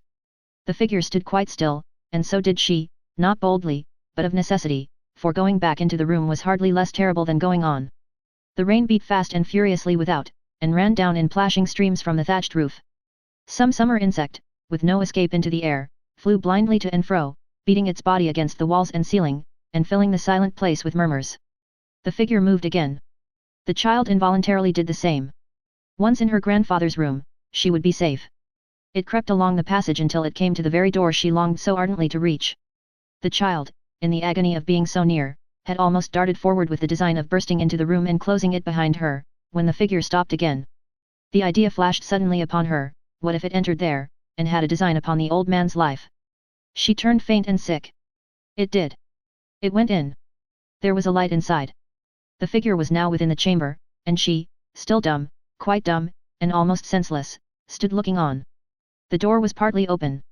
Not knowing what she meant to do, but meaning to preserve him or be killed herself, she staggered forward and looked in. What sight was that which met her view? The bed had not been lain on, but was smooth and empty. And at a table sat the old man himself, the only living creature there, his white face pinched and sharpened by the greediness which made his eyes unnaturally bright, counting the money of which his hands had robbed her. Chapter 31. With steps more faltering and unsteady than those with which she had approached the room, the child withdrew from the door, and groped her way back to her own chamber. The terror she had lately felt was nothing compared with that which now oppressed her. No strange robber, no treacherous host conniving at the plunder of his guests, or stealing to their beds to kill them in their sleep, no nightly prowler, however terrible and cruel, could have awakened in her bosom half the dread which the recognition of her silent visitor inspired. The grey-headed old man gliding like a ghost into her room and acting the thief while he supposed her fast asleep, then bearing off his prize and hanging over it with the ghastly exultation she had witnessed, was worse, immeasurably worse, and far more dreadful, for the moment, to reflect upon, than anything her wildest fancy could have suggested. If he should return, there was no lock or bolt upon the door, and if, distrustful of having left some money yet behind, he should come back to seek for more, a vague awe and horror surrounded the idea of his slinking in again with stealthy tread, and turning his face toward the empty bed, while she shrank down close at his feet to avoid his touch, which was almost insupportable. She sat and listened. Hark! A footstep on the stairs, and now the door was slowly opening. It was but imagination, yet imagination had all the terrors of reality, nay, it was worse, for the reality would have come and gone, and there an end, but in imagination it was always coming, and never went away. The feeling which beset the child was one of dim uncertain horror. She had no fear of the dear old grandfather, in whose love for her this disease of the brain had been engendered, but the man she had seen that night, wrapped in the game of chance, lurking in her room, and counting the money by the glimmering light, seemed like another creature in his shape, a monstrous distortion of his image, a something to recoil from, and be the more afraid of, because it bore a likeness to him, and kept close about her, as he did. She could scarcely connect her own affectionate companion, save by his loss, with this old man, so like yet so unlike him. She had wept to see him dull and quiet. How much greater cause she had for weeping now. The child sat watching and thinking of these things, until the phantom in her mind so increased in gloom and terror, that she felt it would be a relief to hear the old man's voice, or, if he were asleep, even to see him, and banish some of the fears that clustered round his image. She stole down the stairs and passage again. The door was still ajar as she had left it, and the candle burning as before. She had her own candle in her hand, prepared to say, if he were waking, that she was uneasy and could not rest, and had come to see if his were still alight. Looking into the room, she saw him lying calmly on his bed, and so took courage to enter. Fast asleep. No passion in the face, no avarice, no anxiety, no wild desire, all gentle, tranquil, and at peace. This was not the gambler, or the shadow in her room, this was not even the worn and jaded man whose face had so often met her own in the grey morning light, this was her dear old friend, her harmless fellow traveller, her good, kind grandfather. She had no fear as she looked upon his slumbering features, but she had a deep and weighty sorrow, and it found its relief in tears. God bless him, said the child, stooping softly to kiss his placid cheek. I see too well now, that they would indeed part us if they found us out, and shut him up from the light of the sun and sky. He has only me to help him. God bless us both. Lighting her candle, she retreated as silently as she had come, and, gaining her own room once more, sat up during the remainder of that long, miserable night. At last the day turned her waning candle pale, and she fell asleep. She was quickly roused by the girl who had shown her up to bed, and, as soon as she was dressed, prepared to go down to her grandfather. But first she searched her pocket and found that her money was all gone, not a sixpence remained. The old man was ready, and in a few seconds they were on their road. The child thought he rather avoided her eye, and appeared to expect that she would tell him of her loss. She felt she must do that, or he might suspect the truth. Grandfather, she said in a tremulous voice, after they had walked about a mile in silence, do you think they are honest people at the house yonder? Why, returned the old man trembling. Do I think them honest? Yes, they played honestly. I'll tell you why I ask, rejoined Nell. I lost some money last night, out of my bedroom, I am sure. Unless it was taken by somebody in jest, only in jest, dear grandfather, which would make me laugh heartily if I could but know it. Who would take money in jest? Returned the old man in a hurried manner. Those who take money, take it to keep. Don't talk of jest. Then it was stolen out of my room, dear, said the child, whose last hope was destroyed by the manner of this reply. But is there no more, Nell, said the old man, no more anywhere? Was it all taken, every farthing of it, was there nothing left? Nothing, replied the child. We must get more, said the old man, we must earn it, Nell, hoard it up, scrape it together, come by it somehow. Never mind this loss. Tell nobody of it, and perhaps we may regain it. Don't ask how, we may regain it, and a great deal more, but tell nobody, or trouble may come of it. And so they took it out of thy room, when thou wert asleep, he added in a compassionate tone, very different from the secret, cunning way in which he had spoken until now. Poor Nell, poor little Nell. The child hung down her head and wept. The sympathizing tone in which he spoke, was quite sincere, she was sure of that. It was not the lightest part of her sorrow to know that this was done for her. Not a word about it to anyone but me, said the old man, no, not even to me, he added hastily, for it can do no good. All the losses that ever were, are not worth tears from thy eyes, darling. Why should they be, when we will win them back? Let them go, said the child looking up. Let them go, once and forever, and I would never shed another tear if every penny had been £1,000. Well, well, returned the old man, checking himself as some impetuous answer rose to his lips, she knows no better. I ought to be thankful of it. But listen to me, said the child earnestly, will you listen to me? I'll listen, returned the old man, still without looking at her, a pretty voice. It has always a sweet sound to me. It always had when it was her mother's, poor child. Let me persuade you, then, oh, do let me persuade you, said the child, to think no more of gains or losses, and to try no fortune but the fortune we pursue together. We pursue this aim together, retorted her grandfather, still looking away and seeming to confer with himself. Whose image sanctifies the game? Have we been worse off, resumed the child, since you forgot these cares, and we have been travelling on together? Have we not been much better and happier without a home to shelter us, than ever we were in that unhappy house, when they were on your mind? She speaks the truth, murmured the old man in the same tone as before. It must not turn me, but it is the truth, no doubt it is. Only remember what we have been since that bright morning when we turned our backs upon it for the last time, said Nell, only remember what we have been since we have been free of all those miseries, what peaceful days and quiet nights we have had, what pleasant times we have known, what happiness we have enjoyed. If we have been tired or hungry, we have been soon refreshed, and slept the sounder for it. Think what beautiful things we have seen, and how contented we have felt. And why was this blessed change? He stopped her with a motion of his hand, and bade her talk to him no more just then, for he was busy. After a time he kissed her cheek, still motioning her to silence, and walked on, looking far before him, and sometimes stopping and gazing with a puckered brow upon the ground, as if he were painfully trying to collect his disordered thoughts.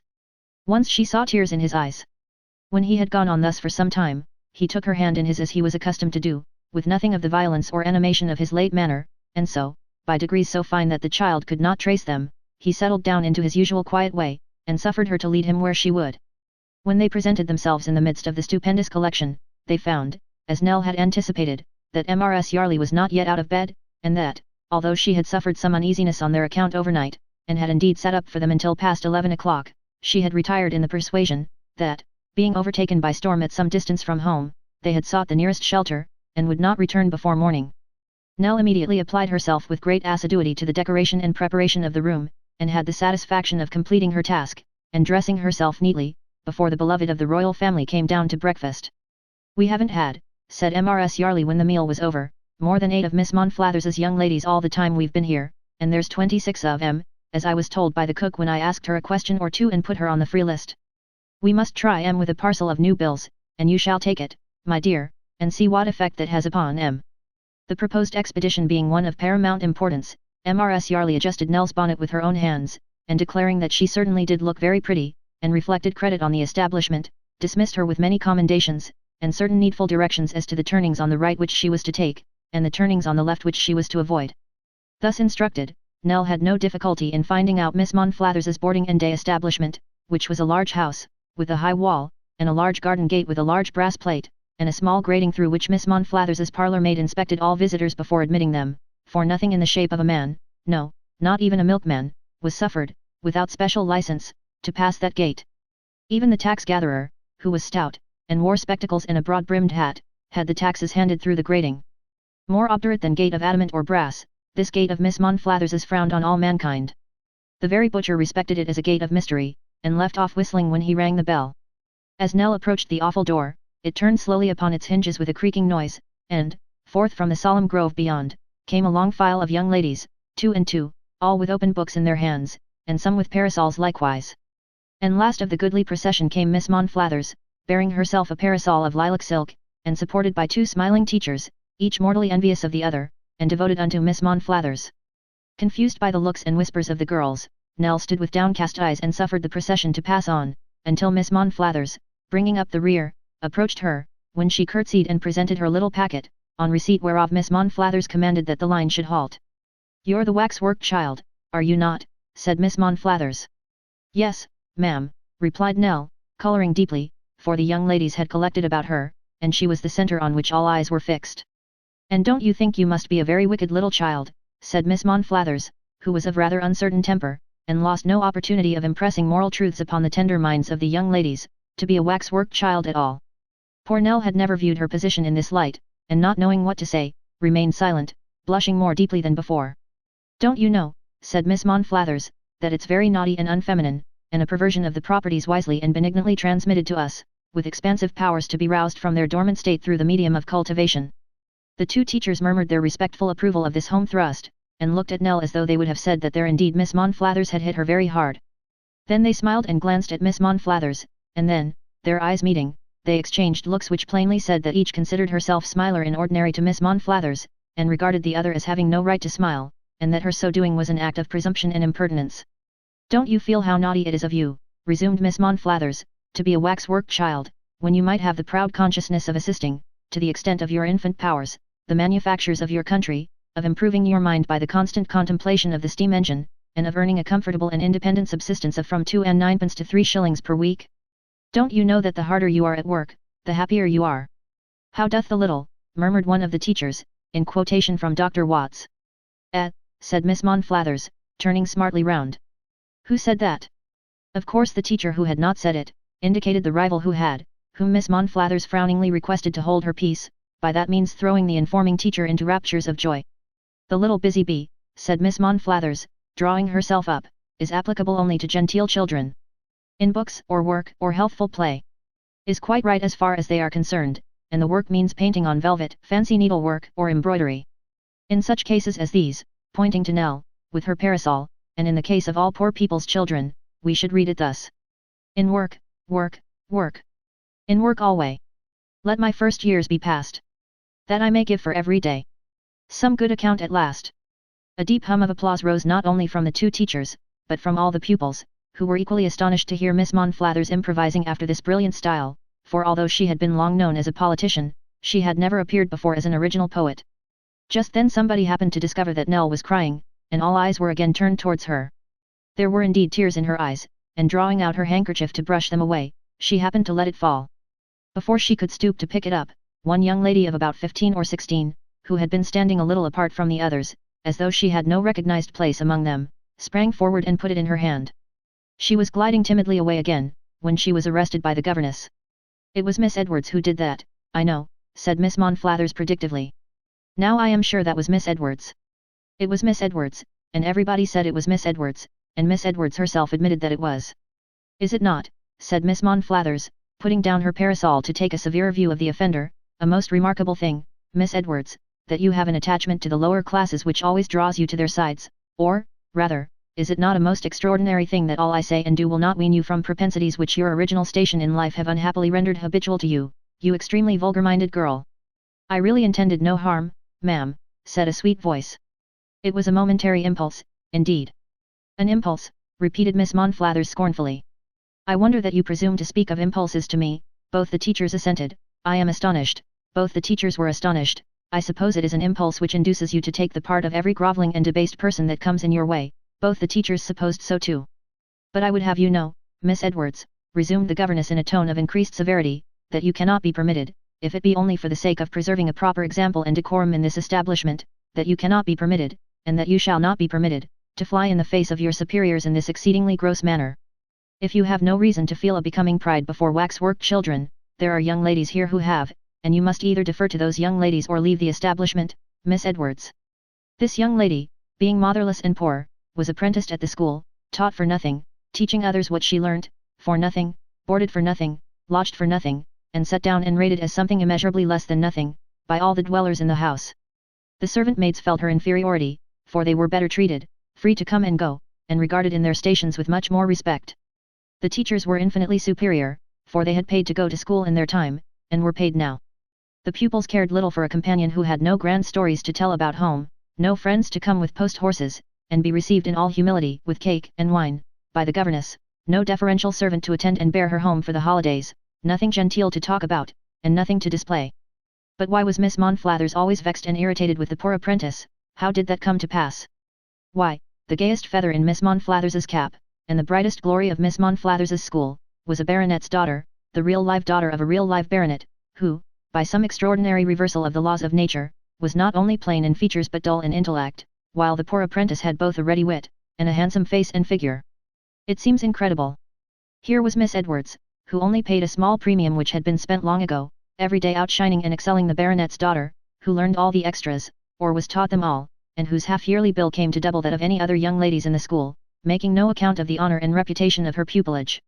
Therefore, and because she was a dependent, Miss Monflathers had a great dislike to Miss Edwards, and was spiteful to her, and aggravated by her, and, when she had compassion on little Nell, verbally fell upon and maltreated her as we have already seen. You will not take the air today, Miss Edwards, said Miss Monflathers. Have the goodness to retire to your own room, and not to leave it without permission. The poor girl was moving hastily away, when she was suddenly, in nautical phrase, brought to by a subdued shriek from Miss Monflathers. She has passed me without any salute, cried the governess, raising her eyes to the sky. She has actually passed me without the slightest acknowledgement of my presence. The young lady turned and curtsied. Nell could see that she raised her dark eyes to the face of her superior, and that their expression, and that of her whole attitude for the instant, was one of mute but most touching appeal against this ungenerous usage. Miss Monflathers only tossed her head in reply, and the great gate closed upon a bursting heart.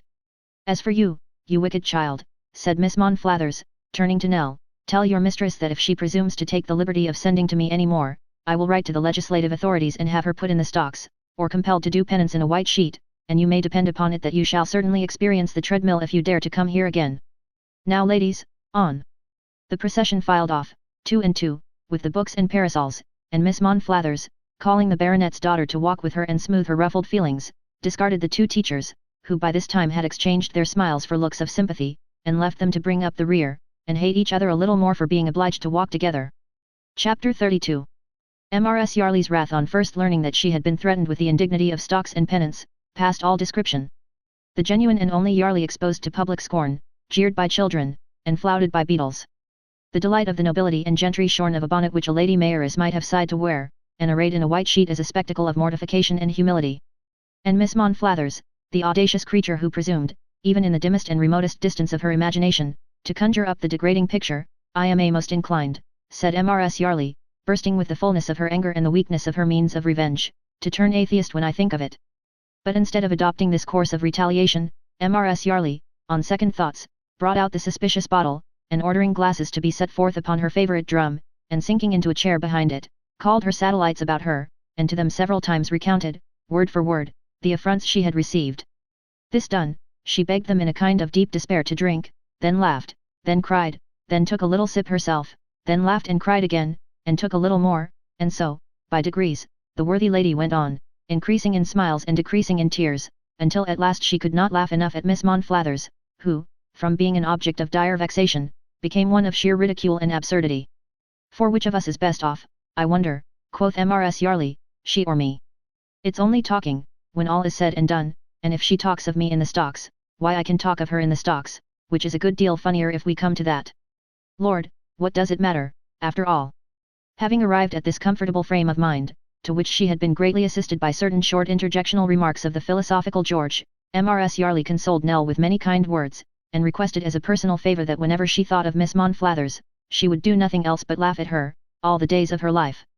So ended Mrs. Yarley's wrath, which subsided long before the going down of the sun. Nell's anxieties, however, were of a deeper kind, and the checks they imposed upon her cheerfulness were not so easily removed. That evening, as she had dreaded, her grandfather stole away, and did not come back until the night was far spent. Worn out as she was, and fatigued in mind and body, she sat up alone, counting the minutes, until he returned, penniless, broken-spirited and wretched, but still hotly bent upon his infatuation. Get me money, he said wildly, as they parted for the night. I must have money, Nell. It shall be paid thee back with gallant interest one day, but all the money that comes into thy hands, must be mine, not for myself, but to use for thee. Remember, Nell, to use for thee. What could the child do with the knowledge she had, but give him every penny that came into her hands, lest he should be tempted on to rob their benefactress?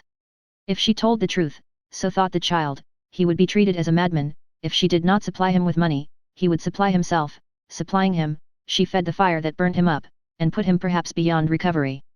Distracted by these thoughts, borne down by the weight of the sorrow which she dared not tell, tortured by a crowd of apprehensions whenever the old man was absent, and dreading alike his stay and his return, the colour forsook her cheek, her eye grew dim, and her heart was oppressed and heavy. All her old sorrows had come back upon her, augmented by new fears and doubts.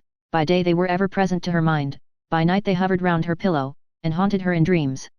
It was natural that, in the midst of her affliction, she should often revert to that sweet young lady of whom she had only caught a hasty glance, but whose sympathy, expressed in one slight brief action, dwelt in her memory like the kindnesses of years. She would often think, if she had such a friend as that to whom to tell her griefs, how much lighter her heart would be, that if she were but free to hear that voice, she would be happier. Then she would wish that she were something better, that she were not quite so poor and humble, that she dared address her without fearing a repulse, and then feel that there was an immeasurable distance between them, and have no hope that the young lady thought of her any more. It was now holiday time at the schools, and the young ladies had gone home, and Miss Monflathers was reported to be flourishing in London, and damaging the hearts of middle-aged gentlemen, but nobody said anything about Miss Edwards, whether she had gone home, or whether she had any home to go to, whether she was still at the school, or anything about her. But one evening, as Nell was returning from a lonely walk, she happened to pass the inn where the stage coaches stopped, just as one drove up, and there was the beautiful girl she so well remembered, pressing forward to embrace a young child whom they were helping down from the roof. Well, this was her sister, her little sister, much younger than Nell, whom she had not seen, so the story went afterwards, for 5 years, and to bring whom to that place on a short visit, she had been saving her poor means all that time. Nell felt as if her heart would break when she saw them meet. They went a little apart from the knot of people who had congregated about the coach, and fell upon each other's neck, and sobbed, and wept with joy. Their plain and simple dress, the distance which the child had come alone, their agitation and delight, and the tears they shed, would have told their history by themselves. They became a little more composed in a short time, and went away, not so much hand in hand as clinging to each other. Are you sure you're happy, sister? Said the child as they passed where Nell was standing. Quite happy now, she answered. But always, said the child. Ah, sister, why do you turn away your face? Nell could not help following at a little distance. They went to the house of an old nurse, where the elder sister had engaged a bedroom for the child. I shall come to you early every morning, she said, and we can be together all the day. Why not at night time too? Dear sister, would they be angry with you for that? Why were the eyes of little Nell wet, that night, with tears like those of the two sisters? Why did she bear a grateful heart because they had met, and feel it pain to think that they would shortly part? Let us not believe that any selfish reference, unconscious though it might have been, to her own trials awoke this sympathy, but thank God that the innocent joys of others can strongly move us, and that we, even in our fallen nature, have one source of pure emotion which must be prized in heaven. By morning's cheerful glow, but oftener still by evening's gentle light, the child, with a respect for the short and happy intercourse of these two sisters which forbade her to approach and say a thankful word, although she yearned to do so, followed them at a distance in their walks and rambles, stopping when they stopped, sitting on the grass when they sat down, rising when they went on, and feeling it a companionship and delight to be so near them. Their evening walk was by a river's side. Here, every night, the child was too, unseen by them, unthought of, unregarded, but feeling as if they were her friends, as if they had confidences and trusts together, as if her load were lightened and less hard to bear, as if they mingled their sorrows, and found mutual consolation. It was a weak fancy perhaps, the childish fancy of a young and lonely creature, but night after night, and still the sisters loitered in the same place, and still the child followed with a mild and softened heart. She was much startled, on returning home one night, to find that Mrs. Yarley had commanded an announcement to be prepared, to the effect that the stupendous collection would only remain in its present quarters one day longer, in fulfillment of which threat, for all announcements connected with public amusements are well known to be irrevocable and most exact, the stupendous collection shut up next day. Are we going from this place directly, ma'am? Said Nell. Look here, child, returned Mrs. Yarley. That'll inform you.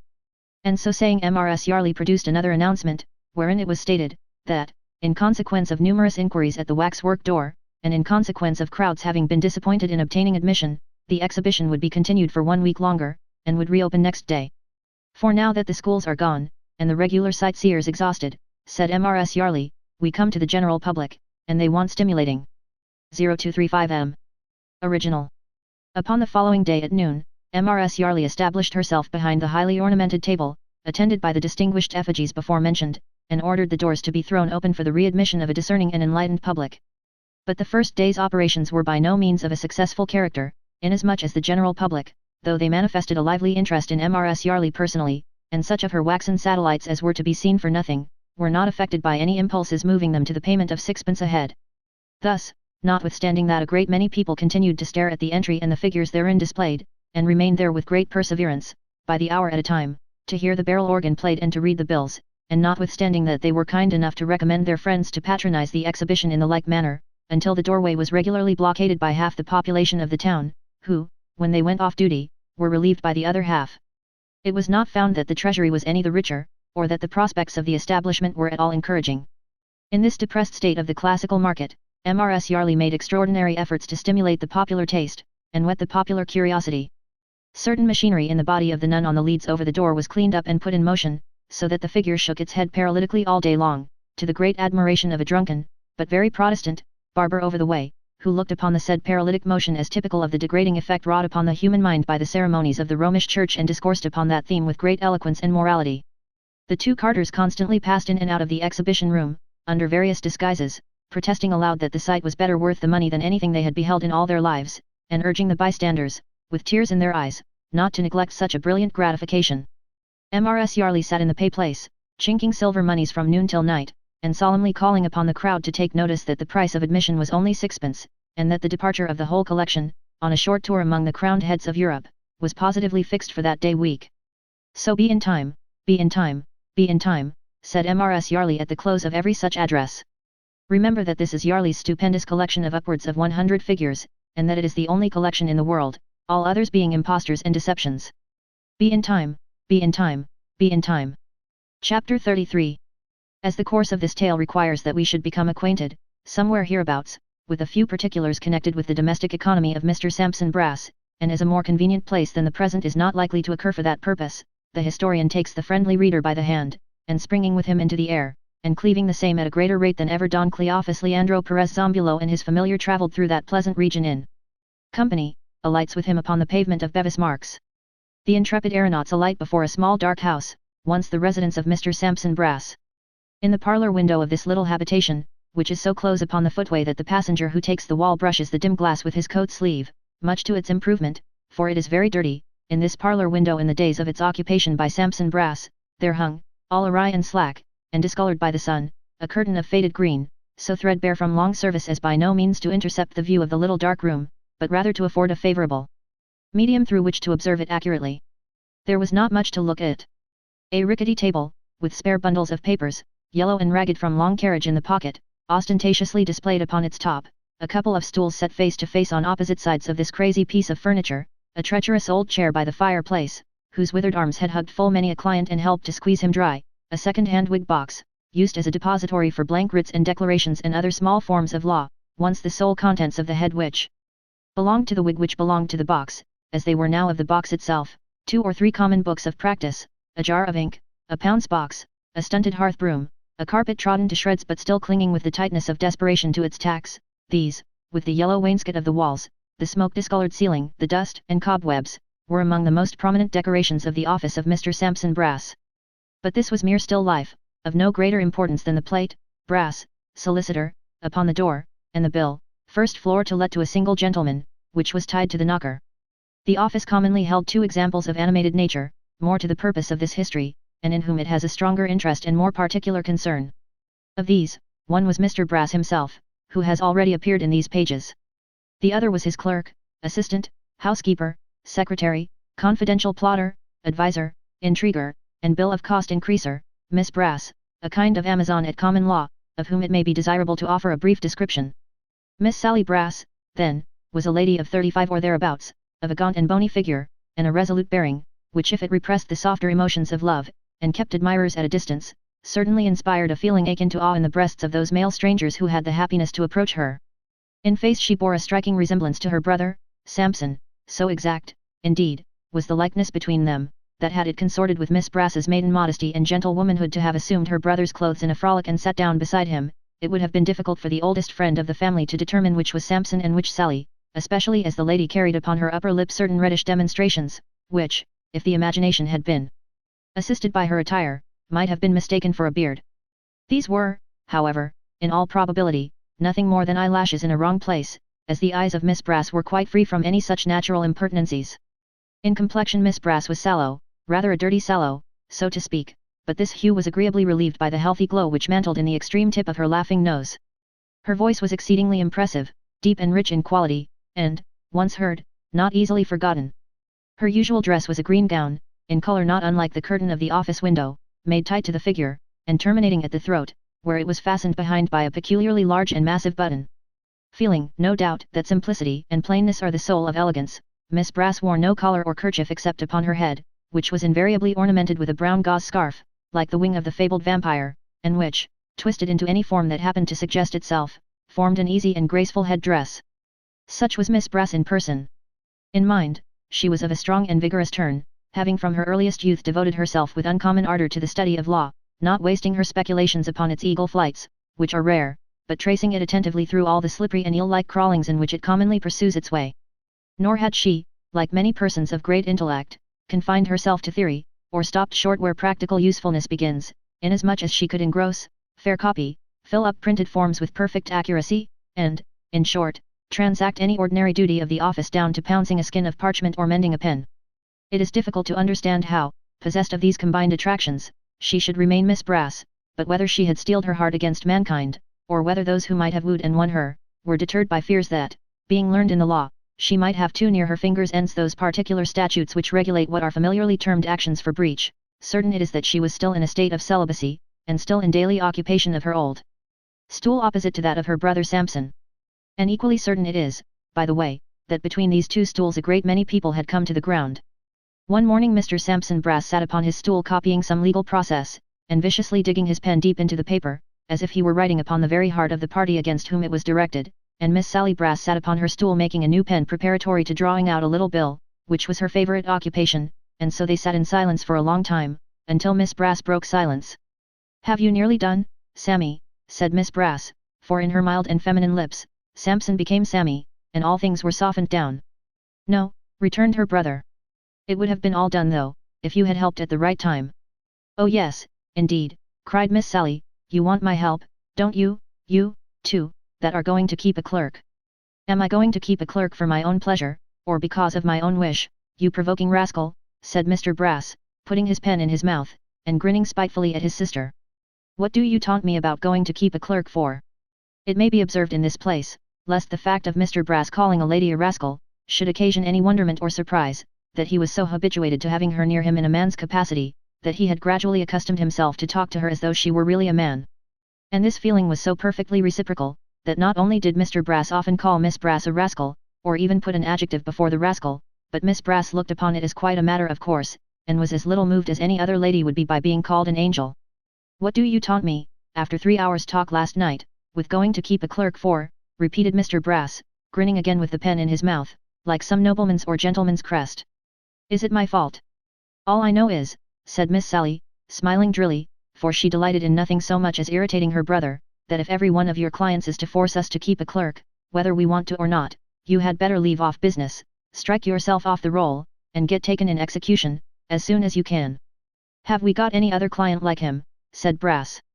Have we got another client like him now, will you answer me that? Do you mean in the face, said his sister.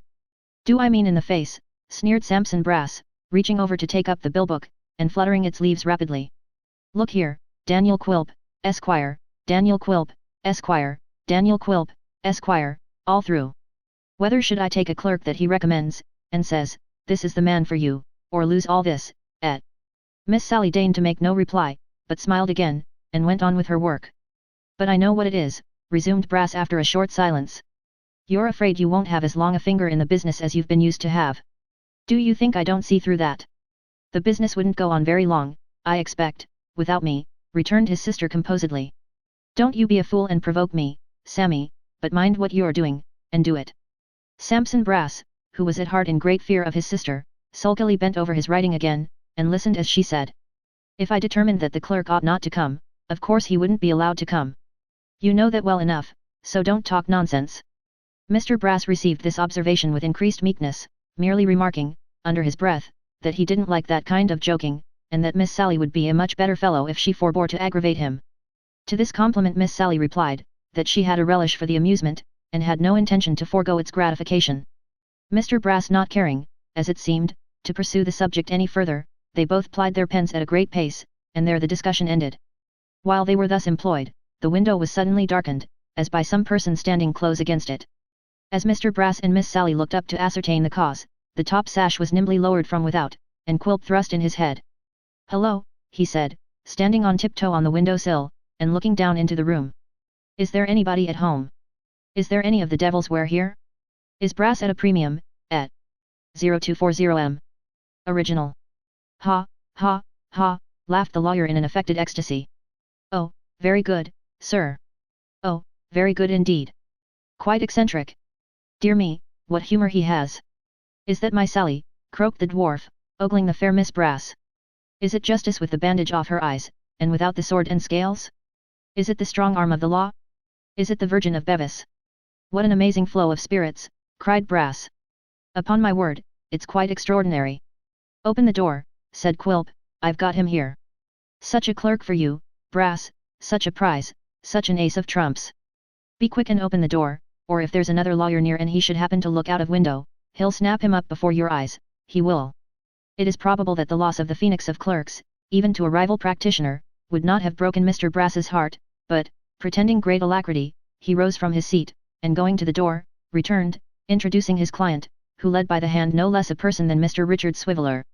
There she is, said Quilp, stopping short at the door, and wrinkling up his eyebrows as he looked towards Miss Sally. There is the woman I ought to have married, there is the beautiful Sarah, there is the female who has all the charms of her sex and none of their weaknesses. Oh Sally, Sally! To this amorous address Miss Brass briefly responded bother. Hard-hearted as the metal from which she takes her name, said Quilp. Why don't she change it, melt down the brass, and take another name? Hold your nonsense, Mr. Quilp, do, returned Miss Sally, with a grim smile. I wonder you're not ashamed of yourself before a strange young man. The strange young man, said Quilp, handing Dick Swiveller forward, is too susceptible himself not to understand me well. This is Mr. Swiveller, my intimate friend, a gentleman of good family and great expectations, but who, having rather involved himself by youthful indiscretion, is content for a time to fill the humble station of a clerk, humble, but here most enviable. What a delicious atmosphere! If Mr. Quilp spoke figuratively, and meant to imply that the air breathed by Miss Sally Brass was sweetened and rarefied by that dainty creature, he had doubtless good reason for what he said. But if he spoke of the delights of the atmosphere of Mr. Brass's office in a literal sense, he had certainly a peculiar taste, as it was of a close and earthy kind, and, besides being frequently impregnated with strong whiffs of the second-hand wearing apparel exposed for sale in Duke's Place and Houndsditch, had a decided flavour of rats and mice, and a taint of mouldiness. Perhaps some doubts of its pure delight presented themselves to Mr. Swiveller, as he gave vent to one or two short abrupt sniffs, and looked incredulously at the grinning dwarf. Mr. Swiveller, said Quilp, being pretty well accustomed to the agricultural pursuits of sowing wild oats, Miss Sally, prudently considers that half a loaf is better than no bread. To be out of harm's way he prudently thinks is something too, and therefore he accepts your brother's offer. Brass, Mr. Swiveller is yours. I am very glad, sir, said Mr. Brass, very glad indeed. Mr. Swiveller, sir, is fortunate enough to have your friendship. You may be very proud, sir, to have the friendship of Mr. Quilp. Dick murmured something about never wanting a friend or a bottle to give him, and also gasped forth his favourite allusion to the wing of friendship and its never molting a feather, but his faculties appeared to be absorbed in the contemplation of Miss Sally Brass, at whom he stared with blank and rueful looks, which delighted the watchful dwarf beyond measure. As to the divine Miss Sally herself, she rubbed her hands as men of business do, and took a few turns up and down the office with her pen behind her ear. I suppose, said the dwarf, turning briskly to his legal friend, that Mr. Swiveller enters upon his duties at once. It's Monday morning. At once, if you please, sir, by all means, returned Brass. Miss Sally will teach him law, the delightful study of the law, said Quilp. She'll be his guide, his friend, his companion, his Blackstone, his Coke upon Littleton, his young lawyer's best companion. He is exceedingly eloquent, said Brass, like a man abstracted, and looking at the roofs of the opposite houses, with his hands in his pockets. He has an extraordinary flow of language. Beautiful, really. With Miss Sally, Quilp went on, and the beautiful fictions of the law, his days will pass like minutes. Those charming creations of the poet John Doe and Richard Roe, when they first dawn upon him, will open a new world for the enlargement of his mind and the improvement of his heart. Oh, beautiful, beautiful. Beautiful indeed, cried Brass. It's a treat to hear him. Where will Mr. Swiveller sit? Said Quilp, looking round. Why, we'll buy another stool, sir, returned Brass. We hadn't any thoughts of having a gentleman with us, sir, until you were kind enough to suggest it, and our accommodations not extensive. We'll look about for a second-hand stool, sir. In the meantime, if Mr. Swiveller will take my seat, and try his hand at a fair copy of this ejectment, as I shall be out pretty well all the morning. Walk with me, said Quilp.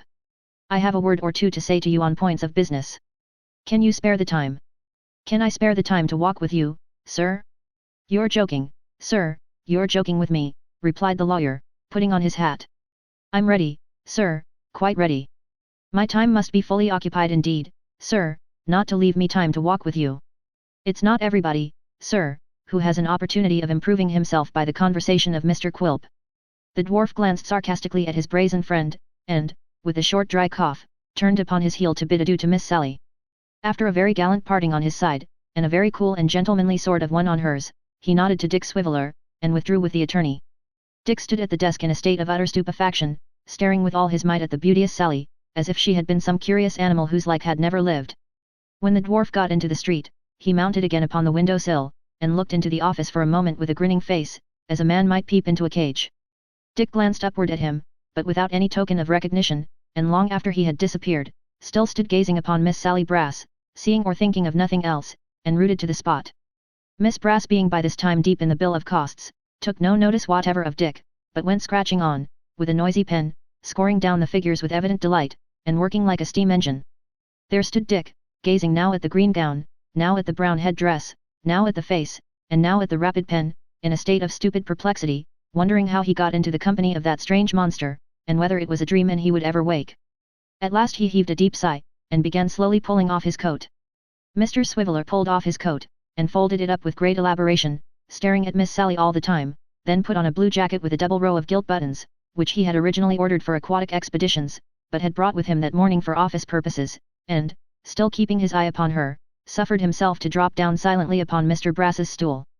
Then he underwent a relapse, and becoming powerless again, rested his chin upon his hand, and opened his eyes so wide, that it appeared quite out of the question that he could ever close them any more. When he had looked so long that he could see nothing, Dick took his eyes off the fair object of his amazement, turned over the leaves of the draft he was to copy, dipped his pen into the inkstand, and at last, and by slow approaches, began to write. But he had not written half a dozen words when, reaching over to the inkstand to take a fresh dip, he happened to raise his eyes. There was the intolerable brown head-dress, there was the green gown, there, in short, was Miss Sally Brass, arrayed in all her charms, and more tremendous than ever. This happened so often, that Mr. Swiveller by degrees began to feel strange influences creeping over him, horrible desires to annihilate this Sally Brass, mysterious promptings to knock her head-dress off and try how she looked without it. There was a very large ruler on the table, a large, black, shining ruler. Mr. Swiveller took it up and began to rub his nose with it. From rubbing his nose with the ruler, to poising it in his hand and giving it an occasional flourish after the tomahawk manner, the transition was easy and natural. In some of these flourishes it went close to Miss Sally's head, the ragged edges of the head-dress fluttered with the wind it raised, advance it but an inch, and that great brown knot was on the ground, yet still the unconscious maiden worked away, and never raised her eyes. Well, this was a great relief. It was a good thing to write doggedly and obstinately until he was desperate, and then snatch up the ruler and whirl it about the brown head-dress with the consciousness that he could have it off if he liked. It was a good thing to draw it back, and rub his nose very hard with it, if he thought Miss Sally was going to look up, and to recompense himself with more hearty flourishes when he found she was still absorbed. By these means Mr. Swiveller calmed the agitation of his feelings, until his applications to the ruler became less fierce and frequent, and he could even write as many as half a dozen consecutive lines without having recourse to it, which was a great victory. Chapter 34. In course of time, that is to say, after a couple of hours or so, of diligent application, Miss Brass arrived at the conclusion of her task, and recorded the fact by wiping her pen upon the green gown, and taking a pinch of snuff from a little round tin box which she carried in her pocket. Having disposed of this temperate refreshment, she arose from her stool, tied her papers into a formal packet with red tape, and taking them under her arm, marched out of the office. Mr. Swiveller had scarcely sprung off his seat and commenced the performance of a maniac hornpipe, when he was interrupted, in the fullness of his joy at being again alone, by the opening of the door, and the reappearance of Miss Sally's head. "I am going out," said Miss Brass. "Very good, ma'am," returned Dick. "And don't hurry yourself on my account to come back, ma'am," he added inwardly. "If anybody comes on office business, take their messages, and say that the gentleman who attends to that matter isn't in at present, will you?" said Miss Brass. "I will, ma'am," replied Dick. "I shan't be very long," said Miss Brass, retiring. "I'm sorry to hear it, ma'am," rejoined Dick when she had shut the door. "I hope you may be unexpectedly detained, ma'am. If you could manage to be run over, ma'am, but not seriously, so much the better." Uttering these expressions of goodwill with extreme gravity, Mr. Swiveller sat down in the client's chair and pondered, then took a few turns up and down the room and fell into the chair again. "So I'm Brass's clerk, am I?" said Dick. "Brass's clerk, eh? And the clerk of Brass's sister, clerk to a female dragon. Very good, very good. What shall I be next? Shall I be a convict in a felt hat and a grey suit, trotting about a dockyard with my number neatly embroidered on my uniform, and the order of the Garter on my leg, restrained from chafing my ankle by a twisted belcher handkerchief? Shall I be that? Will that do, or is it too genteel? Whatever you please, have it your own way, of course." As he was entirely alone, it may be presumed that, in these remarks, Mr. Swiveller addressed himself to his fate or destiny, whom, as we learn by the precedents, it is the custom of heroes to taunt in a very bitter and ironical manner when they find themselves in situations of an unpleasant nature. This is the more probable from the circumstance of Mr. Swiveller directing his observations to the ceiling, which these bodily personages are usually supposed to inhabit, except in theatrical cases, when they live in the heart of the great chandelier. "Quilp offers me this place, which he says he can ensure me," resumed Dick after a thoughtful silence, and telling off the circumstances of his position, one by one, upon his fingers. "Fred, who, I could have taken my affidavit, would not have heard of such a thing, backs Quilp to my astonishment, and urges me to take it also, staggerer, number 1. My aunt in the country stops the supplies, and writes an affectionate note to say that she has made a new will, and left me out of it, staggerer, number 2. No money, no credit, no support from Fred, who seems to turn steady all at once, notice to quit the old lodgings, staggerers, 3, 4, 5, and 6. Under an accumulation of staggerers, no man can be considered a free agent. No man knocks himself down, if his destiny knocks him down, his destiny must pick him up again. Then I'm very glad that mine has brought all this upon itself, and I shall be as careless as I can, and make myself quite at home despite it. So go on, my buck, said Mr. Swiveller, taking his leave of the ceiling with a significant nod, and let us see which of us will be tired first. Dismissing the subject of his downfall with these reflections, which were no doubt very profound, and are indeed not altogether unknown in certain systems of moral philosophy, Mr. Swiveller shook off his despondency and assumed the cheerful ease of an irresponsible clerk. As a means towards his composure and self-possession, he entered into a more minute examination of the office than he had yet had time to make, looked into the wig box, the books, and ink bottle, untied and inspected all the papers, carved a few devices on the table with a sharp blade of Mr. Brass's penknife, and wrote his name on the inside of the wooden coal scuttle. Having, as it were, taken formal possession of his clerkship in virtue of these proceedings, he opened the window and leaned negligently out of it until a beer boy happened to pass, whom he commanded to set down his tray and to serve him with a pint of mild porter, which he drank upon the spot and promptly paid for, with the view of breaking ground for a system of future credit and opening a correspondence tending thereto, without loss of time. Then, 3 or 4 little boys dropped in, on legal errands from 3 or 4 attorneys of the brass grade, whom Mr. Swiveller received and dismissed with about as professional a manner, and as correct and comprehensive an understanding of their business, as would have been shown by a clown in a pantomime under similar circumstances. These things done and over, he got upon his stool again and tried his hand at drawing caricatures of Miss Brass with a pen and ink, whistling very cheerfully all the time. He was occupied in this diversion when a coach stopped near the door, and presently afterwards there was a loud double knock. As this was no business of Mr. Swiveller's, the person not ringing the office bell, he pursued his diversion with perfect composure, notwithstanding that he rather thought there was nobody else in the house. In this, however, he was mistaken, for, after the knock had been repeated with increased impatience, the door was opened, and somebody with a very heavy tread went up the stairs and into the room above. Mr. Swiveller was wondering whether this might be another Miss Brass, twin sister to the dragon, when there came a rapping of knuckles at the office door. "Come in," said Dick. "Don't stand upon ceremony. The business will get rather complicated if I've many more customers. Come in." "Oh, please," said a little voice very low down in the doorway, "will you come and show the lodgings?" Dick leant over the table, and descried a small slipshod girl in a dirty coarse apron and bib, which left nothing of her visible but her face and feet. She might as well have been dressed in a violin case. "Why, who are you?" said Dick. To which the only reply was, "Oh, please will you come and show the lodgings?" There never was such an old-fashioned child in her looks and manner. She must have been at work from her cradle. She seemed as much afraid of Dick, as Dick was amazed at her. "I haven't got anything to do with the lodgings," said Dick. "Tell em to call again."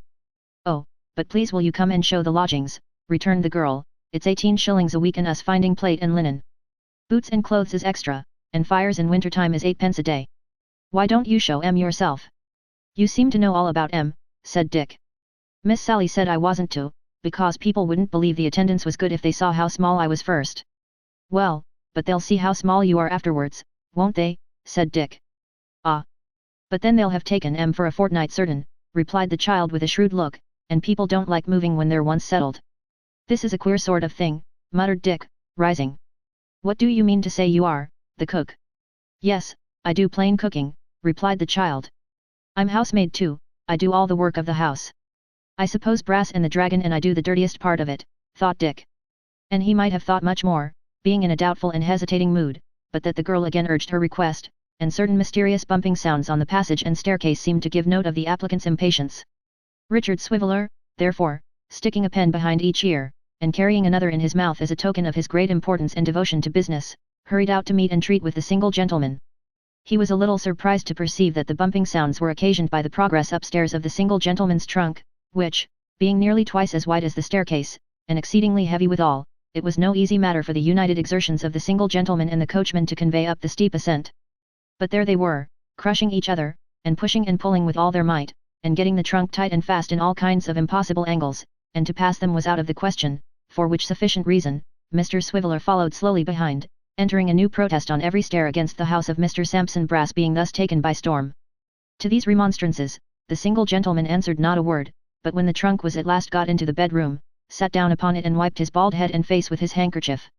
He was very warm, and well he might be, for, not to mention the exertion of getting the trunk upstairs, he was closely muffled in winter garments, though the thermometer had stood all day at 81 in the shade. "I believe, sir," said Richard Swiveller, taking his pen out of his mouth, "that you desire to look at these apartments. They are very charming apartments, sir. They command an uninterrupted view of over the way, and they are within 1 minute's walk of the corner of the street.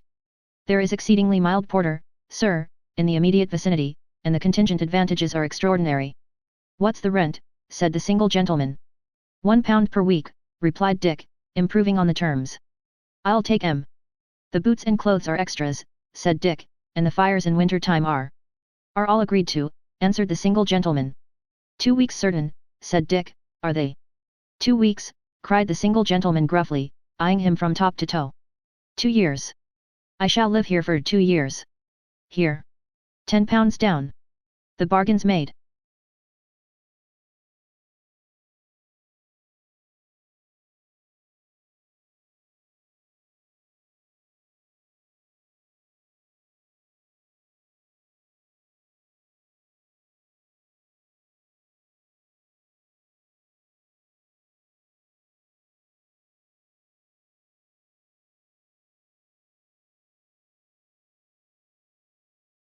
The Old Curiosity Shop. By Charles Dickens. Chapter 1. Although I am an old man, night is generally my time for walking. In the summer I often leave home early in the morning, and roam about fields and lanes all day, or even escape for days or weeks together, but, saving in the country, I seldom go out until after dark, though, heaven be thanked, I love its light and feel the cheerfulness it sheds upon the earth, as much as any creature living. I have fallen insensibly into this habit, both because it favours my infirmity and because it affords me greater opportunity of speculating on the characters and occupations of those who fill the streets. The glare and hurry of broad noon are not adapted to idle pursuits like mine. A glimpse of passing faces caught by the light of a street lamp or a shop window is often better for my purpose than their full revelation in the daylight, and, if I must add the truth, night is kinder in this respect than day, which too often destroys an air-built castle at the moment of its completion, without the least ceremony or remorse. That constant pacing to and fro, that never-ending restlessness, that incessant tread of feet wearing the rough stones smooth and glossy, is it not a wonder how the dwellers in narrow ways can bear to hear it? Think of a sick man in such a place as St. Martin's Court, listening to the footsteps, and in the midst of pain and weariness obliged, despite himself, as though it were a task he must perform, to detect the child's step from the man's, the slipshod beggar from the booted exquisite, the lounging from the busy, the dull heel of the sauntering outcast from the quick tread of an expectant pleasure-seeker. Think of the hum and noise always being present to his sense, and of the stream of life that will not stop, pouring on, through all his restless dreams, as if he were condemned to lie, dead but conscious, in a noisy churchyard, and had no hope of rest for centuries to come.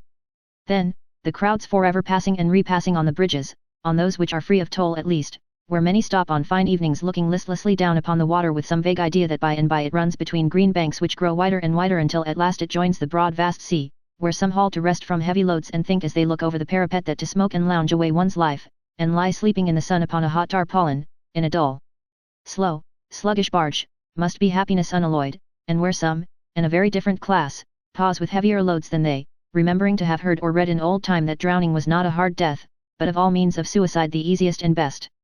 Covent Garden Market at sunrise too, in the spring or summer, when the fragrance of sweet flowers is in the air, overpowering even the unwholesome streams of last night's debauchery, and driving the dusky thrush, whose cage has hung outside a garret window all night long, half mad with joy.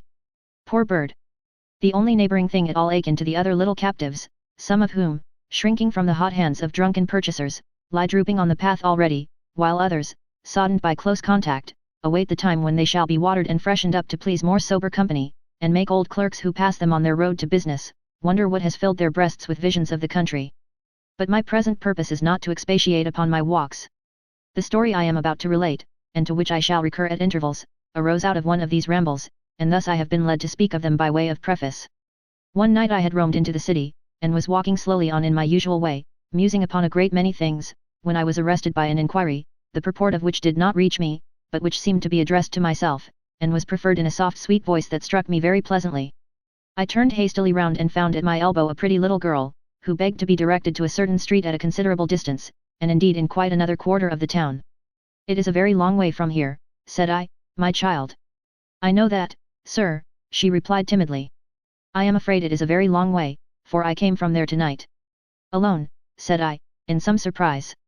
"Oh, yes, I don't mind that, but I am a little frightened now, for I had lost my road." "And what made you ask it of me? Suppose I should tell you wrong?" "I am sure you will not do that," said the little creature, "you are such a very old gentleman, and walk so slow yourself." I cannot describe how much I was impressed by this appeal and the energy with which it was made, which brought a tear into the child's clear eye, and made her slight figure tremble as she looked up into my face. "Come," said I, "I'll take you there." She put her hand in mine as confidingly as if she had known me from her cradle, and we trudged away together, the little creature accommodating her pace to mine, and rather seeming to lead and take care of me than I to be protecting her. I observed that every now and then she stole a curious look at my face, as if to make quite sure that I was not deceiving her, and that these glances, very sharp and keen they were too, seemed to increase her confidence at every repetition. For my part, my curiosity and interest were at least equal to the child's, for child she certainly was, although I thought it probable from what I could make out, that her very small and delicate frame imparted a peculiar youthfulness to her appearance. Though more scantily attired than she might have been, she was dressed with perfect neatness, and betrayed no marks of poverty or neglect. "Who has sent you so far by yourself?" said I. "Someone who is very kind to me, sir." "And what have you been doing?" "That, I must not tell," said the child firmly. There was something in the manner of this reply which caused me to look at the little creature with an involuntary expression of surprise, for I wondered what kind of errand it might be that occasioned her to be prepared for questioning. Her quick eye seemed to read my thoughts, for as it met mine she added that there was no harm in what she had been doing, but it was a great secret, a secret which she did not even know herself. This was said with no appearance of cunning or deceit, but with an unsuspicious frankness that bore the impress of truth. She walked on as before, growing more familiar with me as we proceeded and talking cheerfully by the way, but she said no more about her home, beyond remarking that we were going quite a new road and asking if it were a short one. While we were thus engaged, I revolved in my mind 100 different explanations of the riddle and rejected them every one. I really felt ashamed to take advantage of the ingenuousness or grateful feeling of the child for the purpose of gratifying my curiosity. I love these little people, and it is not a slight thing when they, who are so fresh from God, love us. As I had felt pleased at first by her confidence, I determined to deserve it, and to do credit to the nature which had prompted her to repose it in me. There was no reason, however, why I should refrain from seeing the person who had inconsiderately sent her to so great a distance by night and alone, and as it was not improbable that if she found herself near home she might take farewell of me and deprive me of the opportunity, I avoided the most frequented ways and took the most intricate, and thus it was not until we arrived in the street itself that she knew where we were. Clapping her hands with pleasure and running on before me for a short distance, my little acquaintance stopped at a door and remaining on the step till I came up knocked at it when I joined her. A part of this door was of glass unprotected by any shutter, which I did not observe at first, for all was very dark and silent within, and I was anxious, as indeed the child was also, for an answer to our summons. When she had knocked twice or thrice there was a noise as if some person were moving inside, and at length a faint light appeared through the glass which, as it approached very slowly, the bearer having to make his way through a great many scattered articles, enabled me to see both what kind of person it was who advanced and what kind of place it was through which he came. It was an old man with long grey hair, whose face and figure as he held the light above his head and looked before him as he approached, I could plainly see. Though much altered by age, I fancied I could recognize in his spare and slender form something of that delicate mold which I had noticed in the child. Their bright blue eyes were certainly alike, but his face was so deeply furrowed and so very full of care, that here all resemblance ceased. The place through which he made his way at leisure was one of those receptacles for old and curious things which seem to crouch in odd corners of this town and to hide their musty treasures from the public eye in jealousy and distrust. There were suits of mail standing like ghosts in armor here and there, fantastic carvings brought from monkish cloisters, rusty weapons of various kinds, distorted figures in china and wood and iron and ivory, tapestry and strange furniture that might have been designed in dreams. The haggard aspect of the little old man was wonderfully suited to the place. He might have groped among old churches and tombs and deserted houses and gathered all the spoils with his own hands. There was nothing in the whole collection but was in keeping with himself, nothing that looked older or more worn than he. As he turned the key in the lock, he surveyed me with some astonishment which was not diminished when he looked from me to my companion. The door being opened, the child addressed him as grandfather, and told him the little story of our companionship. "Why, bless thee, child," said the old man, patting her on the head, "how couldst thou miss thy way? What if I had lost thee, Nell?" "I would have found my way back to you, grandfather," said the child boldly, "never fear." The old man kissed her, then turning to me and begging me to walk in, I did so. The door was closed and locked. Preceding me with the light, he led me through the place I had already seen from without, into a small sitting room behind, in which was another door opening into a kind of closet, where I saw a little bed that a fairy might have slept in. It looked so very small and was so prettily arranged. The child took a candle and tripped into this little room, leaving the old man and me together. "You must be tired, sir," said he as he placed a chair near the fire. "How can I thank you?" "By taking more care of your grandchild another time, my good friend," I replied. "More care," said the old man in a shrill voice, "more care of Nelly. Why, whoever loved a child as I love Nell?" He said this with such evident surprise that I was perplexed what answer to make, and the more so because coupled with something feeble and wandering in his manner, there were in his face marks of deep and anxious thought which convinced me that he could not be, as I had been at first inclined to suppose, in a state of dotage or imbecility. I don't think you consider, I began. I don't consider, cried the old man interrupting me, I don't consider her. Ah, how little you know of the truth. Little Nelly, little Nelly. It would be impossible for any man, I care not what his form of speech might be, to express more affection than the dealer in curiosities did, in these 4 words. I waited for him to speak again, but he rested his chin upon his hand and shaking his head twice or thrice fixed his eyes upon the fire. While we were sitting thus in silence, the door of the closet opened, and the child returned, her light brown hair hanging loose about her neck, and her face flushed with the haste she had made to rejoin us. She busied herself immediately in preparing supper, and while she was thus engaged I remarked that the old man took an opportunity of observing me more closely than he had done yet. I was surprised to see that all this time everything was done by the child, and that there appeared to be no other persons but ourselves in the house. I took advantage of a moment when she was absent to venture a hint on this point, to which the old man replied that there were few grown persons as trustworthy or as careful as she. It always grieves me, I observed, roused by what I took to be his selfishness, it always grieves me to contemplate the initiation of children into the ways of life, when they are scarcely more than infants. It checks their confidence and simplicity, 2 of the best qualities that heaven gives them, and demands that they share our sorrows before they are capable of entering into our enjoyments. It will never check hers, said the old man looking steadily at me, the springs are too deep. Besides, the children of the poor know but few pleasures. Even the cheap delights of childhood must be bought and paid for. But, forgive me for saying this, you are surely not so very poor, said I. She is not my child, sir, returned the old man. Her mother was, and she was poor. I save nothing, not a penny, though I live as you see, but, he laid his hand upon my arm and leant forward to whisper, she shall be rich one of these days, and a fine lady. Don't you think ill of me because I use her help. She gives it cheerfully as you see, and it would break her heart if she knew that I suffered anybody else to do for me what her little hands could undertake. I don't consider, he cried with sudden querulousness, why, God knows that this one child is the thought and object of my life, and yet he never prospers me, no, never. At this juncture, the subject of our conversation again returned, and the old man motioning to me to approach the table, broke off, and said no more. We had scarcely begun our repast when there was a knock at the door by which I had entered, and Nell bursting into a hearty laugh, which I was rejoiced to hear, for it was childlike and full of hilarity, said it was no doubt dear old Kit coming back at last. Foolish Nell, said the old man fondling with her hair. She always laughs at poor Kit. The child laughed again more heartily than before, and I could not help smiling from pure sympathy. The little old man took up a candle and went to open the door. When he came back, Kit was at his heels. Kit was a shock-headed, shambling, awkward lad with an uncommonly wide mouth, very red cheeks, a turned-up nose, and certainly the most comical expression of face I ever saw. He stopped short at the door on seeing a stranger, twirled in his hand a perfectly round old hat without any vestige of a brim, and resting himself now on one leg and now on the other and changing them constantly, stood in the doorway, looking into the parlour with the most extraordinary leer I ever beheld. I entertained a grateful feeling towards the boy from that minute, for I felt that he was the comedy of the child's life. A long way, wasn't it, Kit? Said the little old man. Why, then, it was a goodish stretch, master, returned Kit. Of course you have come back hungry. Why, then, I do consider myself rather so, master, was the answer.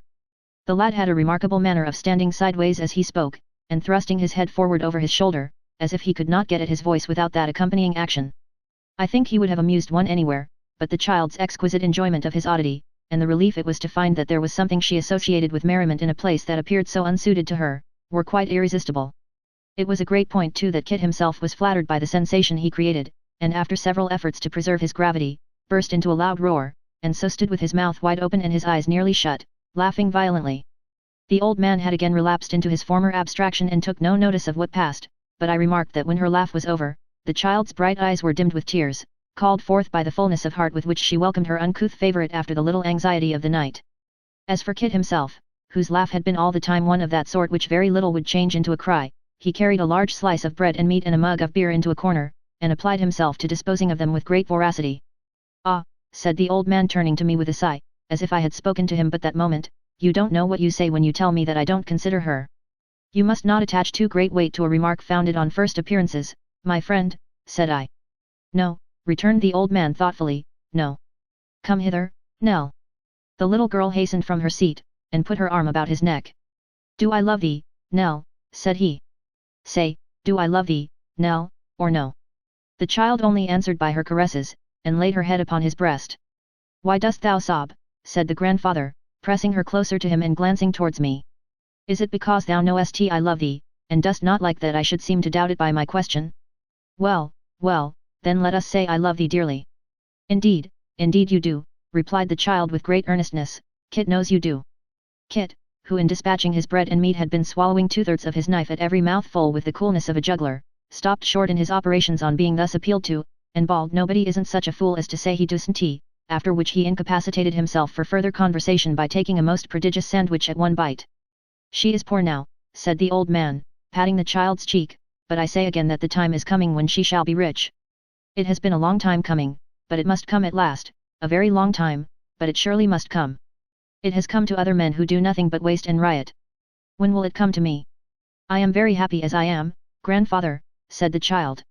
Tush, tush, returned the old man, thou dost not know, how shouldst thou? Then he muttered again between his teeth, the time must come, I am very sure it must. It will be all the better for coming late, and then he sighed and fell into his former musing state, and still holding the child between his knees appeared to be insensible to everything around him. By this time it wanted but a few minutes of midnight and I rose to go, which recalled him to himself.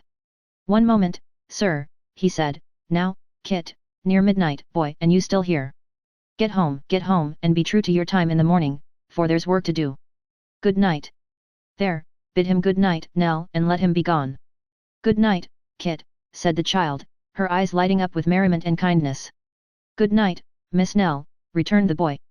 And thank this gentleman, interposed the old man, but for whose care I might have lost my little girl tonight. No, no, master, said Kit, that won't do, that won't. What do you mean? Cried the old man. I'd have found her, master, said Kit, I'd have found her. I'll bet that I'd find her if she was above ground, I would, as quick as anybody, master. Ha, ha, ha. Once more opening his mouth and shutting his eyes, and laughing like a stentor, Kit gradually backed to the door, and roared himself out. Free of the room, the boy was not slow in taking his departure. When he had gone, and the child was occupied in clearing the table, the old man said, I haven't seemed to thank you, sir, for what you have done tonight, but I do thank you humbly and heartily, and so does she, and her thanks are better worth than mine. I should be sorry that you went away, and thought I was unmindful of your goodness, or careless of her, I am not indeed. I was sure of that, I said, from what I had seen. But, I added, may I ask you a question? Sir, replied the old man, what is it? This delicate child, said I, with so much beauty and intelligence, has she nobody to care for her but you? Has she no other companion or adviser? No, he returned, looking anxiously in my face, no, and she wants no other. But are you not fearful, said I, that you may misunderstand a charge so tender? I am sure you mean well, but are you quite certain that you know how to execute such a trust as this? I am an old man, like you, and I am actuated by an old man's concern in all that is young and promising. Do you not think that what I have seen of you and this little creature tonight must have an interest not wholly free from pain? Sir, rejoined the old man after a moment's silence. I have no right to feel hurt at what you say. It is true that in many respects I am the child, and she the grown person, that you have seen already. But waking or sleeping, by night or day, in sickness or health, she is the one object of my care, and if you knew of how much care, you would look on me with different eyes, you would indeed. Ah! It's a weary life for an old man, a weary, weary life, but there is a great end to gain and that I keep before me. Seeing that he was in a state of excitement and impatience, I turned to put on an outer coat which I had thrown off on entering the room, purposing to say no more. I was surprised to see the child standing patiently by with a cloak upon her arm, and in her hand a hat, and stick. Those are not mine, my dear, said I. No, returned the child, they are grandfather's. But he is not going out tonight? Oh, yes, he is, said the child, with a smile. And what becomes of you, my pretty one? Me? I stay here of course. I always do. I looked in astonishment towards the old man, but he was, or feigned to be, busied in the arrangement of his dress. From him I looked back to the slight gentle figure of the child. Alone. In that gloomy place all the long, dreary night. She evinced no consciousness of my surprise, but cheerfully helped the old man with his cloak, and when he was ready took a candle to light us out. Finding that we did not follow as she expected, she looked back with a smile and waited for us. The old man showed by his face that he plainly understood the cause of my hesitation, but he merely signed to me with an inclination of the head to pass out of the room before him, and remained silent. I had no resource but to comply. When we reached the door, the child setting down the candle, turned to say good night and raised her face to kiss me. Then she ran to the old man, who folded her in his arms and bade God bless her. Sleep soundly, Nell, he said in a low voice, and angels guard thy bed. Do not forget thy prayers, my sweet. No, indeed, answered the child fervently, they make me feel so happy. That's well, I know they do, they should, said the old man. Bless thee 100 times. Early in the morning I shall be home. You'll not ring twice, returned the child. The bell wakes me, even in the middle of a dream. With this, they separated. The child opened the door, now guarded by a shutter which I had heard the boy put up before he left the house, and with another farewell whose clear and tender note I have recalled 1,000 times, held it until we had passed out. The old man paused a moment while it was gently closed and fastened on the inside, and satisfied that this was done, walked on at a slow pace. At the street corner he stopped, and regarding me with a troubled countenance said that our ways were widely different and that he must take his leave. I would have spoken, but summoning up more alacrity than might have been expected in one of his appearance, he hurried away. I could see that twice or thrice he looked back as if to ascertain if I were still watching him, or perhaps to assure himself that I was not following at a distance. The obscurity of the night favored his disappearance, and his figure was soon beyond my sight. I remained standing on the spot where he had left me, unwilling to depart, and yet unknowing why I should loiter there. I looked wistfully into the street we had lately quitted, and after a time directed my steps that way. I passed and repassed the house, and stopped and listened at the door. All was dark, and silent as the grave. Yet I lingered about, and could not tear myself away, thinking of all possible harm that might happen to the child, of fires and robberies and even murder, and feeling as if some evil must ensue if I turned my back upon the place.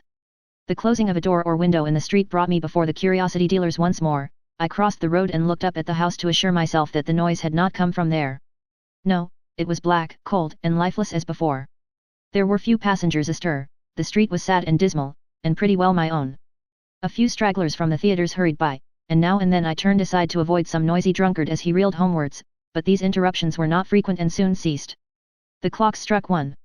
Still I paced up and down, promising myself that every time should be the last, and breaking faith with myself on some new plea as often as I did so. The more I thought of what the old man had said, and of his looks and bearing, the less I could account for what I had seen and heard. I had a strong misgiving that his nightly absence was for no good purpose. I had only come to know the fact through the innocence of the child, and though the old man was by at the time, and saw my undisguised surprise, he had preserved a strange mystery upon the subject and offered no word of explanation. These reflections naturally recalled again more strongly than before his haggard face, his wandering manner, his restless anxious looks. His affection for the child might not be inconsistent with villainy of the worst kind, even that very affection was in itself an extraordinary contradiction, or how could he leave her thus? Disposed as I was to think badly of him, I never doubted that his love for her was real. I could not admit the thought, remembering what had passed between us, and the tone of voice in which he had called her by her name. Stay here of course, the child had said in answer to my question, I always do. What could take him from home by night, and every night? I called up all the strange tales I had ever heard of dark and secret deeds committed in great towns and escaping detection for a long series of years. Wild as many of these stories were, I could not find one adapted to this mystery, which only became the more impenetrable, in proportion as I sought to solve it. Occupied with such thoughts as these, and a crowd of others all tending to the same point, I continued to pace the street for 2 long hours. At length the rain began to descend heavily, and then overpowered by fatigue though no less interested than I had been at first, I engaged the nearest coach and so got home. A cheerful fire was blazing on the hearth, the lamp burnt brightly, my clock received me with its old familiar welcome, everything was quiet, warm, and cheering, and in happy contrast to the gloom and darkness I had quitted. But all that night, waking or in my sleep, the same thoughts recurred and the same images retained possession of my brain. I had ever before me the old dark murky rooms, the gaunt suits of mail with their ghostly silent air, the faces all awry, grinning from wood and stone, the dust and rust and worm that lives in wood, and alone in the midst of all this lumber and decay and ugly age, the beautiful child in her gentle slumber, smiling through her light and sunny dreams. Chapter 2. After combating, for nearly a week, the feeling which impelled me to revisit the place I had quitted under the circumstances already detailed, I yielded to it at length, and determining that this time I would present myself by the light of day, bent my steps thither early in the morning. I walked past the house, and took several turns in the street, with that kind of hesitation which is natural to a man who is conscious that the visit he is about to pay is unexpected, and may not be very acceptable. However, as the door of the shop was shut, and it did not appear likely that I should be recognized by those within, if I continued merely to pass up and down before it, I soon conquered this irresolution, and found myself in the curiosity dealer's warehouse. The old man and another person were together in the back part, and there seemed to have been high words between them, for their voices which were raised to a very high pitch suddenly stopped on my entering, and the old man advancing hastily towards me, said in a tremulous tone that he was very glad I had come. You interrupted us at a critical moment, said he, pointing to the man whom I had found in company with him, this fellow will murder me one of these days. He would have done so, long ago, if he had dared. Bah! You would swear away my life if you could, returned the other, after bestowing a stare and a frown on me, we all know that. I almost think I could, cried the old man, turning feebly upon him. If oaths or prayers or words could rid me of you, they should. I would be quit of you, and would be relieved if you were dead. I know it, returned the other. I said so, didn't I? But neither oaths or prayers nor words will kill me, and therefore I live, and mean to live. And his mother died, cried the old man, passionately clasping his hands and looking upward, and this is heaven's justice. The other stood lounging with his foot upon a chair, and regarded him with a contemptuous sneer. He was a young man of 21 or thereabouts, well made, and certainly handsome, though the expression of his face was far from prepossessing, having in common with his manner and even his dress, a dissipated, insolent air which repelled one. Justice or no justice, said the young fellow, here I am and here I shall stop till such time as I think fit to go, unless you send for assistance to put me out, which you won't do, I know. I tell you again that I want to see my sister. Your sister, said the old man bitterly. Ah! You can't change the relationship, returned the other. If you could, you'd have done it long ago. I want to see my sister, that you keep cooped up here, poisoning her mind with your sly secrets and pretending an affection for her that you may work her to death, and add a few scraped shillings every week to the money you can hardly count. I want to see her, and I will. Here's a moralist to talk of poisoned minds. Here's a generous spirit to scorn scraped up shillings, cried the old man, turning from him to me. A profligate, sir, who has forfeited every claim not only upon those who have the misfortune to be of his blood, but upon society which knows nothing of him but his misdeeds. A liar too, he added, in a lower voice as he drew closer to me, who knows how dear she is to me, and seeks to wound me even there, because there is a stranger nearby. Strangers are nothing to me, grandfather, said the young fellow catching at the word, nor I to them, I hope.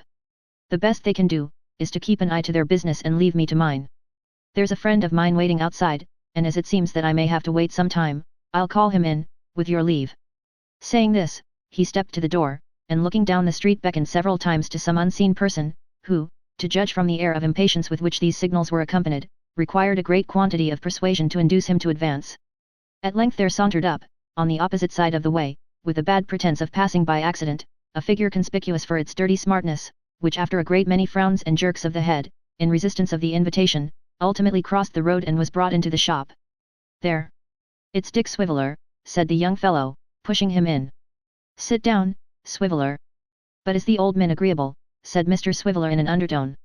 Mr. Swiveller complied, and looking about him with a propitiatory smile, observed that last week was a fine week for the ducks, and this week was a fine week for the dust. He also observed that whilst standing by the post at the street corner, he had observed a pig with a straw in his mouth issuing out of the tobacco shop, from which appearance he augured that another fine week for the ducks was approaching, and that rain would certainly ensue. He furthermore took occasion to apologize for any negligence that might be perceptible in his dress, on the ground that last night he had had the sun very strong in his eyes, by which expression he was understood to convey to his hearers in the most delicate manner possible, the information that he had been extremely drunk. But what, said Mr. Swiveller with a sigh, what is the odds so long as the fire of soul is kindled at the taper of conviviality, and the wing of friendship never molts a feather? What is the odds so long as the spirit is expanded by means of rosy wine, and the present moment is the least happiest of our existence? You needn't act the chairman here, said his friend, half aside. Fred, cried Mr. Swiveller, tapping his nose, a word to the wise is sufficient for them, we may be good and happy without riches, Fred. Say not another syllable. I know my cue, smart is the word. Only one little whisper, Fred, is the old man friendly? Never you mind, replied his friend. Right again, quite right, said Mr. Swiveller, caution is the word, and caution is the act. With that, he winked as if in preservation of some deep secret, and folding his arms and leaning back in his chair, looked up at the ceiling with profound gravity. It was perhaps not very unreasonable to suspect from what had already passed, that Mr. Swiveller was not quite recovered from the effects of the powerful sunlight to which he had made allusion, but if no such suspicion had been awakened by his speech, his wiry hair, dull eyes, and sallow face would still have been strong witnesses against him. His attire was not, as he had himself hinted, remarkable for the nicest arrangement, but was in a state of disorder which strongly induced the idea that he had gone to bed in it. It consisted of a brown body coat with a great many brass buttons up the front and only one behind, a bright check neckerchief, a plaid waistcoat, soiled white trousers, and a very limp hat, worn with the wrong side foremost, to hide a hole in the brim. The breast of his coat was ornamented with an outside pocket from which there peeped forth the cleanest end of a very large and very ill-favoured handkerchief. His dirty wristbands were pulled on as far as possible and ostentatiously folded back over his cuffs. He displayed no gloves, and carried a yellow cane having at the top a bone hand with the semblance of a ring on its little finger and a black ball in its grasp. With all these personal advantages, to which may be added a strong savour of tobacco smoke, and a prevailing greasiness of appearance, Mr. Swiveller leant back in his chair with his eyes fixed on the ceiling, and occasionally pitching his voice to the needful key, obliged the company with a few bars of an intensely dismal air, and then, in the middle of a note, relapsed into his former silence. The old man sat himself down in a chair, and with folded hands, looked sometimes at his grandson and sometimes at his strange companion, as if he were utterly powerless and had no resource but to leave them to do as they pleased. The young man reclined against a table at no great distance from his friend, in apparent indifference to everything that had passed, and I, who felt the difficulty of any interference, notwithstanding that the old man had appealed to me, both by words and looks, made the best feint I could of being occupied in examining some of the goods that were disposed for sale, and paying very little attention to a person before me. The silence was not of long duration, for Mr. Swiveller, after favouring us with several melodious assurances that his heart was in the Highlands, and that he wanted but his Arab steed as a preliminary to the achievement of great feats of valour and loyalty, removed his eyes from the ceiling and subsided into prose again. 0031M. Original. Fred, said Mr. Swiveller stopping short, as if the idea had suddenly occurred to him, and speaking in the same audible whisper as before, is the old man friendly? What does it matter, returned his friend peevishly. No, but is he, said Dick. Yes, of course. What do I care whether he is or not? Emboldened as it seemed by this reply to enter into a more general conversation, Mr. Swiveller plainly laid himself out to captivate our attention. He began by remarking that soda water, though a good thing in the abstract, was apt to like hold upon the stomach unless qualified with ginger, or a small infusion of brandy, which latter article he held to be preferable in all cases, saving for the one consideration of expense. Nobody venturing to dispute these positions, he proceeded to observe that the human hair was a great retainer of tobacco smoke, and that the young gentlemen of Westminster and Eton, after eating vast quantities of apples to conceal any scent of cigars from their anxious friends, were usually detected in consequence of their heads possessing this remarkable property, when he concluded that if the Royal Society would turn their attention to the circumstance, and endeavour to find in the resources of science a means of preventing such untoward revelations, they might indeed be looked upon as benefactors to mankind.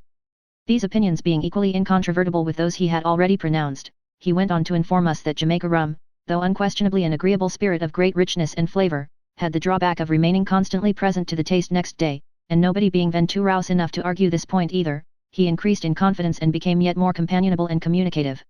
It's a devil of a thing, gentlemen, said Mr. Swiveller, when relations fall out and disagree. If the wing of friendship should never moult a feather, the wing of relationship should never be clipped, but be always expanded and serene. Why should a grandson and grandfather peg away at each other with mutual violence when all might be bliss and concord? Why not join hands and forget it? Hold your tongue, said his friend. Sir, replied Mr. Swiveller, don't you interrupt the chair. Gentlemen, how does the case stand, upon the present occasion? Here is a jolly old grandfather, I say it with the utmost respect, and here is a wild, young grandson. The jolly old grandfather says to the wild young grandson, I have brought you up and educated you, Fred, I have put you in the way of getting on in life, you have bolted a little out of course, as young fellows often do, and you shall never have another chance, nor the ghost of half a one. The wild young grandson makes answer to this and says, you're as rich can be, you have been at no uncommon expense on my account, you're saving up piles of money for my little sister that lives with you in a secret, stealthy, hugger-muggering kind of way and with no manner of enjoyment, why can't you stand a trifle for your grown-up relation? The jolly old grandfather unto this, retorts, not only that he declines to fork out with that cheerful readiness which is always so agreeable and pleasant in a gentleman of his time of life, but that he will bow up, and call names, and make reflections whenever they meet. Then the plain question is, an't it a pity that this state of things should continue, and how much better would it be for the gentleman to hand over a reasonable amount of tin, and make it all right and comfortable? Having delivered this oration with a great many waves and flourishes of the hand, Mr. Swiveller abruptly thrust the head of his cane into his mouth as if to prevent himself from impairing the effect of his speech by adding one other word. Why do you hunt and persecute me, God help me, said the old man turning to his grandson. Why do you bring your profligate companions here? How often am I to tell you that my life is one of care and self-denial, and that I am poor? How often am I to tell you, returned the other, looking coldly at him, that I know better? You have chosen your own path, said the old man. Follow it. Leave Nell and me to toil and work. Nell will be a woman soon, returned the other, and, bred in your faith, she'll forget her brother unless he shows himself sometimes. Take care, said the old man with sparkling eyes, that she does not forget you when you would have her memory keenest. Take care that the day don't come when you walk barefoot in the streets, and she rides by in a gay carriage of her own. You mean when she has your money, retorted the other. How like a poor man he talks. And yet, said the old man dropping his voice and speaking like one who thinks aloud, how poor we are, and what a life it is. The cause is a young child's guiltless of all harm or wrong, but nothing goes well with it. Hope and patience, hope and patience. These words were uttered in too low a tone to reach the ears of the young men.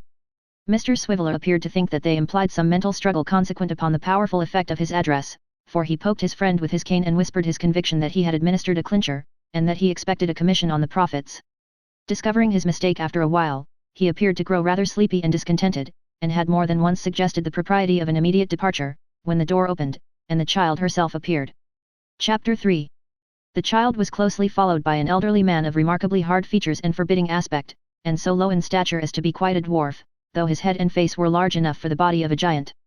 His black eyes were restless, sly, and cunning, his mouth and chin, bristly with the stubble of a coarse hard beard, and his complexion was one of that kind which never looks clean or wholesome. But what added most to the grotesque expression of his face was a ghastly smile, which, appearing to be the mere result of habit and to have no connection with any mirthful or complacent feeling, constantly revealed the few discolored fangs that were yet scattered in his mouth, and gave him the aspect of a panting dog. His dress consisted of a large high-crowned hat, a worn dark suit, a pair of capacious shoes, and a dirty white neckerchief sufficiently limp and crumpled to disclose the greater portion of his wiry throat. Such hair as he had was of a grizzled black, cut short and straight upon his temples, and hanging in a frowsy fringe about his ears. His hands, which were of a rough, coarse grain, were very dirty, his fingernails were crooked, long, and yellow. There was ample time to note these particulars, for besides that they were sufficiently obvious without very close observation, some moments elapsed before anyone broke silence. The child advanced timidly towards her brother and put her hand in his. The dwarf, if we may call him so, glanced keenly at all present, and the curiosity dealer, who plainly had not expected his uncouth visitor, seemed disconcerted and embarrassed. Ah, said the dwarf, who with his hand stretched out above his eyes had been surveying the young man attentively, that should be your grandson, neighbor. Say rather that he should not be, replied the old man. But he is. And that, said the dwarf, pointing to Dick Swiveller. Some friend of his, as welcome here as he, said the old man. And that, inquired the dwarf, wheeling round and pointing straight at me. A gentleman who was so good as to bring Nell home the other night when she lost her way, coming from your house. The little man turned to the child as if to chide her or express his wonder, but as she was talking to the young man, held his peace, and bent his head to listen. Well, Nelly, said the young fellow aloud. Do they teach you to hate me, et? No, no. For shame. Oh, no, cried the child. To love me, perhaps, pursued her brother with a sneer. To do neither, she returned. They never speak to me about you. Indeed they never do. I dare be bound for that, he said, darting a bitter look at the grandfather. I dare be bound for that, Nell. Oh. I believe you there. But I love you dearly, Fred, said the child. No doubt. I do indeed, and always will, the child repeated with great emotion, but oh. If you would leave off vexing him and making him unhappy, then I could love you more. I see, said the young man, as he stooped carelessly over the child, and having kissed her, pushed her from him. There, get you away now you have said your lesson. You needn't whimper. We part good friends enough, if that's the matter. He remained silent, following her with his eyes, until she had gained her little room and closed the door, and then turning to the dwarf, said abruptly. Harkee, Mr. Meaning me, returned the dwarf. Quilp is my name. You might remember. It's not a long one, Daniel Quilp. Harkee, Mr. Quilp, then, pursued the other, you have some influence with my grandfather there. Some, said Mr. Quilp emphatically. And are in a few of his mysteries and secrets. A few, replied Quilp, with equal dryness. Then let me tell him once for all, through you, that I will come into and go out of this place as often as I like, so long as he keeps Nell here, and that if he wants to be quit of me, he must first be quit of her. What have I done to be made a bugbear of, and to be shunned and dreaded as if I brought the plague? He'll tell you that I have no natural affection, and that I care no more for Nell, for her own sake, than I do for him. Let him say so. I care for the whim, then, of coming to and fro and reminding her of my existence. I will see her when I please. That's my point. I came here today to maintain it, and I'll come here again 50 times with the same object and always with the same success. I said I would stop till I had gained it. I have done so, and now my visit's ended. Come Dick. Stop, cried Mr. Swiveller, as his companion turned toward the door. Sir. Sir, I am your humble servant, said Mr. Quilp, to whom the monosyllable was addressed. Before I leave the gay and festive scene, and halls of dazzling light, sir, said Mr. Swiveller, I will with your permission, attempt a slight remark. I came here, sir, this day, under the impression that the old man was friendly. Proceed, sir, said Daniel Quilp, for the orator had made a sudden stop. Inspired by this idea and the sentiments it awakened, sir, and feeling as a mutual friend that badgering, baiting, and bullying, was not the sort of thing calculated to expand the souls and promote the social harmony of the contending parties, I took upon myself to suggest a course which is the course to be adopted to the present occasion. Will you allow me to whisper half a syllable, sir?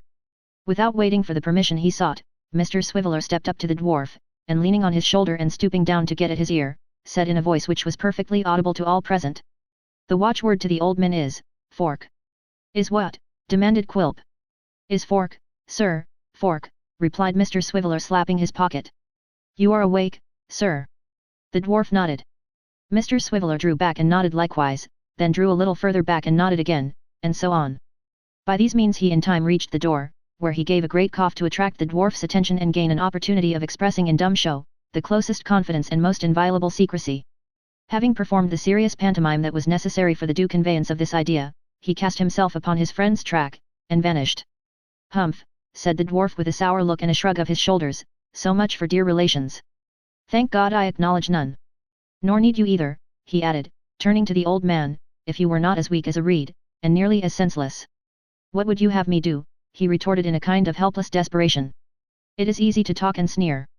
What would you have me do? What would I do if I was in your case? Said the dwarf. Something violent, no doubt. You're right there, returned the little man, highly gratified by the compliment, for such he evidently considered it, and grinning like a devil as he rubbed his dirty hands together. Ask Mrs. Quilp, pretty Mrs. Quilp, obedient, timid, loving Mrs. Quilp. But that reminds me, I have left her all alone, and she will be anxious and know not a moment's peace till I return. I know she's always in that condition when I'm away, thought she doesn't dare to say so, unless I lead her on and tell her she may speak freely and I won't be angry with her. Oh! Well-trained Mrs. Quilp. The creature appeared quite horrible with his monstrous head and little body, as he rubbed his hands slowly round, and round, and round again, with something fantastic even in his manner of performing this slight action, and, dropping his shaggy brows and cocking his chin in the air, glanced upward with a stealthy look of exultation that an imp might have copied and appropriated to himself. Here, he said, putting his hand into his breast and sidling up to the old man as he spoke, I brought it myself for fear of accidents, as, being in gold, it was something large and heavy for Nell to carry in her bag. She need be accustomed to such loads betimes though, neighbor, for she will carry weight when you are dead. Heaven send she may. I hope so, said the old man with something like a groan. Hope so, echoed the dwarf, approaching close to his ear, neighbor, I would I knew in what good investment all these supplies are sunk. But you are a deep man, and keep your secret close. My secret, said the other with a haggard look.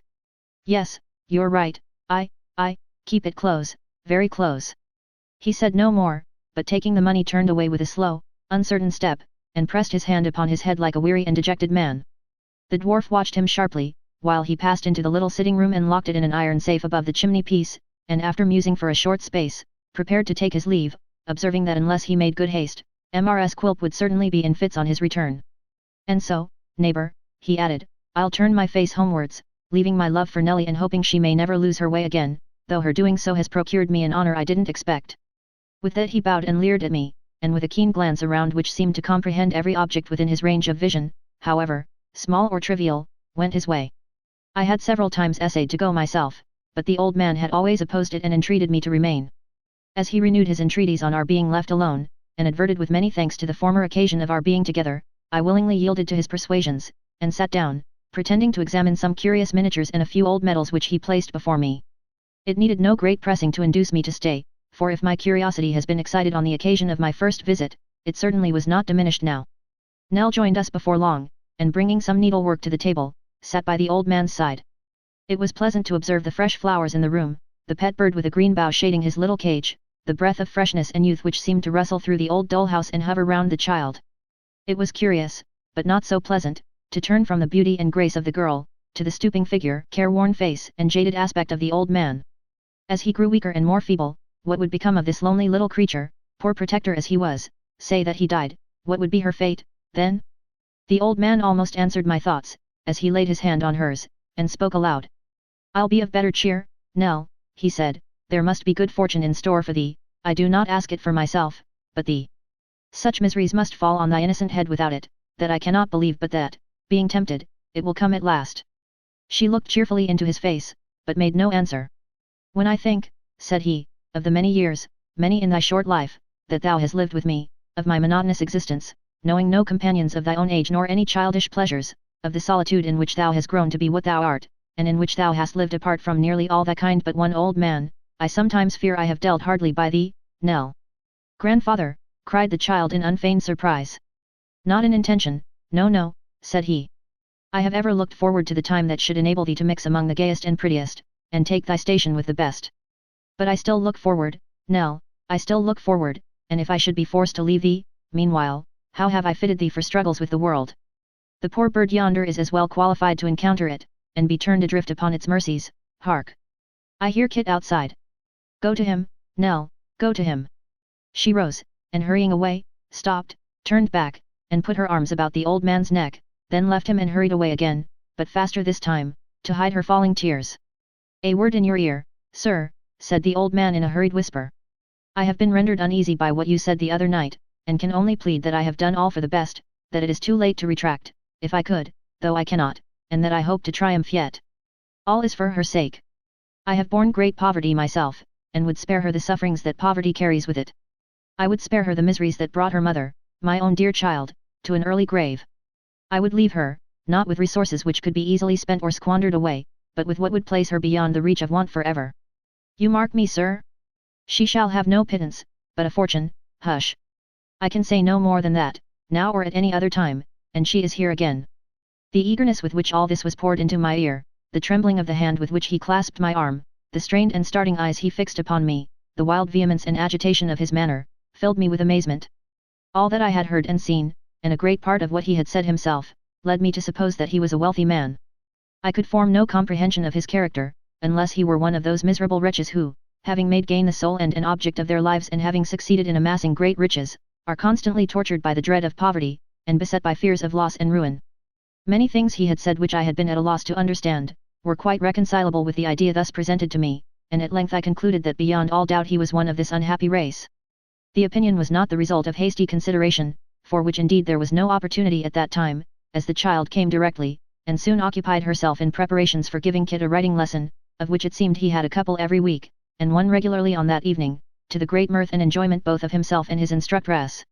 To relate how it was a long time before his modesty could be so far prevailed upon as it admit of his sitting down in the parlour, in the presence of an unknown gentleman, how, when he did sit down, he tucked up his sleeves and squared his elbows and put his face close to the copybook and squinted horribly at the lines, how, from the very first moment of having the pen in his hand, he began to wallow in blots, and to daub himself with ink up to the very roots of his hair, how, if he did by accident form a letter properly, he immediately smeared it out again with his arm in his preparations to make another, how, at every fresh mistake, there was a fresh burst of merriment from the child and louder and not less hearty laugh from poor Kit himself, and how there was all the way through, notwithstanding, a gentle wish on her part to teach, and an anxious desire on his to learn. To relate all these particulars would no doubt occupy more space and time than they deserve. It will be sufficient to say that the lesson was given, that evening passed and night came on, that the old man again grew restless and impatient, that he quitted the house secretly at the same hour as before, and that the child was once more left alone within its gloomy walls. And now that I have carried this history so far in my own character and introduced these personages to the reader, I shall for the convenience of the narrative detach myself from its further course, and leave those who have prominent and necessary parts in it to speak and act for themselves. Chapter 4. Mr. and Mrs. Quilp resided on Tower Hill, and in her bower on Tower Hill Mrs. Quilp was left to pine the absence of her lord, when he quitted her on the business which he had already seen to transact. Mr. Quilp could scarcely be said to be of any particular trade or calling, though his pursuits were diversified and his occupations numerous. He collected the rents of whole colonies of filthy streets and alleys by the waterside, advanced money to the seamen and petty officers of merchant vessels, had a share in the ventures of divers mates of East Indiamen, smoked his smuggled cigars under the very nose of the custom house, and made appointments on change with men in glazed hats and round jackets pretty well every day. On the Surrey side of the river was a small rat-infested dreary yard called Quilp's Wharf, in which were a little wooden counting-house burrowing all awry in the dust as if it had fallen from the clouds and ploughed into the ground, a few fragments of rusty anchors, several large iron rings, some piles of rotten wood, and 2 or 3 heaps of old sheet copper, crumpled, cracked, and battered. On Quilp's Wharf, Daniel Quilp was a shipbreaker, yet to judge from these appearances he must either have been a shipbreaker on a very small scale, or have broken his ships up very small indeed. Neither did the place present any extraordinary aspect of life or activity, as its only human occupant was an amphibious boy in a canvas suit, whose sole change of occupation was from sitting on the head of a pile and throwing stones into the mud when the tide was out, to standing with his hands in his pockets gazing listlessly on the motion and on the bustle of the river at high water.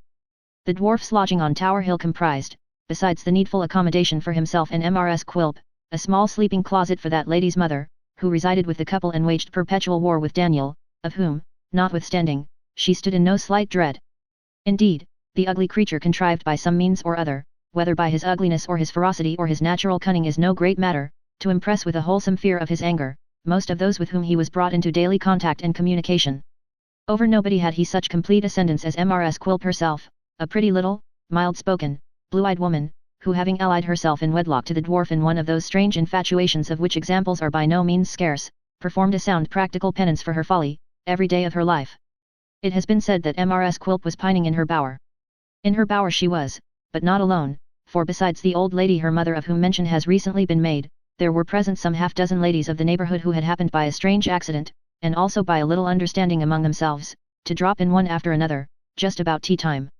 This being a season favourable to conversation, and the room being a cool, shady, lazy kind of place, with some plants at the open window shutting out the dust, and interposing pleasantly enough between the tea table within and the old tower without, it is no wonder that the ladies felt an inclination to talk and linger, especially when there are taken into account the additional inducements of fresh butter, new bread, shrimps, and watercresses. Now, the ladies being together under these circumstances, it was extremely natural that the discourse should turn upon the propensity of mankind to tyrannize over the weaker sex, and the duty that developed upon the weaker sex to resist that tyranny and assert their rights and dignity. It was natural for 4 reasons. Firstly, because Mrs. Quilp being a young woman and notoriously under the dominion of her husband ought to be excited to rebel. Secondly, because Mrs. Quilp's parent was known to be laudably shrewish in her disposition and inclined to resist male authority. Thirdly, because each visitor wished to show for herself how superior she was in this respect to the generality of her sex, and fourthly, because the company being accustomed to scandalize each other in pairs, were deprived of their usual subject of conversation now that they were all assembled in close friendship, and had consequently no better employment than to attack the common enemy. Moved by these considerations, a stout lady opened the proceedings by inquiring, with an air of great concern and sympathy, how Mr. Quilp was, whereunto Mr. Quilp's wife's mother replied sharply, "Oh, he was well enough, nothing much was ever the matter with him, and ill weeds were sure to thrive." All the ladies then sighed in concert, shook their heads gravely, and looked at Mrs. Quilp as a martyr. "Ah," said the spokeswoman, "I wish you'd give her a little of your advice, Mrs. Ginny Wynne."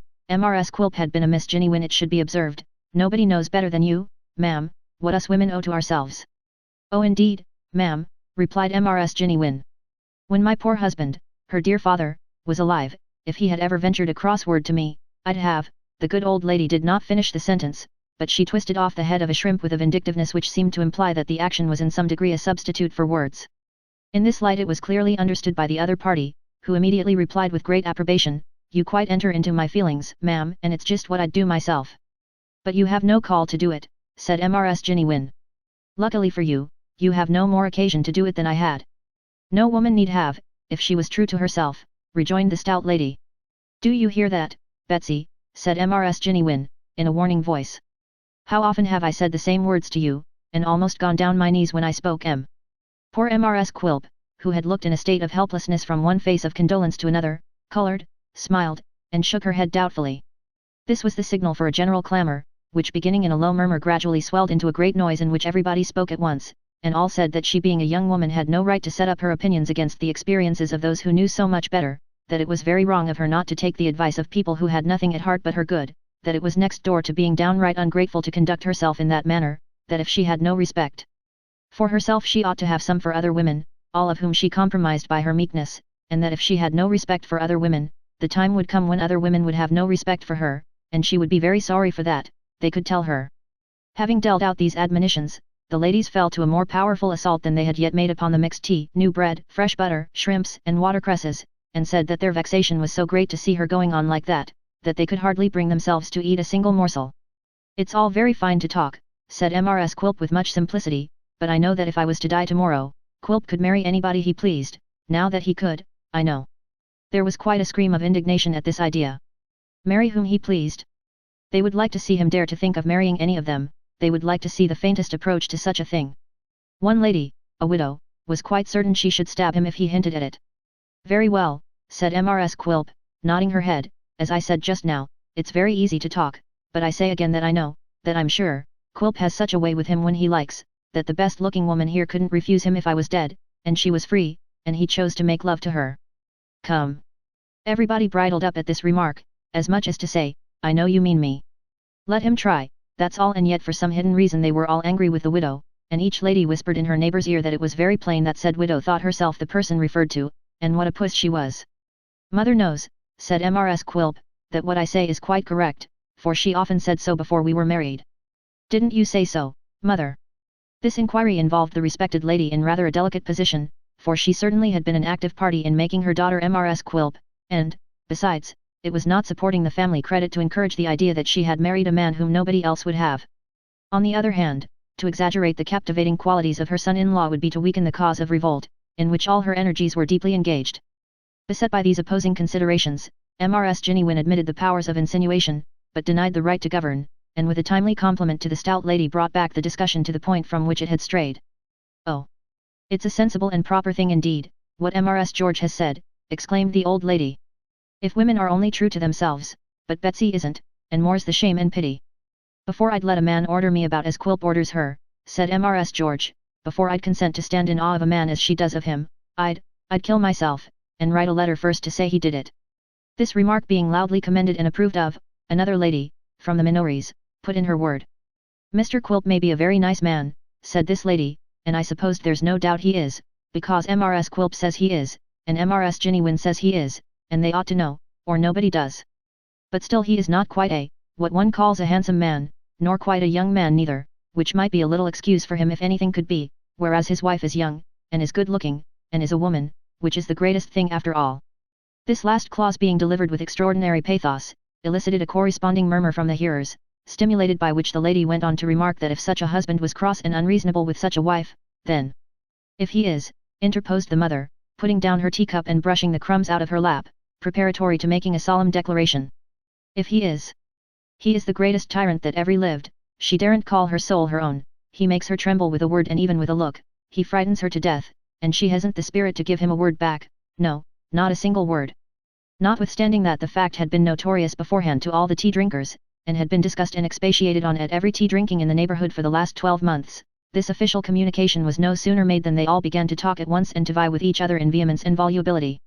Mrs. George remarked that people would talk, that people had often said this to her before, that Mrs. Simmons then and there present had told her so 20 times, that she had always said, no, Henrietta Simmons, unless I see it with my own eyes and hear it with my own ears, I never will believe it.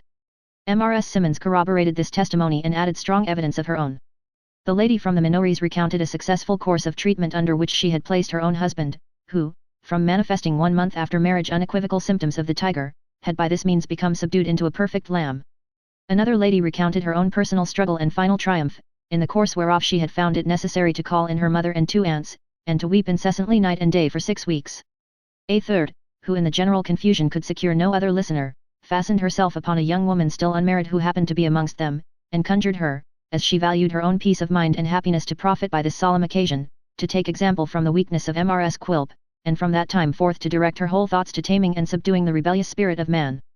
The noise was at its height, and half the company had elevated their voices into a perfect shriek in order to drown the voices of the other half, when Mrs. Jennywin was seen to change colour and shake her forefinger stealthily, as if exhorting them to silence. Then, and not until then, Daniel Quilp himself, the cause and occasion of all this clamour, was observed to be in the room, looking on and listening with profound attention. Go on, ladies, go on, said Daniel. Mrs. Quilp, pray ask the ladies to stop to supper, and have a couple of lobsters and something light and palatable. 0044M. Original. I didn't ask them to tea, Quilp, stammered his wife. It's quite an accident. So much the better, Mrs. Quilp, these accidental parties are always the pleasantest, said the dwarf, rubbing his hands so hard that he seemed to be engaged in manufacturing, of the dirt with which they were encrusted, little charges for pop guns. What? Not going, ladies, you are not going, surely. His fair enemies tossed their heads slightly as they sought their respective bonnets and shawls, but left all verbal contention to Mrs. Jennywin, who finding herself in the position of champion, made a faint struggle to sustain the character. And why not stop to supper, Quilp, said the old lady, if my daughter had a mind. To be sure, rejoined Daniel. Why not? There's nothing dishonest or wrong in a supper, I hope, said Mrs. Jennywin. Surely not, returned the dwarf. Why should there be? Nor anything unwholesome, either, unless there's lobster salad or prawns, which I'm told are not good for digestion. And you wouldn't like your wife to be attacked with that, or anything else that would make her uneasy, would you? Said Mrs. Ginny Win. Not for a score of worlds, replied the dwarf with a grin. Not even to have a score of mothers-in-law at the same time, and what a blessing that would be. My daughter's your wife, Mr. Quilp. Certainly, said the old lady with a giggle, meant for satirical and to imply that he needed to be reminded of the fact, your wedded wife. So she is, certainly. So she is, observed the dwarf. And she has a right to do as she likes, I hope, Quilp, said the old lady trembling, partly with anger and partly with a secret fear of her impish son-in-law. Hope she has, he replied. Oh. Don't you know she has? Don't you know she has, Mrs. Ginny Win? I know she ought to have, Quilp, and would have, if she was of my way of thinking. Why aren't you of your mother's way of thinking, my dear, said the dwarf, turning round and addressing his wife, why don't you always imitate your mother, my dear? She's the ornament of her sex, your father said so every day of his life. I am sure he did. Her father was a blessed creature, Quilp, and worthy 20,000 of some people, said Mrs. Ginny Win, 20,100,000,000. I should like to have known him, remarked the dwarf. I dare say he was a blessed creature then, but I'm sure he is now. It was a happy release. I believe he had suffered a long time. The old lady gave a gasp, but nothing came of it, Quilp resumed, with the same malice in his eye and the same sarcastic politeness on his tongue. You look ill, Mrs. Ginny Win, I know you have been exciting yourself too much, talking perhaps, for it is your weakness. Go to bed. Do go to bed. I shall go when I please, Quilp, and not before. But please to do now. Do please to go now, said the dwarf. The old woman looked angrily at him, but retreated as he advanced, and falling back before him, suffered him to shut the door upon her and bolt her out among the guests, who were by this time crowding downstairs. Being left alone with his wife, who sat trembling in a corner with her eyes fixed upon the ground, the little man planted himself before her, and folding his arms looked steadily at her for a long time without speaking. Mrs. Quilp, he said at last. Yes, Quilp, she replied meekly. Instead of pursuing the theme he had in his mind, Quilp folded his arms again, and looked at her more sternly than before, while she averted her eyes and kept them on the ground. Mrs. Quilp. Yes, Quilp. If ever you listen to these beldams again, I'll bite you. With this laconic threat, which he accompanied with a snarl that gave him the appearance of being particularly in earnest, Mr. Quilp bade her clear the teaboard away, and bring the rum. The spirit being set before him in a huge case bottle, which had originally come out of some ship's locker, he settled himself in an armchair with his large head and face squeezed up against the back, and his little legs planted on the table. Now, Mrs. Quilp, he said, I feel in a smoking humor, and shall probably blaze away all night. But sit where you are, if you please, in case I want you. 0048M. Original. His wife returned no other reply than the necessary yes, Quilp, and the small lord of the creation took his first cigar and mixed his first glass of grog. The sun went down and the stars peeped out, the tower turned from its own proper colors to grey and from grey to black, the room became perfectly dark and the end of the cigar a deep fiery red, but still Mr. Quilp went on smoking and drinking in the same position, and staring listlessly out of window with the dog-like smile always on his face, save when Mrs. Quilp made some involuntary movement of restlessness or fatigue, and then it expanded into a grin of delight. Chapter 5. Whether Mr. Quilp took any sleep by snatches of a few winks at a time, or whether he sat with his eyes wide open all night long, certain it is that he kept his cigar alight, and kindled every fresh one from the ashes of that which was nearly consumed, without requiring the assistance of a candle. Nor did the striking of the clocks, hour after hour, appear to inspire him with any sense of drowsiness or any natural desire to go to rest, but rather to increase his wakefulness, which he showed, at every such indication of the progress of the night, by a suppressed cackling in his throat, and a motion of his shoulders, like one who laughs heartily but the same time slyly and by stealth. At length the day broke, and poor Mrs. Quilp, shivering with cold of early morning and harassed by fatigue and want of sleep, was discovered sitting patiently on her chair, raising her eyes at intervals in mute appeal to the compassion and clemency of her lord, and gently reminding him by an occasion cough that she was still unpardoned and that her penance had been of long duration. But her dwarfish spouse still smoked his cigar and drank his rum without heeding her, and it was not until the sun had some time risen, and the activity and noise of city day were rife in the street, that he deigned to recognize her presence by any word or sign. He might not have done so even then, but for certain impatient tapping at the door he seemed to denote that some pretty hard knuckles were actively engaged upon the other side. Why dear me, he said looking round with a malicious grin, it's day. Open the door, sweet Mrs. Quilp. His obedient wife withdrew the bolt, and her lady mother entered. Now, Mrs. Ginny Win bounced into the room with great impetuosity, for, supposing her son-in-law to be still abed, she had come to relieve her feelings by pronouncing a strong opinion upon his general conduct and character. Seeing that he was up and dressed, and that the room appeared to have been occupied ever since she quitted it on the previous evening, she stopped short, in some embarrassment. Nothing escaped the hawk's eye of the ugly little man, who, perfectly understanding what passed in the old lady's mind, turned uglier still in the fullness of his satisfaction, and bade her good morning, with a leer or triumph. "Why, Betsy," said the old woman, "you haven't been, you don't mean to say you've been sitting up all night," said Quilp, supplying the conclusion of the sentence. "Yes, she has." "All night," cried Mrs. Ginny Win. All night. "Is the dear old lady deaf?" said Quilp, with a smile of which a frown was part. "Who says man and wife are bad company? Ha ha! The time has flown." "You're a brute," exclaimed Mrs. Ginny Win. Come," said Quilp, wilfully misunderstanding her, "of course, you mustn't call her names. She's married now, you know. And though she did beguile the time and keep me from my bed, you must not be so tenderly careful of me as to be out of humour with her. Bless you for a dear old lady. Here's to your health." "I am much obliged to you," returned the old woman, testifying by a certain restlessness in her hands a vehement desire to shake her matronly fist at her son-in-law. "Oh! I'm very much obliged to you." "Grateful soul," cried the dwarf. "Mrs. Quilp." "Yes, Quilp," said the timid sufferer. "Help your mother to get breakfast, Mrs. Quilp. I am going to the wharf this morning, the earlier the better, so be quick." Mrs. Ginny Win made a faint demonstration of rebellion by sitting down in a chair near the door and folding her arms as if in a resolute determination to do nothing. But a few whispered words from her daughter, and a kind inquiry from her son-in-law whether she felt faint, with a hint that there was abundance of cold water in the next apartment, rooted these symptoms effectually, and she applied herself to the prescribed preparations with sullen diligence. While they were in progress, Mr. Quilp withdrew to the adjoining room, and, turning back his coat collar, proceeded to smear his countenance with a damp towel of very unwholesome appearance, which made his complexion rather more cloudy than it was before. But, while he was thus engaged, his caution and inquisitiveness did not forsake him, for with a face as sharp and cunning as ever, he often stopped, even in this short process, and stood listening for any conversation in the next room, of which he might be the theme. "Ah," he said after a short effort of attention, "it was not the towel over my ears, I thought it wasn't. I'm a little hunchy villain and a monster, am I, Mrs. Ginny Win? Oh!" The pleasure of this discovery called up the old dog-like smile in full force. When he had quite done with it, he shook himself in a very dog-like manner, and rejoined the ladies. Mr. Quilp now walked up to front of a looking-glass, and was standing there putting on his neckerchief, when Mrs. Ginny Win, happening to be behind him, could not resist the inclination she felt to shake her fist at her tyrant son-in-law. It was the gesture of an instant, but as she did so and accompanied the action with a menacing look, she met his eye in the glass, catching her in the very act. The same glance at the mirror conveyed to her the reflection of a horribly grotesque and distorted face with the tongue lolling out, and the next instant the dwarf, turning about with a perfectly bland and placid look, inquired in a tone of great affection. "How are you now, my dear old darling?"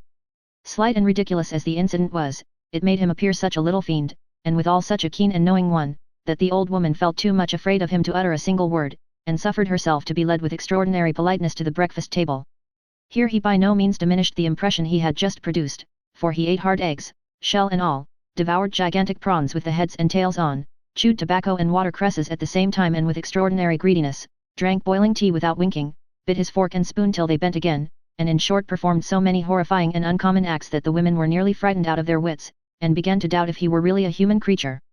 At last, having gone through these proceedings and many others which were equally a part of his system, Mr. Quilp left them, reduced to a very obedient and humbled state, and betook himself to the riverside, where he took boat for the wharf on which he had bestowed his name. It was flood tide when Daniel Quilp sat himself down in the ferry to cross to the opposite shore. A fleet of barges were coming lazily on, some sideways, some head first, some stern first, all in a wrong-headed, dogged, obstinate way, bumping up against the larger craft, running under the bows of steamboats, getting into every kind of nook and corner where they had no business, and being crunched on all sides like so many walnut shells, while each with its pair of long sweeps struggling and splashing in the water looked like some lumbering fish in pain. In some of the vessels at anchor all hands were busily engaged in coiling ropes, spreading out sails to dry, taking in or discharging their cargoes, in others no life was visible but 2 or 3 tarry boys, and perhaps a barking dog running to and fro upon the deck or scrambling up to look over the side and bark the louder for the view. Coming slowly on through the forests of masts was a great steamship, beating the water in short impatient strokes with her heavy paddles as though she wanted room to breathe, and advancing in her huge bulk like a sea monster among the minnows of the Thames. On either hand were long black tiers of colliers, between them vessels slowly working out of harbour with sails glistening in the sun, and creaking noise on board, re-echoed from 100 quarters. The water and all upon it was in active motion, dancing and buoyant and bubbling up, while the old grey tower and piles of building on the shore, with many a church spire shooting up between, looked coldly on, and seemed to disdain their chafing, restless neighbour. Daniel Quilp, who was not much affected by a bright morning save in so far as it spared him the trouble of carrying an umbrella, caused himself to be put ashore hard by the wharf, and proceeded thither through a narrow lane which, partaking of the amphibious character of its frequenters, had as much water as mud in its composition, and a very liberal supply of both. Arrived at his destination, the first object that presented itself to his view was a pair of very imperfectly shod feet elevated in the air with the solace upwards, which remarkable appearance was referable to the boy, who being of an eccentric spirit and having a natural taste for tumbling, was now standing on his head and contemplating the aspect of the river under these uncommon circumstances. He was speedily brought on his heels by the sound of his master's voice, and as soon as his head was in its right position, Mr. Quilp, to speak expressively in the absence of a better verb, punched it for him. "Come, you let me alone," said the boy, parrying Quilp's hand with both his elbows alternatively. "You'll get something you won't like if you don't, and so I tell you." "You dog," snarled Quilp, "I'll beat you with an iron rod, I'll scratch you with a rusty nail, I'll pinch your eyes, if you talk to me, I will."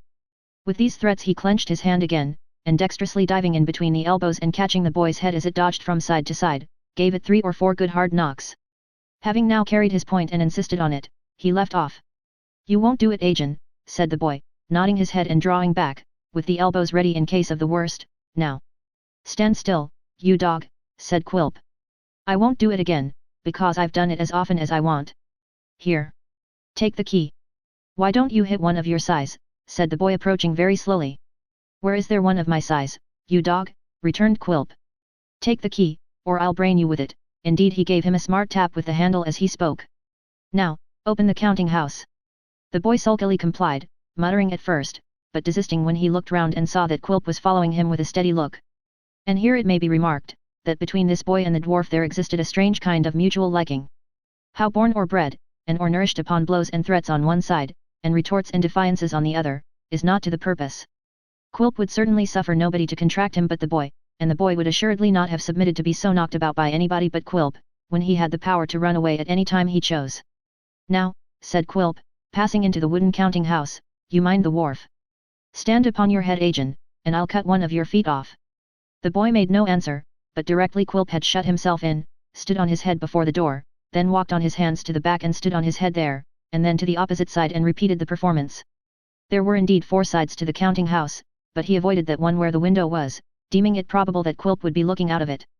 This was prudent, for in point of fact, the dwarf, knowing his disposition, was lying in wait at a little distance from the sash armed with a large piece of wood, which, being rough and jagged and studded in many parts with broken nails, might possibly have hurt him. It was a dirty little box, this counting house, with nothing in it but an old rickety desk and 2 stools, a hat peg, an ancient almanac, an inkstand with no ink, and the stump of 1 pen, and an 8-day clock which hadn't gone for 18 years at least, and of which the minute hand had been twisted off for a toothpick. Daniel Quilp pulled his hat over his brows, climbed onto the desk, which had a flat top, and stretching his short length upon it went to sleep with ease of an old practitioner, intending, no doubt, to compensate himself for the deprivation of last night's rest, by a long and sound nap. 0053 M. Original. Sound it might have been, but long it was not, for he had not been asleep a quarter of an hour when the boy opened the door and thrust in his head, which was like a bundle of badly picked oakum. Quilp was a light sleeper and started up directly. "Here's somebody for you," said the boy. "Who?" "I don't know." "Ask," said Quilp, seizing the trifle of wood before mentioned and throwing it at him with such dexterity that it was well the boy disappeared before it reached the spot on which he had stood. "Ask, you dog." Not caring to venture within range of such missiles again, the boy discreetly sent in his stead the first cause of the interruption, who now presented herself at the door. "What, Nelly?" cried Quilp. "Yes," said the child, hesitating whether to enter or retreat, for the dwarf just roused, with his dishevelled hair hanging all about him and a yellow handkerchief over his head, was something fearful to behold. "It's only me, sir." "Come in," said Quilp, without getting off the desk. "Come in. Stay. Just look out into the yard, and see whether there's a boy standing on his head." "No, sir," replied Nell. "He's on his feet." "You're sure he is?" said Quilp. "Well. Now, come in and shut the door." "What's your message, Nelly?" The child handed him a letter. Mr. Quilp, without changing his position further than to turn over a little more on his side and rest his chin on his hand, proceeded to make himself acquainted with its contents. 0054 M. Original. Chapter 6. Little Nell stood timidly by, with her eyes raised to the countenance of Mr. Quilp as he read the letter, plainly showing by her looks that while she entertained some fear and distrust of the little man, she was much inclined to laugh at his uncouth appearance and grotesque attitude. And yet there was visible on the part of the child a painful anxiety for his reply, and consciousness of his power to render it disagreeable or distressing, which was strongly at variance with this impulse and restrained it more effectually than she could possibly have done by any efforts of her own. That Mr. Quilp was himself perplexed, and that in no small degree, by the contents of the letter, was sufficiently obvious. Before he had got through the first 2 or 3 lines he began to open his eyes very wide and to frown most horribly, the next 2 or 3 caused him to scratch his head in an uncommonly vicious manner, and when he came to the conclusion he gave a long dismal whistle indicative of surprise and dismay. After folding and laying it down beside him, he bit the nails of all of his 10 fingers with extreme voracity, and taking it up sharply, read it again. The second perusal was to all appearance as unsatisfactory as the first, and plunged him into a profound reverie from which he awakened to another assault upon his nails and a long stare at the child, who with her eyes turned towards the ground awaited his further pleasure. "Hello here," he said at length, in a voice, and with a suddenness, which made the child start as though a gun had been fired off at her ear. "Nellie." "Yes, sir." "Do you know what's inside this letter, Nell?" "No, sir." "Are you sure, quite certain, upon your soul?" "Quite sure, sir." "Do you wish you may die if you do know, hey?" said the dwarf. "Indeed I don't know," returned the child. "Well," muttered Quilp as he marked her earnest look. "I believe you." "Humph. Gone already?" "Gone in 24 hours. What the devil has he done with it, that's the mystery." This reflection set him scratching his head and biting his nails once more. While he was thus employed his features gradually relaxed into what was with him a cheerful smile, but which in any other man would have been a ghastly grin of pain, and when the child looked up again she found that he was regarding her with extraordinary favour and complacency. "You look very pretty today, Nellie, charmingly pretty. Are you tired, Nellie?" "No, sir. I'm in a hurry to get back, for he will be anxious while I am away." "There's no hurry, little Nell, no hurry at all," said Quilp. "How should you like to be my number 2, Nellie?" "To be what, sir?" "My number 2, Nellie, my second, my MRS Quilp," said the dwarf. The child looked frightened, but seemed not to understand him, which Mr. Quilp observing, hastened to make his meaning more distinctly. "To be MRS Quilp the second, when MRS Quilp the first is dead, sweet Nell," said Quilp, wrinkling up his eyes and luring her towards him with his bent forefinger, "to be my wife, my little cherry-cheeked, red-lipped wife. Say that MRS Quilp lives 5 years, or only 4, you'll be just the proper age for me. Ha ha! Be a good girl, Nellie, a very good girl, and see if one of these days you don't come to be MRS Quilp of Tower Hill." So far from being sustained and stimulated by this delightful prospect, the child shrank from him in great agitation, and trembled violently. Mr. Quilp, either because frightening anybody afforded him a constitutional delight, or because it was pleasant to contemplate the death of MRS Quilp No. 1, and the elevation of MRS Quilp No. 2 to her post and title, or because he was determined from purposes of his own to be agreeable and good-humoured at that particular time, only laughed and feigned to take no heed of her alarm.